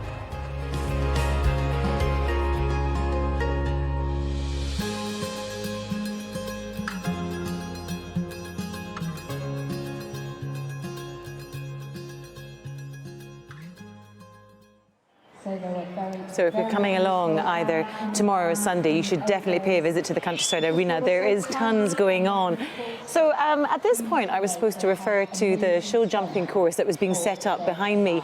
But what is happening at the moment is the parade of parade. It's the parade of champions. So all the winners have been parading around the main show ring.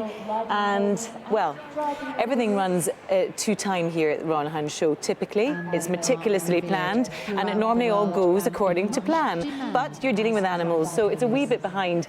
All the guys that are about to build the show jumping course are literally standing beside me, waiting to jump on, and they'll be really, really quick. But it's just lovely to see. So we've had the cattle coming through, we've had the big Clydesdales, the heavy horses, we've also got the little Shetland ponies. So we talk about having the best seat in the house.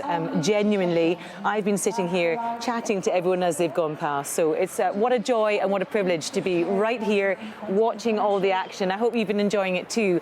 Meantime, I'm going to throw to a quick break and we'll see you in a couple of minutes.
On every farm, from the dairies to each croft, to the growers, the harvesters, the gamekeepers and the stockmen, there's something to be learned from all of them. We are a charity, a team, a network of project coordinators working all across Scotland to help the next generation learn about food, farming and the working countryside, to motivate, inspire and inform children and young people across the whole of Scotland. We are the Royal Highland Education Trust, but you can call us RHET.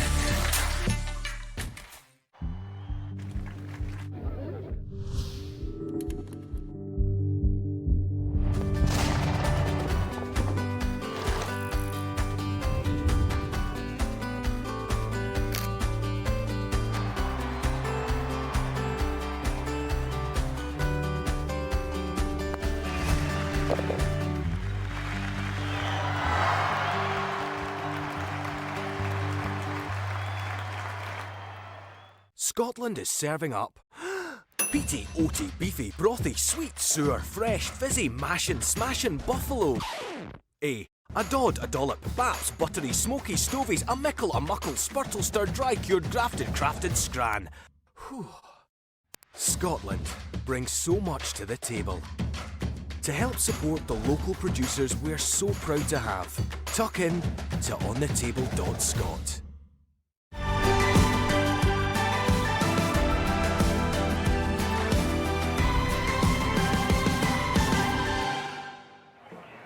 So we did promise that the show jumping course was going to be set up, and it's started. There's poles being carried on, there's people coming into place, everybody's got measuring tapes out, and the course is designed by Mark McGowan, and he travels the world designing courses, so it's going to be a truly world-class course when it goes up. Can't wait to see it, and it will be transformed very quickly. Now, one of the great things about the Royal Highland Show is that it really does span the generations. Whether you've been coming here for decades or this is your first time, there is always something new to learn. And this year, the younger generations have been flocking to the RHET Discovery Centre. I'm Alistair Marshall. I'm a dairy farmer from Dumfries and Galloway, and I'm also chairman of RHET. So we at RHET invite schools onto our farms, we bring kids on to explain to them all about farming, make sure they understand agriculture. Nowadays there's more and more kids that live in towns. They don't actually, we had a lot of rural children in the past. People are moving more into towns that they don't actually understand what it is we do and the processes of agriculture. I really think it's important that children understand where the food comes from. There's so much in the news just now about carbon footprint, net zero, and we need to show that farming is working with the planet and producing food sustainably. And for me, it's actually getting kids to come on and seeing them enjoying the experience and understanding more about farming and where the food comes from. RHET is a charity. We have 13 countryside initiatives dotted around Scotland. We rely very much on volunteers to do the farm visits, to do school visits. The Highland Show, the Royal Highland Show, is one of the main donators to RHET, and it's really the charitable arm of the Royal Highland Show. So my name is Chris Patterson, and I am a project coordinator with RHET, the Royal Highland Education Trust. RHET's main priority is getting children out to learn about food education between the ages of 3 and 18. So we do that by getting them out onto farms to actually look at where the food's produced and where it comes from. Ultimately, we're looking for a healthy eating diet, and when children find out that food is produced on the farm, then it's something that they can replicate themselves. Even in a window box in a flat or in a garden, they can still grow their own food. So RHET's a charity and it's a volunteer organisation, so what we're always looking for are more volunteers. It could be someone taking a farm visit for an hour and a half, it could be someone going into a school for half an hour, it could be someone just turning up once a year at an event. Anybody that can be a volunteer with RHET, they just apply to their local area and we take you through the process. So my name is Glenn Nielsen. I've got a dairy farm in Straven, South Lanarkshire. Milk 440 cows with my dad, my brother and a couple of workers. Got involved with it a couple of years ago. Dad signed me up to it, and I've done a couple of visits a couple of visits a month generally when it was busy before lockdown, so I really enjoy it. I enjoy getting the kids around, get them asking questions. The parent helpers are always interesting. It's quite amazing how little people know where their food actually comes from. You know, social media's got a lot to answer for in my eyes. Farmers get slated as the bad guys all of a sudden, you know, and I kind of think, you know, we get a call animal abusers and, you know, whatever. So I love to have people around and say, come on, have a look, see what we're actually doing. We're not using hormones in cattle, we're not doing anything wrong. You know, our whole life revolves around making cows as healthy and happy as they can be. So I like to educate people on that and show them what we do, you know. I've been shouting over my shoulder to some of the guys building the course, which is great. It's fascinating stuff. I didn't know this. So it's designed by Mark McGowan, who is world renowned for building these courses and designing them. But you can see we've got a dragon fence. So there's 11 fences. One of the ladies who's building it has just told me it takes them about 17 or 18 minutes to build, which is phenomenal when you think about they're doing it completely from scratch. We've got some trailers full of plants and obstacles and high planks. And there's a graveyard as well. That's nice. Just spotted that on the camera. But 17 or 18 minutes to build. What happens is the judges then walk it, and when they're happy with it, then the riders come out and walk it. And it is one of the biggest draws at the Royal Highland Show. People come from all over to participate. It's a really prestigious event. So we're staying with the equine theme. We have been learning about how many racehorses are rehomed once they go into retirement for whatever reason, age, performance. And we've been speaking to one of Scotland's premier trainers, Lucinda Russell, to find out more.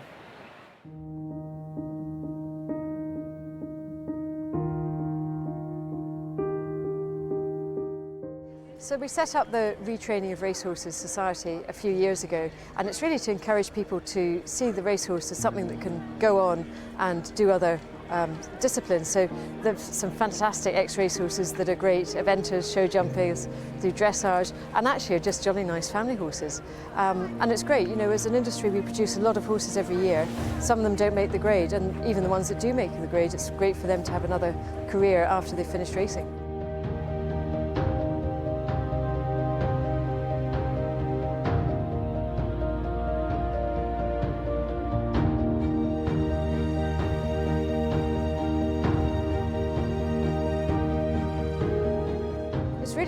Gained momentum recently, the ex-racehorse thing, and we publicise it a lot, and one of the things we do is today at the Highland Show we've got the ex-racehorse qualifiers and classes, and it's just great, the pride that the riders have on their horses. And these are horses that have been brought up in a racing atmosphere, so they've been professionally handled from the minute that they hit the ground as a foal.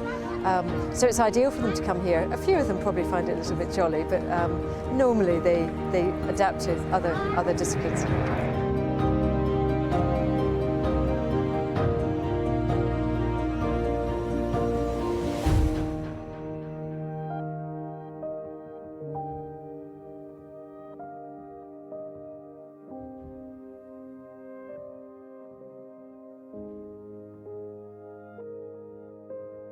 Yeah, it's been fantastic, and I think the more people that can understand that ex-racehorses are actually a super thing to have, you know, they're well trained, they've been well handled, generally they're very well behaved. Some of them have a few quirks and stuff, but just like any other horse. And I think the way that we're encouraging it now and having classes like this at the Highland Show, it means so much for the riders to come here.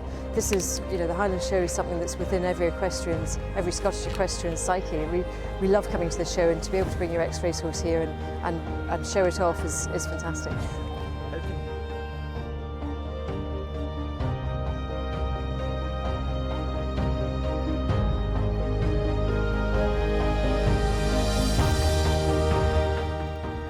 Anyone that's got an ex-racehorse can go on the Retraining of Racehorses website and find out about the local shows that they have and about the different classes that they can qualify for. We have a very strong showing section of it, both ridden and in hand, so you don't even have to ride your racehorse, you can just parade it and show it off with pride. They also have a lot of education things for people that've got ex-racehorses, just to help them understand about producing a horse that is fundamentally has been in a racing yard.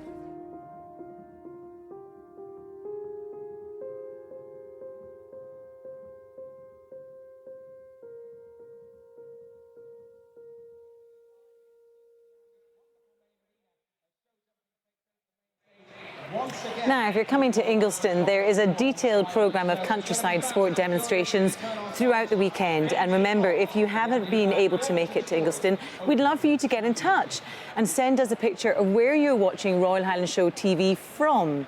Now, I'm sure we must have some viewers in Holland, and they'll be happy, as for the next wee while, we're going to be featuring one of their native breeds, the ZWARBLES. Your commentators are Scott Brown and Carol Calder.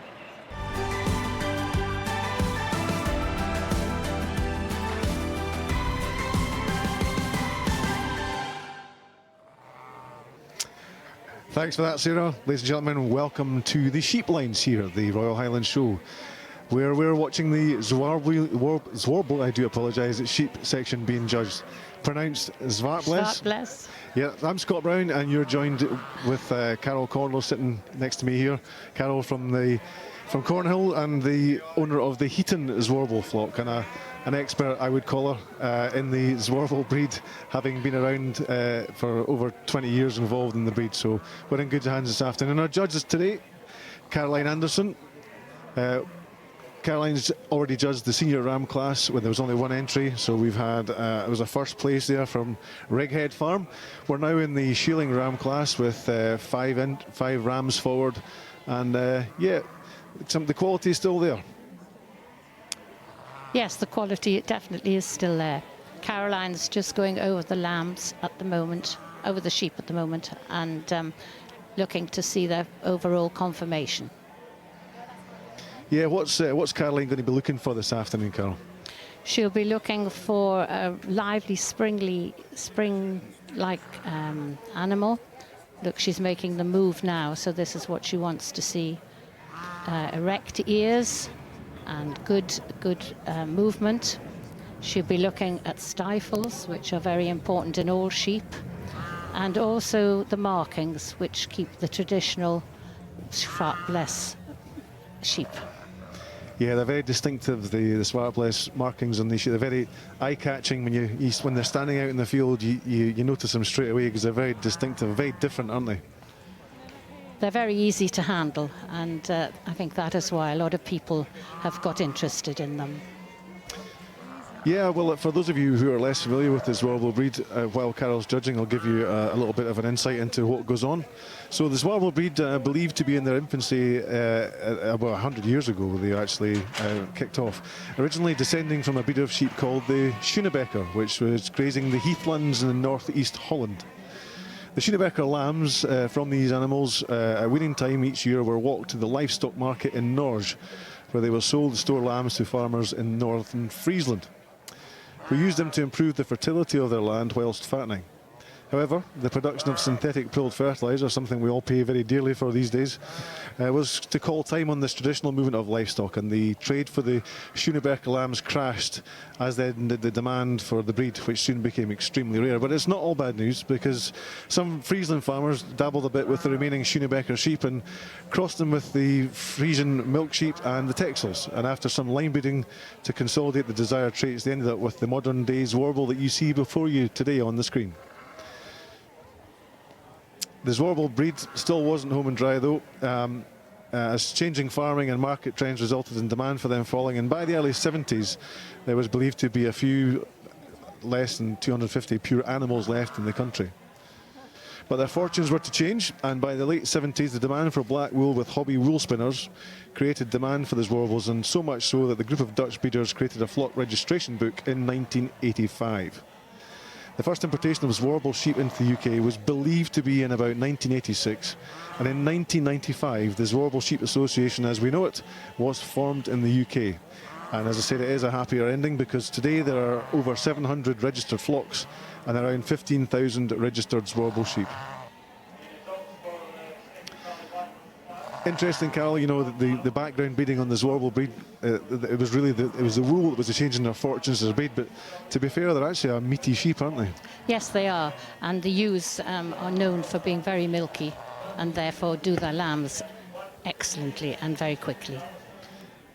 Now, the first time I met you was about 20 years ago, and one of the biggest sheep of any breed I've ever seen was a sheep called Duke, which is a ram that you purchased and went on and did great things with them and had great success. I believe were you champion here with them?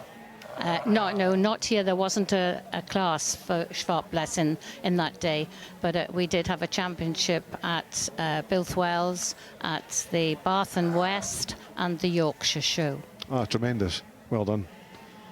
And there's a real buzzle of enthusiasm for these warbles, isn't there? There's a lot of breeders in the job, and a lot of young breeders too, isn't there? So it's a real enthusiastic group of breeders you've got. Well, that's right, and I see there's some young breeders here today showing, and that's very exciting for the breed to know that some young people are coming along with interest. Yeah, it means the breed's in good hands, isn't it? Yes.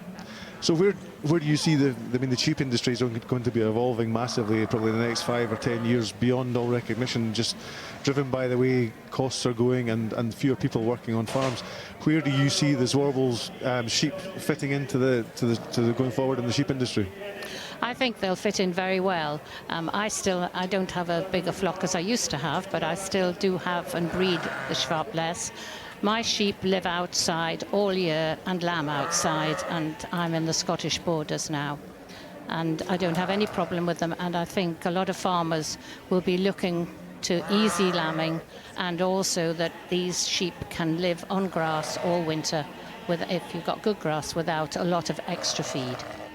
Well, that's interesting because that goes back up, that's their fortunes from when the breed was established 100 years ago was all about actually lambs fattening off grassland. So that's something that's going to stand them in good stead, obviously, with the price of feeding going forward. It's a real consideration in any business, but especially when you've got a large sheep operation, feed's one of the biggest considerations when it comes to the bottom line. So, Carol Anderson almost, I would say, reached her conclusion in the shearling ram class. 4 cracking animals there, Carol. Yes, she's had her hands over them all. She'll have looked at the teeth and she'll see how they are standing and how the pastons are when they've moved around. These shearling rams we're looking at, Carol, just to give people an idea, what sort of weight would you say is each of these animals might be? About 123 kilograms. Wow, that's impressive. Very long in the leg, the breed as well, aren't they? Yes, the front legs, as you can see, come closer at the top and go down and down to the bottom, and they narrow. But they are not supposed to point out at all. That is not in the breed standard. Well, there we have it. First class results in. We'll give you them in a second.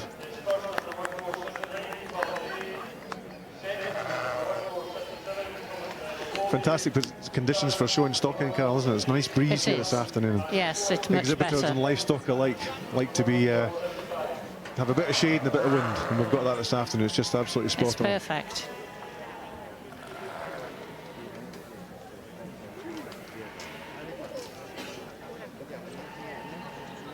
We're moving on to the U class, following the shearling rams here.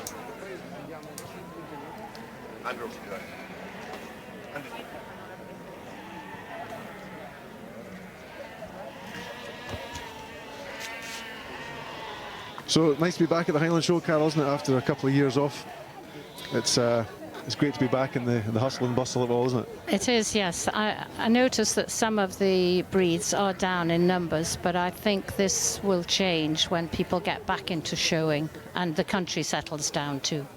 I think you're right. I think you're right. There was a great appetite for the Highland Showcase, which took last year as a sort of interim event to bridge the gap between the shows being cancelled, and it was really well supported. And I know the ZWARBLE breeders that man there was the judge actually last year. There's great enthusiasm within the ZWARBLE section last year at the showcase. Yes. It's a very smart ewe.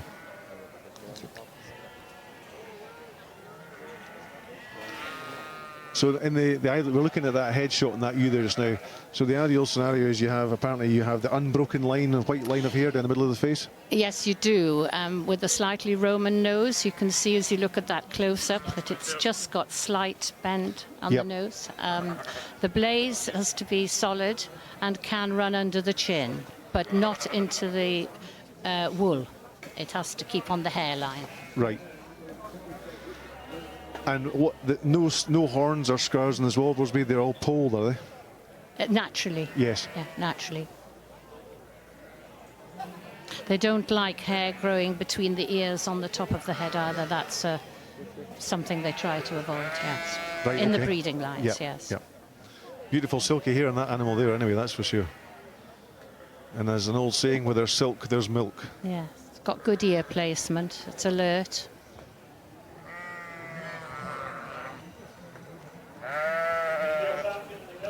That's a lovely lineup of 5 ewes there. And of course this warble section here, just one of the 27 individual breeds being judged over the last 2 days at the Royal Highland Show. And again, we've just under 1,000 sheep here at this year's event. And those 27 breeds are actually just part of the 60-something breeds that we have in the UK. All have their unique job to do and play their unique role in the sheep industry.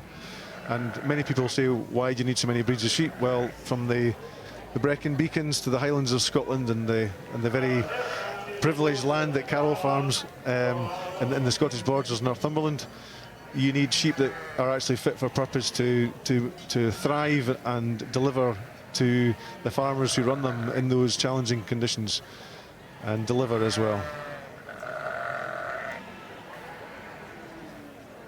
And the ZWARBLES have their place within that as well.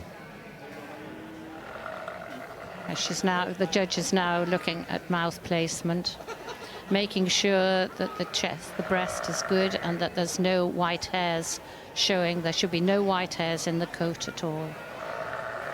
The only white you see is a tip to half on the tail. They can have 4 white socks, but they must have 2 at the back, and the white must be touching the hoof. What percentage of the lambs born, Carol, would you say will actually have all those attributes? Well, I think a lot of the lambs come through the ewe lines. I this year, as it so happens, have only a few, but all mine are perfectly marked. But it doesn't always come like that. Yeah. It's when all your ducks come into a row, isn't it? It is. Yeah. It's the joys of breeding livestock, Carol. If it was that easy, you know, it wouldn't be half as much fun. And some years you might get a large percentage of rams. Other years you'll get a large percentage of ewe lambs. But there's no telling. And at the end of the day, these animals are just part of the Food and Drink Scotland story. The coverage for the show this year has actually been supported by the Scottish Government, who funded the showcase last year and have supported us again this year. And we are delighted that they're showing their commitment to the food and drink industry by allowing us to broadcast and showcase the finest food and drink that we have in the land to everybody who's watching on the live stream. Has been beamed out around the world. Last year the showcase was watched in 94 countries by over 345,000 people, and I'd imagine this year will be no exception. Have you got the family sitting at home watching you, Carol? Possibly.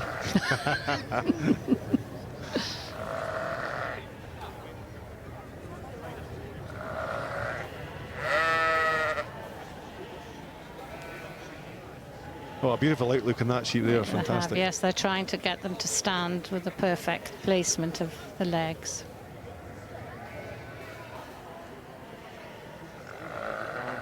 Well, they reckon good animals shouldn't need place, they should stand on their own. No, they should, you're quite right. The grass is quite short in these judging rings, and it actually can show up a bit of faults. If you've got grass in some judging rings where it's 4 or 5 inches long, you can sometimes hide soft pasterns, slightly skewed feet, things you can get away with, but not here because the grass is actually so short. You can't hide anywhere today.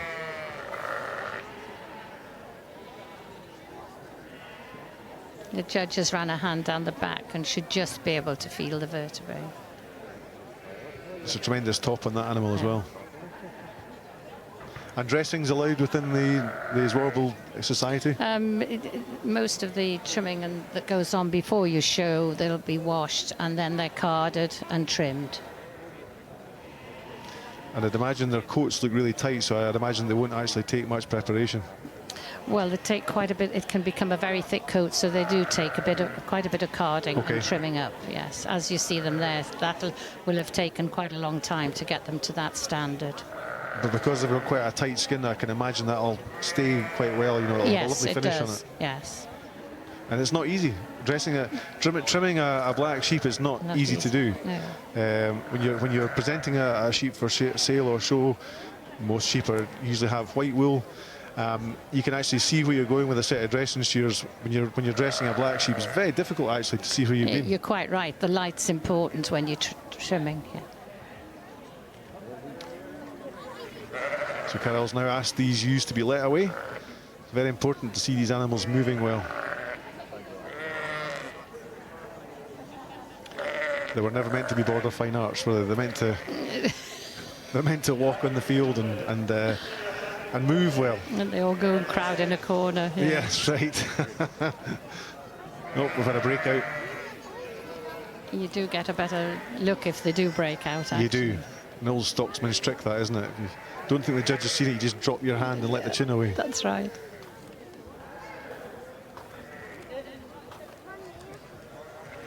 I'll tell you what, that's a pretty close class of ewes. There's not a lot in it, is there? No, they're all similar size. Superb. It's one slightly larger with a longer neck. They have to have some neck. The ewes have a long, slender neck, and obviously rams have a thicker, stockier neck. Yep. As we'll see when, yes, some ram lambs come in. So when do most of the pedigree guys lamb their sheep, Carol? What time of year do most of the breeders Well, you lamb can them? lamb from 1st of January now. It has just changed within the breed, and probably other breeds used to lamb before December, November, December. They've now gone back to the original rule book, which was 1st of January. Right. And I suppose, are most of the Zwarble rams that are sold, are most of them shearlings? I'd imagine. I don't see many Zwarble ram lambs being sold. They're mostly shearlings, is it? Well, they're very selective with ram lambs. Right. Yeah, you have to be very selective. You need them to run on and grow a bit before you get the full confirmation. And it's predominantly a maternal breed, the Zwarble too, isn't it? So that any breed, whether it's cattle or sheep, and if it's a maternal breed, there's less demand for the males. So that's what Carol's actually saying, is that people are more selective about what they keep because there's just not that demand there for the males. What a fantastic outlook this first ewe has here in front of us. Yes. Of any breed of sheep, it's got a lovely outlook. There's Stuart Craig blowing us a kiss down the camera.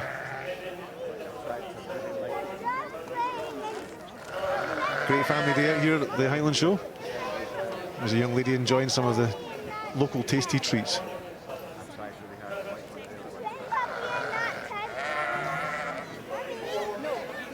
And Carol's just asking the sheep to be turned round so the exhibitors at the side can see them to all their glory.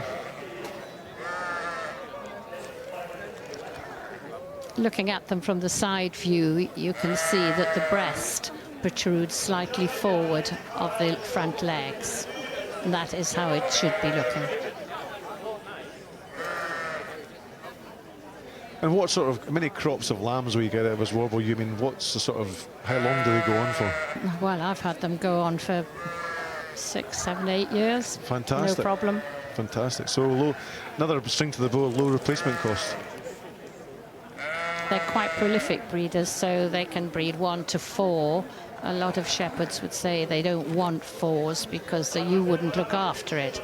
But if you're prepared to look after the ewe, it can look after its lambs. I've got one this year which has got 3, and I haven't had to do anything with it at all. It's feeding its lambs perfectly well. That's great. That is great.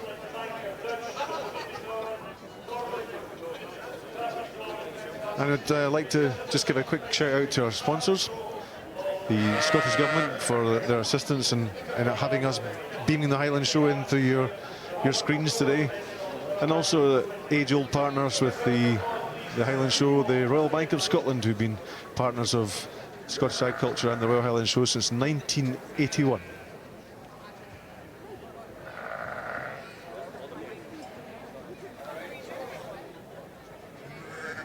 It's been a busy old afternoon down the sheep lines here. As I say, there's 27 breeds of sheep being judged here over the last 24 hours. And it's literally been one breed finished, another one into the ring. So it's kept, if nothing, it's kept the exhibitors, I suppose, busy preparing sheep and keeping them coming forward. And the spectators have loved the fact the rings have been full all day, which is great.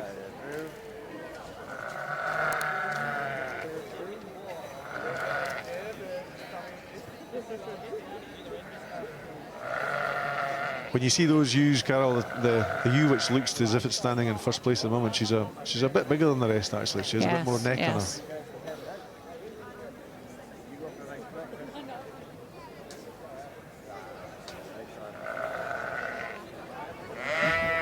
There's another one. A lovely head on her. Beautiful.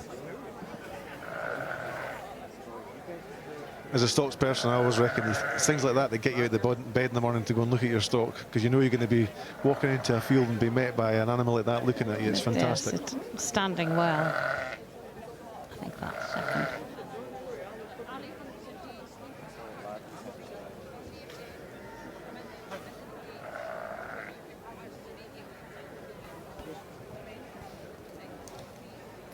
And there we have it.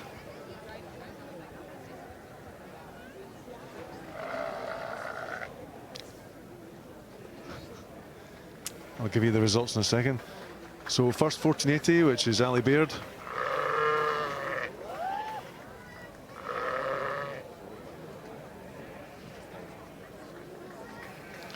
It's a fantastic ewe.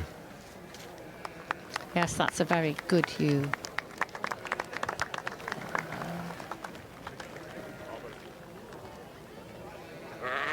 We're just trying to get a quick look at Stuart Craig was third with 1482.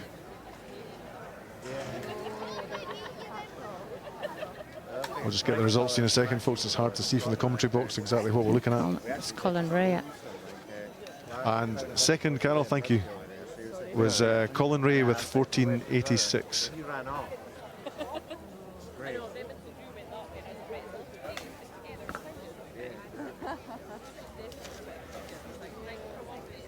So a busy old Highland show. The ring sides are packed today with people. And I think with the 2-year absence of the show due to COVID, it's really demonstrated to, the number of people here has actually demonstrated just how important the show has been for getting people together again, and that great sense of community that we do have in the agricultural industry, where people just like catching up with folk and having a crack, and today's been a great example of that.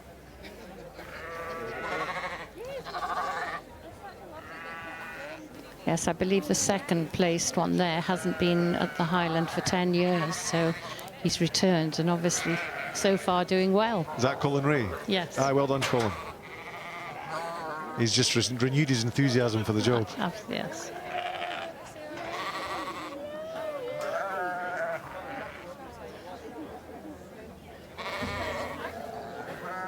So we're now looking at the ZWARBLES Shealing U class.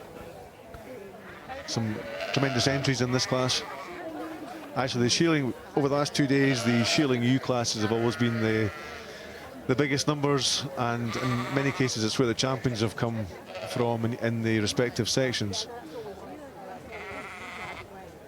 A shealing ewe being a female that's approximately 15 to 18 years of age. It's been shorn for the first time, and in the technical term, has 2 mature teeth up in its mouth. Sheep change their teeth every year, so the baby teeth fall out, same as human beings, and are replaced with adult teeth that come in. And these young ladies are about to make their way in life.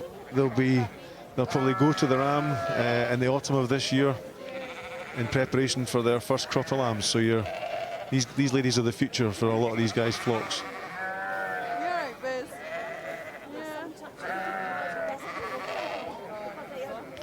And the sheep industry itself, in the bigger picture, is massively important to the country. We have a great history with sheep breeds and sheep farming businesses in Scotland, and the UK flock is currently about 14 million ewes, and was at its peak in 2000, where we had 21 million. At that time, we actually had the most number of ewes in Europe when we were in Europe, and supply was definitely outstripping the demand, so ewe numbers fell back a little bit. With a change in government policy, we used to get paid on headage payments, which was a subsidy paid to farmers to support sheep production.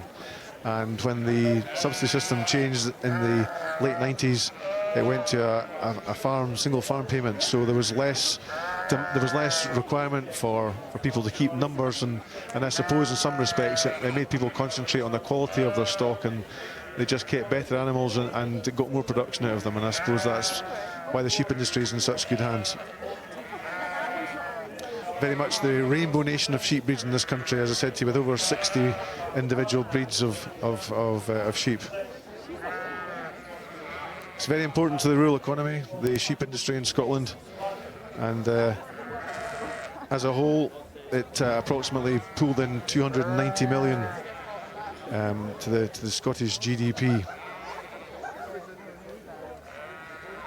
And there's also the aesthetic role that our sheep farmers do in being guardians of the countryside, and sheep farming in Scotland plays a central role in treating our tourists to our stunning spectacle scenery, which is kept that way through the management and practices of sheep farming handed down over the generations. And the sheep industry at the Highland Show here is always a great spectacle, and I suppose this year has been no exception. So Carol, if you're out there as a judge today and you're judging the shearling ewe class, what are you going to be looking for? I'm going to be looking for size. Shearling should be standing about 75 centimetres at the front. As is most breeds, the males are just that slightly bit taller at about 85 centimetres. I'm going to be looking for a good head with lively ears up and erect, a good eye.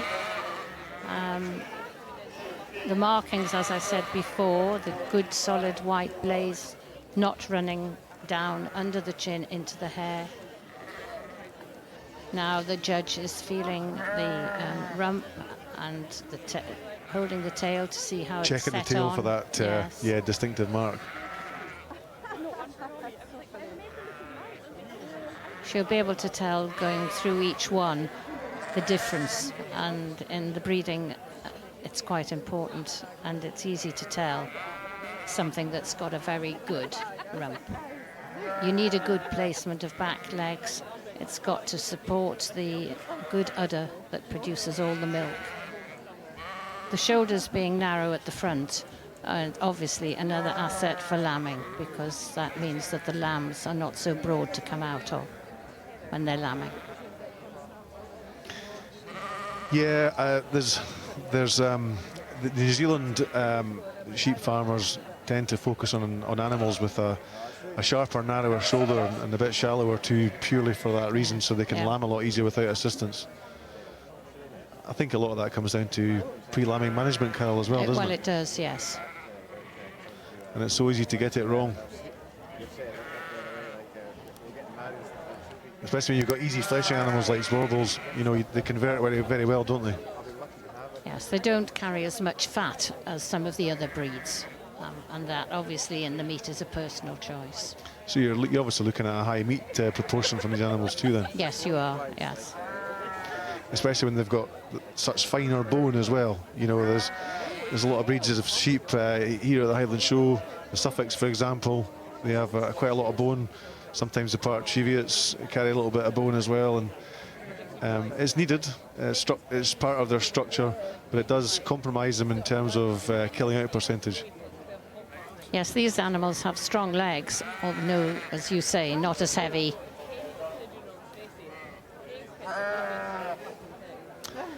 So we're going to let Carol Anderson carry on judging the Gimmer class, and we're going to hand back to you guys for some adverts, and we'll join you again soon. So we've been promising you the Andrew Black Open Championship all afternoon, and it is coming, I promise. They are just completed the course. There's a couple of the organisers just discussing what's going on. The riders have still got to walk round it, and then the judges. So it's coming, I promise. But in the meantime, oh boy, you are just going to love this story, and we have an amazing guest with us at the moment, and thankfully you are here this year. Yes, and so obviously all throughout this programme we've been asking you to share your memories of the Royal Highland Show, and our next guest has a memory more dramatic than most. Yes. In fact, it's one of those tales you simply can't make up. To tell us more, I've been joined by the chairman of the Belted Galloway Society and Highland Show regular, Richard Wilson. Richard, welcome to RHS TV. Thank you. You've been coming to the show for about 40 years-ish? Yeah. Right. Over 40 years now. Over 40 years. Just talk us through Royal Highland Show 2021. Right. Well, to start with, as it was a virtual show, the Highland Show wanted somebody from a representative here from the Belted Galloway Society. It should have been my secretary, but she was showing sheep with her children. So she phoned me on Thursday, Friday before the show, say, Richard, could you possibly fill in on the show day for me and just be there, have a chat with people and such like.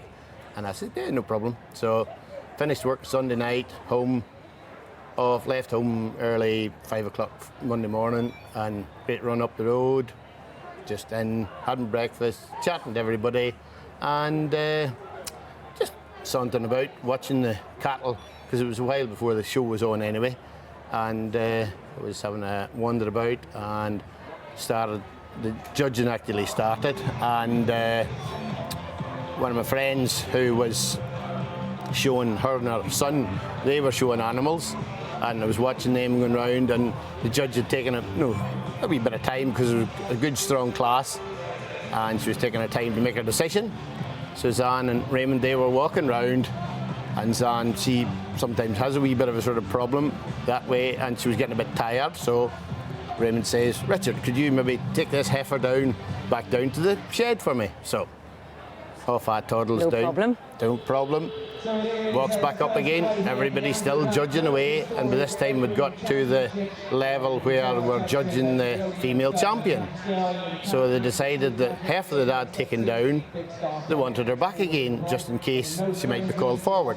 So off I walks again, down to the shed, everyone was fine, no problems, and feeling great, back up to the ring. And of course, as I was walking into the ring, Zan, she's sitting in a chair at the side of the ring, feeling a wee bit tired, and I says, are you okay? She says, yeah, I'm fine, I'm just waiting, they're going to get the paramedics to come and check me out. So I walks into the ring with a heifer, great wee heifer, lovely sweet wee thing. That's the most important thing. Yeah. Kind, well behaved as Zan's heifers would be. So in I goes, has a chat with the heifer and walking round, and Judith says, yes, that's fine, Richard. Just can you sort of walk round and just line up beside the young Cayley girls that were there with their heifer. So I turned round, takes 2 steps forward, and the lights go out. Everything just went black. What's your last memory of that moment? Just taking 2 steps forward. I took the second step, and that was it. No recollection of anything. And luckily there were paramedics on hand, but also there was people at the ring, weren't there, to help? Well, once I hit the deck, I went down just like a ton of bricks. Landed on the ground. Everybody thought that I had tripped or the heifer had tripped me, and they were expecting me just to sort of rumble about and get myself back up again, but no movement. Then sort of all hell let loose because they says, no, there's something wrong here. So luckily enough, a doctor, Mrs. Heather Curry, from down our way as well. It's funny enough, she actually lives not that far away near Annan from where I live, and she seen what had happened. She was just standing spectating. She had been showing Aberdeen Angus earlier on in the day, and she seen what happened, jumped in, they got me rolled over, started doing a bit of CPR on me. And by that time the paramedics weren't that far away, so as far as I've been told, the paramedics then arrived, seen that I'd taken precedence over poor Zan, and they then jumped in. I presume they had a defibrillator with them, and they shocked me, and all I can, well, I've no recollection of that, but all I can recollect is sort of lying there sort of dreaming. I don't even know what I was dreaming about. And then I could hear these voices all shouting at me. Richard, Richard, Richard. So what the hell's everybody shouting at me for? So I opened my eyes up, and it was a bit clearer than this. I'm lying here looking up, blue sky, clouds, absolutely freezing. And I looked down here, the shirt, the brand new shirt, the jacket, everyone cut the ribbons clean off. As a farmer, you wouldn't have liked that wasted money. No, brand new shirt. I know. 40 quid, terrible. But anyway, so they're asking me all these questions. Who are you? Do you know your name? Do you know where you are? And I was able to tell them straight away. And so they got me onto the old stretcher. They worked away for, I don't know, seemed like ages, maybe 5-10 minutes. And they were sticking needles into me, doing this and various things and all the rest. And they got me into the ambulance and then took me into rushed me into the Royal.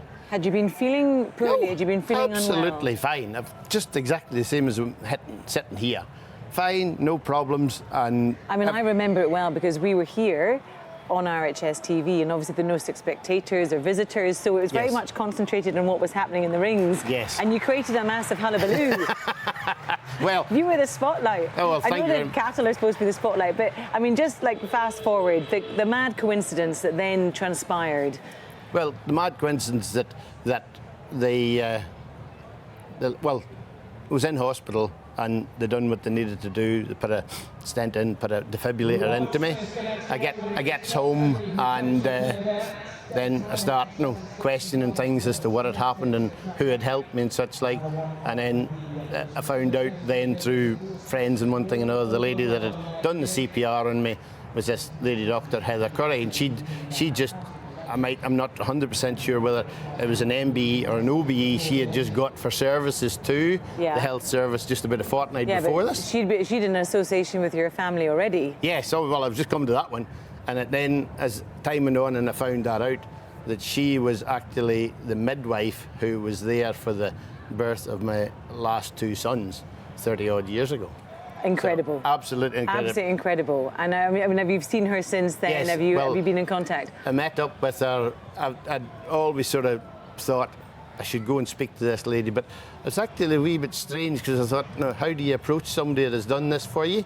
So it turned out that we were going to a wedding. My wife's a minister, so she was doing a wedding for a friend, and the chap that she was marrying had Heather and her husband as friends, so they were at the wedding. Fantastic. So you've been in touch, yes. And I mean, it must have been quite an emotional sort of reunion when you saw her.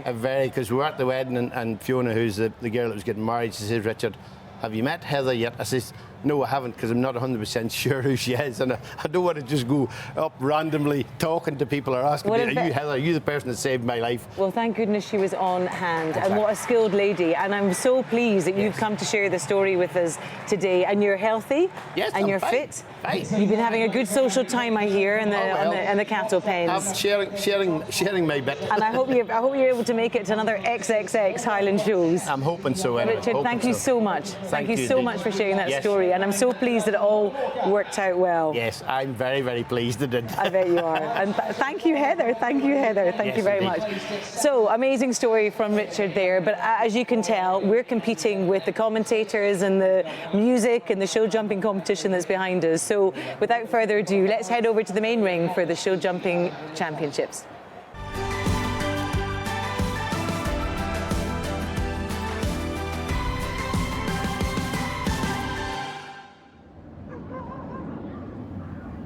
So welcome to day 2, and it is the Andrew Black Stakes that is in the main ring right now.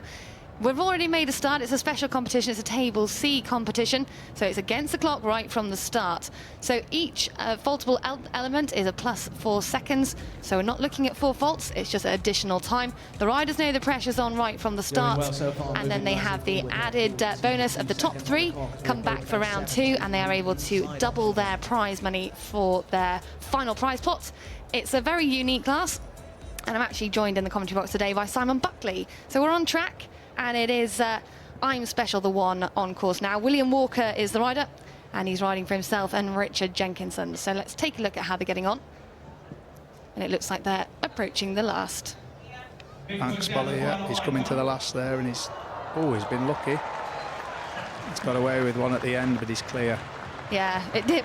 We jumped into a sticky moment there, didn't we? But all in all, a good round. I think he was thinking one less stride, but the horse decided to back up a little bit. The last fence is jumping towards the stands there, and his horse decided to back off a little bit and made it a bit difficult for him, but he left it up. He left it up, and by the sounds of it, we haven't had the confirmed time yet, but it does sound like he's taken over the lead at this stage. So good round there for Will Walker. 73 seconds dead, yeah, he was into the lead. Perfect. So 73 is the time to beat. Jack Sterling currently sits in the second position. And it's Kirk Glibbery sits in third. But here we are the next away, and it's turn of Alex Barr. He's riding his own Haval. Yeah, this is a mare I've seen, and Alex been up and down at a few of the shows that I've been at. It's one he's been producing for quite a long time now. I think it's about 10 years old now.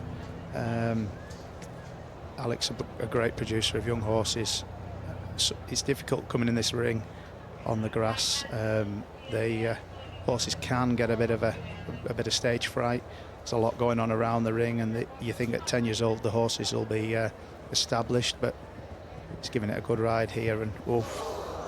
There you go. Look, whoa, a little bit unexpected there. And unfortunate dismount there for Alex. Didn't look like that was going to happen to start with. The round was looking good up to then. No, but the awkward there, you can see it in the picture, the set of planks there that have got the Aberdeen Angus cows on have caused a few problems over the years. And like I was saying, Alex's horse there, a bit green, showing its greenness, and unfortunately unseated him. Yeah, real shame for Alex. True horseman, though. I'm sure he'll take something from this and go and do a bit more homework at work. Homework at home? Yeah, homework at work, yes. He might need to buy himself a set of those planks, to be fair. But and like you said when we did the coursework, Simon, the wings as well are really imposing. It's not just the planks, is it? It's what the horses see on the approach to the fence. Yeah, exactly. Lucy's just showing hers that plank there. She's obviously having a little jitter herself. This is usually a very competitive horse for her. Yeah, I've seen this one myself as well for many years with Lucy.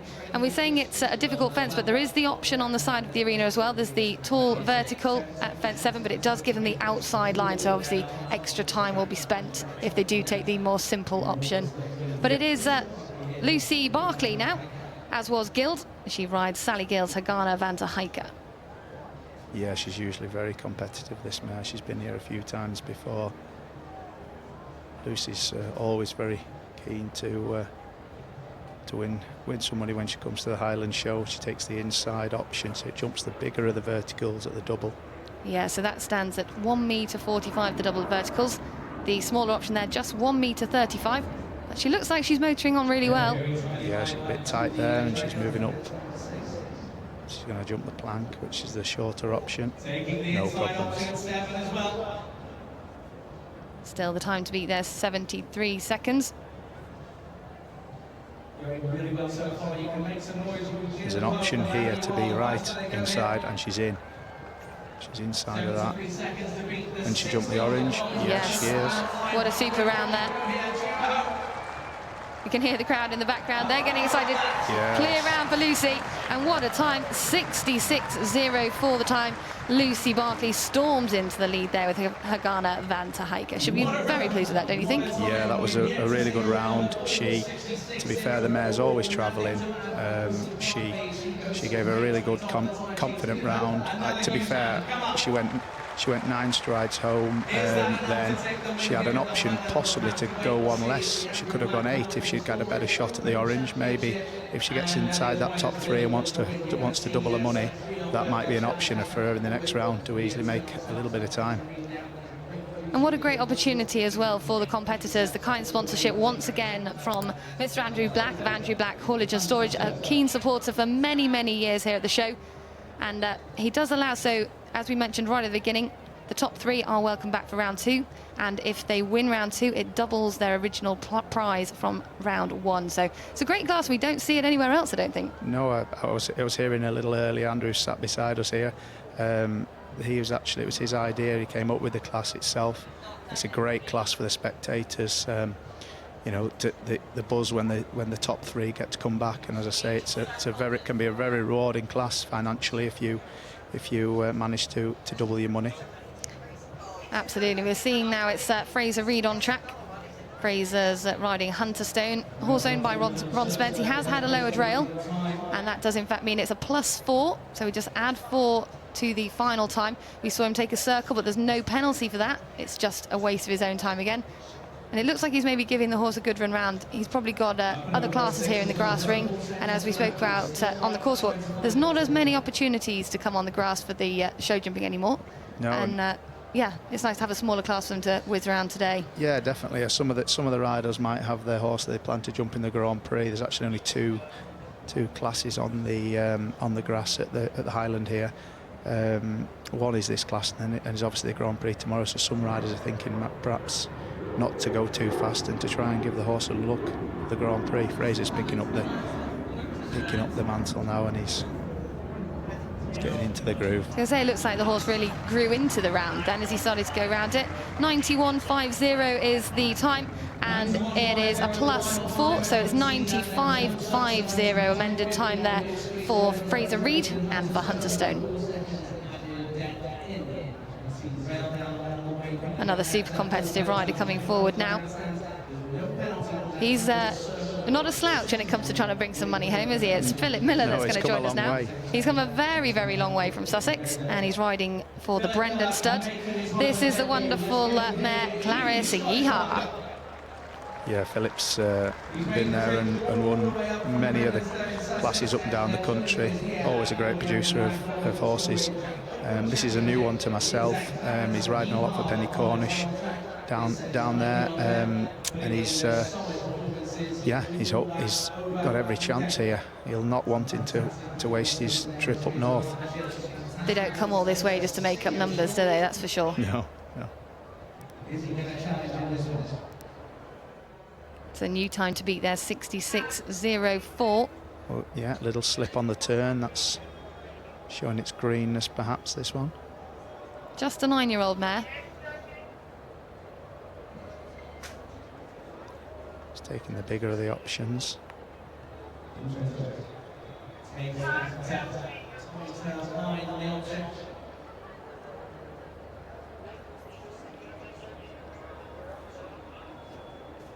It's looking quite comfortable on the grass though now. Yeah, she's settling down a little bit. Sometimes it's one of those courses where you're in a good rhythm and then suddenly you've got a roll back. Mark McGowan's done a clever job. You've got a roll back turn, and sometimes you can break that rhythm, especially with a younger horse. They're a little bit away from the gate. They can sort of take their eye off. He's keeping her. Oh, she's made a mistake there, but he's keeping her in a decent rhythm apart from that little mistake. So it's just a 4 seconds to add there for Philip.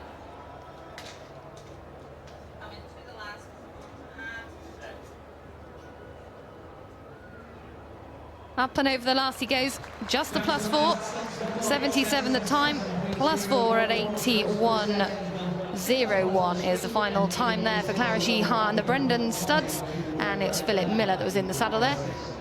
Do you think he'd be quite pleased with that, Simon? Yeah, I think the horse looked a little difficult at the start, had a little slip back to fence 2. He then got her settled in a decent rhythm, and again a little bit when she came away from the gate or came away from the other horses in the collecting ring. It had a little showed its greenness, but finished off well. I think he'd be quite chuffed with that. And at 9 years old, it's not a great age, is it, for them? They've still got a lot of mileage on the county circuit. And it's Ben Walker that's back with us today. Took a fantastic win in the Horse of the Year show Grade C qualifier on the sand just yesterday. He's riding for Emma Zild. This is Elisa. Yeah, he was tight back to fence 2, doing a really good job. Looks a careful one, this one. Again, he's taking the bigger of the options. I almost think they were nicer to jump, to be fair, than the smaller fence, and the smaller double. Why would that be? I don't know. I think the smaller double is a slightly funny colour, a bit of a spooky filler going in. Sometimes they can have a look and just leave a leg whereas the bigger of the 2 options was jumping well, very well. Very well. Like I say, he had a good win yesterday. Do you think that's really boosted his Oh, that's a shame. Does +4 still up for grabs, but he'll have to really motor on. Yeah, keep the rhythm now. It's keeping the cog. Nice. That looked a really nice line back.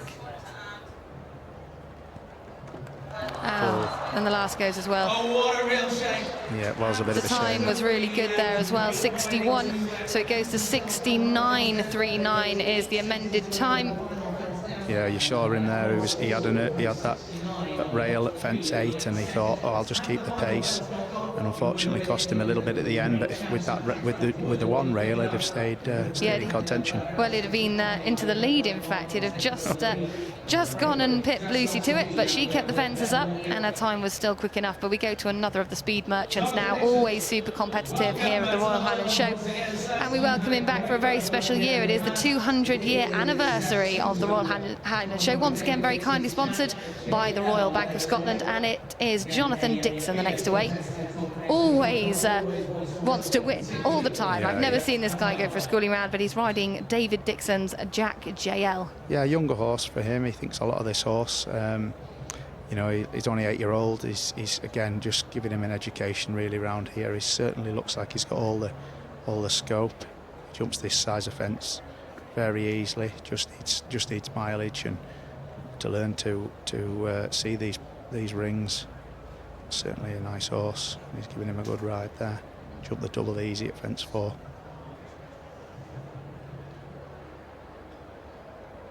There's so many factors that play a part in the show jumping here as well. Obviously the crowds are huge, there's a lot of noise, and we've got the massive screen as well. You don't often see that unless you're at the county shows and some of the international shows, of course.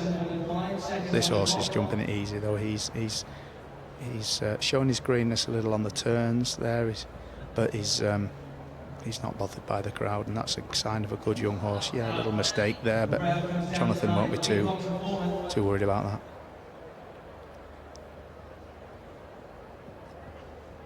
Certainly not struggling with the height of the fences, is he? No, he'll be back one day to jump the Grand Prix, I'm sure. Up and over the last he goes. 4 to add, 73 plus the 4, so 77.54 is the time there for Jonathan Dixon and Jack JL. A good building block in his foundation of education.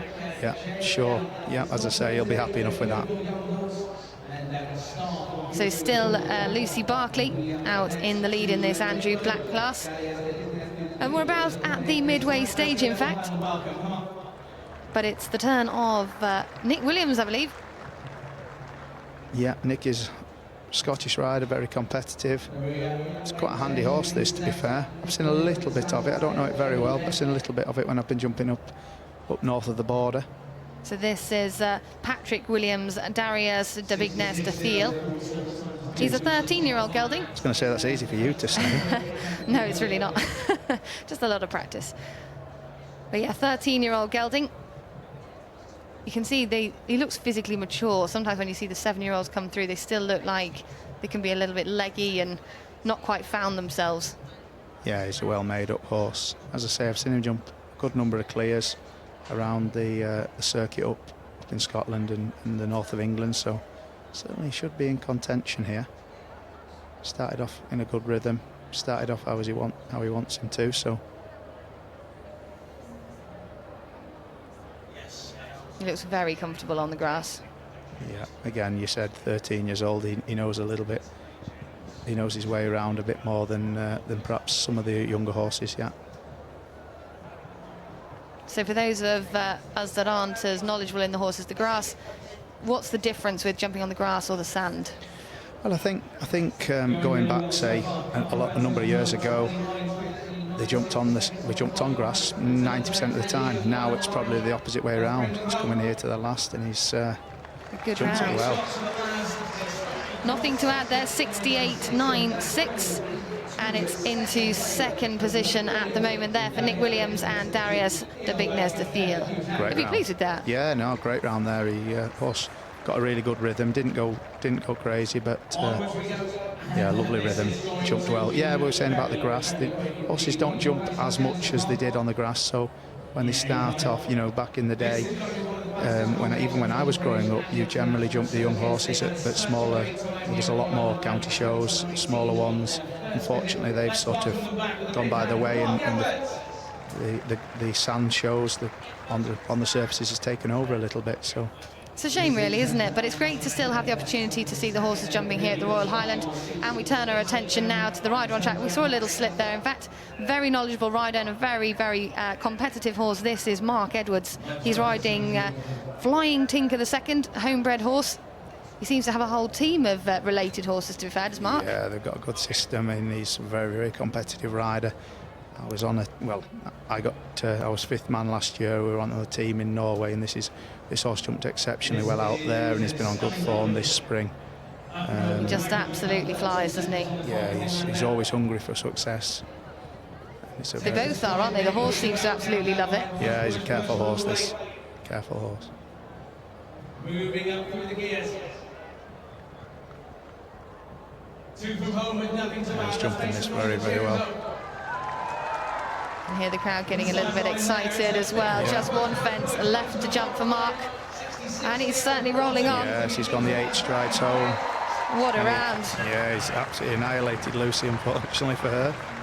But very, very well deserved. I mean, what a cracking round from Mark. Amazing. 61.79 is the time. So it takes 5 seconds off the former leader. Well, I did comment when Lucy went. I did say there was the option there for that 8 strides, and she'll certainly be looking for that later on, perhaps for the if she comes back to try and double her money. But Mark did it easy, really. Then shows his experience. Exactly, he's well rehearsed at the moment. He's up and down the country, picking up top placings and winning many of the Stairways trials and the Grand Prix up and down as well. So it's no stranger to a bit of pressure. I think he thrives off it personally. Yeah. But it's Sean Edwards next away, riding Philip Price's Adriana. Another one with experience. It's 15 years old, this horse. Yeah, she's had a while now. Sean's from not far away from Mark, to be fair, but she just didn't quite get the rhythm at the start round the corner, but she's had some super horses over the years, Sean. She's always been a top producer. She's just pulling 1 or 2 horses again back together, and having a go at the sport again. Again, she's had a family now, is married lady, so these things take up all your time, as you know. So it's I know all too well. so Sian, she's travelled up. She said she hadn't been to this show for 10 years now, but yeah. Well, it's certainly great to see her here again. I did have a quick chat with her. We were reminiscing earlier about the successful day she had with, is it Step in Time? Yeah. And she was wiping up everywhere she went. And Rambo before that. Yeah, and she seemed like she's got the bug for it pretty bad, though. Yeah, she's keen. She's a good rider, very competitive. She hasn't been quite her day with this mare today, but she'll pull it out tomorrow, no doubt. Grand Prix day. That's what it's all about, isn't it, really? That's where the big money is, yeah, at this show, yeah. You'd know, after last year's successes that you were having. I was 3rd last year, but still not bad, though. No, but 3rd pays pretty well. We keep trying. So 80.89, but there's 12 to add, so it's 92.89 is the final time there for Sean Edwards. They say maybe not her day, but certainly nothing too dramatic either. No, she'll be disappointed probably in that mare. She'd expect her to be at 15 years old to pay a bill or to certainly be competitive. But she's a little bit not quite been her day. But that's sport, and that's certainly his horses. It's certainly show jumping, isn't it? And you can be high one day and low another, or vice versa. Yeah, for sure. This is one of our top British young riders that's next away. The turn of Robert Murphy, son of Olympian Peter Murphy, and he comes forward riding his own Elan the 5th. Staying with the competitive older horses, it's another 13-year-old. Yeah, Rob's a great lad, works very, very hard. Not far away from myself there, based in Lancashire, and he's this is a very quick horse. If he can get the good groove and a good rhythm, he certainly will. I haven't seen him for a while. I think he's a little slip on that turn, but he's recovered. Yeah, he's certainly a very determined young man. And we can see there the experience. We say he's young, but the horse is slipping all over the place, and he's just carrying on, pick up the reins, get the job done. Yeah, he's ridden ponies throughout his career, ridden, and you learn to adapt, you learn to feel. The best riders in the world feel what the horses are doing. If there's a slip, they're able to balance, correct the horse, and like you see Rob here now, he's in the groove. He looks like he's really motoring along down. Had a little look at that pesky plank, didn't it? Yeah, just threw a toe at it a little bit, but still in the cups. Dan Peter watching on the sidelines, that'll put a smile on his face. It's looking good, takes the inside line there as well. Course full of options, like you say, it's full of opportunity for the riders. And it's looking pretty good. It's 8 strides as well, and he's jumped Is it enough though? 60.99, it certainly is good enough. Almost a full second off the previous leader into the lead today for Robert Murphy and Elan the 5th. Yeah, there would have been, if there'd been a bookies, he would have been pretty short on the odds because that's a quick horse and he's a top rider. What a bit of great show jumping here for the Royal Bank of Scotland's Royal Highland Show 2022. And we've still got about 5 or 6 left to come forward. And it's the turn of Douglas Duffin, the next to wait. Picked up a very good win earlier today. Riding for Katie Sayers. This is, I think he's had this horse quite a while actually. This is Imperium RJ. Yeah, one I've seen quite a lot of, quite a hot horse. Yeah, he's been jumping this. Again, Douglas has been a top producer. He's jumped all over the world. He's jumped Hickstead Derby, he's jumped Puissance, he's jumped everything. Always been a producer of horses. Very good producer. And this is a sort of a younger one. Yeah, it's 9 years old, this one. But a sharper, a little bit, not really Douglas's regular type, but you know, us riders, we have to fit with horses, and sometimes you end up with ones that are a little bit different, a little bit awkward, or not quite your type, and you have to work with them. So you have to learn as much as they do then, really? Yeah. He's he's done a good job with this one thus far. He's very careful. I was going to say, he's trying to be careful, isn't he, the horse? Yeah. Just getting him settled into a pace, isn't it, into a rhythm. Yeah, still clear there. Looks a nice turn back there. 5 seconds to get home. He's a little off the pace. A little off the pace, but still, top points. 3 still get that opportunity to double the money. Yes. It's a good round. 63.93 is the time there. It's good enough for 3rd place at this moment in time for Douglas Duffin and Imperium RJ. Good round, I think we'll be pretty pleased. Yeah, I'll be happy with that. That was a great round.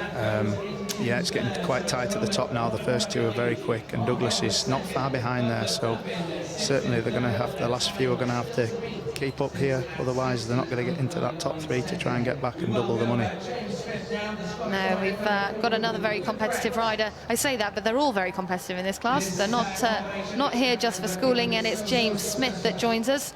He won the first class here this morning over on the Sand Arena, and he's riding for Remy Ellis. Oh, it's a wonderful horse, this one. This is Good Friends, produced by Remy herself, and he's 11 years old now by my Lord Carthago. Yeah, he hasn't had this one long, but he's been having some good success. James is a good rider, very good rider. He's from down in the borders there in the south of Scotland. He's actually got I've given him my horse actually here at this show because I'm not out injured. But good luck. Good Friends had a little spook there at that double. First one to do that actually, I think, virtually. A little out of character for the horse as well. Like I say, I've seen him quite a lot with Remy, and certainly not something I've seen him do on a regular basis. But again, possibly not as much jumping on the grass. Remy will do a lot of her shows abroad, and you get more of the sand, and he's probably showing his greenness, and he's just nurturing him around now a little bit. James doing the right thing. The class is gone, so he's just trying to give him a good round, educate him. It's all for the longer game at this point. Yeah, give him hopefully there's another day for this horse.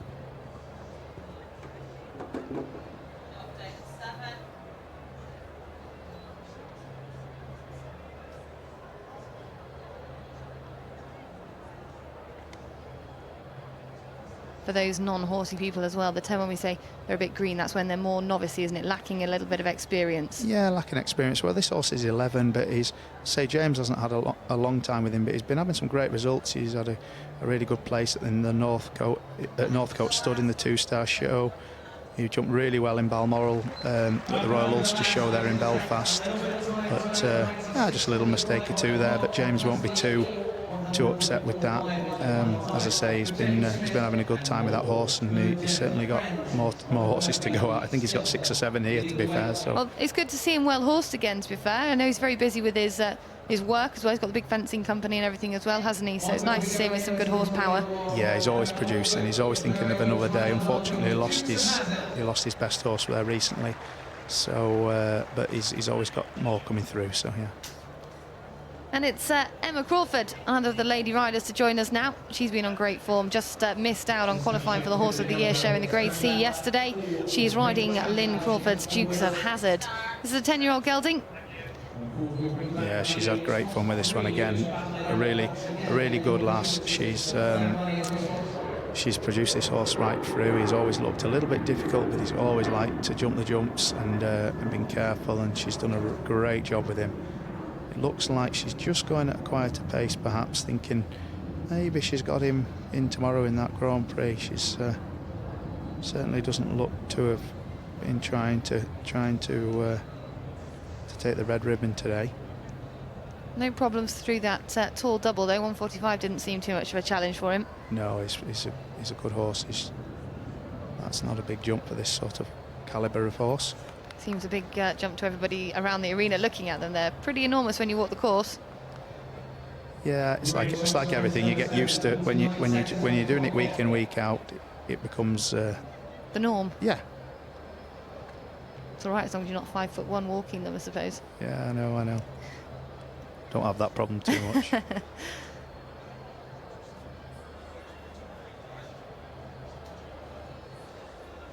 So heads down towards the last. It's a very tidy round, not the quickest we've seen by far, but a good round there. And it's clear over the last. Very good. She'll be happy with that. She's obviously not.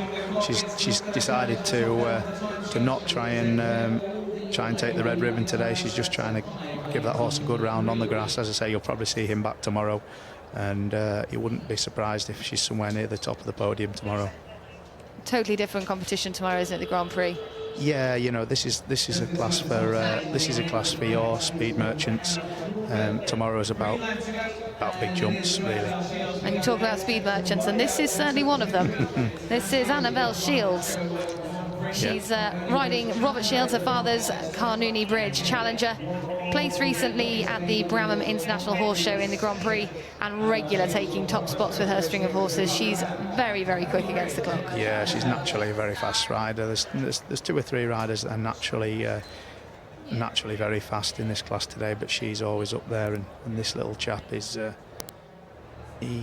he'll jump the big classes as well, but these are his classes really. If she can keep him settled, you can see he's got the mask on there, which just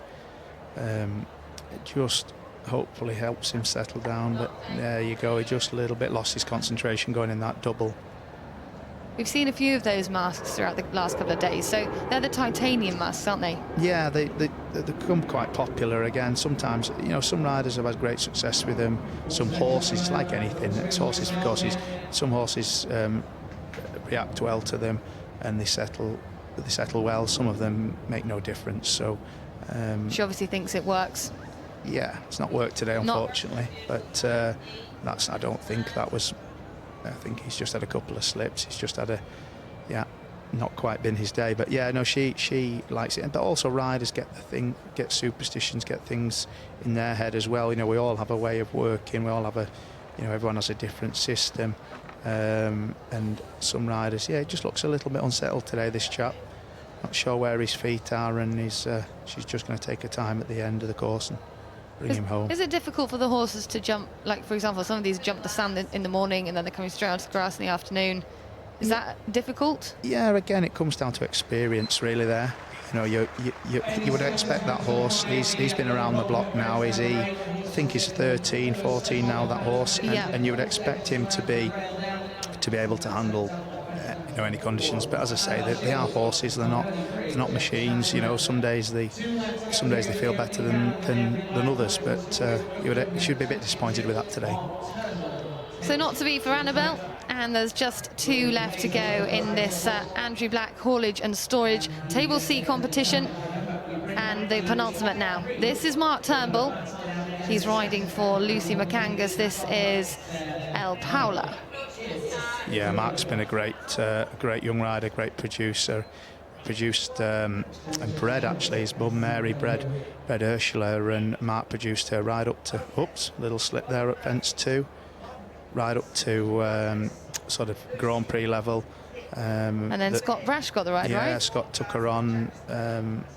She was sold to Scott's owners, not actually for Scott, but Scott ended up with a ride, and she turned out to be, well, certainly one of the best horses in the world. She's retired now, but Mark's family continue to keep breeding and producing horses right the way through. You don't get many Ursulas, and he'll be looking hard for the next one. Yeah, he will be training hard, and that's the nature of this sport. Sometimes you're up there, and the sport's gone very, it's very elite now. It's tough at the top. You can be up there, and if you sell a horse, or even a horse goes lame, which is a worse scenario, you're back down at square one. And the plan is like what we're talking about with James Smith, and like you can see Mark here is trying to bring other horses out. This horse is jumping really well. Yeah. And it's not been the easiest round, maybe, but yeah, he looks a bit angry. He looks a little bit of an angry horse. He's got his ears back a little bit. He looks a bit feisty with his tail. Mark is one I've not seen a lot of. But still, though, just the one rail down. So 4 to add the final time there, 80.14, the amended time for Mark Turnbull.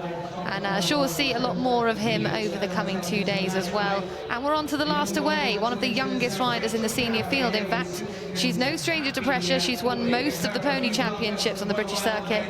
This is Rachel Proudley, and she's riding Sue Lincoln's Happy Boy. She should be a happy girl to get Happy Boy, because he's a wonderful horse. Yeah, Happy Boy's been around the scene for quite a while. Firstly with Paul Barker, and then won a lot of classes, and then more recently Adrian Spate had him, and obviously Rachel's taking him on from here, and he certainly would be a new partnership, but he's a very fast horse if she can get to grips with him. And what an opportunity as well for a young rider to pick up a horse like this with all the experience in the world. Yeah, I mean, I think I haven't seen much of this young lass, but she comes with a big reputation. She certainly does. She's formidable on the pony circuit.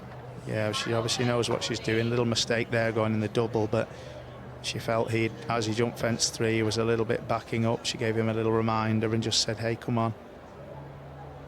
He's just losing his feet a little bit. And again, this is about sometimes maybe when you walk the grass, you think it's maybe a little bit harder or softer, so she maybe just hasn't got the studs right. You just never know, but there's been a couple of slips today. And that's all tweaks that the rider and their team make, isn't it, before they come forward to the collector ring usually? Yeah, sure, but but this is what the other thing you get at these agriculture shows, which you don't get anywhere around the world. Sounds really silly, but you get cow dung and everything in the ring, so you get all sorts. So it's like, you never know, do you, where you're going to be. And you wouldn't want to, it's not the best footing to jump from, but it's a good round there from Rachel.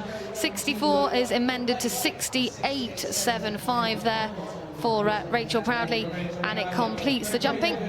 So we'll just wait for the confirmed result from the judges, of course, because it's not our place to make those decisions, but we will be inviting the top 3 forward for the second round of jumping, and that's doubling your money.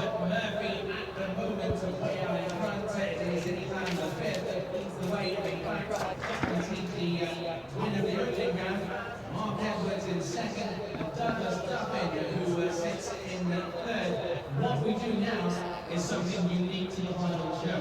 We bring back the top 3, they'll jump again, and if any rider manages... So the top 3 is as follows. It is a win there. So it's judged on 2 rounds. This class is now technically finished. The result won't change. So it's a win for Robert Murphy and Elan the 5th with their very quick time of 60.99. Mark Edwards takes the 2nd place with Flying Tinker the 2nd. His time there of 61.79. And it's Douglas Duffin that takes the 3rd place with Imperium RJ, the time there 63.93. But it's not all over, so that result stands, and the course will now be prepared for round 2, which I think is voluntary, but they're probably doing the class 4 second round, I suppose. I think they get the option now if they want to come back and have a go at doubling the money. I think it's the quickest again in this second round. you're maybe a bit more au fait with the rules than myself. So yeah, so in the second round, what happens is the prize money is as follows from the first round. First place was £1,300, second place £900, and third place a respective £700. So very good money. If, for example, the rider in third place wins the second round, his £700 is doubled. Ah, that's the, yeah. So, and likewise, seconds would be doubled and firsts would be doubled. So they're not taking, the prize money is not taken away from anyone, but if they do win the next round, they go home with twice as much as they currently do. It's a bit like a game show. Yeah, I understand now, and now we're in the loop. So basically, they've got to, you know, this is where your naturally fast horses, your horses that are used to going quick, and are sort of built up over time. They've learned how to go fast again and again. These are where they're suited, and obviously these three horses. It's difficult to put your money on, but I say Rob Murphy's jumped very, very well. If I was a betting man, I would perhaps go say Mark Edwards. His horse is used to going quick a lot. He was just off the pace, off Rob's pace in that first round, but he doesn't like getting beat, and he doesn't like getting beat twice. Yeah, no, I think you could be right there. But all three of those riders and horses, like you say, very experienced, and on their day, any one of the three could win this.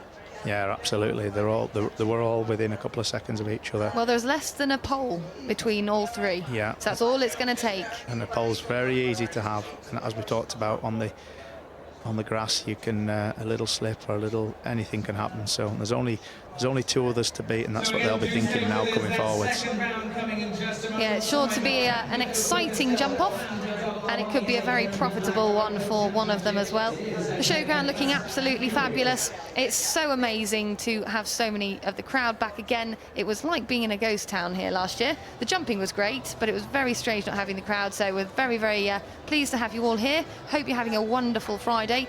And I think Saturday's sold out, but if you do want to join us on Sunday, there might be a few spare tickets available online if you are in the area. If not, you need to put the dates in your diary for 2023. It's an incredible show. You know, Simon, you've been many, many times. Yeah, it's an amazing show. Probably, but it certainly is one of, I think it's probably the biggest show in the UK. As a rider, obviously I'm coming a little bit with a different hat on today, but as a rider, you get looked after tremendously well. You know, the atmosphere, certainly today, but even tomorrow, there's a lot of spectators around. But I mean, the atmosphere in front for the Grand Prix day is pretty much electric, and it's great because you're getting people in front of the, you know, you're getting sort of thousands of people that really don't know the front end from the back end of a horse are introduced to the sport, and that's great for the sport and great for us as riders. Absolutely. The sport over the last years sadly has been overlooked a little bit by the general public, but the crowd makes such a difference. We've had them, we can hear them in the background cheering them towards the last fence, and learning a little bit about what we do. People have appreciation for horses, whether they understand the sport or not, don't they? And it's great to just have them in an arena supported by thousands of people here in the UK. Yeah, you get people from all walks of life here. I mean, it's obviously a lot of agricultural people, but most farmers' wives have a horse, so so you get a lot, much to the displeasure. But I was say that's what happy wife, happy life. Yes, that's we all try. But yeah, no, there's a lot of people interested in the equine side of the sport. It's a big part of the show. Obviously, there's not just the jumping. There's the showing and the working hunter and and obviously a lot of the native breeds up here as well. So it's massive. See the crowd, they're enjoying this. All the banks that sit on the grandstands virtually full. I can't in fact see from where we are that there's a spare seat in the house. Everyone enjoying it. It's still warm, not the sunniest, but perfect jumping conditions out there today, and it's about ready to make a start with round number 2, and it's going to be Douglas Duffin that gets us started. He sits in that third position at the moment. Let's see if he can produce another superb round now with Katie Sayers' Imperium RJ. Yeah, so just trying to get this horse settled in a nice rhythm from the start. Same course, fences are in the same place, so hopefully the clever horse is starting to learn where the fences were. Get a good tight start to fence 2. He looks like he's, I was going to say he looks like he's travelling on a little bit more than the first time, probably because he's got £700 already in the bank. Yeah, but that's a little bit the problem. He's jumped fence 3 and he's just putting his hand up there. Yeah, his horse isn't. Yeah, his horse isn't quite the same, isn't quite as settled. He had a lovely settled rhythm in that first one. His horse was really focused on his job. At that time, he just didn't quite. Just got a little bit. We talked about that horse being a bit buzzier, a bit more blood, and he just got a bit above himself in there, and certainly made one mistake and looked like making a couple more. So Douglas decided, yeah, he's called it a day. That's a case of looking after your horses as well, isn't it? For those of you that don't know, that was just his option. Yeah, and he decided. Yeah, you've got, I'm a great believer in that horses only have so many jumps, and he, Douglas there, he wasn't going to win any money, he wasn't going to benefit his horse in that situation, so his horsemanship was to save his horse for another day, and he'll go again. So it's the turn of Mark Edwards that's next. He's riding Flying Tinker II. £900 his current prize pot. Yeah, he'll be looking to increase 1,800 does sound better, doesn't it? What a turn. Yeah, it was tight there.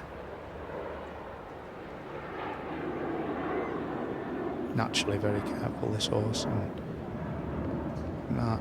He came into there with some speed as well, didn't he? You can see Mark, he's got his own style, Mark, but he knows when to pull and knows when to kick, and it works. The horses respond, yeah. He seems to, he's not just one horse, he's got a string of horses that all work with him.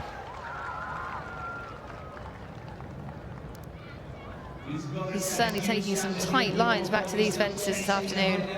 Yeah, good shot there, and he's inside. He's got his eye on the next fence. So his time from the first round there was 61.79. This looks like he's possibly even faster, and he's up and over the last. Yes, what a round from Mark Edwards. He's inside 60 seconds. He was. It was 59 something. We'll wait for the confirmed time to come back. 59.57 the time.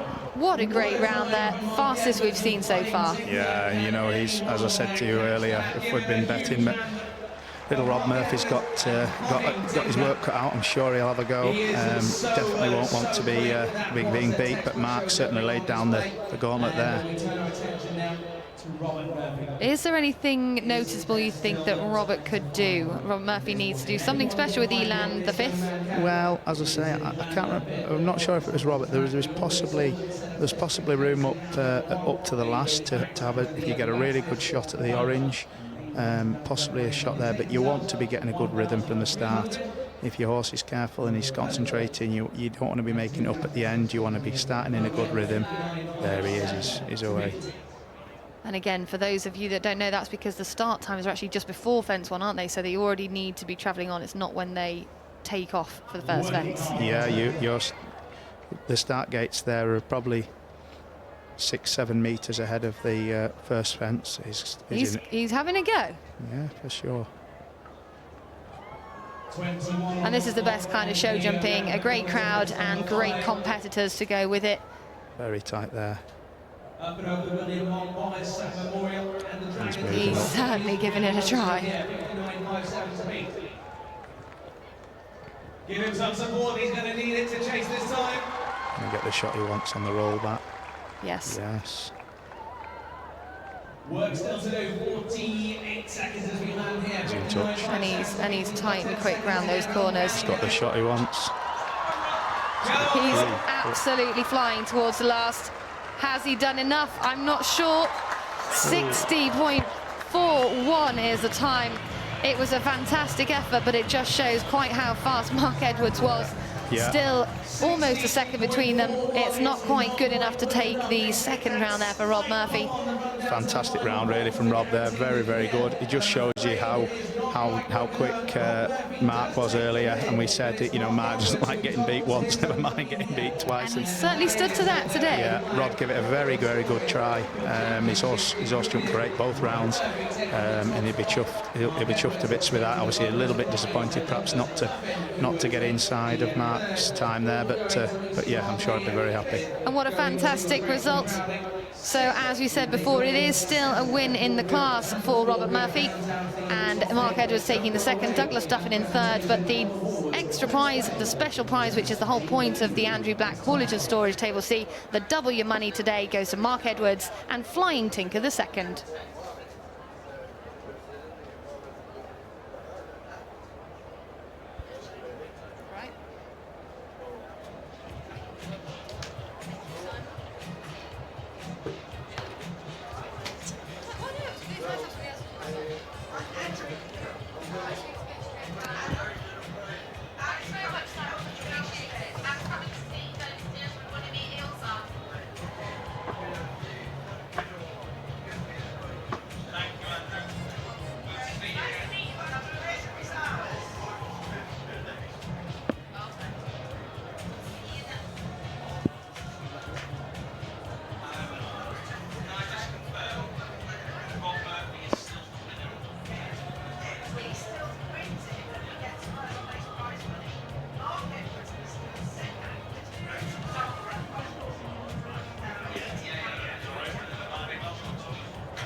On every farm, from the dairies to each croft, to the growers, the harvesters, the gamekeepers and the stockmen, there's something to be learned from all of them. We are a charity, a team, a network of project coordinators working all across Scotland to help the next generation learn about food, farming and the working countryside, to motivate, inspire and inform children and young people across the whole of Scotland. We are the Royal Highland Education Trust, but you can call us RHS.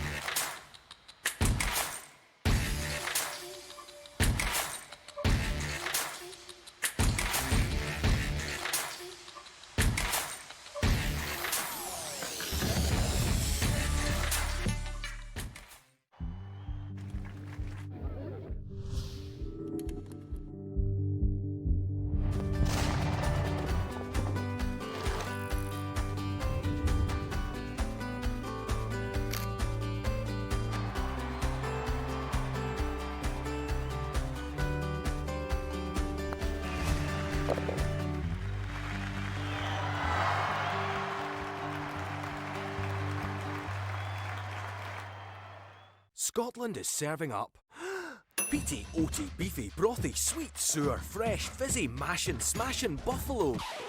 A dod, a dollop, baps, buttery, smoky, stovies, a mickle, a muckle, spurtle, stirred, dry, cured, grafted, crafted, scran.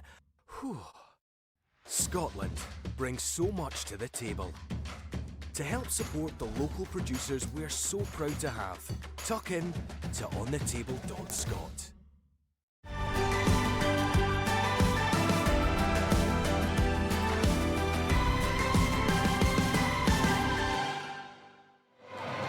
What a fantastic climax to the Andrew Black Open Championship. So there's lots of noise going on. I hope you can hear me. But in the background, we can see the riders and the winner.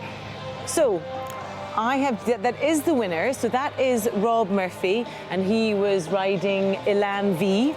So Rob won the first round. I've just had this explained to me, by the way. This is not my expertise. He won the first round, but the top 3 riders then go in the second round and they get a chance to double the winning money.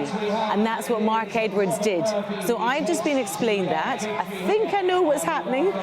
If anyone watching can explain it better than me, then please get in touch.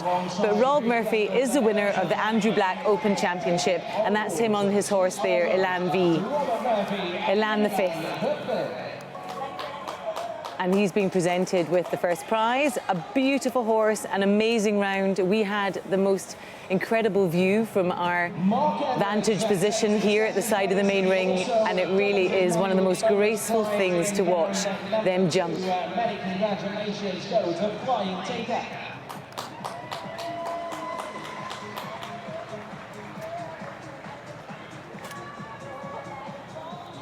So that is Mark Edwards. Mark Edwards won the second round. So all the top 3 riders got a chance to double the money of Rob, who won the first round. And so Mark won the second round. We watched him doing that. And that's his horse, the Flying Tinker. So he's still got a smile on his face. He doubled his money, basically. And this is a unique rule specific to the Andrew Black Open Championships. No, it's not done anywhere else in the country. So they're both smiling. Rob and Mark are both happy this evening. Rob is going to do a lap of honour, and perhaps Mark will too. We'd love to get a chat with them, but I know the horses are very worked up and they might need to calm them down a bit. We'd love to grab them for a quick word, and we'll see what happens when they come round the ring. But this is when they do the lap of honour, they do their lap of victory, and it really is a crowd drawer here at the Highland Show. Everybody loves watching it. The elegance and grace of these horses is incredible, and the riders just look so composed and make it look so easy.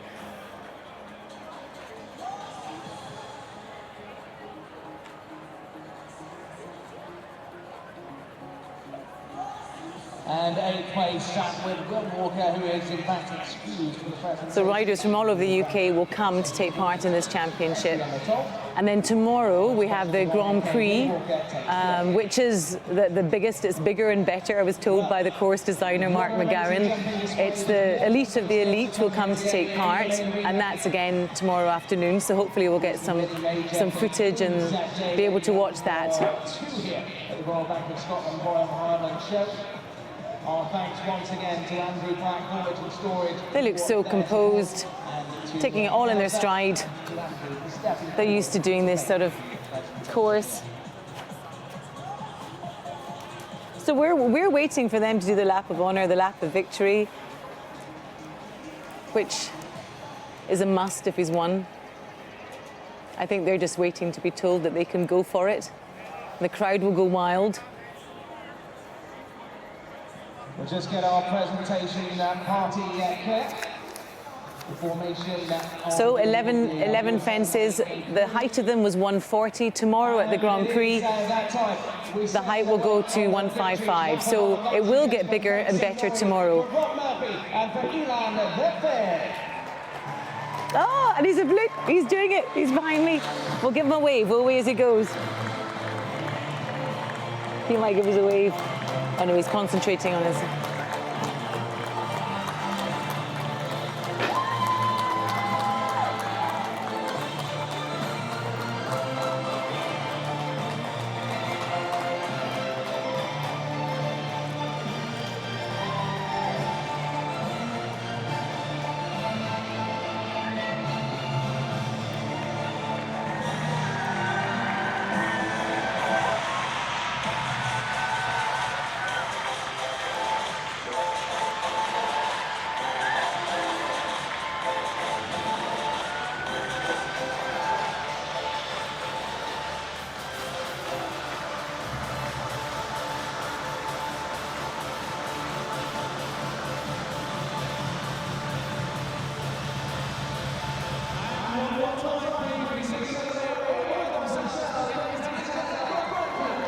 So Rob Murphy is just doing a lap of victory on his own. All the other riders have left the ring and he's just going round once more. Takes off his hat and acknowledges the crowd.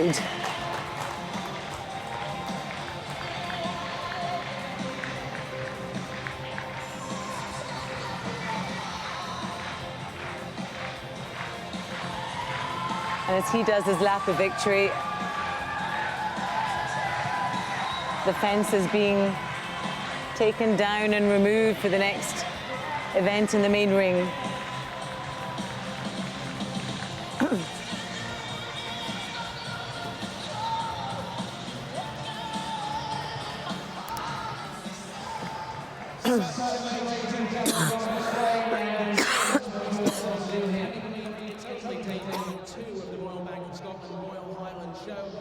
So many more winners still to crown. A well-deserved win for Robert Murphy, and we will go down and have a little chat with them ringside as well. But we will be handing you over to the wonderful world of the heavy horses in just a moment's time. Thanks again to Andrew Black and his family for joining us for the presentation of awards.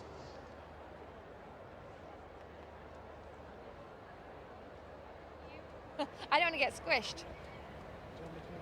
Is he going to be all right? He's the priority right now.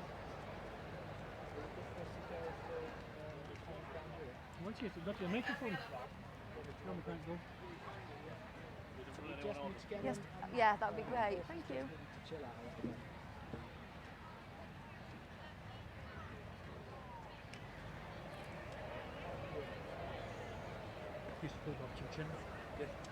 Okay. When you get to go. Well done. Thank you. So I'm joined now by the winner of the Andrew Black Haulage and Storage Table C competition, Rob Murphy. How was that for you, Rob? It looked a phenomenal round with Elan. Yeah, I was very pleased with his round. There's a few options on the course which made me had to think a little bit about where I was going to go. I had a good draw, so I had a good idea of how quick I needed to go, and yeah, he performed really well for me. Well, he certainly looked like he ate the course up in both rounds, and yeah, good prize spot for you. But you, I think, came here last year as well. We ran it as the showcase, and then back with us now. What's it like having an actual crowd to cheer your success? Yeah, it's great. It's always having such a good atmosphere here at the Highland. Last year we missed that, and I still really enjoyed the show, so I thought it was going to be even better this year, and it is. So. Oh, fabulous. Well, it's great to have you here with us. Have you got more competitions with him this weekend? Yeah, maybe the young rider class on the Sunday. He won that class last year, so I'll try and defend my title. Oh, amazing. Again. And that's back on the grass in this main arena again. Yeah, amazing. Oh, perfect. Well, we wish you all the best of luck in the world. A fantastic victory today. I hope you both have a wonderful evening and enjoy the success, and we'll hope to see you a little bit later on in the weekend. Cheers, thank you. Fantastic. Great to get that interview. Great to get that interview with Rob, and well done him. So at lunchtime, it was the turn of the dairy cattle to have their interbreed competition. Here's what happened.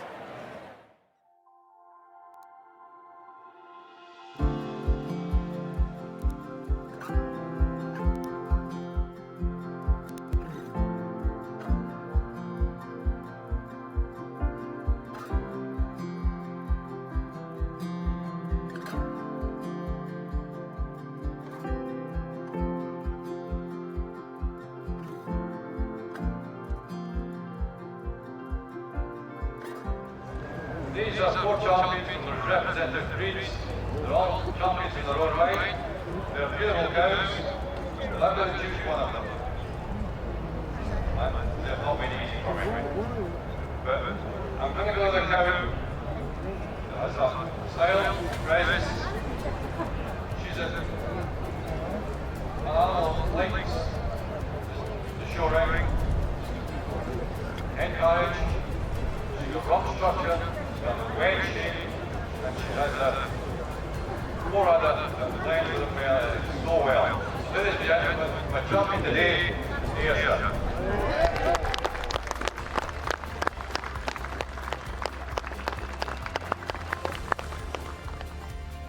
Everything has to be correct. An animal has to move freely, has to want to be in the ring, has to be comfortable with a full udder of milk, and she has to be very correct, smooth of her rump. She's a head carriage, and presence is so important in an interbreed competition.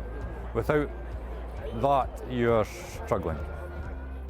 What I'm looking for on the dairy cow is a cow that has balance, presence, correctness, and a cow that wants to be in the ring with that presence and correctness. And today we've found a cow that has a beautiful head carriage, beautiful top line, and a rump, and a mammary system to die for. Well, basically they're all bovine animals, so they all have the same characteristics.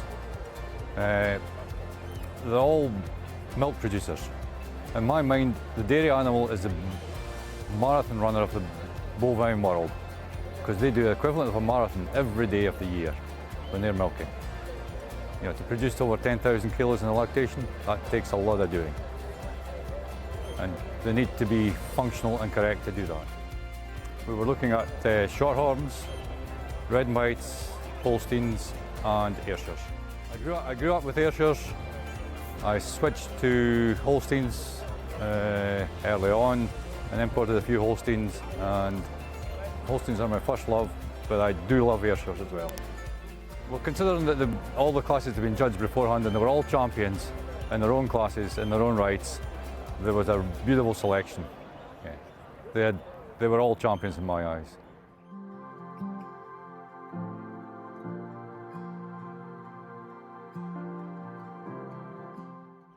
Marcy, well, fourth calver now. She was here as a heifer and milk, so she won that class as well. She was champion heifer 2 years ago. And then Yorkshire Show was the only show we actually managed to get to last year because of all the restrictions, and she was champion Ayrshire down there as well. So yeah, no, it was one better this time, champion breed and interbreed. So yeah, she's done as well, really well.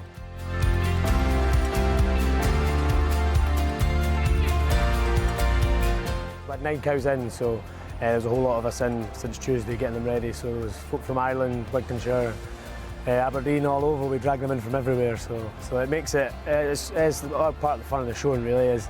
We all get on really well, and it's good fun, and we all enjoy it. And well, this just tops it off for a day like today. So yeah, we're based sort of 40 miles north here, in a village called Kinross, and that's where we're milking. Well, just in our partnership, the 4 of us with my mother. Milk away there, Ayrshire Cross, red and white Holsteins, 3 times a day milking. Yeah. And I suppose the other thing that needs to be said is a credit to the staff that aren't here, who are doing all the work at home, and well, my dad running backwards and forwards when we're in here doing all the bits and pieces. So none of this would happen if it wasn't for the staff at home putting in the hard graft for us to get to this.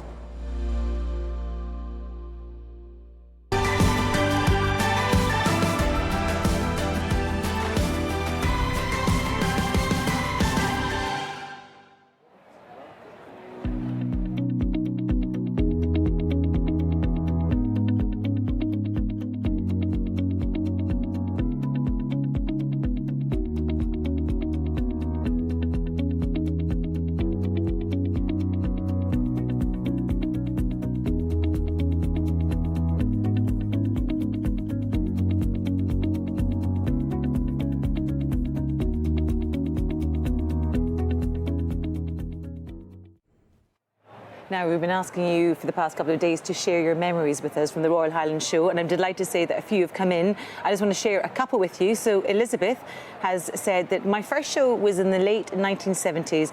It was always a treat, as me and my sister always got a half day at school to go to Edinburgh to see all the animals. There's a few more which I'll share with you later on, but we have to get over to the sheep judging because it's reached its climax. So let's go over and find out what's going on.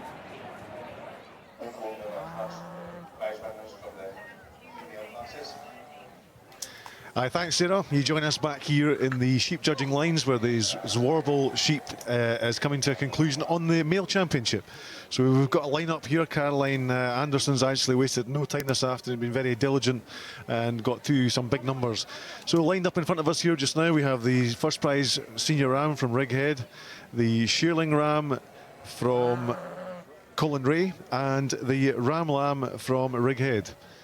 So this is the male championship that's being judged right in front of us as we speak. What do you think, Carol? Yes, there's a nice lineup there. She's going to find it quite difficult. And I see that the seconds that were to the firsts are standing in the background. Yeah, we've been treated to a great spectacle of Zwarble sheep this afternoon. Some tremendous animals in front of us. But I think she's made a decision. And there it is. Oh, Colin Ray. The male champion is the shearling ram from Colin Ray. Colin, obviously, was our judge last year at the Highland Show, at the showcase, did a great job, and great to see him back here amongst the top tickets this year. Now we're looking for the reserve male championship honours, and there it is. It's the aged ram from Righead. Two worthy winners there, Carol. Very much so, yes. I like them both.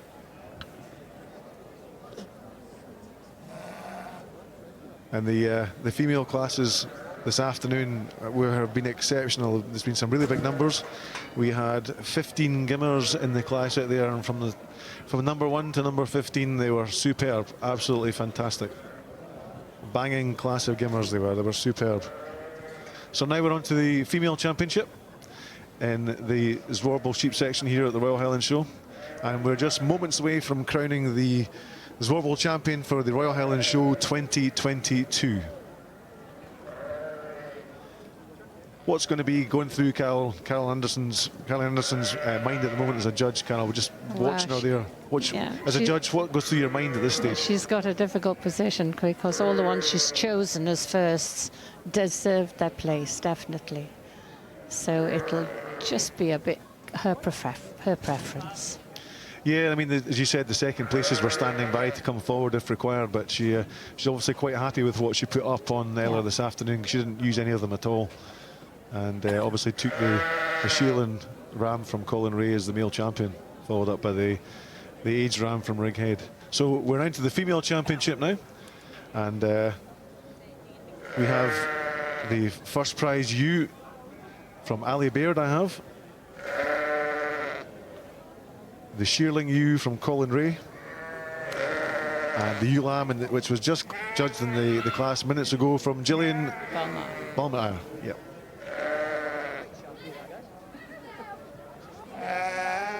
All very typical of the breed.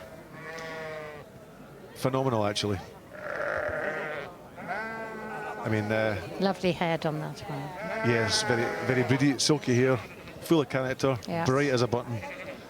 Just exactly what you want a show sheep to look like when it's out there on parade when it matters. It's a big gimmer, actually, isn't it? It is. So what's your money on here, Carol? Quite difficult. I need a better look at them all. That's a really big ewe lamb, isn't it? I do like the ewe lamb, yes. And as I said earlier on, Caroline Anderson's actually wasted no time this afternoon. She's been very methodical and very clear with her decisions. Very thorough as well. Every sheep's been judged from top to tail, from teeth to toes, as they say. So for those of you who just tuned in, we're now watching the female championship in the ZWARBLES seat section here this afternoon at the Royal Highland Show. And we have the first prize runners out from the ewe, the gimmer, and the ewe lamb. And Caroline Anderson seems to... made her mind up. Yeah, I think so.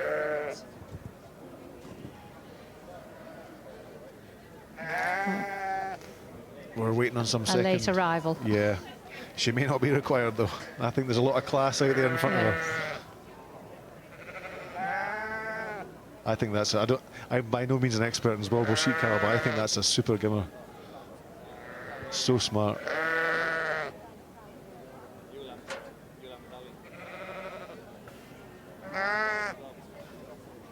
Here we go. The tension is building.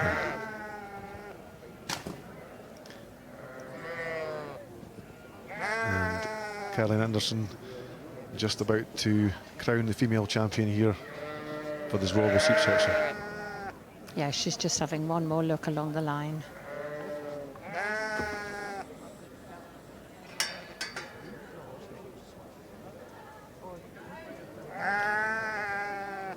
The judge has already handled all these sheep this afternoon, but just refreshing a memory, if you find you've got two animals, Carol, and there's not much between them, it can just be something like... Yeah, exactly. that little bit extra cover perhaps, a bit extra confirmation where it matters is the difference between the red ticket and the blue. Absolutely. And great conditions for showing stock here this afternoon. It is, yes. It's not as hot as it was yesterday. Bit of a breeze, great for the exhibitors and the sheep. And the judge too. Some very smart hats about this afternoon at the Royal Highland Show.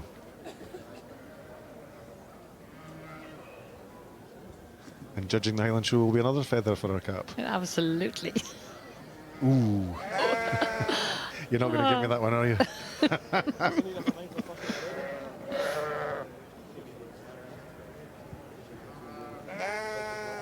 Well, Caroline's taking her time, so she wants to make sure she gets this right. I think that probably says a lot about just how strong the competition is. Yes.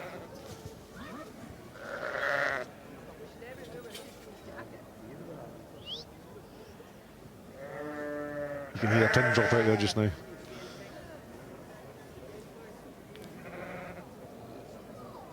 And that's it. She's made her mind up. Decided.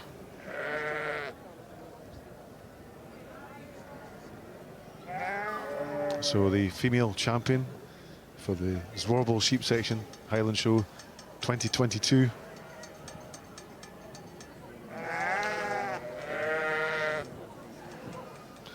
Is it the ewe from Ali Baird? Is it the Gimmer from Colin Ray?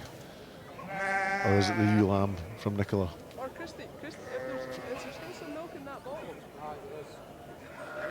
try a bit more of that. Sorry, from Gillian. Gillian Balmer. Balmer, my apologies. Gillian Balmer and Ali Baird.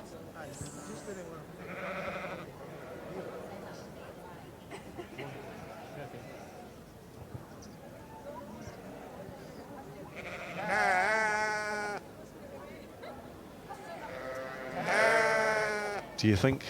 She's finding this difficult. Yes, there's obviously two she really likes. There we go. Oh, there we go. And it's the Gimmer from Colin Ray. That's the female champion here in the ZWARBLES section at the Royal Highland Show. So we're through to the championship now. This is the big time. This is what it's all about. This is where all the endless hours of work and preparation that's gone into preparing for this, which probably happens for some of these guys at lambing time back in January. And we've got the female championship to reserve female to be judged now. So the second place shearing ewe comes into play from Nicola Henderson. And a very similar stamp too, Carol. Yes, they are. I think it might go 1-2. Oh, well, there we go. So reserve female champion was the ewe from Ali Baird. So we have the championship now for the ZWARBLES sheep for the Highland Show 2022. The male champion versus the female champion in the ring as we speak. A new champion's about to be crowned. Just one of the 27 breeds that are being judged or have been judged here over the last 48 hours. And what a great spectacle of stock we've been treated to. Yes, I believe that Colin Ray's champion was out of Craigie's Dictator, out of a homebred ewe. And it's also just a little bit special too when you bred her yourself, to be standing out there holding something that you've actually been responsible for. That's right.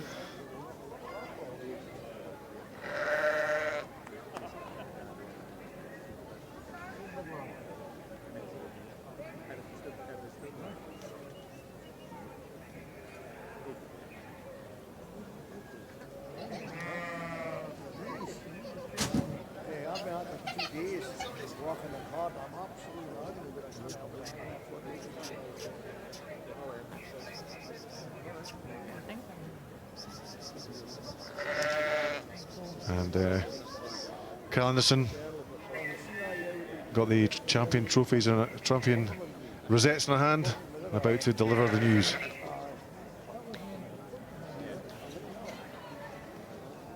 And there we go, the breed champion for the ZWARBLES sheep for 2022.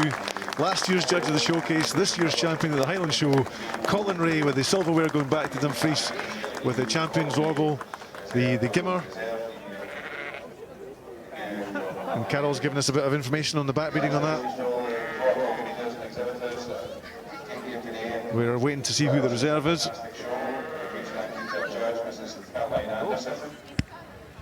It's good. I think it's Colin as well. Ah, it's Colin too. Super, what a day he's having. Fantastic. And Colin Ray picking up reserve honours as well with the male champion. Exceptionally good day for him, especially back here after he hasn't shown here for 10 years. Well, is there any better way to come back, Carol? And come back couldn't be better. He'll be delighted. Come back and wipe the boards. Tremendous. Well, I'm going to go out and have a wee chat and interview with our winner today, Colin Ray, and also our judge, Caroline Anderson. And I'm going to leave you with Carol.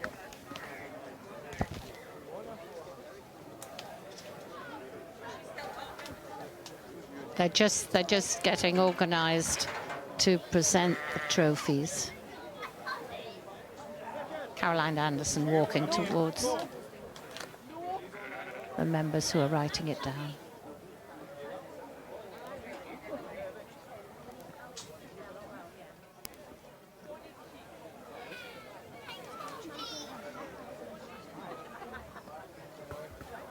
You tell me when he's on.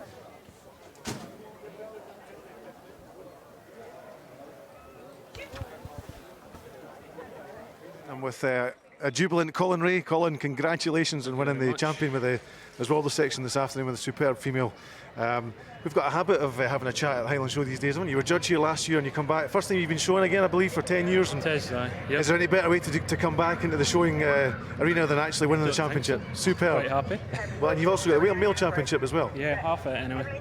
Superb. Well, it's going to be an expensive kiss party for you this afternoon. I dare say. And our judge, Caroline Anderson. Caroline, you had a great spectacle in front of you with a superb show of sheep in particular. Carol and I just were talking about how fantastic the Gimmer class was, especially. Gimmer class was really tough, but I think first of all we'll have to say a big thank you to all the exhibitors who brought sheep out here today. We've had a really fantastic show of ZWARBLES. When you come to a show of this stature, you are expected to see some of the best in the breed, and we've certainly had that here today. So yeah, tremendous round of applause for all the exhibitors.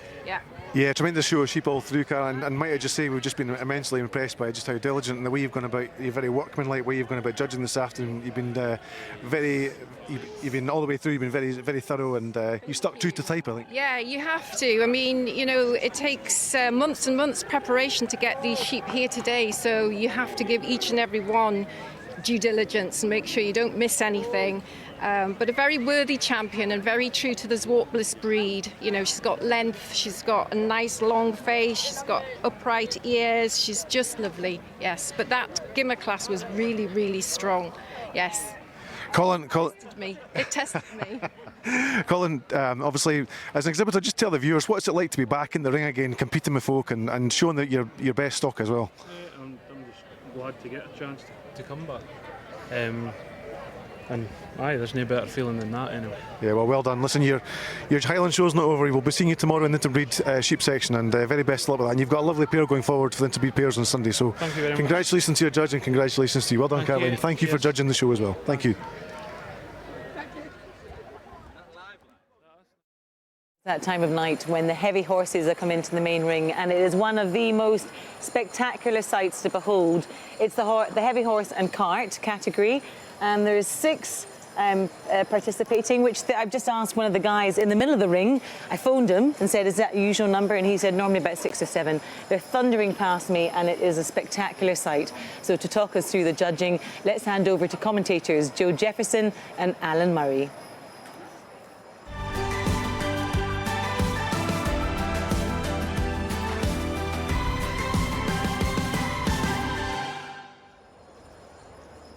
Thank you.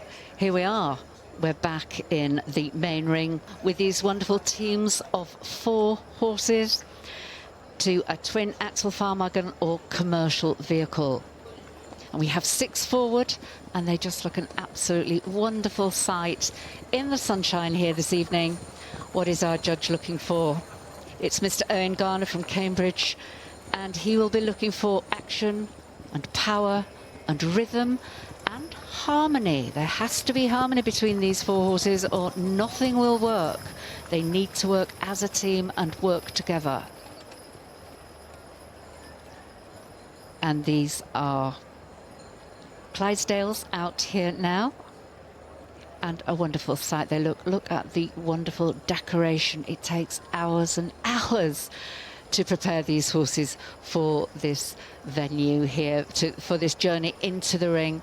It takes some hours to get them ready, looking so wonderful. Well, we're just seeing Annette Noble with her set, Peggy's Lee set. They're number 6382. Annette Noble, very, very experienced. In fact, she's been involved with this all of her life. The horses are Andrew, Buddy, Woody and Barra, and Annette is driving a Brewer's Dray.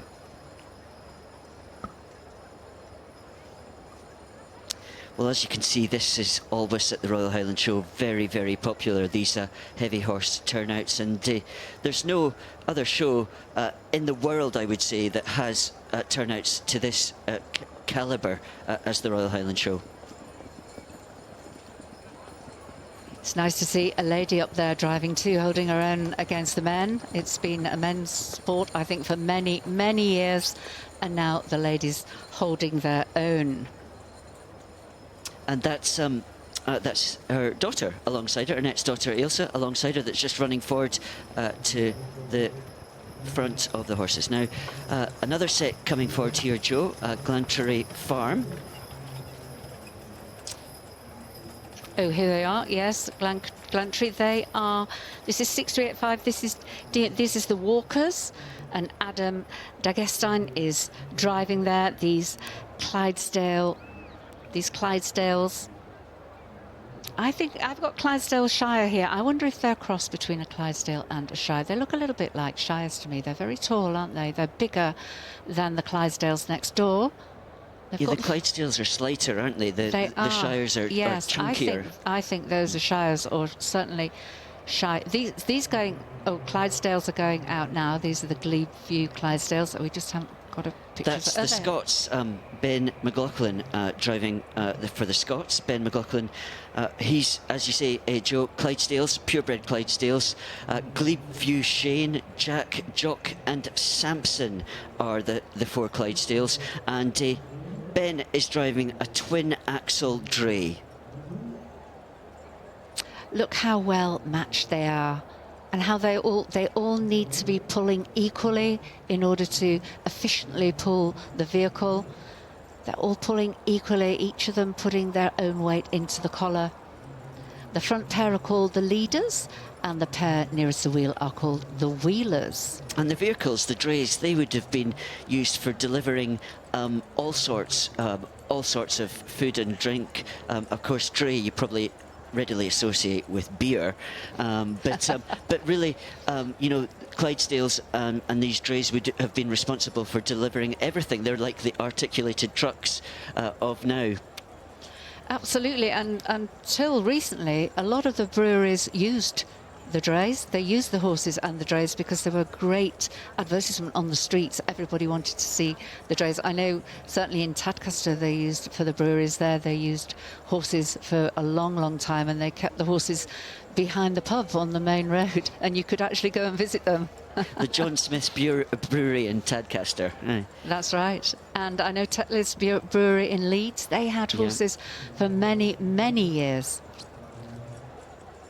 So look at how beautiful they look. And again, look at the decoration, all matching, all blue and white. Yeah. Their tails are plaited with decoration. And here we go back to these Moorland horses. And these are Belgian, these horses. I have a feeling, yeah, they are definitely the Belgian type. They're a bit more showy, perhaps, than our horses. They are Belgian. They're a lovely pair. Their action is higher, isn't it? The action Belgian is action, higher, yes, and a bit more bouncy off the ground.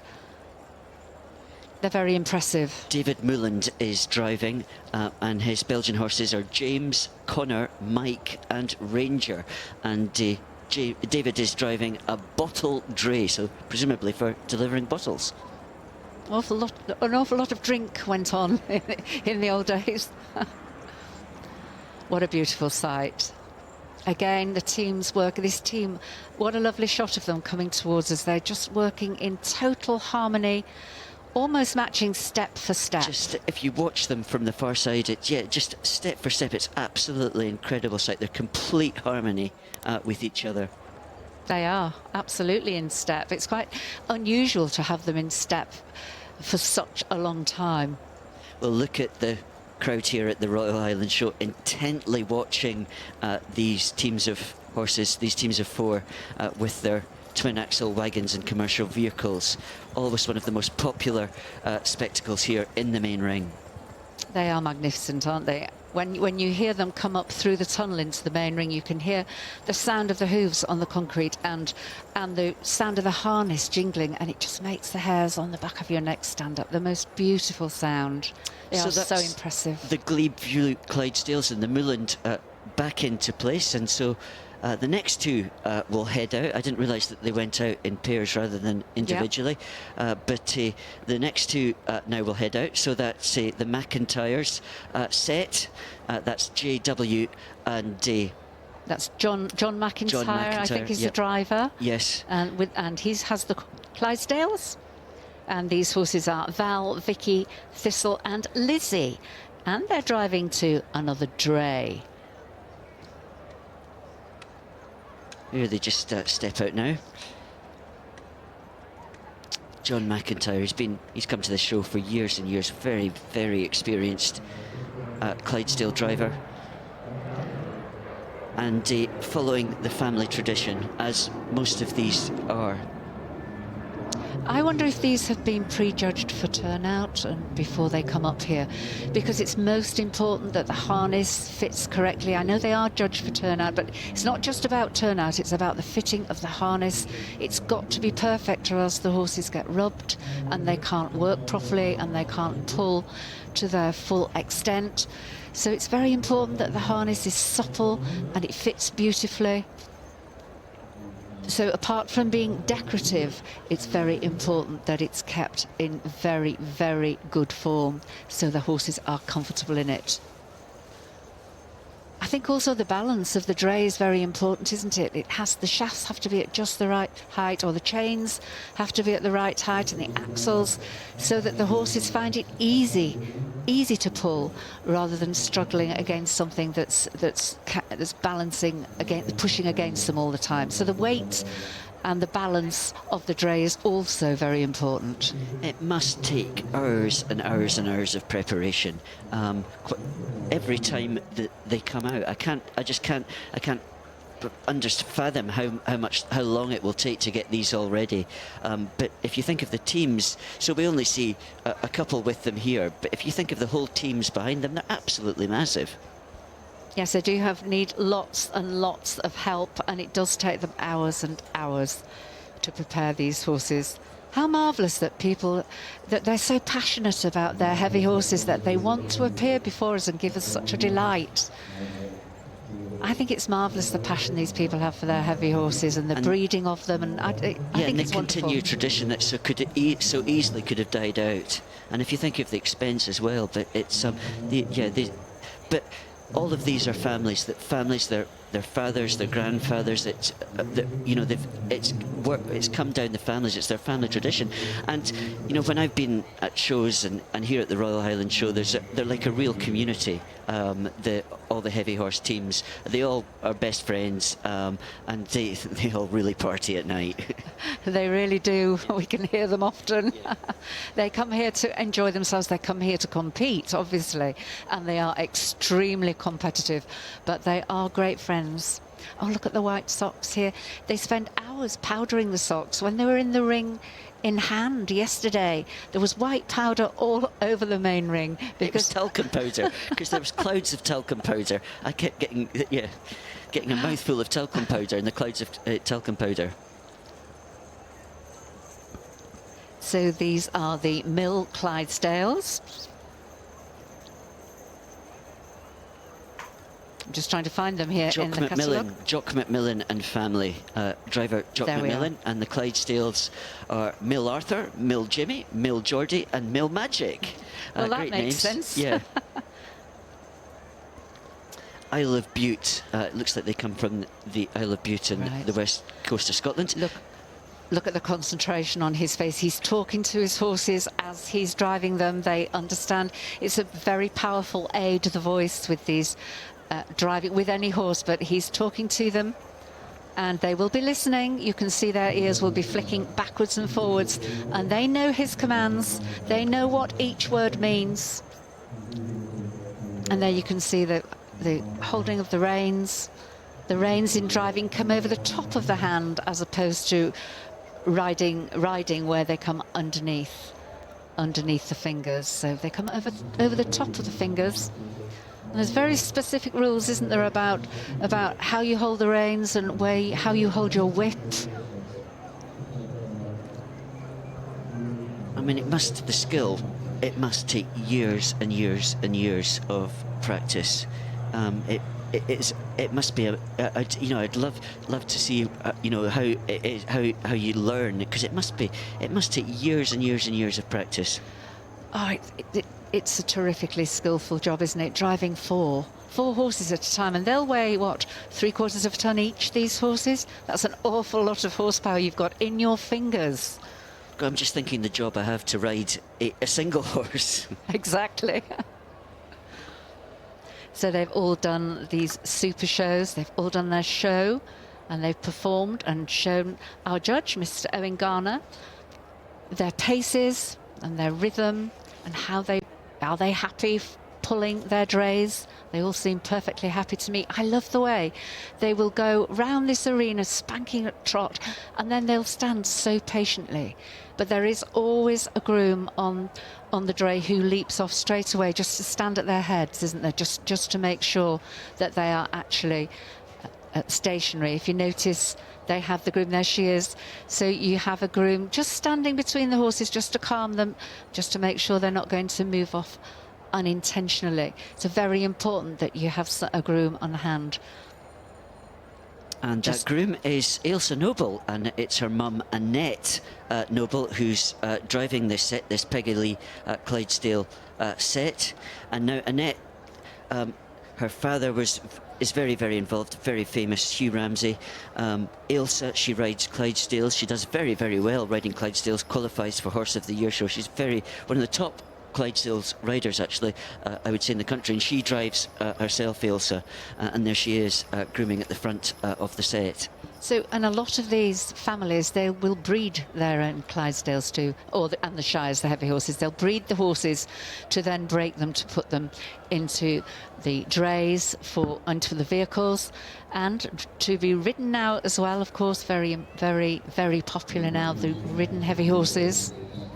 And Owen Garner now just coming down the line. Owen Garner, the judge from Cambridge. I can see that he's just getting each in turn to do a step back for him, so that must be part of the judging formality. Very, very important that your horses will rein back. There they go. Each one then is reining back. Oh, there's a nice picture of the Clydesdales there in the sunshine. Oh, there they are, the Belgian horses. They've just done their rein back. They did it very well. Most important that your horses will go backwards as well. What if you get in a really tight spot and you need to move your dray backwards? The horses have to understand the commands to go backwards as well as forwards. And now you can see the McIntyre's horses, they're going backwards. It's hard for a horse to go backwards and push a dray behind it. It's very hard. And it's hard for all four to go back at the same time. It looks like a real skill, and some of them just struggling a wee bit, but it really looks a very, very difficult skill to perform. There they go.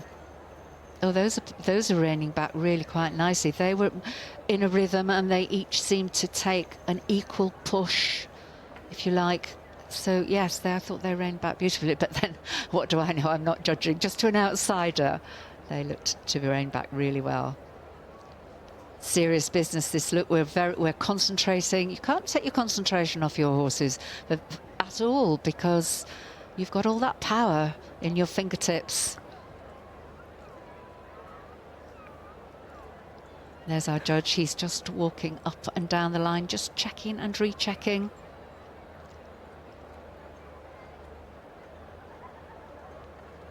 What a lovely shot of all these 6. I don't know how we'll decide. I don't envy him. It'd be a very, very difficult decision. Judge Owen Garner down there alongside Alan Murray. I presume he'll tell Alan, and the winner will be pulled forward here in the main ring. And when any form of Clydesdale, so whether it's a driven Clydesdale, a ridden Clydesdale, or an in-hand Clydesdale win, the place erupts. Very passionate about their native breeds, the Scots, and why not? They are very proud of them, quite rightly so.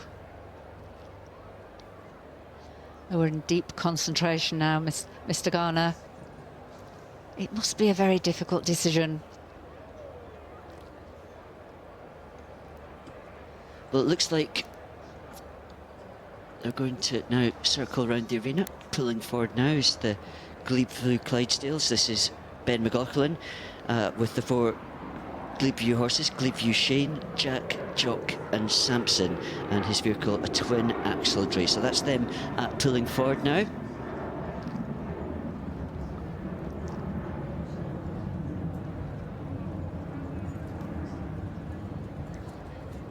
So these Clydesdale horses, they have more white on their legs than usually than the Shire horses. The white comes higher up their legs.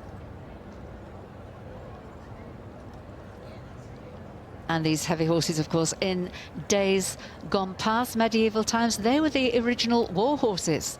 These were the horses that the knights in armour rode on into war. They had to be heavy and strong like this in order to carry the knights and the armour, which weighed loads, apparently. So they needed some very powerful, tough horses to carry their knights into war. Well, I love that blue and white, the blue and white all over matching decoration on the horses and then through to the vehicle. The Scott team, driven by Ben McLaughlin, now coming in front of the grandstand here at the Royal Highland Show. Our judge intently looking, obviously, his last thoughts now. So you can see the blue and the white, very Scottish flag, blue and white, is it not? Of course it is, yes. So they are, that's their tribute to Scotland, these lovely blue and white. It must take them absolutely hours to put those in, to put the decorations in. Look how beautiful they are on the horses' necks. And that harness is gleaming. Gleaming, I was just noticing that. It must take hours to clean that tack. And these horses are in driving bits, just sensible, plain driving bits. Nothing harsh, nothing nasty. They're just in good, normal driving bits, and they look very happy in them too. So they've just come down to a halt now, and there's the groom straight. They jump off the dray before the horses have halted, so they can be at their heads the moment that they've halted. That's the McIntyre team. John McIntyre driving Vicky, Val, Thistle and Lizzie in his dray. Coming now in front of the grandstand.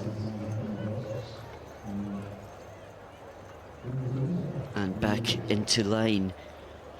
I'm just interested to know why 3 of them have gone out and done an extra lap. Maybe our judge, Owen Garner, just couldn't make up his mind quite. So this was maybe make up his final decision. I'm sure that the only other alternative is if he's already chosen his winner and this is for 2nd or 3rd place. Who knows what's going on in his mind, but he's certainly having a tough decision. What a tough decision to decide between these wonderful 4s, these teams of 4.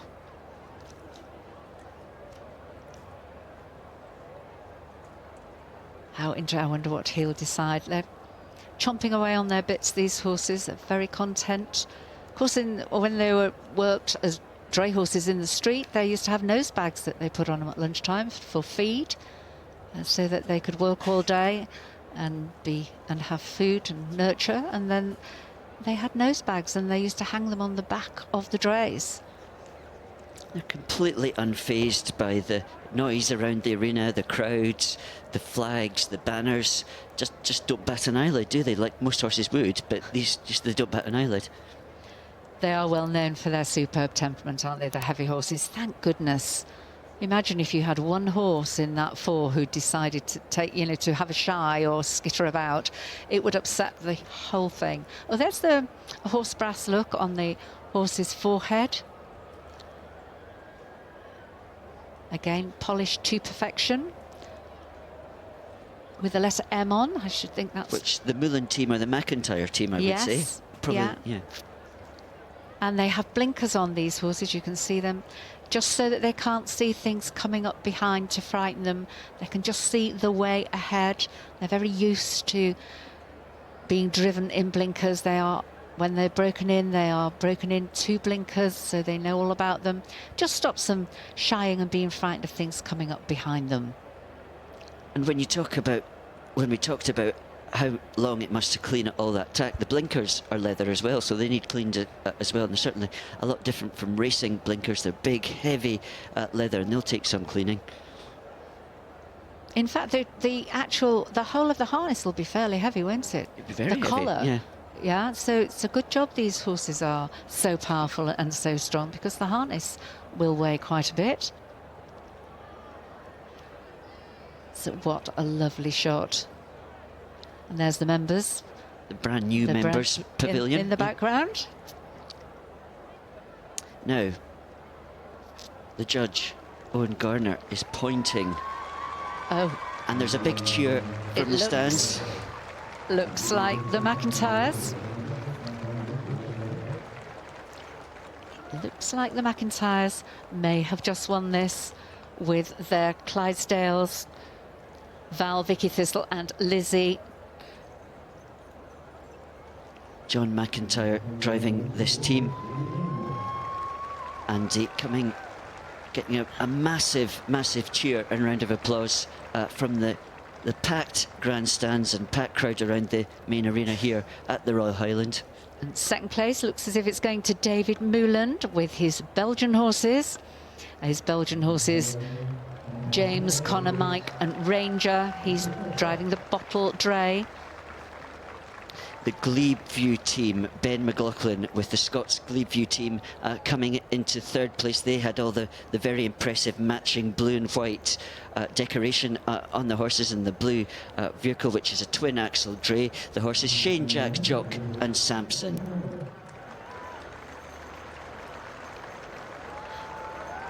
And then we have in fourth place we have the Mill Clydesdales. And this is John Macmillan. Jock Macmillan is driving. And these Clydesdales also. Mill Arthur, Mill Jimmy, Mill Geordie and Mill Magic. And they're in a commercial dray. They're turned out to a commercial dray. They're in fourth place. And just coming up into the line in fifth place, Annette Noble with the Piggies Lee team. Annette Noble driving her Brewer's Dray with the 4 Clydesdales, Andrew, Buddy, Woody and Barra. So they come up into fifth place. And that leaves Girl Country Farm. Adam D'Agostine, he's driving there. He's driving a Western Dray with his Clydesdale Shire horses. I think they're Clydesdale Shire Cross, perhaps. And that's Chumley, Donald, Clyde and Albert. I love the way these heavy horses have such simple, lovely names. There's nothing difficult to pronounce. Not like the Welsh sections A, B, like C and D. Yeah, I didn't envy you this morning, Joe, with those Welsh sections A, B, C and D. The pronunciation was, yeah. I think it probably left a bit to be desired. Well, I thought you did a very good job, but yeah, I think everyone should name the horses like Clydesdales. Now, a big silver salver being presented to the winners. And a great shot of the line of drivers. Look, what a lovely shot of the drivers there, looking very serious, holding their whips.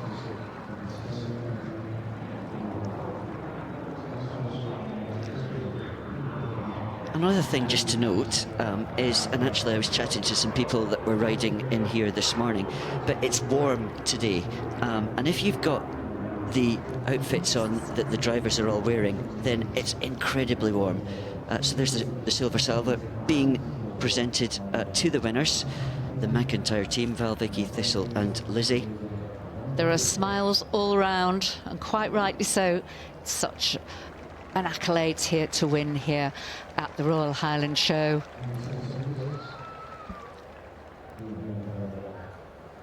So John McIntyre receiving that silver salver. A whole host of rosettes, cards and awards to be handed out to each of these, and my words, don't they deserve it? Don't they deserve it? Absolutely they do.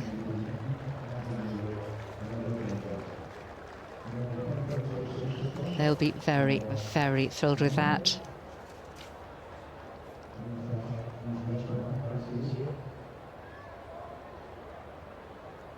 There is great camaraderie between them all, because when they're at big shows like this, they come across each other all the time, don't they? They're competing against each other all the time. And win or lose, they do have great camaraderie between them. Second place there, David Mulland and his team of Belgian horses, James, Connor, Mike and Ranger and his Bustledre coming down the line. The Glebeview team, Ben McLaughlin with the horses, Shane Jack, Jock and Sampson. Annette Noble with the Peggy's Lee team. Annette and Ailsa Noble with the Peggy's Lee team, just coming past them now. And then we've got the Walker team, haven't we, with the Galcontree, Clydesdales, Adam D'Agostine.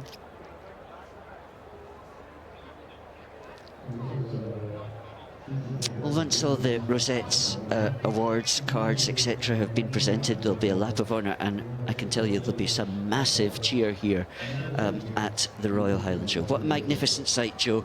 Great to be part of it, isn't it? Absolutely wonderful. It is a great privilege. Thank you very much for joining us for the teams of 4 horses. Here, a spectacular conclusion to Thursday, the second day of the Royal Highland Show. And I have it on good authority from one of the directors who was standing in the main ring that it can take up to 5 hours to get those horses ready to come in for that class. That's a lot of work, isn't it? Anyway, now, this year's Royal Highland Show is a special one as we celebrate its 200th year. And next year's show will be just as special when it plays host to the prestigious Golden Shears World Championship. This year's sheep shearing begins in earnest tomorrow, Saturday, but this afternoon on the Young Farmers held their sheep shearing competitions. And we are delighted to have joining us now the first ever champion in the female class, Kate Donald, and Communication and Marketing Chair for the Scottish Association of Young Farmers Clubs, easy for me to say, otherwise known as SAYFC, Hamish Logan. Thank you both for joining us. Kate, I'll come to you first. Well, wow. Congratulations. Thanks. So just tell us a bit about where you're from and what sort of farm what you do at home. So from Stirling, Blair Drummond. Mum and Dad, we've grown up on a sheep farm. Mum and Dad contracted farms down in Biggar, so rest of the family worked down there, and then I worked for a shearing contractor, Dougie Steele, so that's what I do throughout the summer. So sheep shearing, was it always just something that you had your mindset, the goal was to do that? No, I only started last year. I went out to New Zealand, and when I came back, Corona struck, and the place that I worked at had a lot of sheep, and I just decided why not give it a try, and then I got in tow with Dougie last year and back there again this year, so it was never on the agenda, and now it is. Okay, so talk us through the competition this morning. Talk us through, did you have a strategy? Just tell us how you sort of approached the whole competition. No strategy whatsoever. Came with didn't think I'd do that well, to be honest. First Highland show, first show really. I did another show a couple of weeks ago just as a wee practice. Didn't do that well at it, so yeah, I didn't have any expectations at all. And it was just one of those, I shear every day, it's no different, so may as well. Very nonchalant about it. Yeah. And from a marketing point of view, I mean, it must be just wonderful news to have, Kate winning this competition. Oh, definitely, absolutely. I mean, the first time we've had the female class as well. We've obviously had the male class previously, and the Young Farmers have been doing that for a number of years, but having the female one is amazing, and I think a lot of people are entered. There's a lot of people in taking part as well, which is just shows you how popular the class is. And across the coverage, a lot of people have been tuning in, I think, to watch it as well. We did some Facebook Live stuff down there and filmed it, so hopefully be able to show it to everybody else at a later date as well if they're not be able to watch it live. So. I mean, she's being very humble, isn't she, by saying, she's playing it down, isn't she's she? playing it down. But just tell us, and I'm hoping that Biff on camera 3 can get a close-up of Kate's arms, because they are covered in bruises. And you tell me, just talk me through. This is all from sheep shearing and learning. So talk us through. I mean, this is just from applying yourself. Learning, being a learner shearer is probably one of the hardest points to do it. It's not easy, as you can tell. Yeah, I don't know. And it's just... Hamish was talking about the fact that it was a hugely popular class. Yeah. You were even up against your twin sister. Yeah. But she was just pipped at the post by you. Yeah. Yeah, she's sitting over there. I can see her. Her eyes are drilling into us. And so very popular, Hamish. You know, is this a really growing? It's a growing sport. Yeah, I think so. And as you said, the Golden Shears are happening next year, which is a lot of people are going to be coming to that as well. So this is just the sort of start of it, I think. And as we said, new competition, so it's great that so many people are involved with and wanted to get involved with it already when it's the first year, and fingers crossed it carries on. And it's only going to get bigger and better. Yeah, exactly. Fingers crossed. I mean, the vibe since we've been here for 2 days, with two years away, is incredible. Everybody is just so positive and so upbeat about the show being back. What does it mean? I mean, especially for young farmers who are coming through the ranks, what does it mean to be back at the show and being part of that community? Yeah, I mean, a massive thing. Like young farmers, we have missed 2 years of being at the show, and for our generation coming to the show to meet up with friends, and not just in your own clubs, from other clubs. There's 3,000 members in the association, plus lots of other members as well that are taking part in various competitions around the country as well. So being able to be here, actually to see everyone in person and catch up with everybody is brilliant. I mean, the atmosphere around the showground has been, it's been very, very busy. Sell out today and tomorrow. Fantastic. So I know you're very jealous of my ringside seat, aren't you? Yeah, very jealous. The show jumping earlier on, I was very jealous watching it. Captivating. So I know it was a slightly different programme for this year. Just talk us through the changes. Yeah, so we usually have Young Farm of the Year, that full Young Farm of the Year competition that takes place at the Highland show when they do various different bits throughout the year. However, this year it slightly changed just because with COVID we had to do 2 basically Young Farmers of the Year last year, because we did one at the showcase, which was announced last year at the showcase, and this year we decided it actually worked quite better doing it later on in the year. Just there's quite a lot already going on at the show with the shearing, country cooks taking place, the finals of that, and the handicrafts as well, which has been taking place as well. So it's fairly full-on schedule at the show during the show days, so we thought it was such a good event and such a big competition, we should just push it back slightly. And it's always quite good to give something like that a chance for a refresh and a revamp. Yeah, definitely. And a rethink. Yeah. Change is good. Change is good, of course it is. Okay. And Kate, what's the next step? I mean, defend hey, the world's your oyster. Where is this going to take you? I mean, it really is. You've opened lots of doors. Not many places, to be honest. I'm still just going to... Back home to Calendar? Yeah, Come on. Yeah. I'm going to Norway, back to Norway this year. I do the rolling kind of thing out there, a bit of shearing, and then hopefully head to New Zealand at the end of the year and do some shearing out there. So.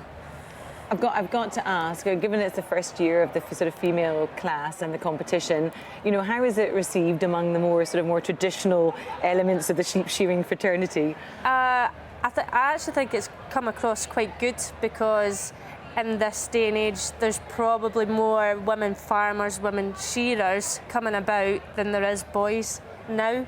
So I think for the young farmers to put that forward was a really good thing, and I hope even maybe next year the shearing, not just young farmers, they'll maybe do a women's one throughout, you know, that isn't young farmers, because it was only young farmers that could do that today. They maybe would have got a few more girls coming forward if it hadn't just been young farmers. But I think it's good that they're promoting that, and it should be, because there is a lot more girls shearing nowadays, and that's a good Why thing. not? Yeah. And he so- mentioned, we hear often of the sort of farming industry struggling to get young people in through its doors and struggling to attract people when there's lots of other industries out there also attracting them. So how are numbers? How is the vibe within the sort of young farming community? Yeah, I think, well, during COVID was really quite hard for the association, just because we did have a serious drop in numbers and a number of membership, and some clubs obviously struggled not able to have events, so they weren't able to get the money basically to pay sort of affiliation fees, etc., etc. So there was a few people that did drop out. However, I do think,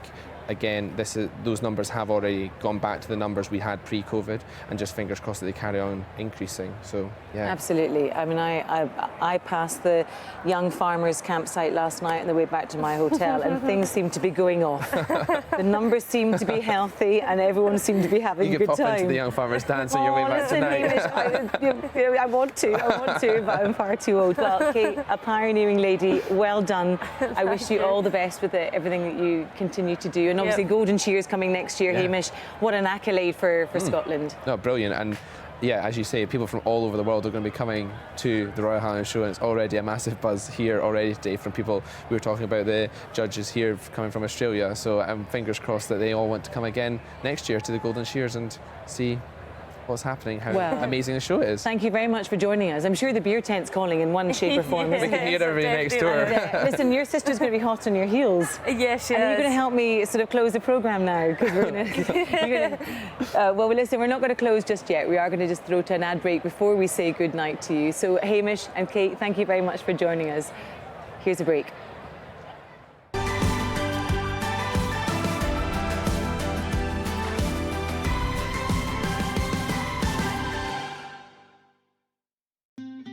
On every farm, from the dairies to each croft, to the growers, the harvesters, the gamekeepers and the stockmen, there's something to be learned from all of them. Food doesn't just arrive on your plate. It doesn't just come from the ground. It comes from hard work, early mornings, late nights, through sun, rain, wind and snow. It comes from care and compassion, from tradition and a forever evolving knowledge about the land around us and how it works. We are a charity, a team, a network of project coordinators working all across Scotland, committed to sharing this knowledge, sharing these values and sharing these traditions, to help the next generation learn about food, farming and the working countryside. We take the countryside into the classroom, and the classroom into the countryside. We help the next generation to meet the people that grow and rear their food. Real farmers on real farms, providing an opportunity, kicking open the barn doors and letting us into their world.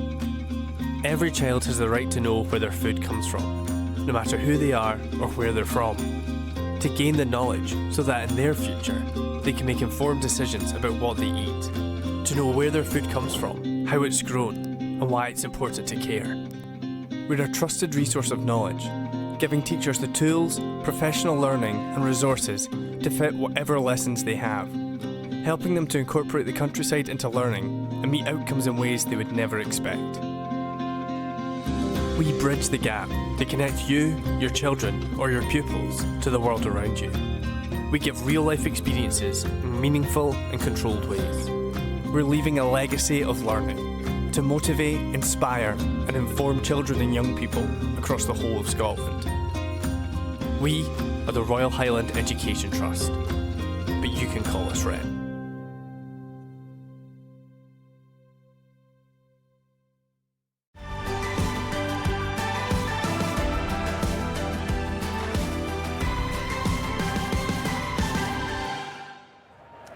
I've kept Hamish and Kate with me just so they can help me say goodbye. So tomorrow, we will see tomorrow, of course. There's loads going on at the show.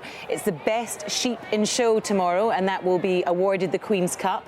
And then we've got the beef classes, and that will be awarded the Fletcher Cup. And of course, keeping on the theme, because Kate is here, the shearing starts tomorrow. Are you excited? Yeah, I'm going Can to watch you name a winner now? Can we put you on the spot? No, I can't name a winner. Oh, far too diplomatic, Hamish. No, you're asking the wrong person. Hamish is sitting there in his lovely suit. I'm not sure if he's going to... OK, well, fantastic. There's loads going on tomorrow. Please do join us. I just wanted to let you know that there's still tickets available for Sunday. So if you're thinking and you're querying whether or not you should come along, come along. It is the best show in town. It is an awesome window into what goes on in Scotland's farming and agricultural community. So join us. I'll be on air from 1. Oh, yeah, of course, Dougie's on air from 9. So join him if you want, yeah, from 9 o'clock. You've been watching RHS TV. Thank you for joining us, and we will see you tomorrow.